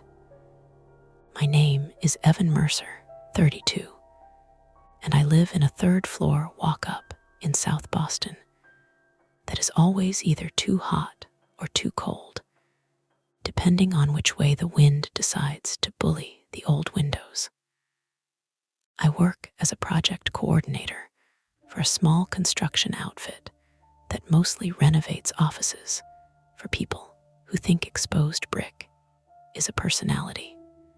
I'm the guy who schedules dumpsters and permits and tells subcontractors where to park so they don't get towed. I'm the guy who keeps things moving. I used to be good at keeping other things moving too. Now, I freeze in my own kitchen over a text message and listen to the refrigerator click. I pick the phone back up. My thumb opens the conversation. My eyes dart to the call button, the information icon, the details. No contact name, no photo. The number is not in my phone. My throat tightens with something that isn't quite panic, yet more like my body bracing for it. My chest does that little shallow flutter like a bird trapped behind glass. I type, "Who is this?" I don't send it, I delete it. It feels too confrontational. Too much like I'm admitting this matters. I type, "Wrong number." Then I stop again. Because if it's wrong, why does it know about the oven? Because if it's not wrong, who would text me something like, "Tell me you're okay," and know I would read it as an instruction? I set the phone down, wash my hands properly, and dry them on a towel that smells faintly of mildew, because I always forget to put it in the laundry until it gets that way. The laugh track on the TV spikes in the other room. Somebody on screen says something, and the canned audience roars like they've never heard a joke before. The contrast makes my skin crawl a little, not in a horror movie way. In a real life is continuing while you're stuck way. I pick up the phone again and scroll up, as if there will be older messages I forgot. There aren't, just those two. My apartment building has thin walls. The guy next door practices guitar at night and never quite nails the same riff. Upstairs, there's a kid who runs in circles. Sometimes, when everything goes quiet, I can hear the elevator in the lobby groan like it's waking up. Right now, there's only the city and the TV and my own breathing. Another message arrives. Unknown number. I'm not trying to mess with you. Evan, please, my first name. The room tilts a fraction, like standing up too fast. My fingers go cold at the tips. I don't have a unique name. Evan isn't exactly rare. But stacked with the oven thing, with the tone, with the way it drops into that line like it's always been there, I tap the number at the top and hit info. It shows the digits again, offers options. Call, video, message, share contact, block. Underneath, maybe, Lena in the faint gray suggestion line that phones do now. Like they're trying to be helpful by connecting dots you didn't ask them to connect. My stomach gives a small, hard twist. I stare at that suggested name until the letters stop looking like letters. Lena. I don't say it out loud. Not in the kitchen. Not with the oven still warm and the TV still pretending life is normal. Saying it feels like tapping a bruise. A year ago, Lena Caro died in an accident on an icy stretch of Route 2 outside of Fitchburg. A commuter crash chain reaction mess. The kind that ends up on local news with a traffic helicopter shot and a calm voice listing closures. She was 29. She'd been driving back from seeing her sister. She hit black ice, spun, and a truck couldn't stop in time. I know those facts because I've recited them to people until they became a script. Because when someone finds out you lost someone, they ask the same questions like they're checking boxes. Was she sick? Was it sudden? Were you there? And you answer because it feels rude not to, because it feels like if you don't, she disappears faster. The details I don't recite are the ones that live under my skin. The ones about the coroner's phone call. The ones about identifying her belongings, not her body, because her sister didn't want me to see what the airbags and glass and metal had done. The ones about how I still can't drive Route 2 without my hands locking on the wheel. My private flaw, if you can call it, that is that I keep artifacts of her life like they're oxygen. Old voicemails I've never deleted. A folder of photos I scroll through when I can't sleep. Her last grocery list stuck to my fridge with a magnet shaped like a lobster, because we used to laugh at how touristy it was. I tell myself it's grief, that it's normal, but sometimes I wonder if it's something worse, a refusal to let the world move on, because if it does, it proves it can. My phone buzzes again, and I flinch so hard I almost drop it. Unknown number, you kept the voicemail. The one where I'm singing and it's bad on purpose. My lungs forget what they're doing. There's a voicemail like that. She left it one afternoon when she was stuck in traffic, and she'd started singing along to the radio, making her voice deliberately flat and dramatic. It's stupid. It's charming. It's in my saved messages. I've listened to it enough that the audio crackle feels like a physical texture. Nobody knows about that voicemail. Nobody but no. I lock the screen. I unlock it. The message is still there. My hands tremble now, not violently, just enough that I can see it in the slight jitter of the phone against my palm. My brain tries to solve it the way it solves everything, logistics first. Somebody got into her old accounts. Somebody spoofed a number. Somebody is playing a sick joke and somehow got personal details, maybe from social media, maybe from, I don't even know. I don't post about her much anymore. I stopped because the sympathy comments started feeling like a performance, like I was feeding an algorithm with my worst year. I pace from the sink to the doorway and back, careful not to step on the squeaky floorboard near the fridge because the sound will make me feel more alone. I think about calling the number. I think about not calling the number. I think about what calling it would mean. The way the sound of a ring 1, 2, 3 can be a cliff edge. The way it could be nothing and I'd feel stupid and relieved. Or it could be something else and the world would rearrange itself.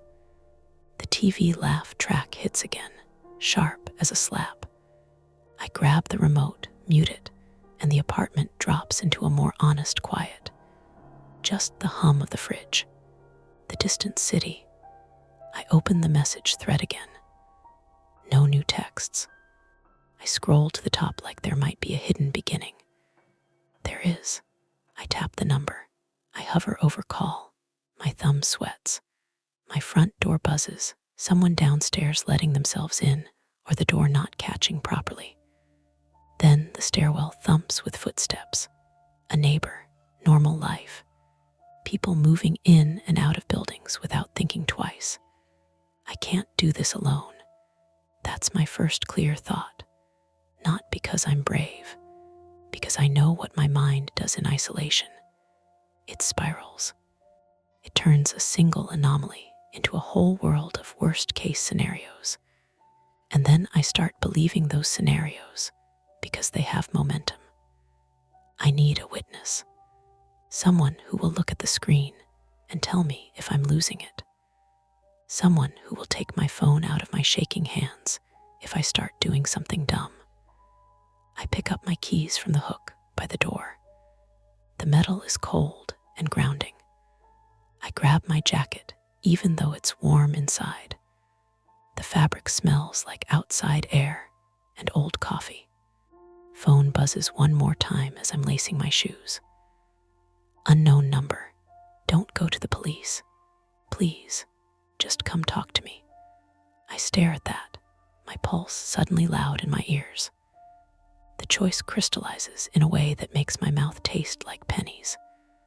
Call the number right now from my kitchen alone and risk hearing a voice I'm not ready for, or risk hearing nothing and letting the silence eat me alive. Or go get someone I trust, bring them into it, and step toward whatever this is with a second set of eyes. Hand is already on the doorknob when I realize I'm holding my breath. I let it out, slow. Then I step into the hallway, and the lock clicks behind me like a decision. I take the stairs 2 at a time, then slow myself on the second floor because my knee clicks when I rush, and I don't want to arrive already keyed up. The hallway smells like wet wool and someone's burnt toast. Normal. I hold on to that. Outside, the night has that Boston in winter sharpness, where the air feels scrubbed clean. I walk 3 blocks to Maya Ortiz's place, because calling her would require explaining over the phone, and I don't trust my voice to stay steady. Maya is 34, female, a civil engineer, who lives in a first-floor condo she bought before the market went feral. She answers the door in socks and a hoodie with a stain shaped like Massachusetts. Her hair is pulled back in a loose knot that always looks like it's one tug away from falling apart. "Hey," she says, smiling, then stops when she sees my face. "What's wrong? Can I come in?" I ask. My mouth feels numb around the words. She steps aside without asking questions. Her place smells like cumin and the lemon cleaner she uses on everything.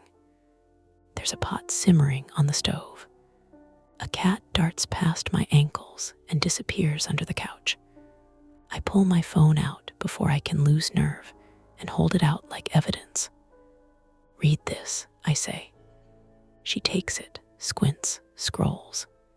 Her jaw tightens, not dramatically, just a small, controlled thing like when she's reviewing plans, and finds a mistake that shouldn't be there.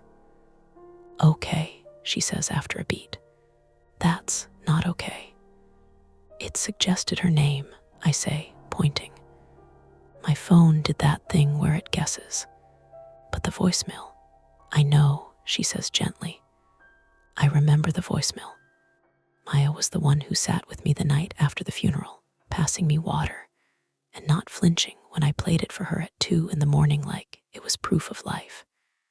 She knows my worst habits because she's seen them in action." She scrolls again. "When did this start?" 20 minutes ago, maybe 30. Her eyes flick to the battery icon. "Your phone's at 12%. "I know. That's our first problem," she says. "Plug it in." I don't have my charger. She hands me one from the counter. "Sit," I plug in, watch the lightning bolt appear. My hands are steadier when they have something to do. "Second problem," she continues, leaning against the counter, arms crossed. "Someone is telling you not to go to the police." I didn't say I was going to. I know, but they brought it up, which means they're thinking ahead. My phone vibrates on the counter between us. "Unknown number. I don't have long. Please don't make this harder." Maya exhales through her nose. "Time pressure," she says. "Classic." "Classic what?" I snap, then immediately regret it. My shoulders are up around my ears. She meets my eyes. "Classic manipulation. I'm not saying it's a scam. I'm saying someone wants you rushed." Another message arrives. "Unknown number. If you want proof it's me, check the shoebox under your bed." Top drawer, blue ribbon. My stomach drops. Maya watches my face change. "What? There's a shoebox," I say. "Under my bed." "Lena kept." "I know," she says quietly. "I helped you move it." The ribbon. Frayed at the edges.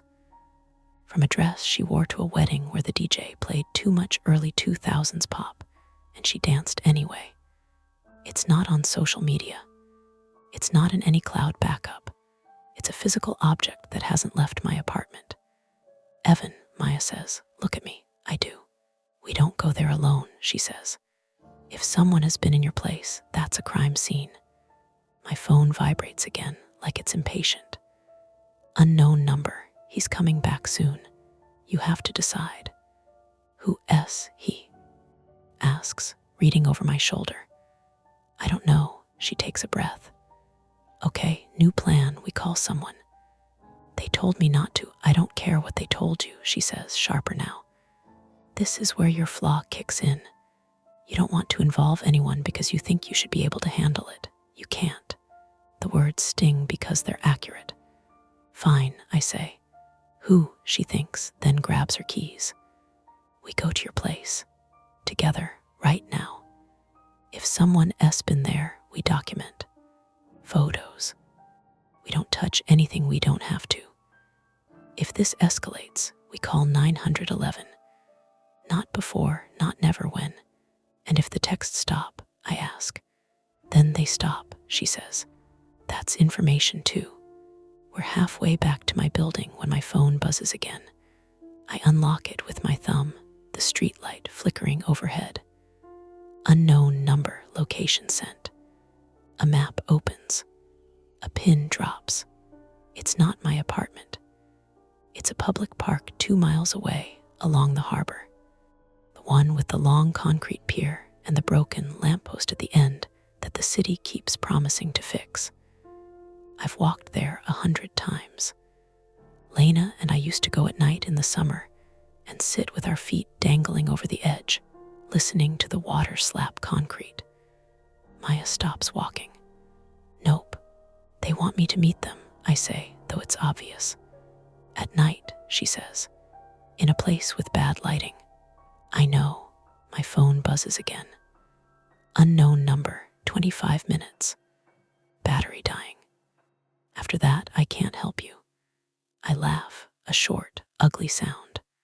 Of course. Maya rubs her forehead.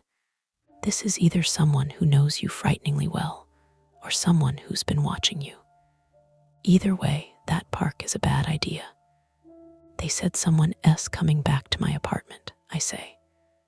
If that's true, then the safest place is not chasing them into the dark, she finishes. We stand there, traffic hissing by, the smell of the harbor faint but unmistakable. My phone ticks up to 15%, like a cruel joke. Another message. Unknown number, I'm scared. Please don't leave me here, my chest tightens. That's the line that gets me, not the facts, the fear, the way it echoes my own. Maya sees it hit. She puts a hand on my arm. Evan, that's bait. I know, I say, I know. But if there's even a chance that it's someone in trouble, she says. A real person, I nod. Silence stretches. A bus roars past. Someone laughs on the sidewalk across the street. Okay, Maya says finally. We compromise. I look at her. We don't go alone, she says. We don't go unprepared. We don't leave your place unsecured. Those are 3 different directions. She pulls out her phone. I call my brother, she says. He's a paramedic. He can meet us at the park entrance. Lights on. Witness. And my apartment. We call a non-emergency line and ask for a welfare check on you, she says. Say you're concerned someone accessed your unit. We don't mention texts from the dead. We keep it procedural. My phone buzzes again, more insistent now, as if the vibration itself is trying to crawl up my arm. Unknown number, 10%. The clock is ticking in a way I can feel in my teeth. Okay, I say, heart pounding. Okay, Maya starts dialing. I start walking toward my car, already running through the route to the harbor in my head, the turns, the places where the street lights thin out. Behind us, somewhere down the block, a car door slams. Footsteps quicken. I don't turn around. I don't know why. I just know that the sense of being observed, of being slightly outpaced, has followed me since I left my apartment, and the idea that it might be connected makes my skin prickle. My phone buzzes one last time before it slips into low power mode. Unknown number. He's closer than you think. Then the screen goes dark. We split up in the parking lot, which already feels like a mistake, even though it's the most practical option. Maya takes my car, an aging Honda with a sticky lock to the harbor park.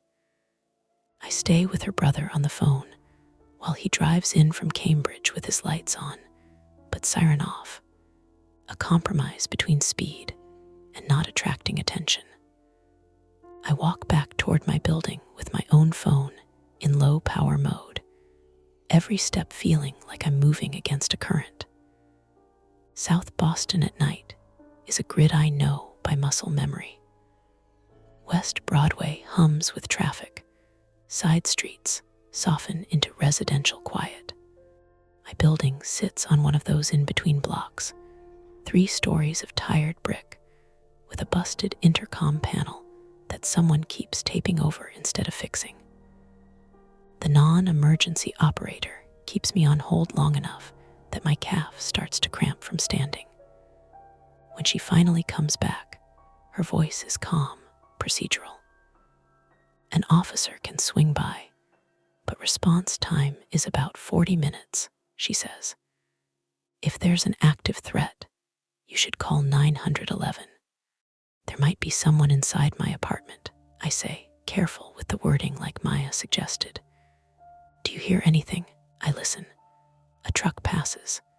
Somewhere a TV murmurs through a wall. The building itself makes its usual noises, pipes ticking, a door opening and closing below.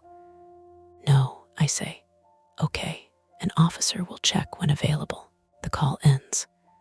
No sirens, no rush, just me and the front door. I don't go in right away. I stand on the sidewalk and look up at my windows. The living room light is off. The bedroom light is off. That's normal. I left them off. I unlock the door and step into the lobby. The elevator groans awake, then stalls between floors like it always does. I take the stairs, my breath loud in the narrow space. On the third floor, my door is closed. The lock looks untouched. My shoulders loosen a fraction. Then I notice the shoe rack. One pair is out of line, just slightly. The toe angled toward the door instead of parallel, like I always keep them. It's such a small thing that my brain tries to dismiss it as my own carelessness. I crouch, adjust it back into place, and realize the dust pattern underneath doesn't match. Something heavy shifted it recently. Inside, the apartment smells faintly different. Not bad, just cooler, like air that's been let in and trapped. I move room by room, narrating quietly to myself the way a contractor would on a site walkthrough. Kitchen clear, living room clear. I don't open the bedroom door yet. When I do, my stomach sinks. The bedspread is rumpled in a way I know isn't from me. The top drawer of the dresser is open an inch. I cross the room, hands shaking now, and pull it open fully. The shoebox is gone. I take photos with my phone, documenting the drawer, the empty space, the scuffed floor. My battery drops to 4%. My phone vibrates. A text pushes through. Unknown number, I told you. I had to take it so you'd come. My mouth goes dry. I type back with stiff fingers. You were in my apartment. 3 dots appear. Disappear, appear again. Unknown number, I didn't want to hurt you. That's when the misdirection hits. A loud thump comes from the hallway outside my door, followed by a dragging sound. My heart slams so hard it feels like it's trying to escape through my ribs. I grab the heaviest thing within reach, a lamp, and hold it like a club. Hello, a voice says. A man's voice, close. My knees go weak. Then the door across the hall opens, and Mrs. Kowalski, who lives there with her oxygen tank and her opinionated little dog, pokes her head out. The dragging sound resolves into her metal walker scraping the floor. Someone left the recycling bin blocking the stairs, she says, annoyed. Nearly killed myself. I sag against the doorframe, adrenaline burning off in a wave that leaves me dizzy. Sorry, I manage. She eyes me. You look pale. I'm fine, I lie. She shuffles away. The threat evaporates, leaving behind the echo of how easily my brain filled in the worst possible shape. My phone buzzes again. Unknown number, park. End of the pier, hurry. The map pin reappears. My battery icon turns red and blinks. I lock the apartment and tape a note to the inside of the door like Maya suggested, do not enter. Police notified. It's flimsy, but it's something. Outside, my hands won't stop shaking. I sit in my car for a second with my forehead against the steering wheel, breathing until the dizziness passes. The engine turns over on the second try. The drive to the harbor is short, but feels stretched. I catch myself checking the rearview mirror too often, convinced headlights are sticking too close. They aren't. Traffic thins as I turn onto the road that runs along the water. Maya texts as I park. Maya, I'm here. Brother is 2 minutes out. Where are you? Me, parking now. I step out into wind that smells like salt and diesel. The park is a ribbon of concrete and scrubby grass along the water. The pier juts out like a finger, its lights spaced too far apart, leaving pockets of darkness. Maya stands near the entrance, jacket zipped to her chin, phone to her ear. She waves when she sees me. Shoebox is gone, I say as soon as I'm close. Her jaw tightens. Okay, that confirms it. A set of headlights swings into the lot. A white SUV pulls up, idling, and gets out mid-30s, broad-shouldered, reflective striping on his jacket. "This is my brother, Louis," Maya says. "He's here." Louis gives me a quick nod. "Stay in the light," he says, already scanning the area. We walk together toward the pier. My phone buzzes one last time before dying completely. "Unknown number, he's right behind you." The screen goes black.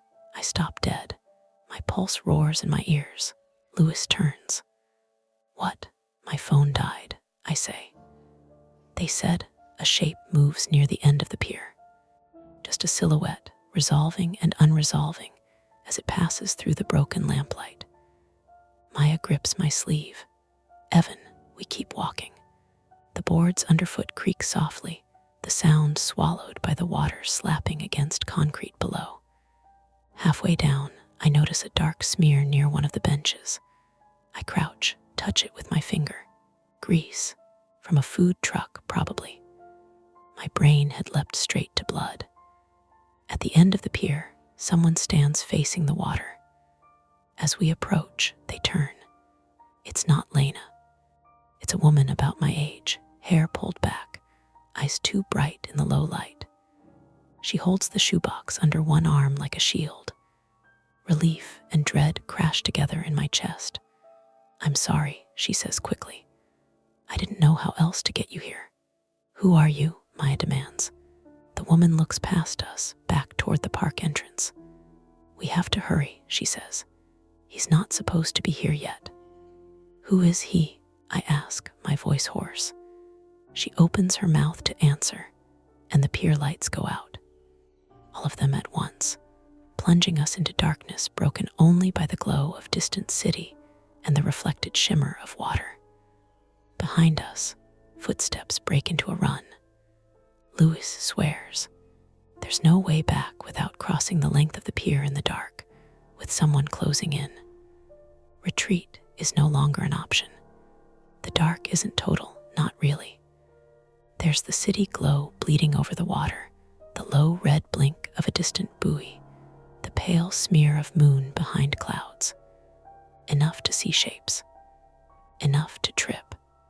"Stay still," Louis says, already moving. I hear fabric scrape as he steps in front of us, putting his body between the woman and the sound of running feet. "Who's there?" he calls, voice firm, paramedic command calm. The footsteps hesitate, then start again, faster. "Evan," the woman says urgently, thrusting the shoebox at me. "You have to listen to me. He found my phone. He's been watching you for months." My hands close around the box without thinking. The cardboard is dented where someone gripped it too hard. The ribbon peeks out, blue even in the half-light. "Why my girlfriend?" I ask. The words scrape out of me. "Why her?" "Because you were vulnerable," she says, eyes flicking toward the darkness behind us. "And because he knew her." Louis swears under his breath. "We're leaving now." We turn as one. The runner bursts into the edge of the light, a man in a dark jacket, hood up, breathing hard. He skids to a stop when he sees Louis's stance. "Back up," Louis says. "Police are on the way." The man laughs. It's sharp and humorless. "You always say that." Maya steps up beside me. Her hand finds mine, squeezes once. Grounding. The man points at the woman. "You stole my phone." "You stole my life," she shoots back. Her voice cracks, then steadies. "I just borrowed his." My brain scrambles to connect it.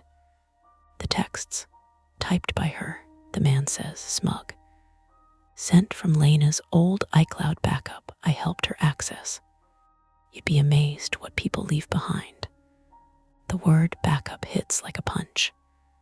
Lena's phone was totaled in the crash, but her data, photos, messages, voicemails had lived on, floating in the cloud. I'd given her passwords once years ago because trust felt simple then. "You broke into my apartment," I say to the woman. "I did," she says, "to get the ribbon. To make it real for you, I'm sorry." The man lunges. It's messy and fast. Louis moves to intercept, but the pier is slick with spray and old grease. He slips, goes down hard. His head cracks against the concrete with a sound that turns my stomach. "Louis," Maya screams. The man barrels past, shoulder checking me. I stumble, catch myself on the bench, the shoebox skidding across the pier. The lid pops off. The ribbon spills out, blue against gray. The woman dives for it at the same time I do. Our heads knock. Stars explode behind my eyes. Gasps, but keeps crawling, fingers closing around the ribbon like it's a lifeline. The man grabs her ankle and yanks. She screams. I grab his arm, my fingers sliding on wet fabric. He swings back blindly and his elbow catches my jaw. Pain flares, hot and immediate. Maya is on the phone, shouting directions, voice shaking, but clear. End of the pier, yes. Lights are out, paramedic down. Louis groans. Tries to push himself up, fails. Blood runs from a cut above his eyebrow, dark and alarming. Stop, I shout, not sure who I'm talking to. The woman twists, kicks, connects with the man's knee. He goes down with a grunt. For a split second, everything freezes. Then he's up again, fury etched into every line of him. You think you can just, a beam of light slices across the pier. Then another, flashlights, voices. Police, don't move. The man bolts toward the edge, slips, skids. He goes over the side with a splash that's too big to be anything but a full fall. Shouts. Someone radios for marine rescue. The water churns where he went in, then stills. I sag, adrenaline bleeding out of me in a rush that leaves my legs hollow. Maya drops to her knees beside Louis, hands steady now, pressing cloth to his head. You're okay, she tells him, like a promise she can make real. Stay with me. The woman sits back on her heels, shaking. She looks at me, eyes wet. I didn't mean for it to go this far. I don't know what to say. The ribbon lies between us, soaked and grimy, no longer sacred, just fabric. Sirens swell, then cut. Officers move in, efficient, controlled.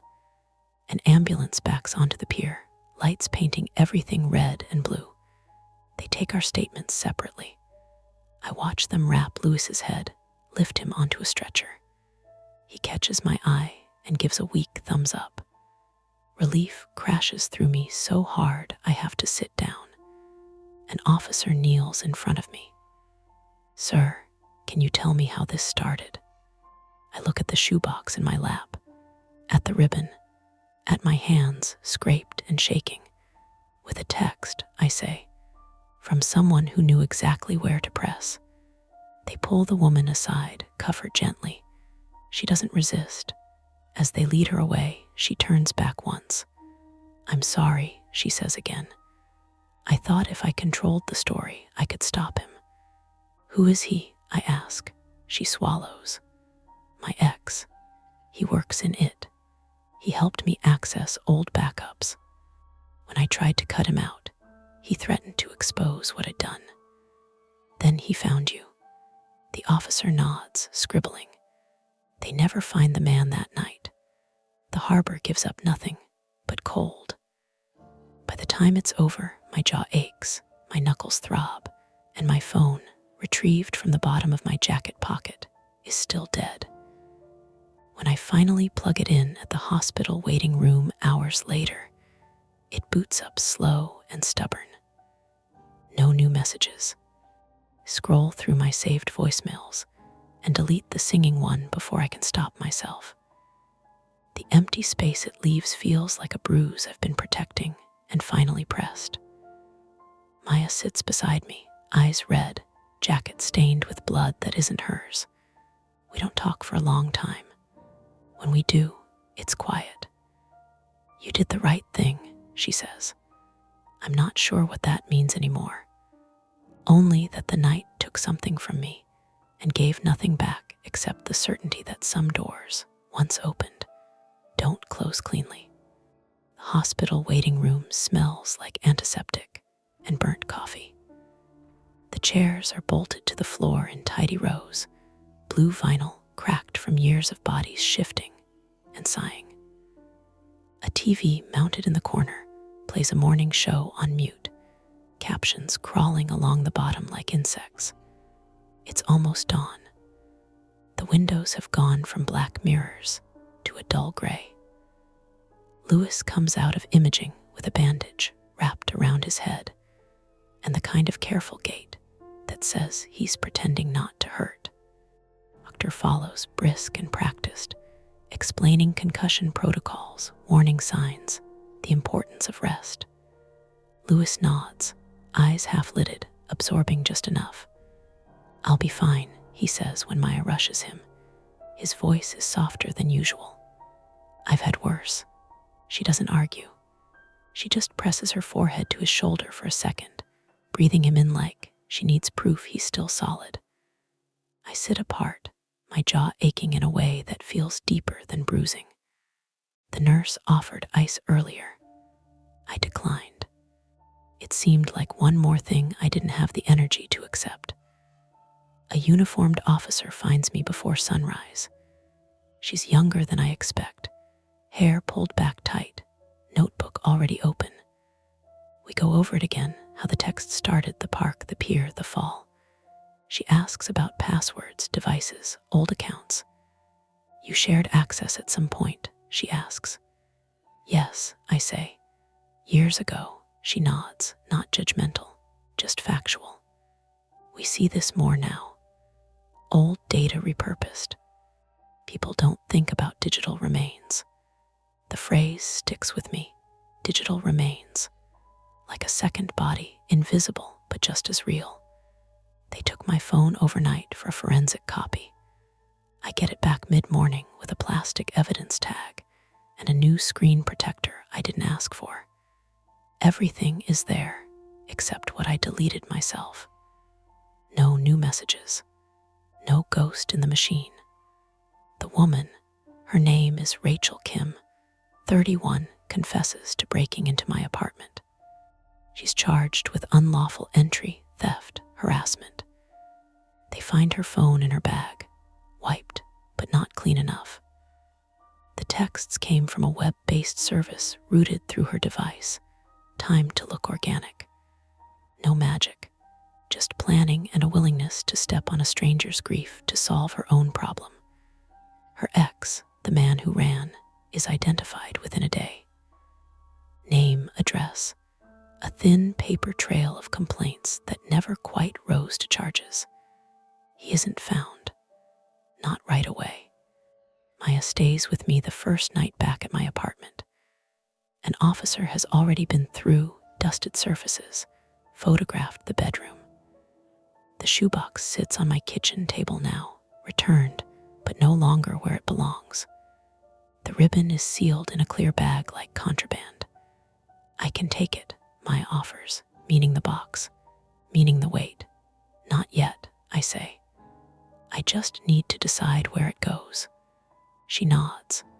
She's good at letting silences exist without rushing to fill them. Sleep comes in pieces. Every sound drags me half awake. The elevator groan, a car door slamming, the building settling. When I dream, it's mundane things, burnt lasagna, missed calls, my phone lighting up on the counter. But I wake with my heart racing anyway.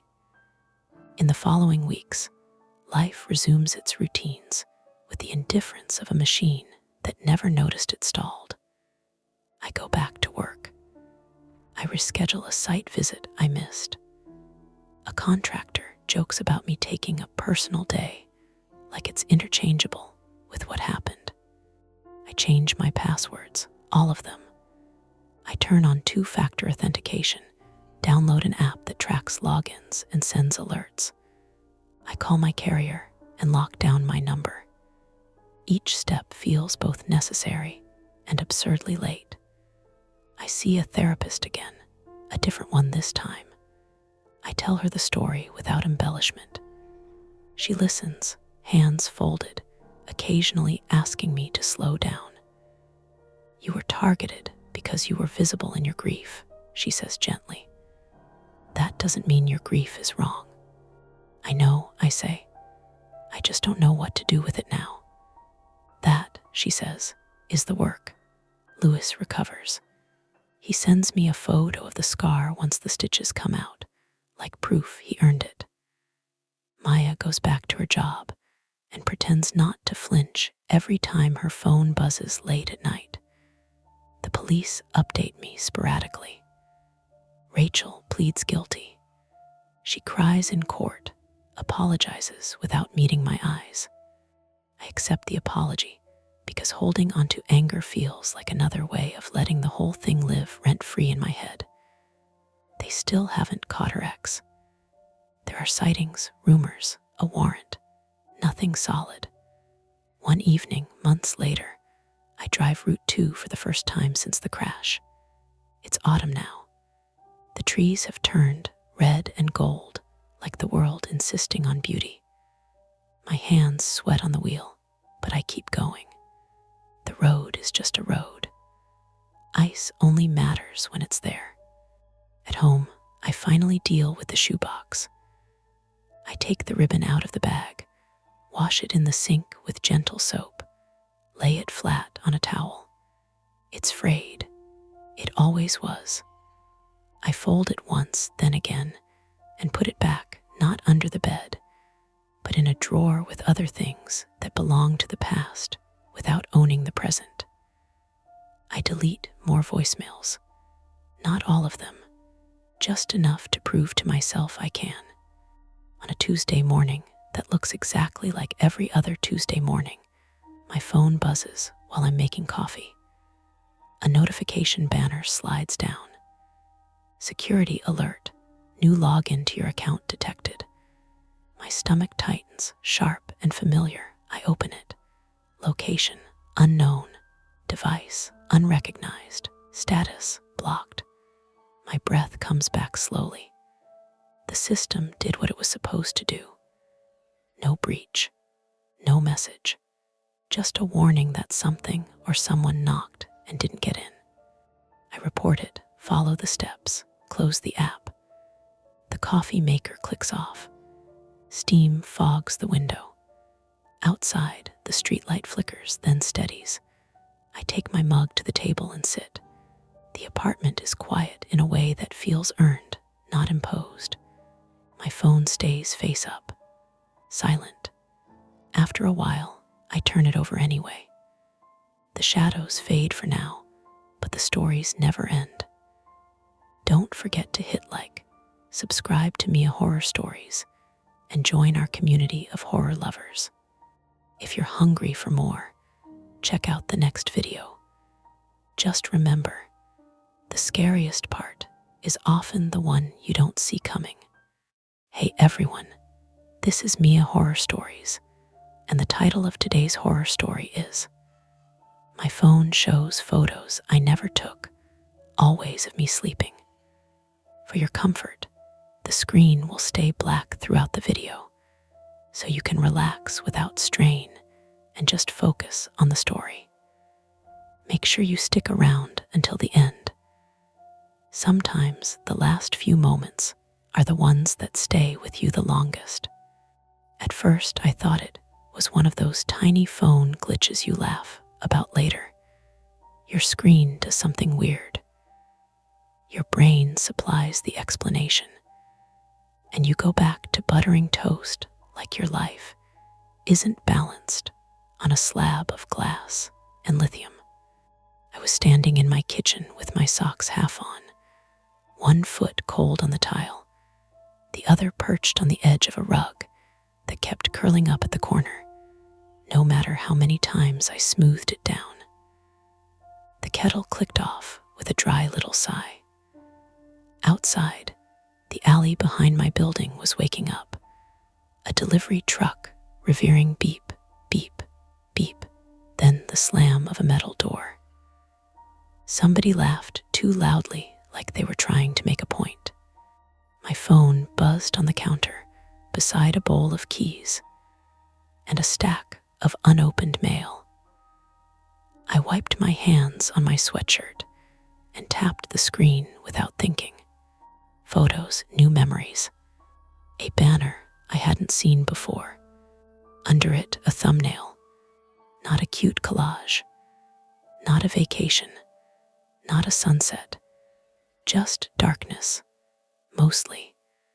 With a pale shape in the lower half that my tired brain tried to turn into a pillow, or a dog, or anything harmless. I tapped again. It opened into an image so grainy it almost looked like it had been taken underwater. There was my face, my actual face, sidelit by something dim and blue, like a street lamp filtering through blinds. My eyes were closed. My mouth was slightly open in that ugly way people sleep when they don't know they're being watched. The room around me was my room. I recognized the dented nightstand, the cheap lamp from Target, the corner of my throw blanket that always slid off the bed and pooled on the floor. It was undeniably me. It was also undeniably taken from above, at an angle that implied my phone, had been held up near the ceiling, looking down. My first thought wasn't someone's in my house. My first thought was even dumber. Did I sleepwalk and take a photo? Because that's what you do when something breaks normal. You pick the explanation that makes you feel least ridiculous and least endangered, and you cling to it like it's a life raft. I swiped. Another photo. Me again. Another night. The same room, slightly different bedding. My hair pulled back like I'd showered. My cheek smashed into the pillow. The angle was worse, closer, like whoever took it had leaned in. My stomach did something small and physical, like it was trying to move away from the image. I hit the lock button hard enough that the phone made a sharp click. The screen went black. My reflection floated there for a second, ghosting over the dark glass. A guy in his late 20s, unshaven, staring at his own hands like they didn't belong to him. The kettle sat there steaming faintly, fogging a patch on the window. Coffee grounds smelled bitter and comforting. The radiator in the corner knocked once, then settled.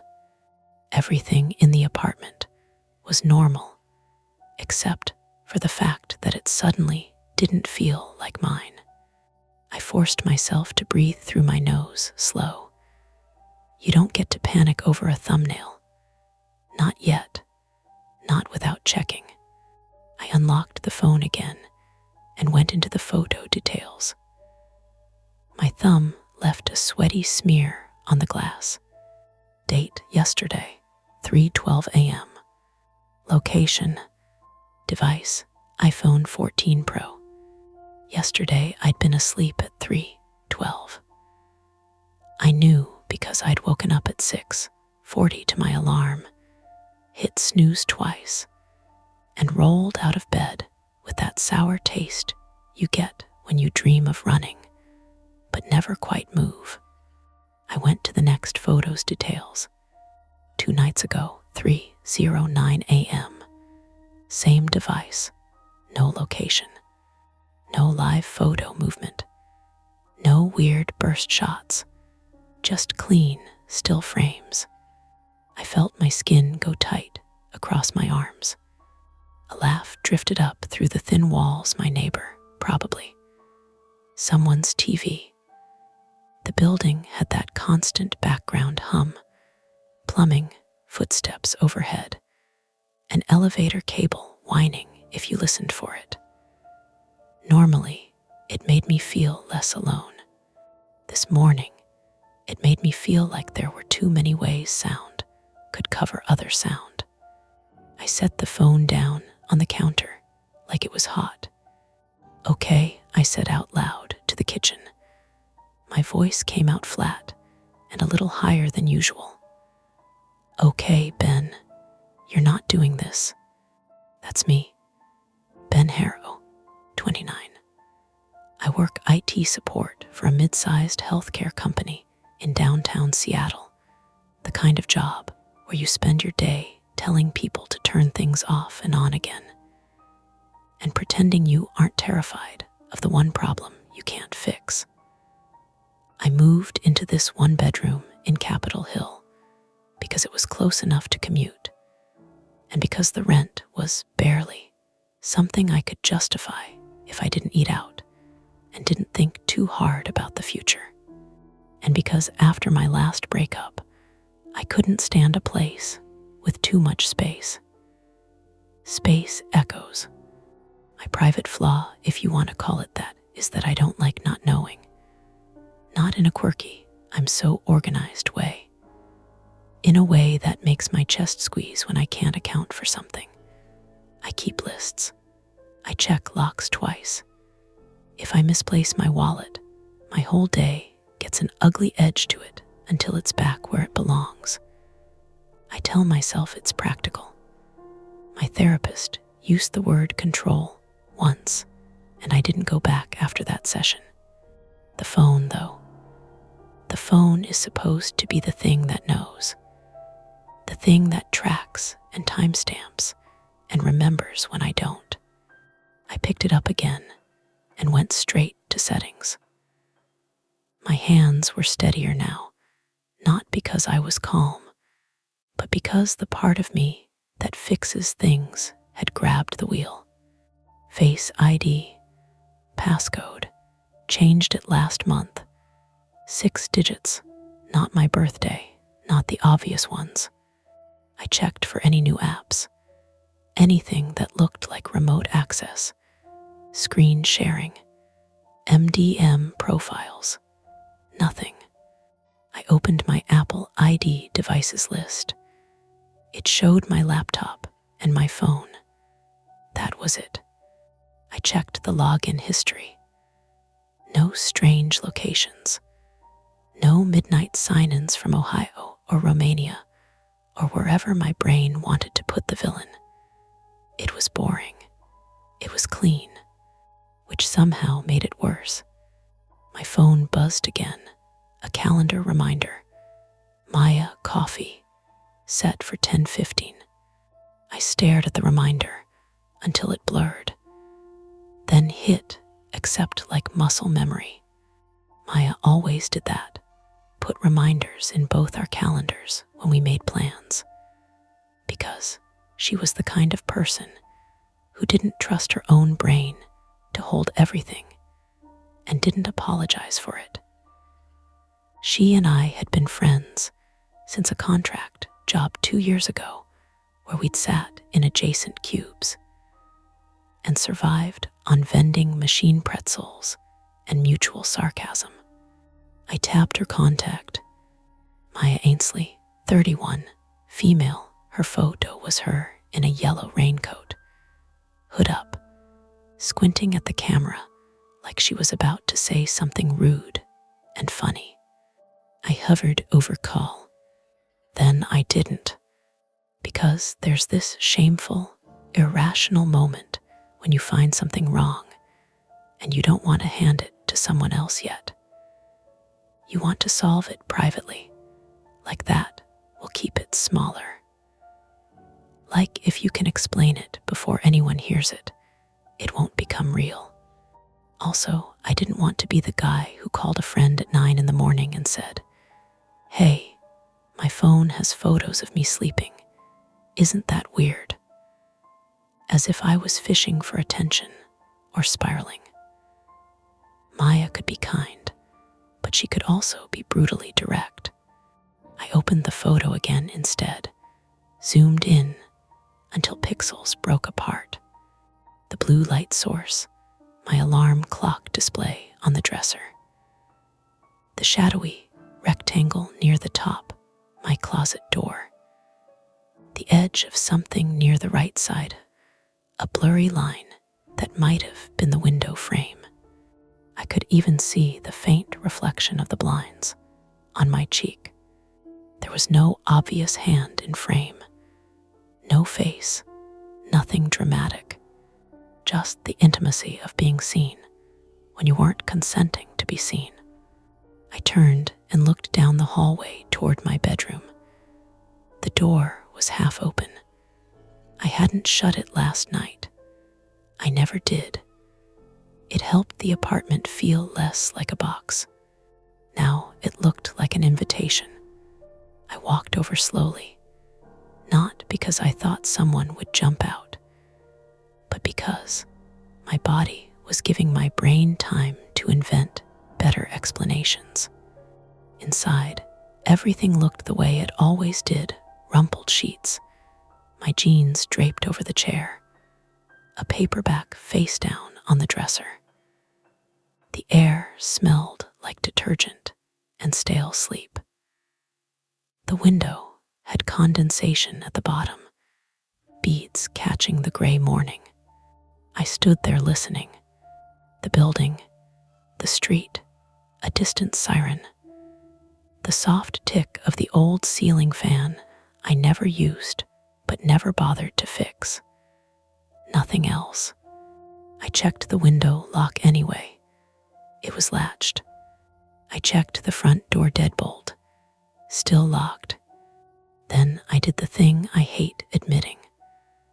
I went to the little black strip of tape I'd stuck to the top edge of the doorframe a few weeks ago. It was a habit I'd picked up after a rash of package thefts in the building. The tape was thin enough that it'd tear if the door was forced open when I wasn't home. It was still intact. "Okay," I said again, softer this time. Like if I kept talking, I'd stay in charge. I went back to the kitchen, phone in hand, and sat at the small table by the window. My coffee sat untouched, a dark mirror with a skin forming on top. I opened the Photos app, scrolled. There were 6 of them, all taken between 3:00 and 3:20 a.m. over the past week. All of me asleep, some slightly farther, some close enough that I could see the rough patch of skin near my jaw where I'd nicked myself shaving. I swallowed and felt it in my throat. It was the kind of pattern you only notice once it exists. 6 isn't a lot, but it's enough to be deliberate. My phone buzzed again, this time a text. "Maya, you still on for coffee? I'm at Cedar and Spokes already. Don't bail, expressionless face." I stared at the message for a long time. There were 2 impulses in me, pulling hard in opposite directions. One, go about my day, pretend this was a fluke, because acknowledging it made it bigger, and I didn't have spare emotional bandwidth for bigger.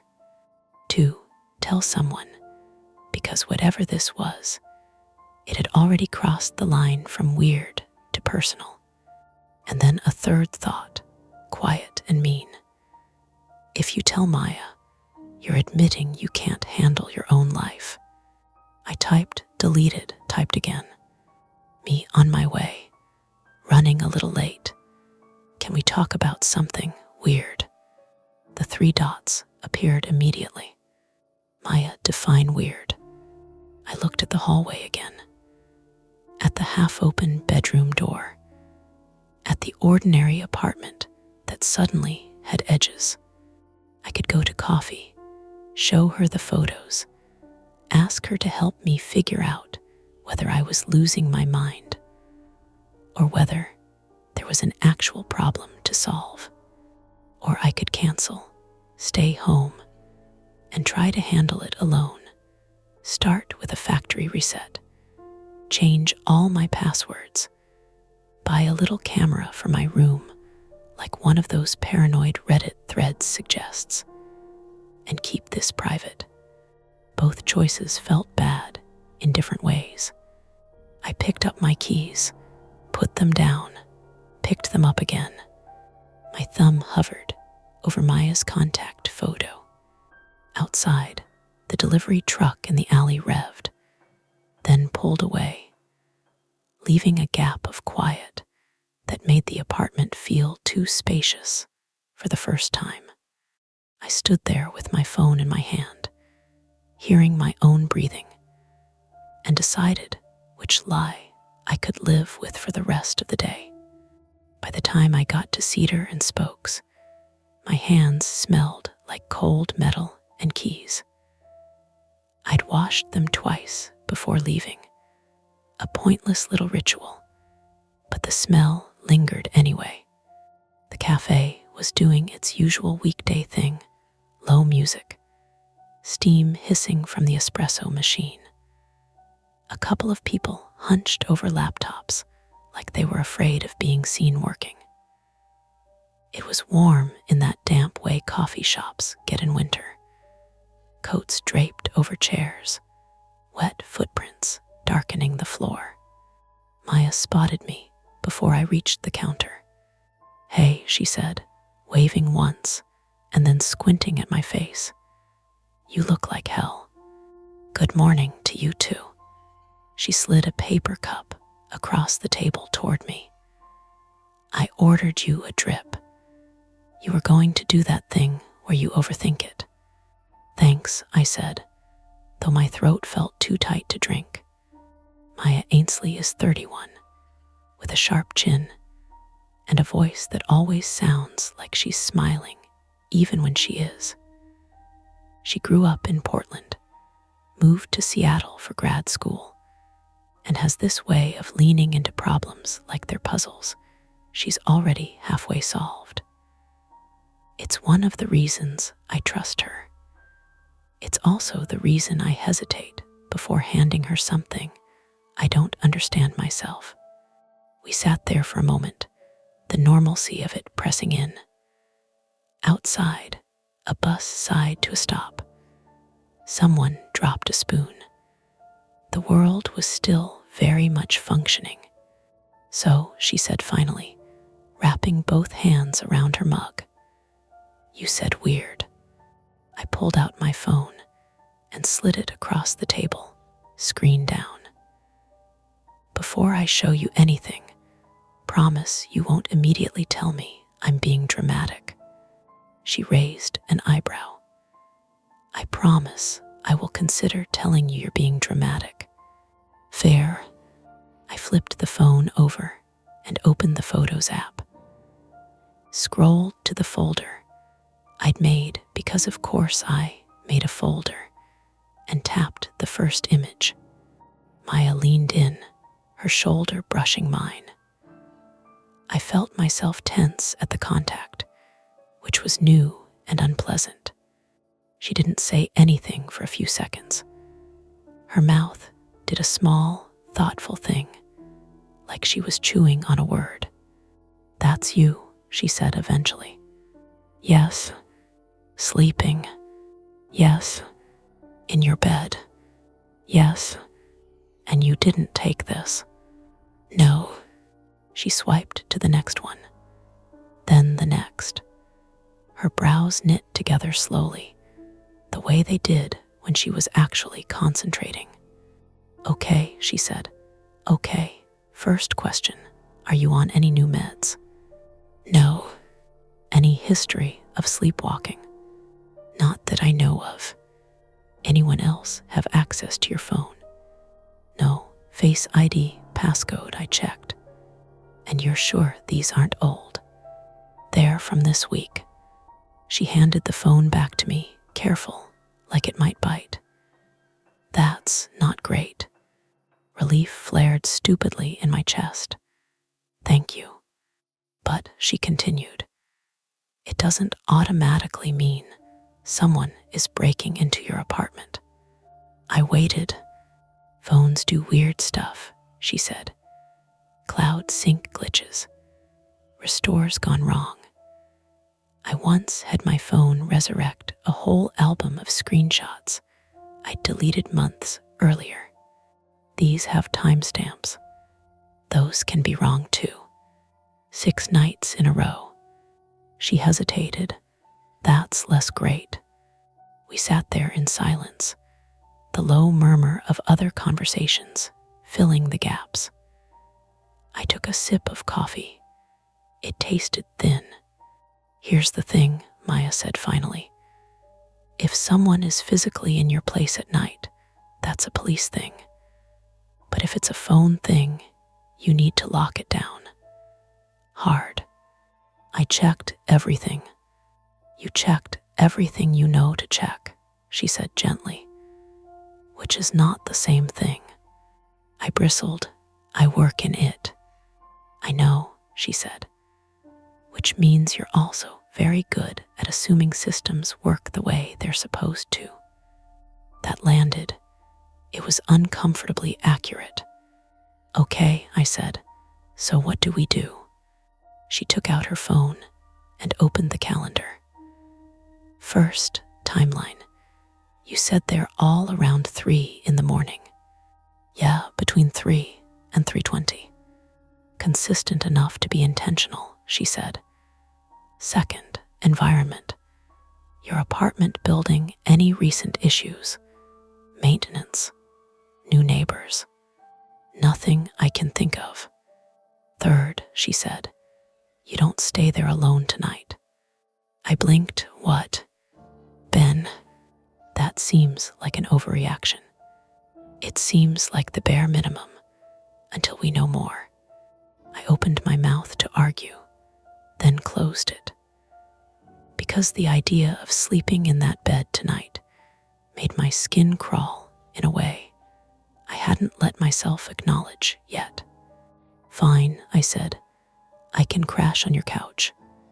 Good. Fourth, she said, already moving on. We need more data. I reset my phone. Not yet, she said. If this is a security issue, resetting it destroys evidence. That made my stomach drop. Evidence of what? I asked. Of how, she said, not who yet. She stood abruptly. Come on. Where are we going? Your place. I glanced at my watch. 10:42. I had a meeting at noon. Maya. This is time sensitive, she said. If someone is accessing your phone remotely or physically, every hour matters. You can reschedule. She was already pulling on her coat. The walk back to my apartment felt different, like I was seeing everything through a layer of glass. The same cracked sidewalks, the same wet leaves mashed into the gutter, a man sleeping under an awning, his breath fogging the air. Normal, normal, normal.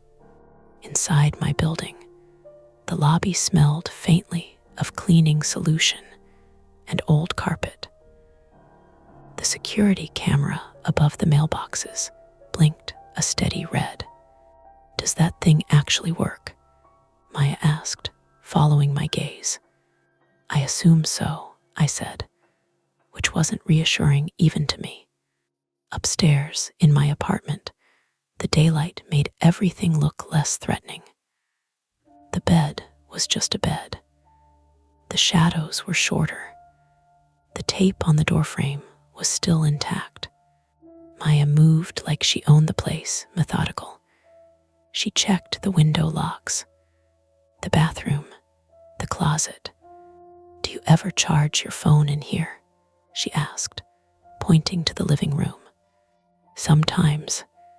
Always the same outlet. I nodded. She crouched by the outlet, unplugged the charger, and examined it. You ever use public charging stations? Airports, coffee shops? She grimaced. Not great. I use my own cable. Still not great. She stood and pulled out a small notebook from her bag. She actually carries a notebook. It's annoying and comforting, at the same time. "Okay," she said. "We need to know if this happens again tonight. And we need to know how." "I'm not sleeping here," I said. "I know," she said, "but your phone might." I stared at her. "Absolutely not. Ben, I'm not leaving my phone alone in my apartment like bait." "We don't leave it alone," she said. "We control the variables." She outlined it quickly, efficiently, like she'd been waiting for a problem like this. "Leave the phone plugged in exactly where it usually was. Enable a screen recorder and logging. Put the phone in airplane mode, but leave Wi-Fi on, or vice versa, to isolate access paths. Set up a cheap USB camera she had in her bag, because of course she did, to watch the room. Not hidden, just present. Transparent. If someone's physically coming in," she said, "we'll know. If it's remote, we'll see activity. And if nothing happens, then we narrow it down." My chest felt tight. Control. I wanted control. This was the opposite of that, deliberately creating a situation I couldn't monitor in real time. "What if someone realizes we're testing them?"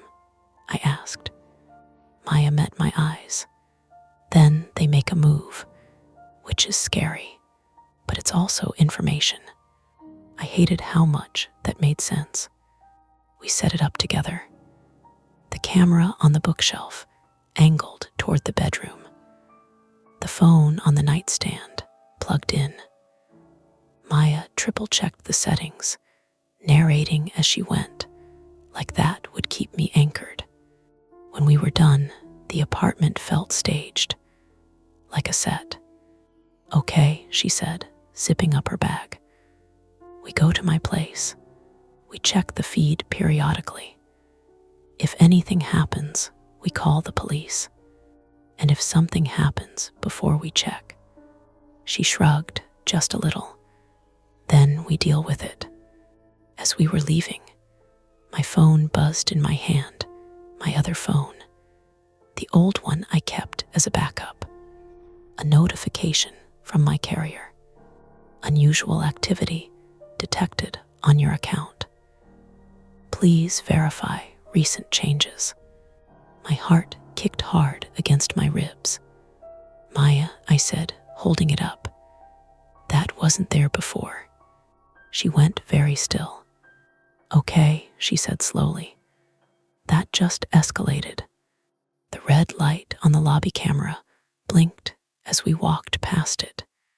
Steady and indifferent. We didn't even make it to Maya's place before the first attempt fell apart. Her apartment is a third-floor walk-up near Volunteer Park, the kind of building with narrow stairs that creak differently depending on who's climbing them. By the time we got inside, my legs felt rubbery, like I'd been walking downhill for hours. Maya kicked off her boots and went straight to her router, crouching to check the lights. "Sit," she said, pointing to the couch without looking at me. I did. The cushions smelled faintly like her laundry detergent lavender and something toasted. The windows rattled when a bus passed on the street below. Maya opened her laptop and logged into my carrier account using the backup phone as a second factor. Her fingers moved fast. Mine hovered uselessly in my lap. "Okay," she said. "There was a SIM swap request logged this morning." My mouth went dry. "What does that mean?" "It means someone tried to move your number to a different SIM. If they'd succeeded, they could intercept your texts, reset passwords. But it didn't go through." "No," she said. "It was flagged and blocked, but it's not nothing. Attempt 1, call the carrier, lock everything down." We sat on hold together, The tinny instrumental looping like it was designed to sand down your nerves. When we finally got a human, Maya took the lead, voice crisp and calm. They verified my identity, added a PIN, noted the attempt, promised to monitor for suspicious activity. Is there any way to see where the request came from? Maya asked. I'm sorry, the rep said. We don't have that information. After we hung up, Maya leaned back in her chair and rubbed her eyes. Okay, so someone knows enough about you to try a SIM swap. That narrows it. To who? Anyone with access to your email, or enough personal info to bluff. Attempt 1 gave us a fence, not a solution. We turned to the camera feed from my apartment next. Maya had set it to upload to a private cloud folder. The thumbnail showed my bedroom in dull daylight, the bed unmade, the phone on the nightstand like a prop. Nothing yet, she said, scrubbing through the timeline, which is either good or... The feed froze. My heart jumped. What was that? She frowned, probably Wi-Fi. The image pixelated, then snapped back. For a split second, the shadows looked wrong, stretched toward the camera like fingers. There, I said, did you see? She paused it, zoomed. The shadow resolved into the hanging edge of my coat, stirred by the heater kicking on. See, she said, your building's ancient. Misdirection, explained. My pulse took longer to come down than my brain. By mid-afternoon, exhaustion had set in. The adrenaline burns hot, then leaves you hollow. Maya made us grilled cheese. I burned my tongue and didn't care. Attempt 2, change everything. Emails, Apple ID, bank passwords. We did it methodically, checking devices, logging out sessions. My eyes ached from staring at screens. My jaw hurt from clenching. Okay, Maya said finally. We've closed most of the obvious doors. Most, I echoed. She hesitated. There's one more thing. I waited. Your laptop, she said. You said it stays at work sometimes. Yeah, locked drawer. Anyone else have access? No.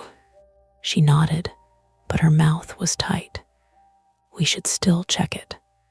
We drove downtown as dusk settled, the city sliding into that blue-gray phase where reflections double everything.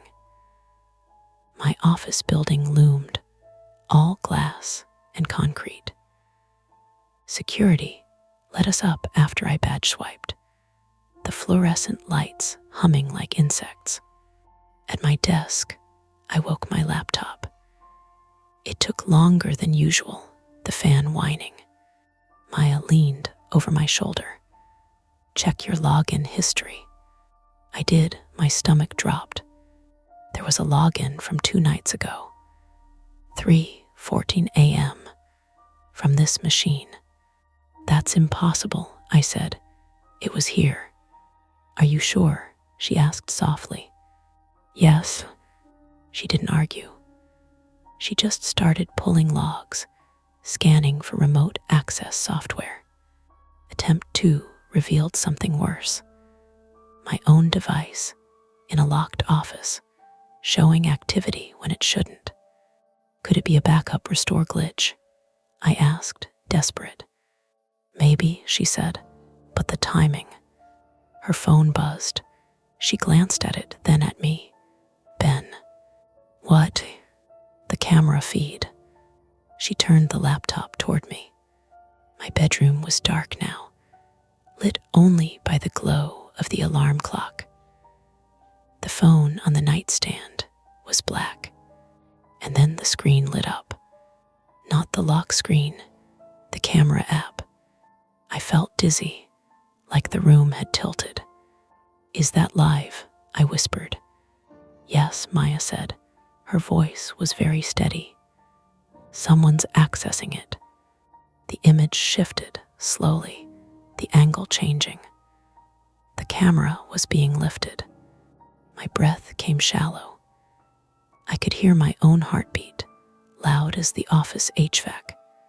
"Call the police," I said. "I am," she said, already dialing. The feed showed the bedroom ceiling, then dipped. For a second, the lens caught a reflection in the closet mirror, a blur of movement. "Oh my God," I said. Then the feed went black. "Camera lost connection," Maya read. The police arrived 20 minutes later. 20 minutes of packing and explanations, and me rubbing my arms like I was cold. We drove back to my apartment with them, sirens off, the city quiet and watchful. The door was locked. The tape strip was torn. Inside, the place looked mostly the same. Mostly. The bed was disturbed, sheets pulled back like someone had leaned on it. The phone was gone. My phone, the one with the photos. A neighbor, Tom, mid-40s, beard, smelled like cigarettes, peeked out when the officers knocked. He said he'd heard a bang earlier, thought someone dropped furniture. They took statements, photos, bagged the torn tape. One officer, a woman with tired eyes, looked at me. "You have somewhere else to stay tonight." "Yes," I said automatically, though my brain was buzzing. "Good," she said. "Don't come back alone." After they left, Maya and I stood in the wrecked quiet of my apartment. The heater clicked. Somewhere, water ran. "They took it," I said. "Why not take anything else?" Maya swallowed. "Because it's not about your stuff." Back at her place, I collapsed on the couch. Sleep skittered around the edges, but wouldn't land. My backup phone buzzed near midnight. A new email from my own address. Subject line, "You forgot one." Attached a photo. Me asleep on Maya's couch. Taken just minutes ago. My breath hitched. "Maya," I said, my voice thin. She leaned over, saw the screen, and went very still. "That's not possible," she said. We both looked around the apartment, the door, the windows, the quiet rooms. The trap tightened. Wherever this had started, it wasn't contained to my apartment anymore, and there was no way to pretend it was a glitch now. The email timestamp said 11:58 p.m. Maya's apartment was quiet in the way that only happens after you've been awake too long. No street noise, no pipes, just the refrigerator's low motor, and the faint tick of the wall clock over the sink. I sat upright on the couch, my back aching, my eyes burning like I'd rubbed soap into them. The photo filled the backup phone screen. It was unmistakably me. On Maya's couch, the throw pillow with the frayed seam under my cheek. The angle was slightly above and to the right, like the camera had been mounted near the ceiling. Maya didn't speak for a full 10 seconds. She scanned the room slowly, her gaze moving with intent, not panic.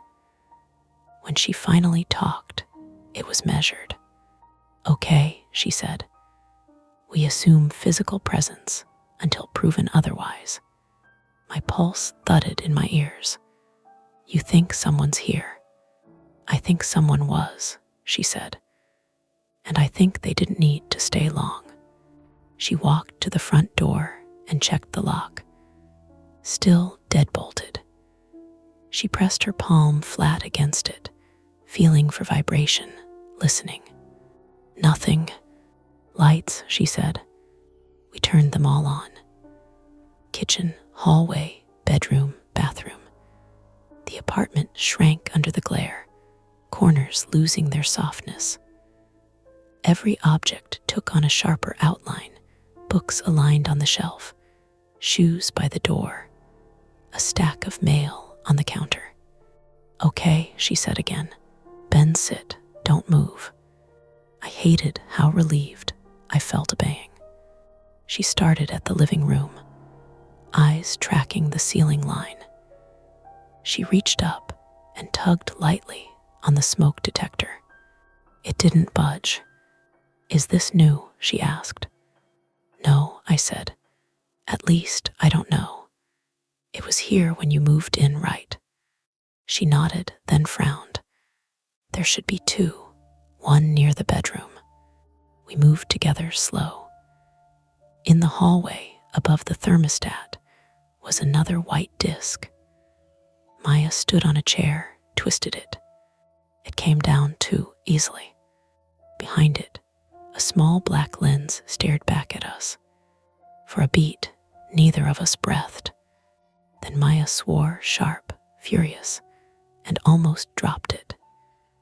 She steadied herself, hands shaking now despite her control. It's a camera, she said, battery-powered, Wi-Fi. My vision tunneled. How long? Doesn't matter, she said. It matters that it's here. I stood too fast, dizziness washing over me. The room tilted, then righted. My heart felt like it was trying to climb out through my throat. This explains the angle, I said stupidly. The couch. Yes, she said, and your bedroom, the height. Who? The front door handle moved. Just a fraction, a testing jiggle. Maya's eyes snapped to mine. She held up a finger. The handle went still. Then, slowly, it turned. The door opened an inch. Hey, a voice said, male, casual. Maya, you okay? I heard a noise. Tom. My neighbor's beard flashed in my mind. Cigarettes. The way he'd lingered in the hallway sometimes, chatty when I was distracted. Maya stepped forward, positioning herself between me and the door. We're fine, she said. Her voice was even. What do you need? Tom pushed the door open wider. He smiled when he saw us both, but it didn't reach his eyes. Just checking, he said. Building been weird tonight. My lungs felt tight. You live downstairs, I said. How'd you get in? He shrugged. Door was unlocked. It wasn't, Maya said. Silence stretched. The refrigerator hummed. Then Tom's gaze flicked to the camera in Maya's hand. Something in his face shifted, an almost imperceptible drop, like a mask slipping. You shouldn't have touched that, he said. Maya moved without hesitation. She slammed the door shut and threw the deadbolt. Tom reacted fast, shoving back, the impact rattling the frame. Call 911, she said over her shoulder. I fumbled with the phone, fingers clumsy, vision blurring. The door shuttered again. You don't understand, Tom said, voice sharper now. I didn't hurt anyone, the dispatcher answered. My voice came out thin and reedy as I gave the address. Maya grabbed a heavy lamp from the side table and braced it against the door. Her jaw was clenched so tight, I thought her teeth might crack. Why, Ben, she shouted. There was a pause, then a breath. Because he notices things, Tom said. Because he locks his doors. Because he keeps lists. My stomach dropped. He'd been watching long before the photos. The door frame creaked. Wood splintered. I backed toward the kitchen. grabbed the first thing my hand hit, a metal pan. My arms trembled. The door gave way with a crack.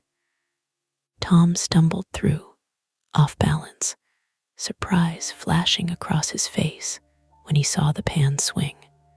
I hit his shoulder, not hard enough. He grunted, lunged. Maya swung the lamp. It connected with his forearm.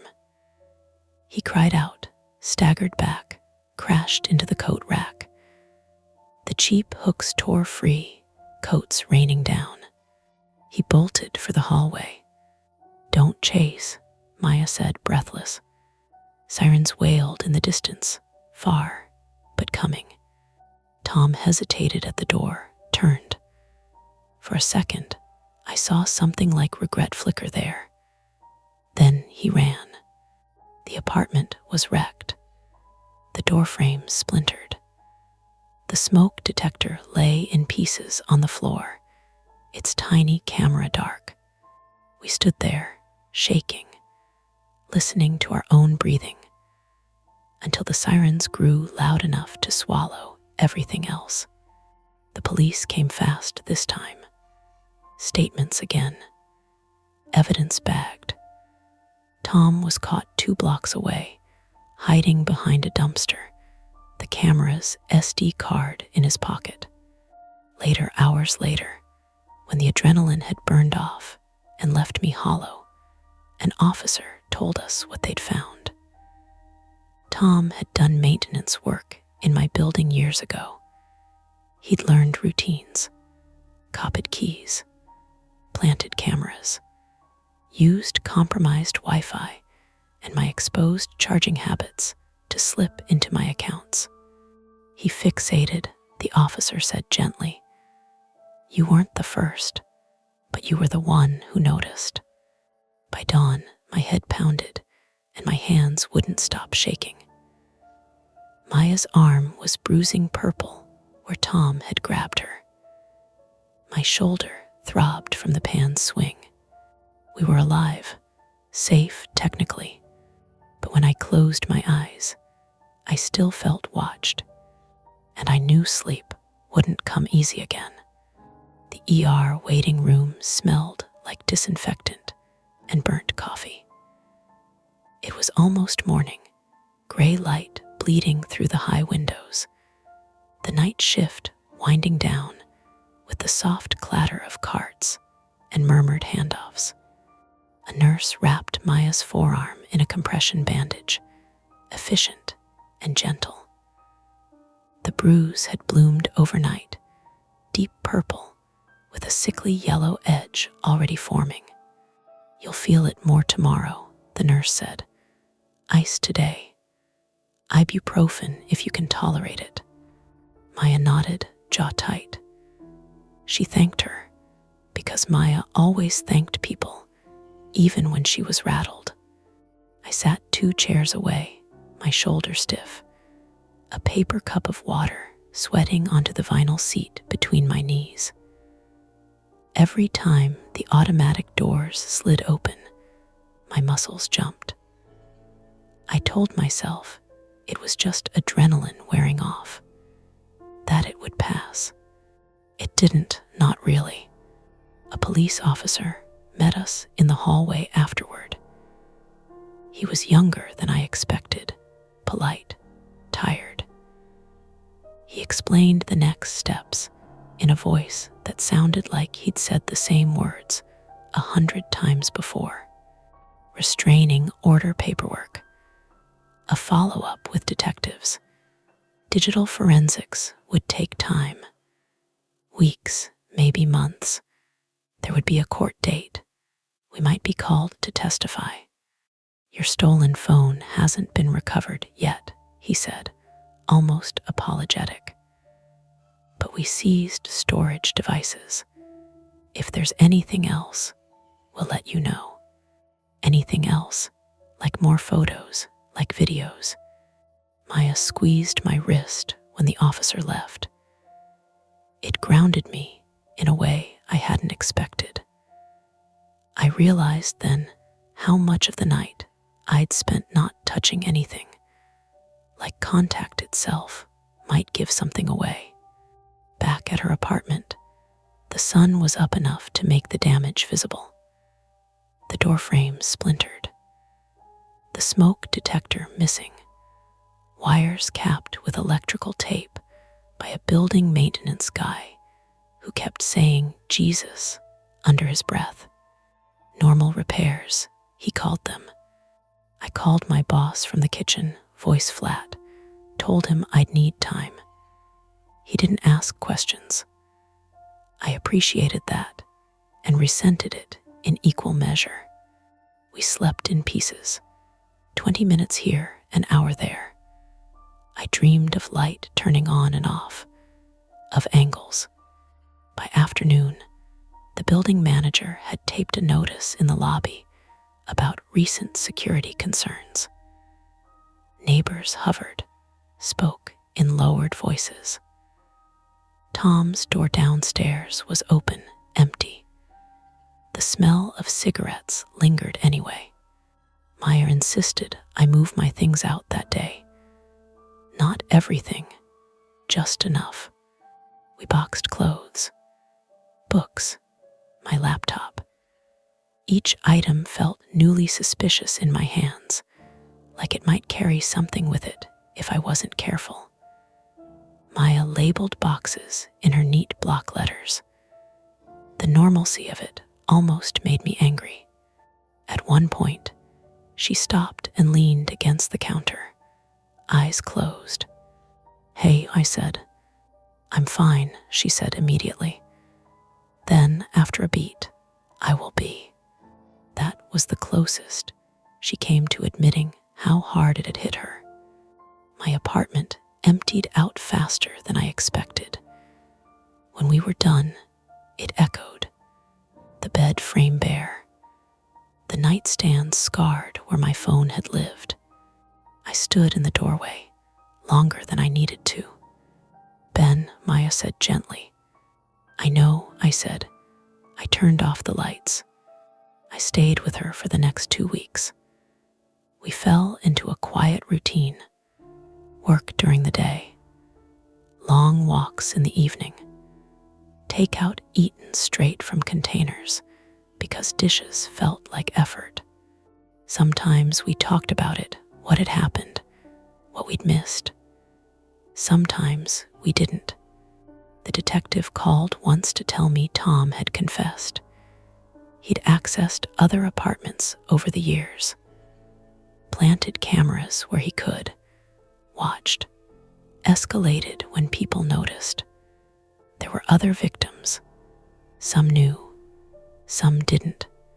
They'd found backups of the images. The detective asked if I wanted to see them. "No," I said too quickly. "No, thank you." "Understood," he said. I replaced my phone. New number, new accounts, 2-factor on everything. I stopped using public chargers, bought my own power bank like a talisman. At night, I slept facing the room, not the wall. The court date came and went. I sat in a hard chair and listened to lawyers talk about my life like it was a diagram. Tom didn't look at me. He looked smaller than I remembered, like the air had gone out of him. When it was over, Maya and I got coffee. Different place this time, quieter.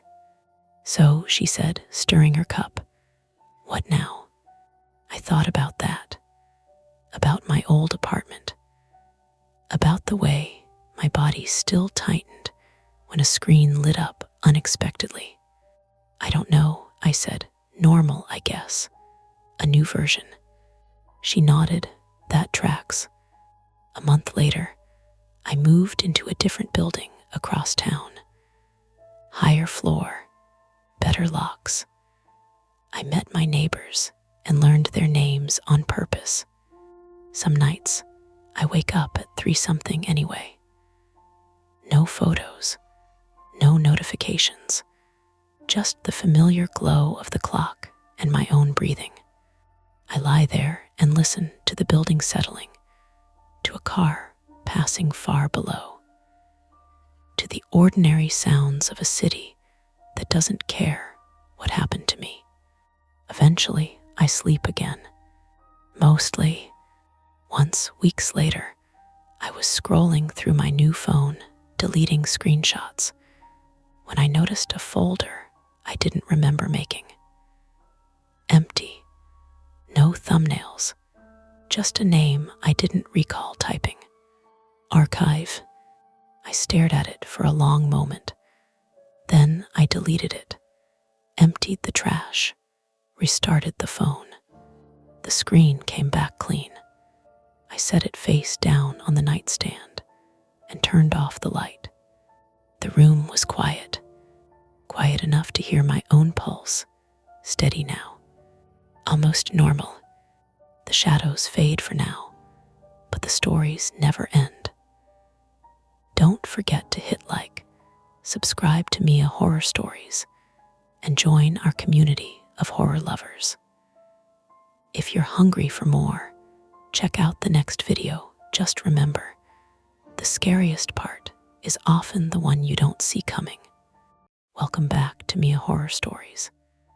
Tonight's tale, My Reflection Does Follow Me Anymore, is best experienced in the dark, which is why the screen will stay black.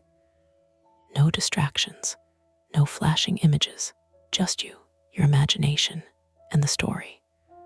So sit back, relax, and listen all the way to the end, if you dare. The first time it happened, I blamed the lighting. It was that late winter kind of light you get in New York City when the sun is technically up, but the day still feels like it's holding its breath. My bathroom window faced a narrow air shaft, brick on 3 sides, someone's old satellite dish jutting out like a bent spoon. The overhead fixture buzzed faintly, cheap LED that had started to complain when it warmed up, and the mirror had a thin fog of toothpaste speckle, no matter how often I wiped it. I was already running late.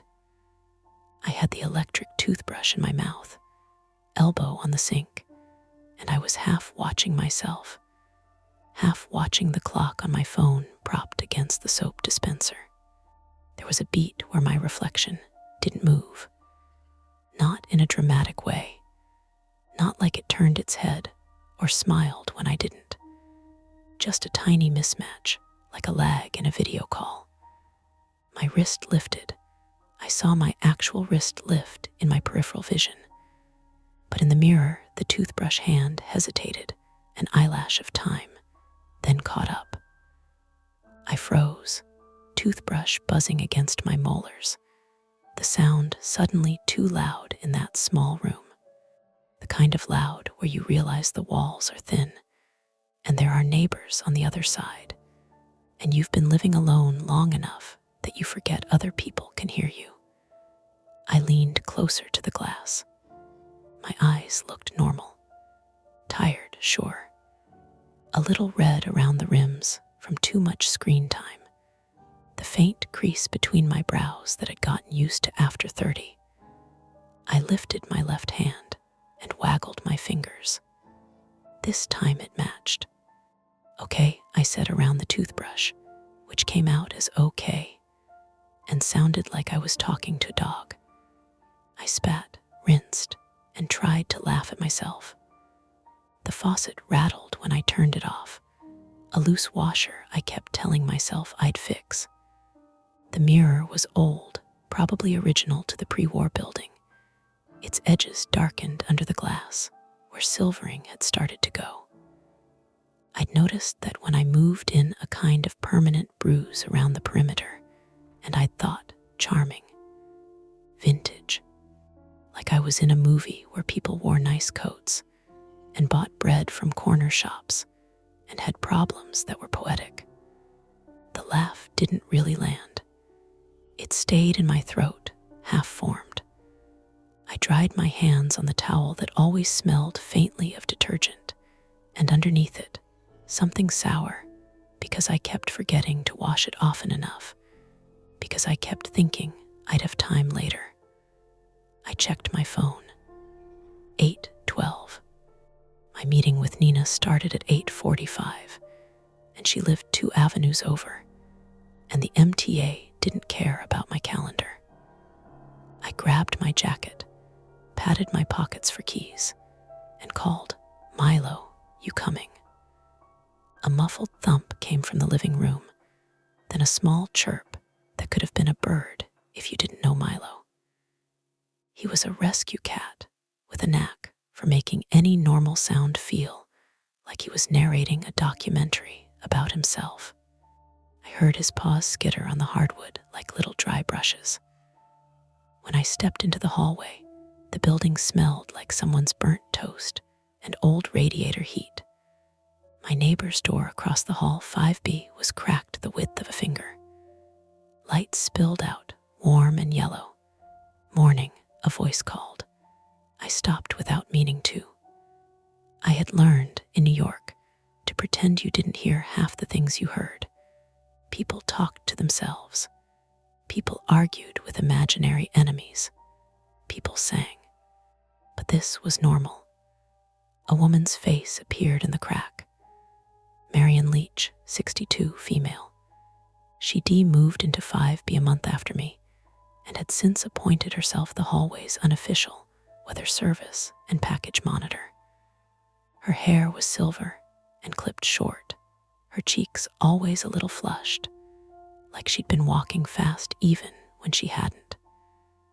There were reading glasses perched on top of her head, like she was about to put them on at any second. "You're up early," she said. "Always up early," I lied. "Work." She made a sympathetic noise and opened her door a bit more. I could see a pile of mail on a small table behind her and something simmering on her stove. Onions, maybe. The building was a stack of other people's routines like that. Coffee, soap, cooking, someone's laundry venting out a window. "You get your heat fixed?" she asked. "Heat's fine," I said. It's the bathroom light that's acting up." "Old wiring," she said immediately, pleased to have an explanation. "These buildings, honey, they hum and sputter like they're alive. My grandson says I should move to a new place with amenities. But then what would I complain about?" She smiled. It was a good smile.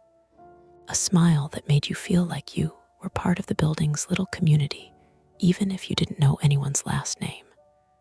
"Right," I said, and shifted my tote bag higher on my shoulder. The strap cut a thin line into my jacket. "I should," she pointed with her chin toward the stairwell. "Don't take the elevator. It's been making that noise again, like someone dragging a chair. I heard it at 2 in the morning. "Great," I said, but it came out too flat. Her smile thinned as she studied me. "You okay?" I almost told her about the mirror. Not because I thought she'd fix it, because saying something out loud sometimes turns it back into something ordinary. A flicker, bad sleep, cheap LEDs. Instead I said, "Just didn't sleep much," she said, and the sympathy returned, folding over me like a scarf. "Too much worry is a hobby in this city." That landed uncomfortably close to the truth. I nodded, and she let me go. Down the stairs, the building's pipes clicked behind the walls. Someone's phone vibrated on a counter in some other apartment, a mosquito buzz that came and went. At the lobby, I pushed through the heavy glass door and stepped onto the sidewalk. Cold air slapped me awake. Not dramatic, just honest. The kind that dries your nose and makes the inside of your throat feel slightly raw. A delivery truck idled at the curb, diesel, and exhaust mixing with the smell of a bakery vent somewhere down the block. A man in a knit cap walked past with a paper cup of coffee, eyes forward like he was in a hurry to get away from his own thoughts. I headed toward the subway, boots tapping on concrete patched 100 times. I checked my phone again. Still 8:12, but the seconds had moved. Normal. The world was behaving. Then I passed a storefront window. It was a narrow glass pane next to a locksmith, set low enough that it caught you in full. I only glanced because the glass was bright and clean, and because I had an old habit from growing up with braces. Check teeth, check hair, check you don't look like a mess. My reflection was there, me, jacket, tote bag, hair still damp at the roots. And it was late, not missing, not wrong in a way you could point at like a broken bone. It was simply behind by a fraction, like the glass had become a screen with poor refresh rate. My right foot landed. In the glass, my right foot hadn't quite finished landing yet. I stopped so fast a woman almost walked into me. Jesus, she snapped, and shouldered past with the practiced irritation of someone used to obstacles. My heart made a stupid leap, then settled into a hard, fast rhythm. I stepped closer to the window, pretending to check something in my bag, just to get an excuse to look. The glass showed me in the same posture, but not perfectly. My hand moved in my real-world fingers tightening on the tote strap, and in the window, it followed half a beat later. A train rumbled underground, felt more than heard. The locksmith's neon open sign buzzed. Somewhere above, a radiator vented steam with a short hiss like a sigh. I swallowed and forced myself to do what I always did when something made no sense. Inventory. Could be the angle, could be my eyes, could be the glass itself, a double pane with some weird distortion. Could be I was more tired than I thought. I'd been pushing long hours at the firm, working on a compliance review that had turned into a slow-moving swamp. My boss liked to say, just one more pass, the way gamblers like to say, just one more hand. I lifted my hand again. Fingers spread. Wave. The reflection lifted its hand. Just late. My phone vibrated. I jumped and fumbled it out of my pocket like it was a hot thing. Nina, you up, running behind. Can we do 9:15 instead? Relief flashed through me, plain, simple relief at being pulled back into something normal. Nina was late. Nina was always late. I could be annoyed. I could be accommodating. I could be human. I typed back with my thumbs that felt clumsy in the cold. Sure, I'm near the station. Want me to grab you coffee? 3 dots appeared, disappeared, appeared again. My reflection in the window stared at my phone a beat after I did. I felt suddenly exposed, standing there in public, watching myself like I was looking for cracks. People flowed around me like water around a rock. No one cared. No one would notice if my reflection was doing cartwheels. They were trying to get to work. They were trying to survive. The thought came uninvited, sharp as a pin. What if it's not the glass? I could go down into the subway and pretend this was nothing. I could keep moving, keep my day intact, keep my world behaving on paper. Or I could do the other thing, the thing I almost never let myself do, because it made me feel weak and irrational, and like I was inviting problems to take up residence. I could turn around, go back upstairs, stand in front of my bathroom mirror again in better light and test it, video it, prove it to myself. Nina's reply buzzed in. Nina, yes PLS. Oat milk. Also, are you okay? You sound off. I stared at the message until the words blurred slightly, not from tears, just from the way my eyes wanted to protect my brain from having to choose. My private fear, the one I didn't tell people because it sounded melodramatic, pulsed under my ribs, that if I stopped moving for even a second, the thin story of my life, work, friends, rent, routines would split, and something messy and unfixable would leak through. I looked at the subway entrance. I looked back at the direction of my building. In the window, my reflection followed, late by a breath. I took one step toward the subway. Then I stopped. I turned back toward home.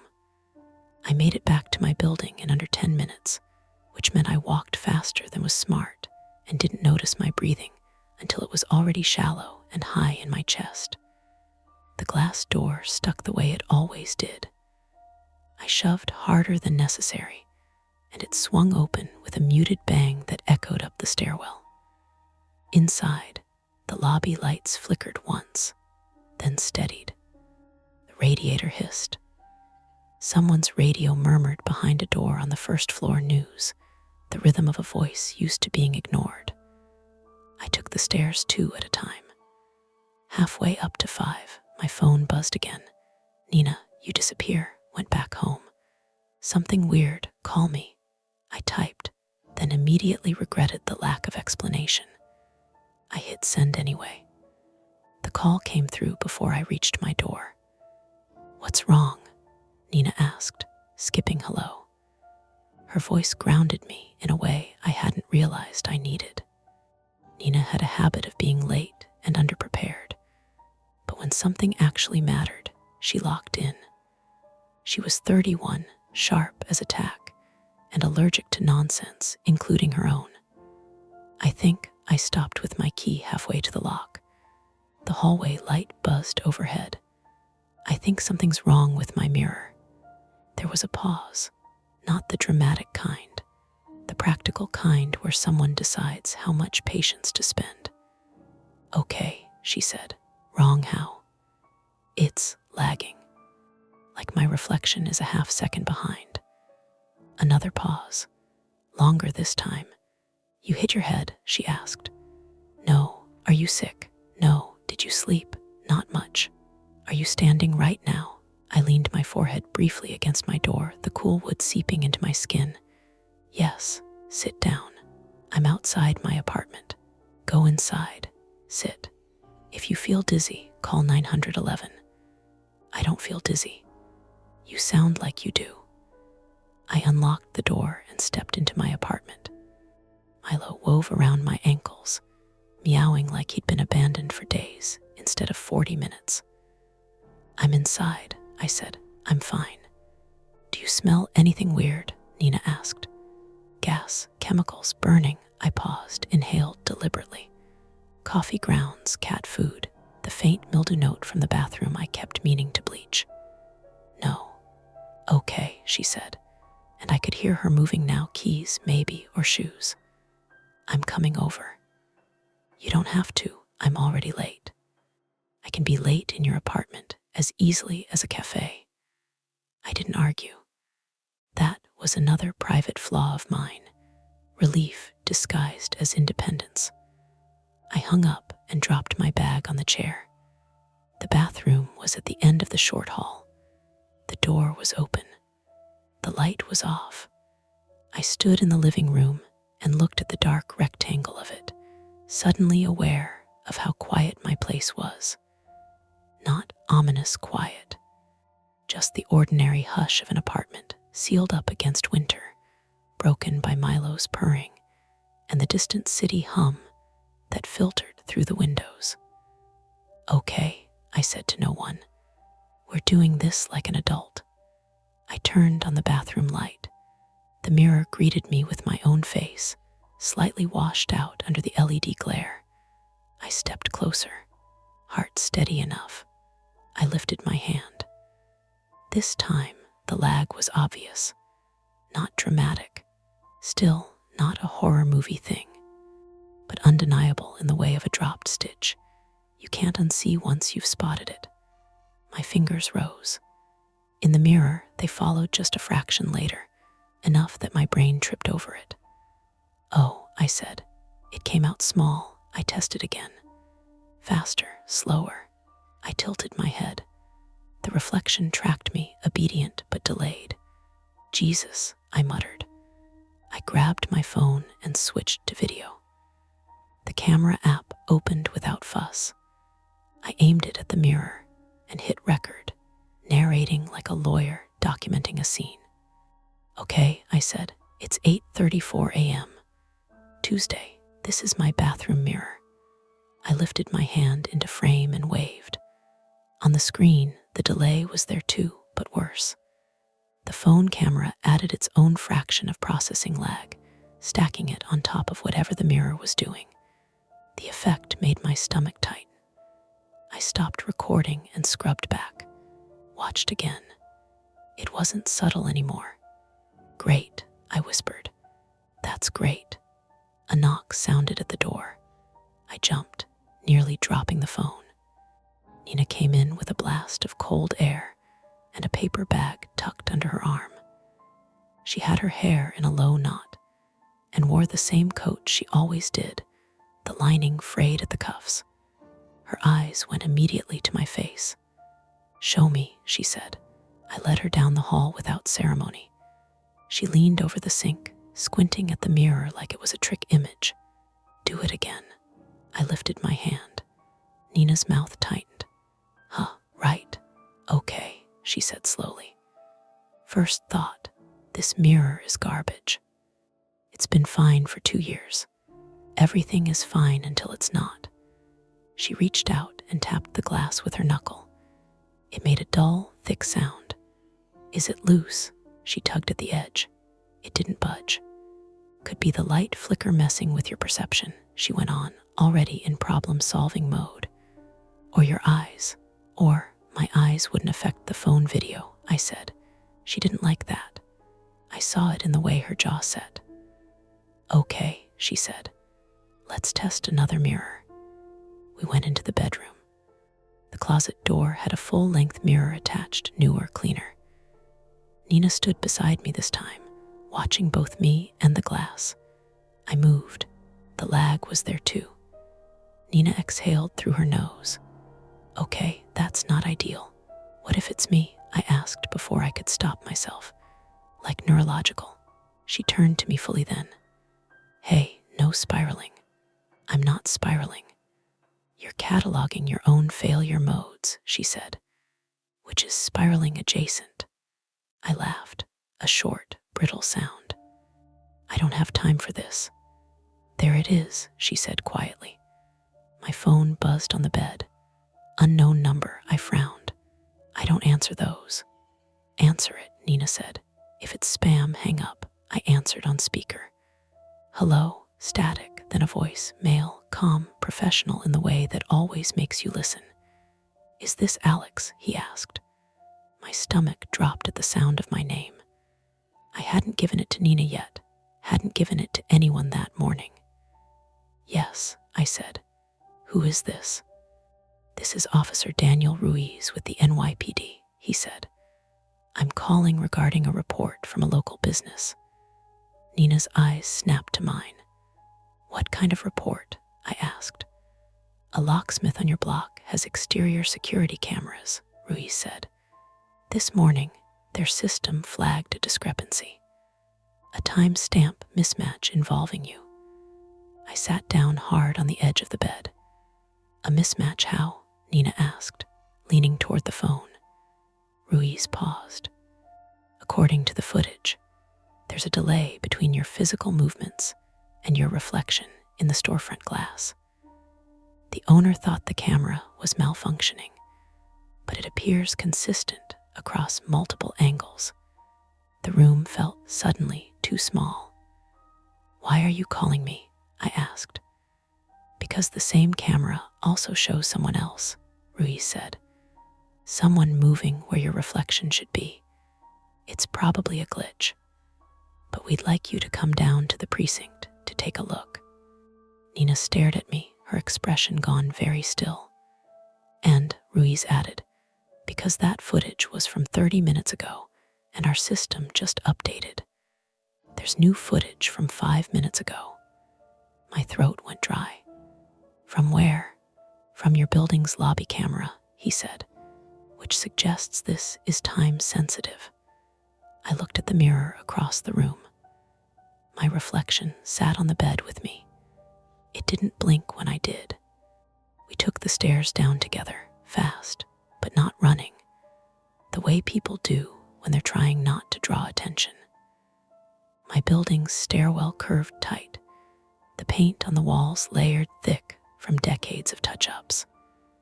I kept my eyes on the steps, counting them out of habit, because counting was something I could control. At the bottom, the lobby smelled sharper than usual, cleaner, and something acrid underneath. Bleach, maybe. A wet floor sign stood crooked near the mailboxes. Someone had mopped recently, leaving dull streaks that caught the overhead fluorescence. "Okay," Nina murmured. "Where were you when you got the call?" "Bedroom," I said. "Why?" She gestured toward the glass entrance door.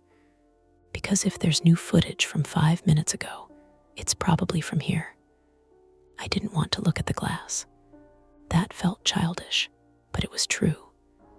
I could handle mirrors when I was braced for them. Storefronts, bathroom sinks, places where reflections belonged. The lobby door was too casual, too public.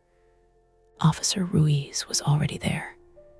He stood near the security console behind the front desk, jacket unzipped, hands relaxed at his sides. Mid-30s, maybe. Brown hair cut short, eyes alert, but not alarmed. The kind of cop who looked like he listened more than he talked. "Alex," he said, recognizing me immediately. "Thanks for coming down." Nina stayed half a step behind me, close enough that I could feel the heat from her coat sleeve. Ruiz nodded to her. "This your friend?" "Yes," she said before I could answer. "I'm Nina." He gestured toward the monitor. "Mind taking a look?" The screen showed the lobby from 2 angles, one wide shot of the entrance, one tighter on the mailboxes. The timestamps ran in the corner. Ruiz scrubbed back. "There," he said. On screen, I entered the lobby earlier that morning, pushing the glass door open. The footage was grainy, but clear enough to recognize my jacket, my bag. "Pause," Nina said. Ruiz paused at mid-step. I leaned closer despite myself. My on-screen self was frozen with one foot forward. "Play it frame by frame," Nina said. Ruiz did. The footage advanced in jerks. My body moved. My reflection in the glass door followed. Late, not by much, but enough that you could see it if you were looking for it. Enough that once you saw it, it was all you could see. "That's weird," Ruiz said, not for effect, just stating a fact. "What about the other thing you mentioned?" I asked. My voice sounded steadier than I felt. Ruiz hesitated, then rewound further. "This part," he played it again. For a second, nothing jumped out. Then Nina inhaled sharply. "There," she said. In the reflection, my reflection, there was a smear, a shape that didn't match the geometry of the lobby. For one frame, it looked like a person standing where I was. My pulse hammered. "That's it," I said. "That's what you meant." Ruiz held up a hand. "Watch the next frames." He advanced. The shape slid, stretched, then snapped back into alignment with me. "It's refraction," he said. "The door glass is laminated. There's a seam. When the angle changes, it doubles the image." Nina let out a breath. Okay. My knees felt weak with relief and embarrassment all at once. I hadn't even realized how tightly I'd been bracing. "So," I said, "the reflection lag is still there, but the extra person is." "Correct," Ruiz said, "which is good news." He didn't say it fixed anything. "Can we rule out the camera system?" Nina asked. "We checked," Ruiz said. "Timecode S synced. No dropped frames." "Could it be you?" Nina asked me gently. "Like your perception?" I shook my head. "You saw it too." "I know," she said. "I just want to exhaust the boring explanations." Ruiz cleared his throat. "There's one more thing." Of course there was. He pulled up another clip. This one from 5 minutes ago. The lobby was empty, the door closed, the wet floor sign still crooked. Then the door opened. I stepped in. Behind me, still attached, still unmistakably me, my reflection entered a fraction later. But this time, the delay was longer, noticeably longer. Why is it worse? I asked. Ruiz's jaw tightened. That's why I called. Nina checked her watch. Okay, next step. Hospital. I'm not going to the ER, I said immediately. Alex, she said, I'm not sitting under fluorescent lights for 6 hours waiting to be told I'm anxious. Ruiz didn't contradict me. We could do a field sobriety style check, he offered. Reflexes, pupils, balance. Here, I asked. Right here. I agreed because saying no felt like backing away from a cliff edge I couldn't see. The tests were mundane and humiliating.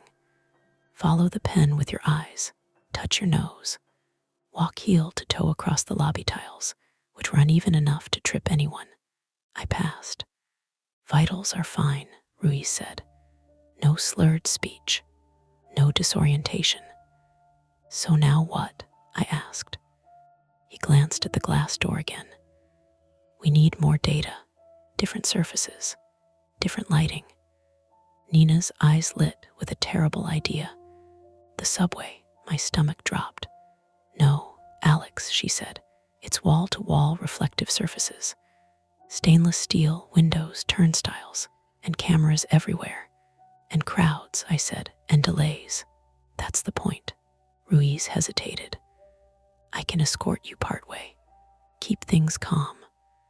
I thought of my private fear again, the one about stopping, about things unraveling. I was already unraveling. The only way out was through. Fine, I said. We walked the 2 blocks to the station, the city pressing in close. I became hyper-aware of every reflective surface, parked cars, darkened shop windows, even puddles from last night's melted snow. At the turnstiles, Nina watched my reflection in the steel while I watched her face. Still lagging, she said. About half a second now. On the platform, a train roared past without stopping, wind snapping my jacket against my legs. Sound vibrated through my bones. This was the misdirection moment, the one that almost broke me. In the train's black windows, my reflection fractured into a dozen overlapping versions of myself, each delayed differently. It looked like I was multiplying, peeling apart. I staggered back. Alex, Nina said sharply. Look at me. I did. It's the windows, she said. The train's moving. The reflections are layered. Breathe. I did. In, out. The train pulled away. The reflections collapsed back into one. I laughed, a little hysterically. Okay, that one's on me. But the lag didn't go away. On the platform bench, I sat down hard. My legs ached. My head throbbed. I realized I hadn't eaten anything since yesterday afternoon. I can't keep doing this, I said quietly. Nina crouched in front of me. You don't have to alone. Ruiz's radio crackled. He listened, then swore under his breath. What? I asked. There's a power fluctuation reported in your building, he said. Elevator stalled between floors. Fire departments en route. My stomach sank.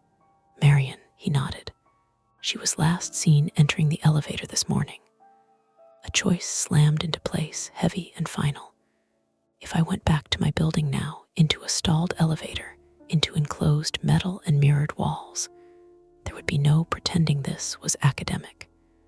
If I didn't, someone else would pay the price for my hesitation. I'm going back, I said. Nina grabbed my arm. Alex, I know, I said. I can't not. The point of no return didn't feel dramatic.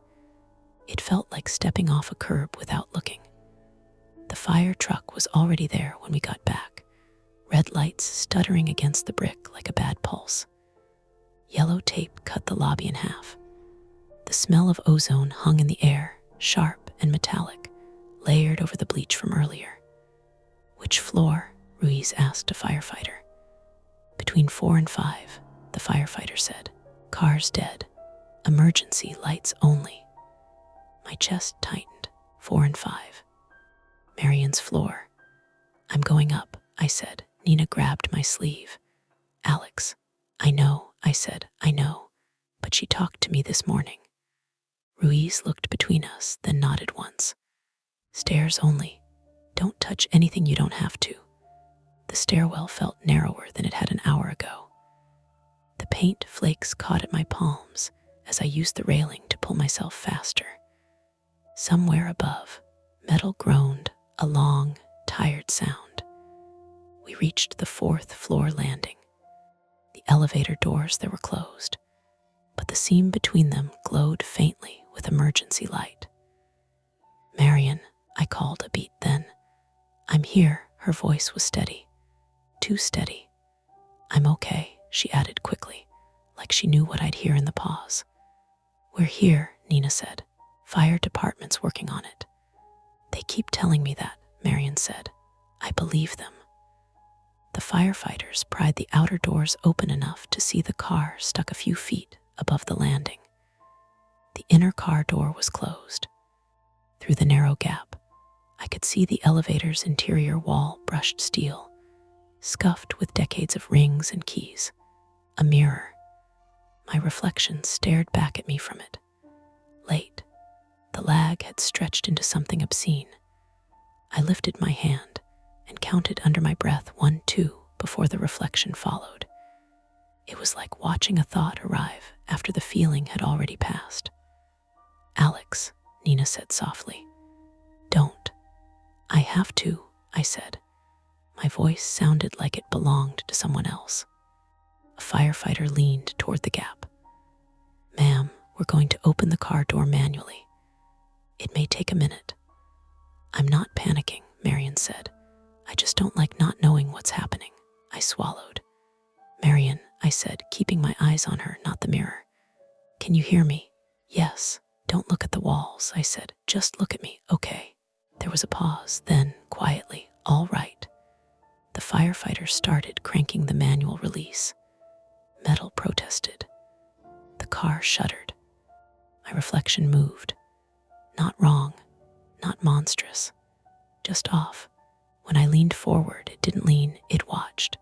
When I stepped back, it stepped, but too late, like it had decided after the fact. My heart slammed. My hands shook. Alex, Ruiz said, close now. Talk to me. I think it's feedback, I said. The words tumbled out. Visual feedback. Like when a microphone squeals because it hears itself. Nina's eyes flicked to the mirror, then back to me. So what do? We break the loop, I said. That mirror is part of the elevator car, a firefighter said. We don't. I'll do it, I said, already moving. Alex, Nina snapped.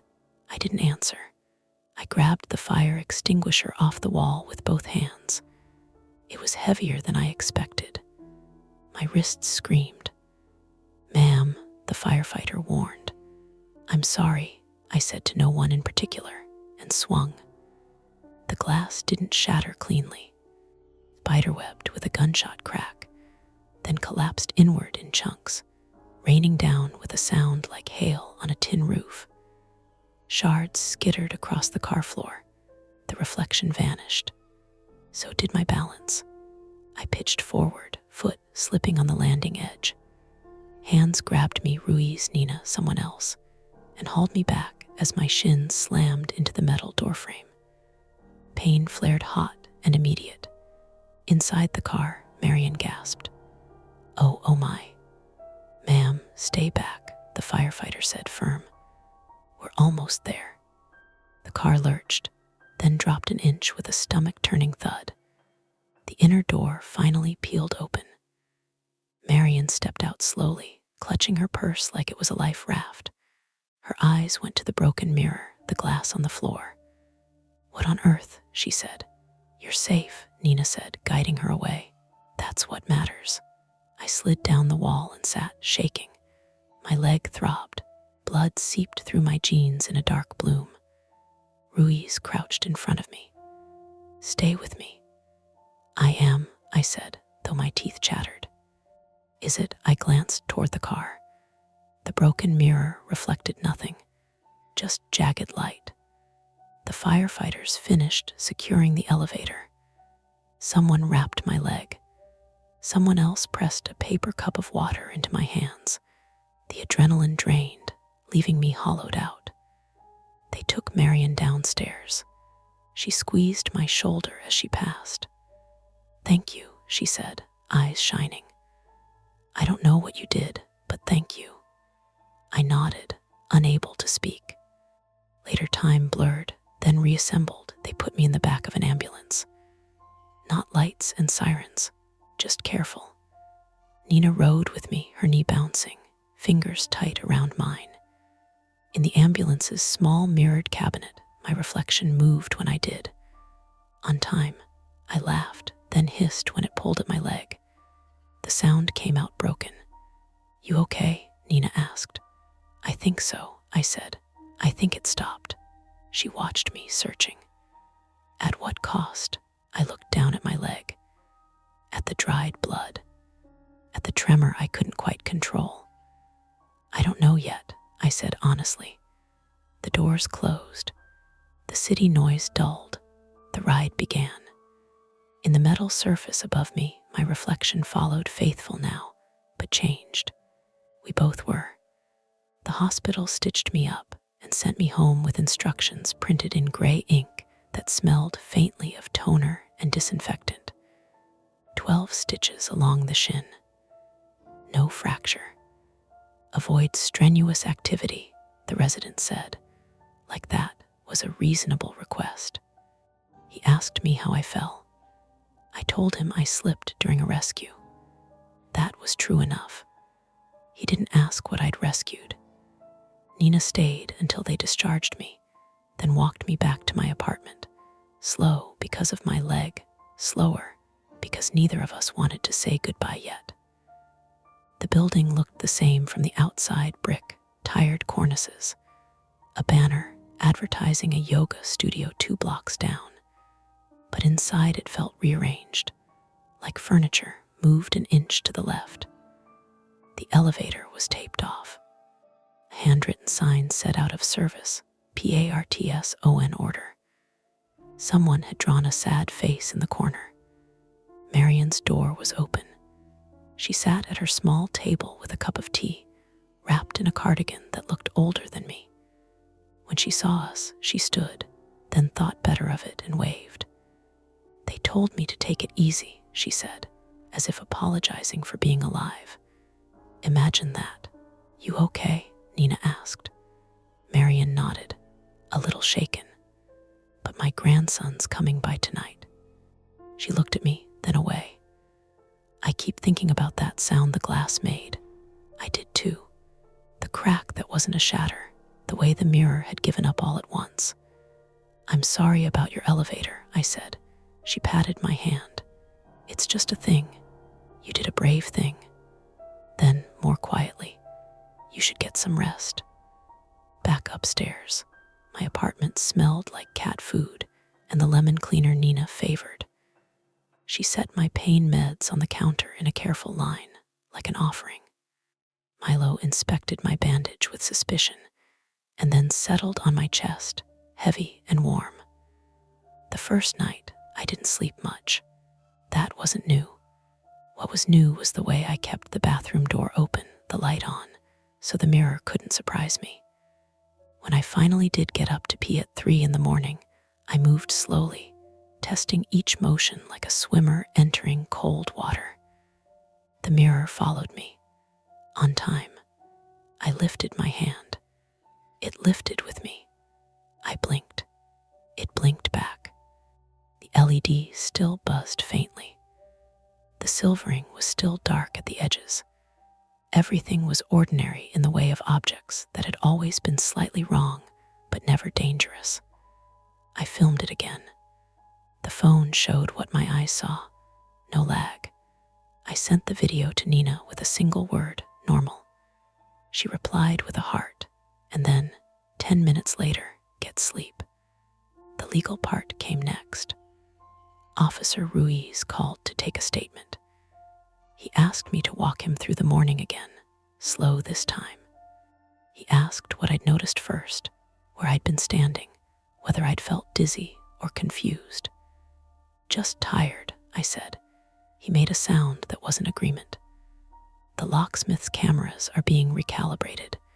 The building manager's filing an insurance claim for the elevator. He paused. We're not charging you for the mirror. That's generous, I said. You saved someone, he said. Also, it's hard to put intent on breaking something during a rescue. When he left, I sat on my couch and stared at the blank TV screen until my own reflection stared back. The black glass did the thing black glass does. It gave yourself darker and slightly farther away. Still on time. At work, they told me to take the rest of the week. My boss said liability and focus on recovery, which meant he didn't want to be the person who'd pushed someone with stitches to keep working. I spent the days on the couch, leg elevated, pain dull and manageable, the city pressing against the windows like always. Nina came by every day with groceries and updates, and a fierce competence that felt like shelter. On Thursday, she sat cross-legged on the floor and asked, gently, "Are you scared?" "Yes," I said without thinking. "Of what?" I searched for the word. "Of stopping." She nodded like that made sense. "You stopped this time." I looked at my leg. The stitches itched. It stopped me. That still counts. By the weekend, the building had replaced the elevator mirror with a dull panel of brushed metal that showed nothing clearly. The manager posted a notice about temporary measures. The stairs grew busier.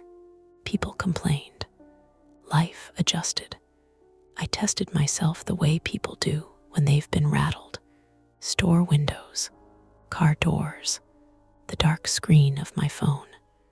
I watched for the hitch, the breath of delay. It didn't come. The absence became its own noise, like the high-pitched whine you only hear when it stops. On Sunday evening, I stood at my kitchen sink, rinsing a mug, watching the city through the window over the counter. The glass there wasn't meant to reflect. It caught you by accident. A ghost layered over fire escapes and lit rectangles. I turned my head. For a fraction of a second, my reflection didn't. It was so small I almost missed it. So plausible I could have blamed my eyes. The kind of thing you could live with if you wanted to. My heart kicked, then settled. I set the mug down carefully. I didn't test it again. I didn't raise my hand. I watched the city instead, the way a bus sighed at the corner, the way someone laughed too loud 2 floors down, the way the radiator ticked like a watch that needed winding. When Nina texted dinner, I typed back yes and hit send. In the bathroom, the light buzzed. The mirror waited. I turned it off. And that's the end of today's chilling tale. If you enjoyed this story and want more nights full of suspense, don't forget to hit that like button, subscribe to Mia Horror Stories, and turn on the bell so you never miss a scare. I've got plenty more stories waiting for you, so stick around and check out the other videos on the channel. Thanks for watching, and until next time, stay safe and don't look behind you.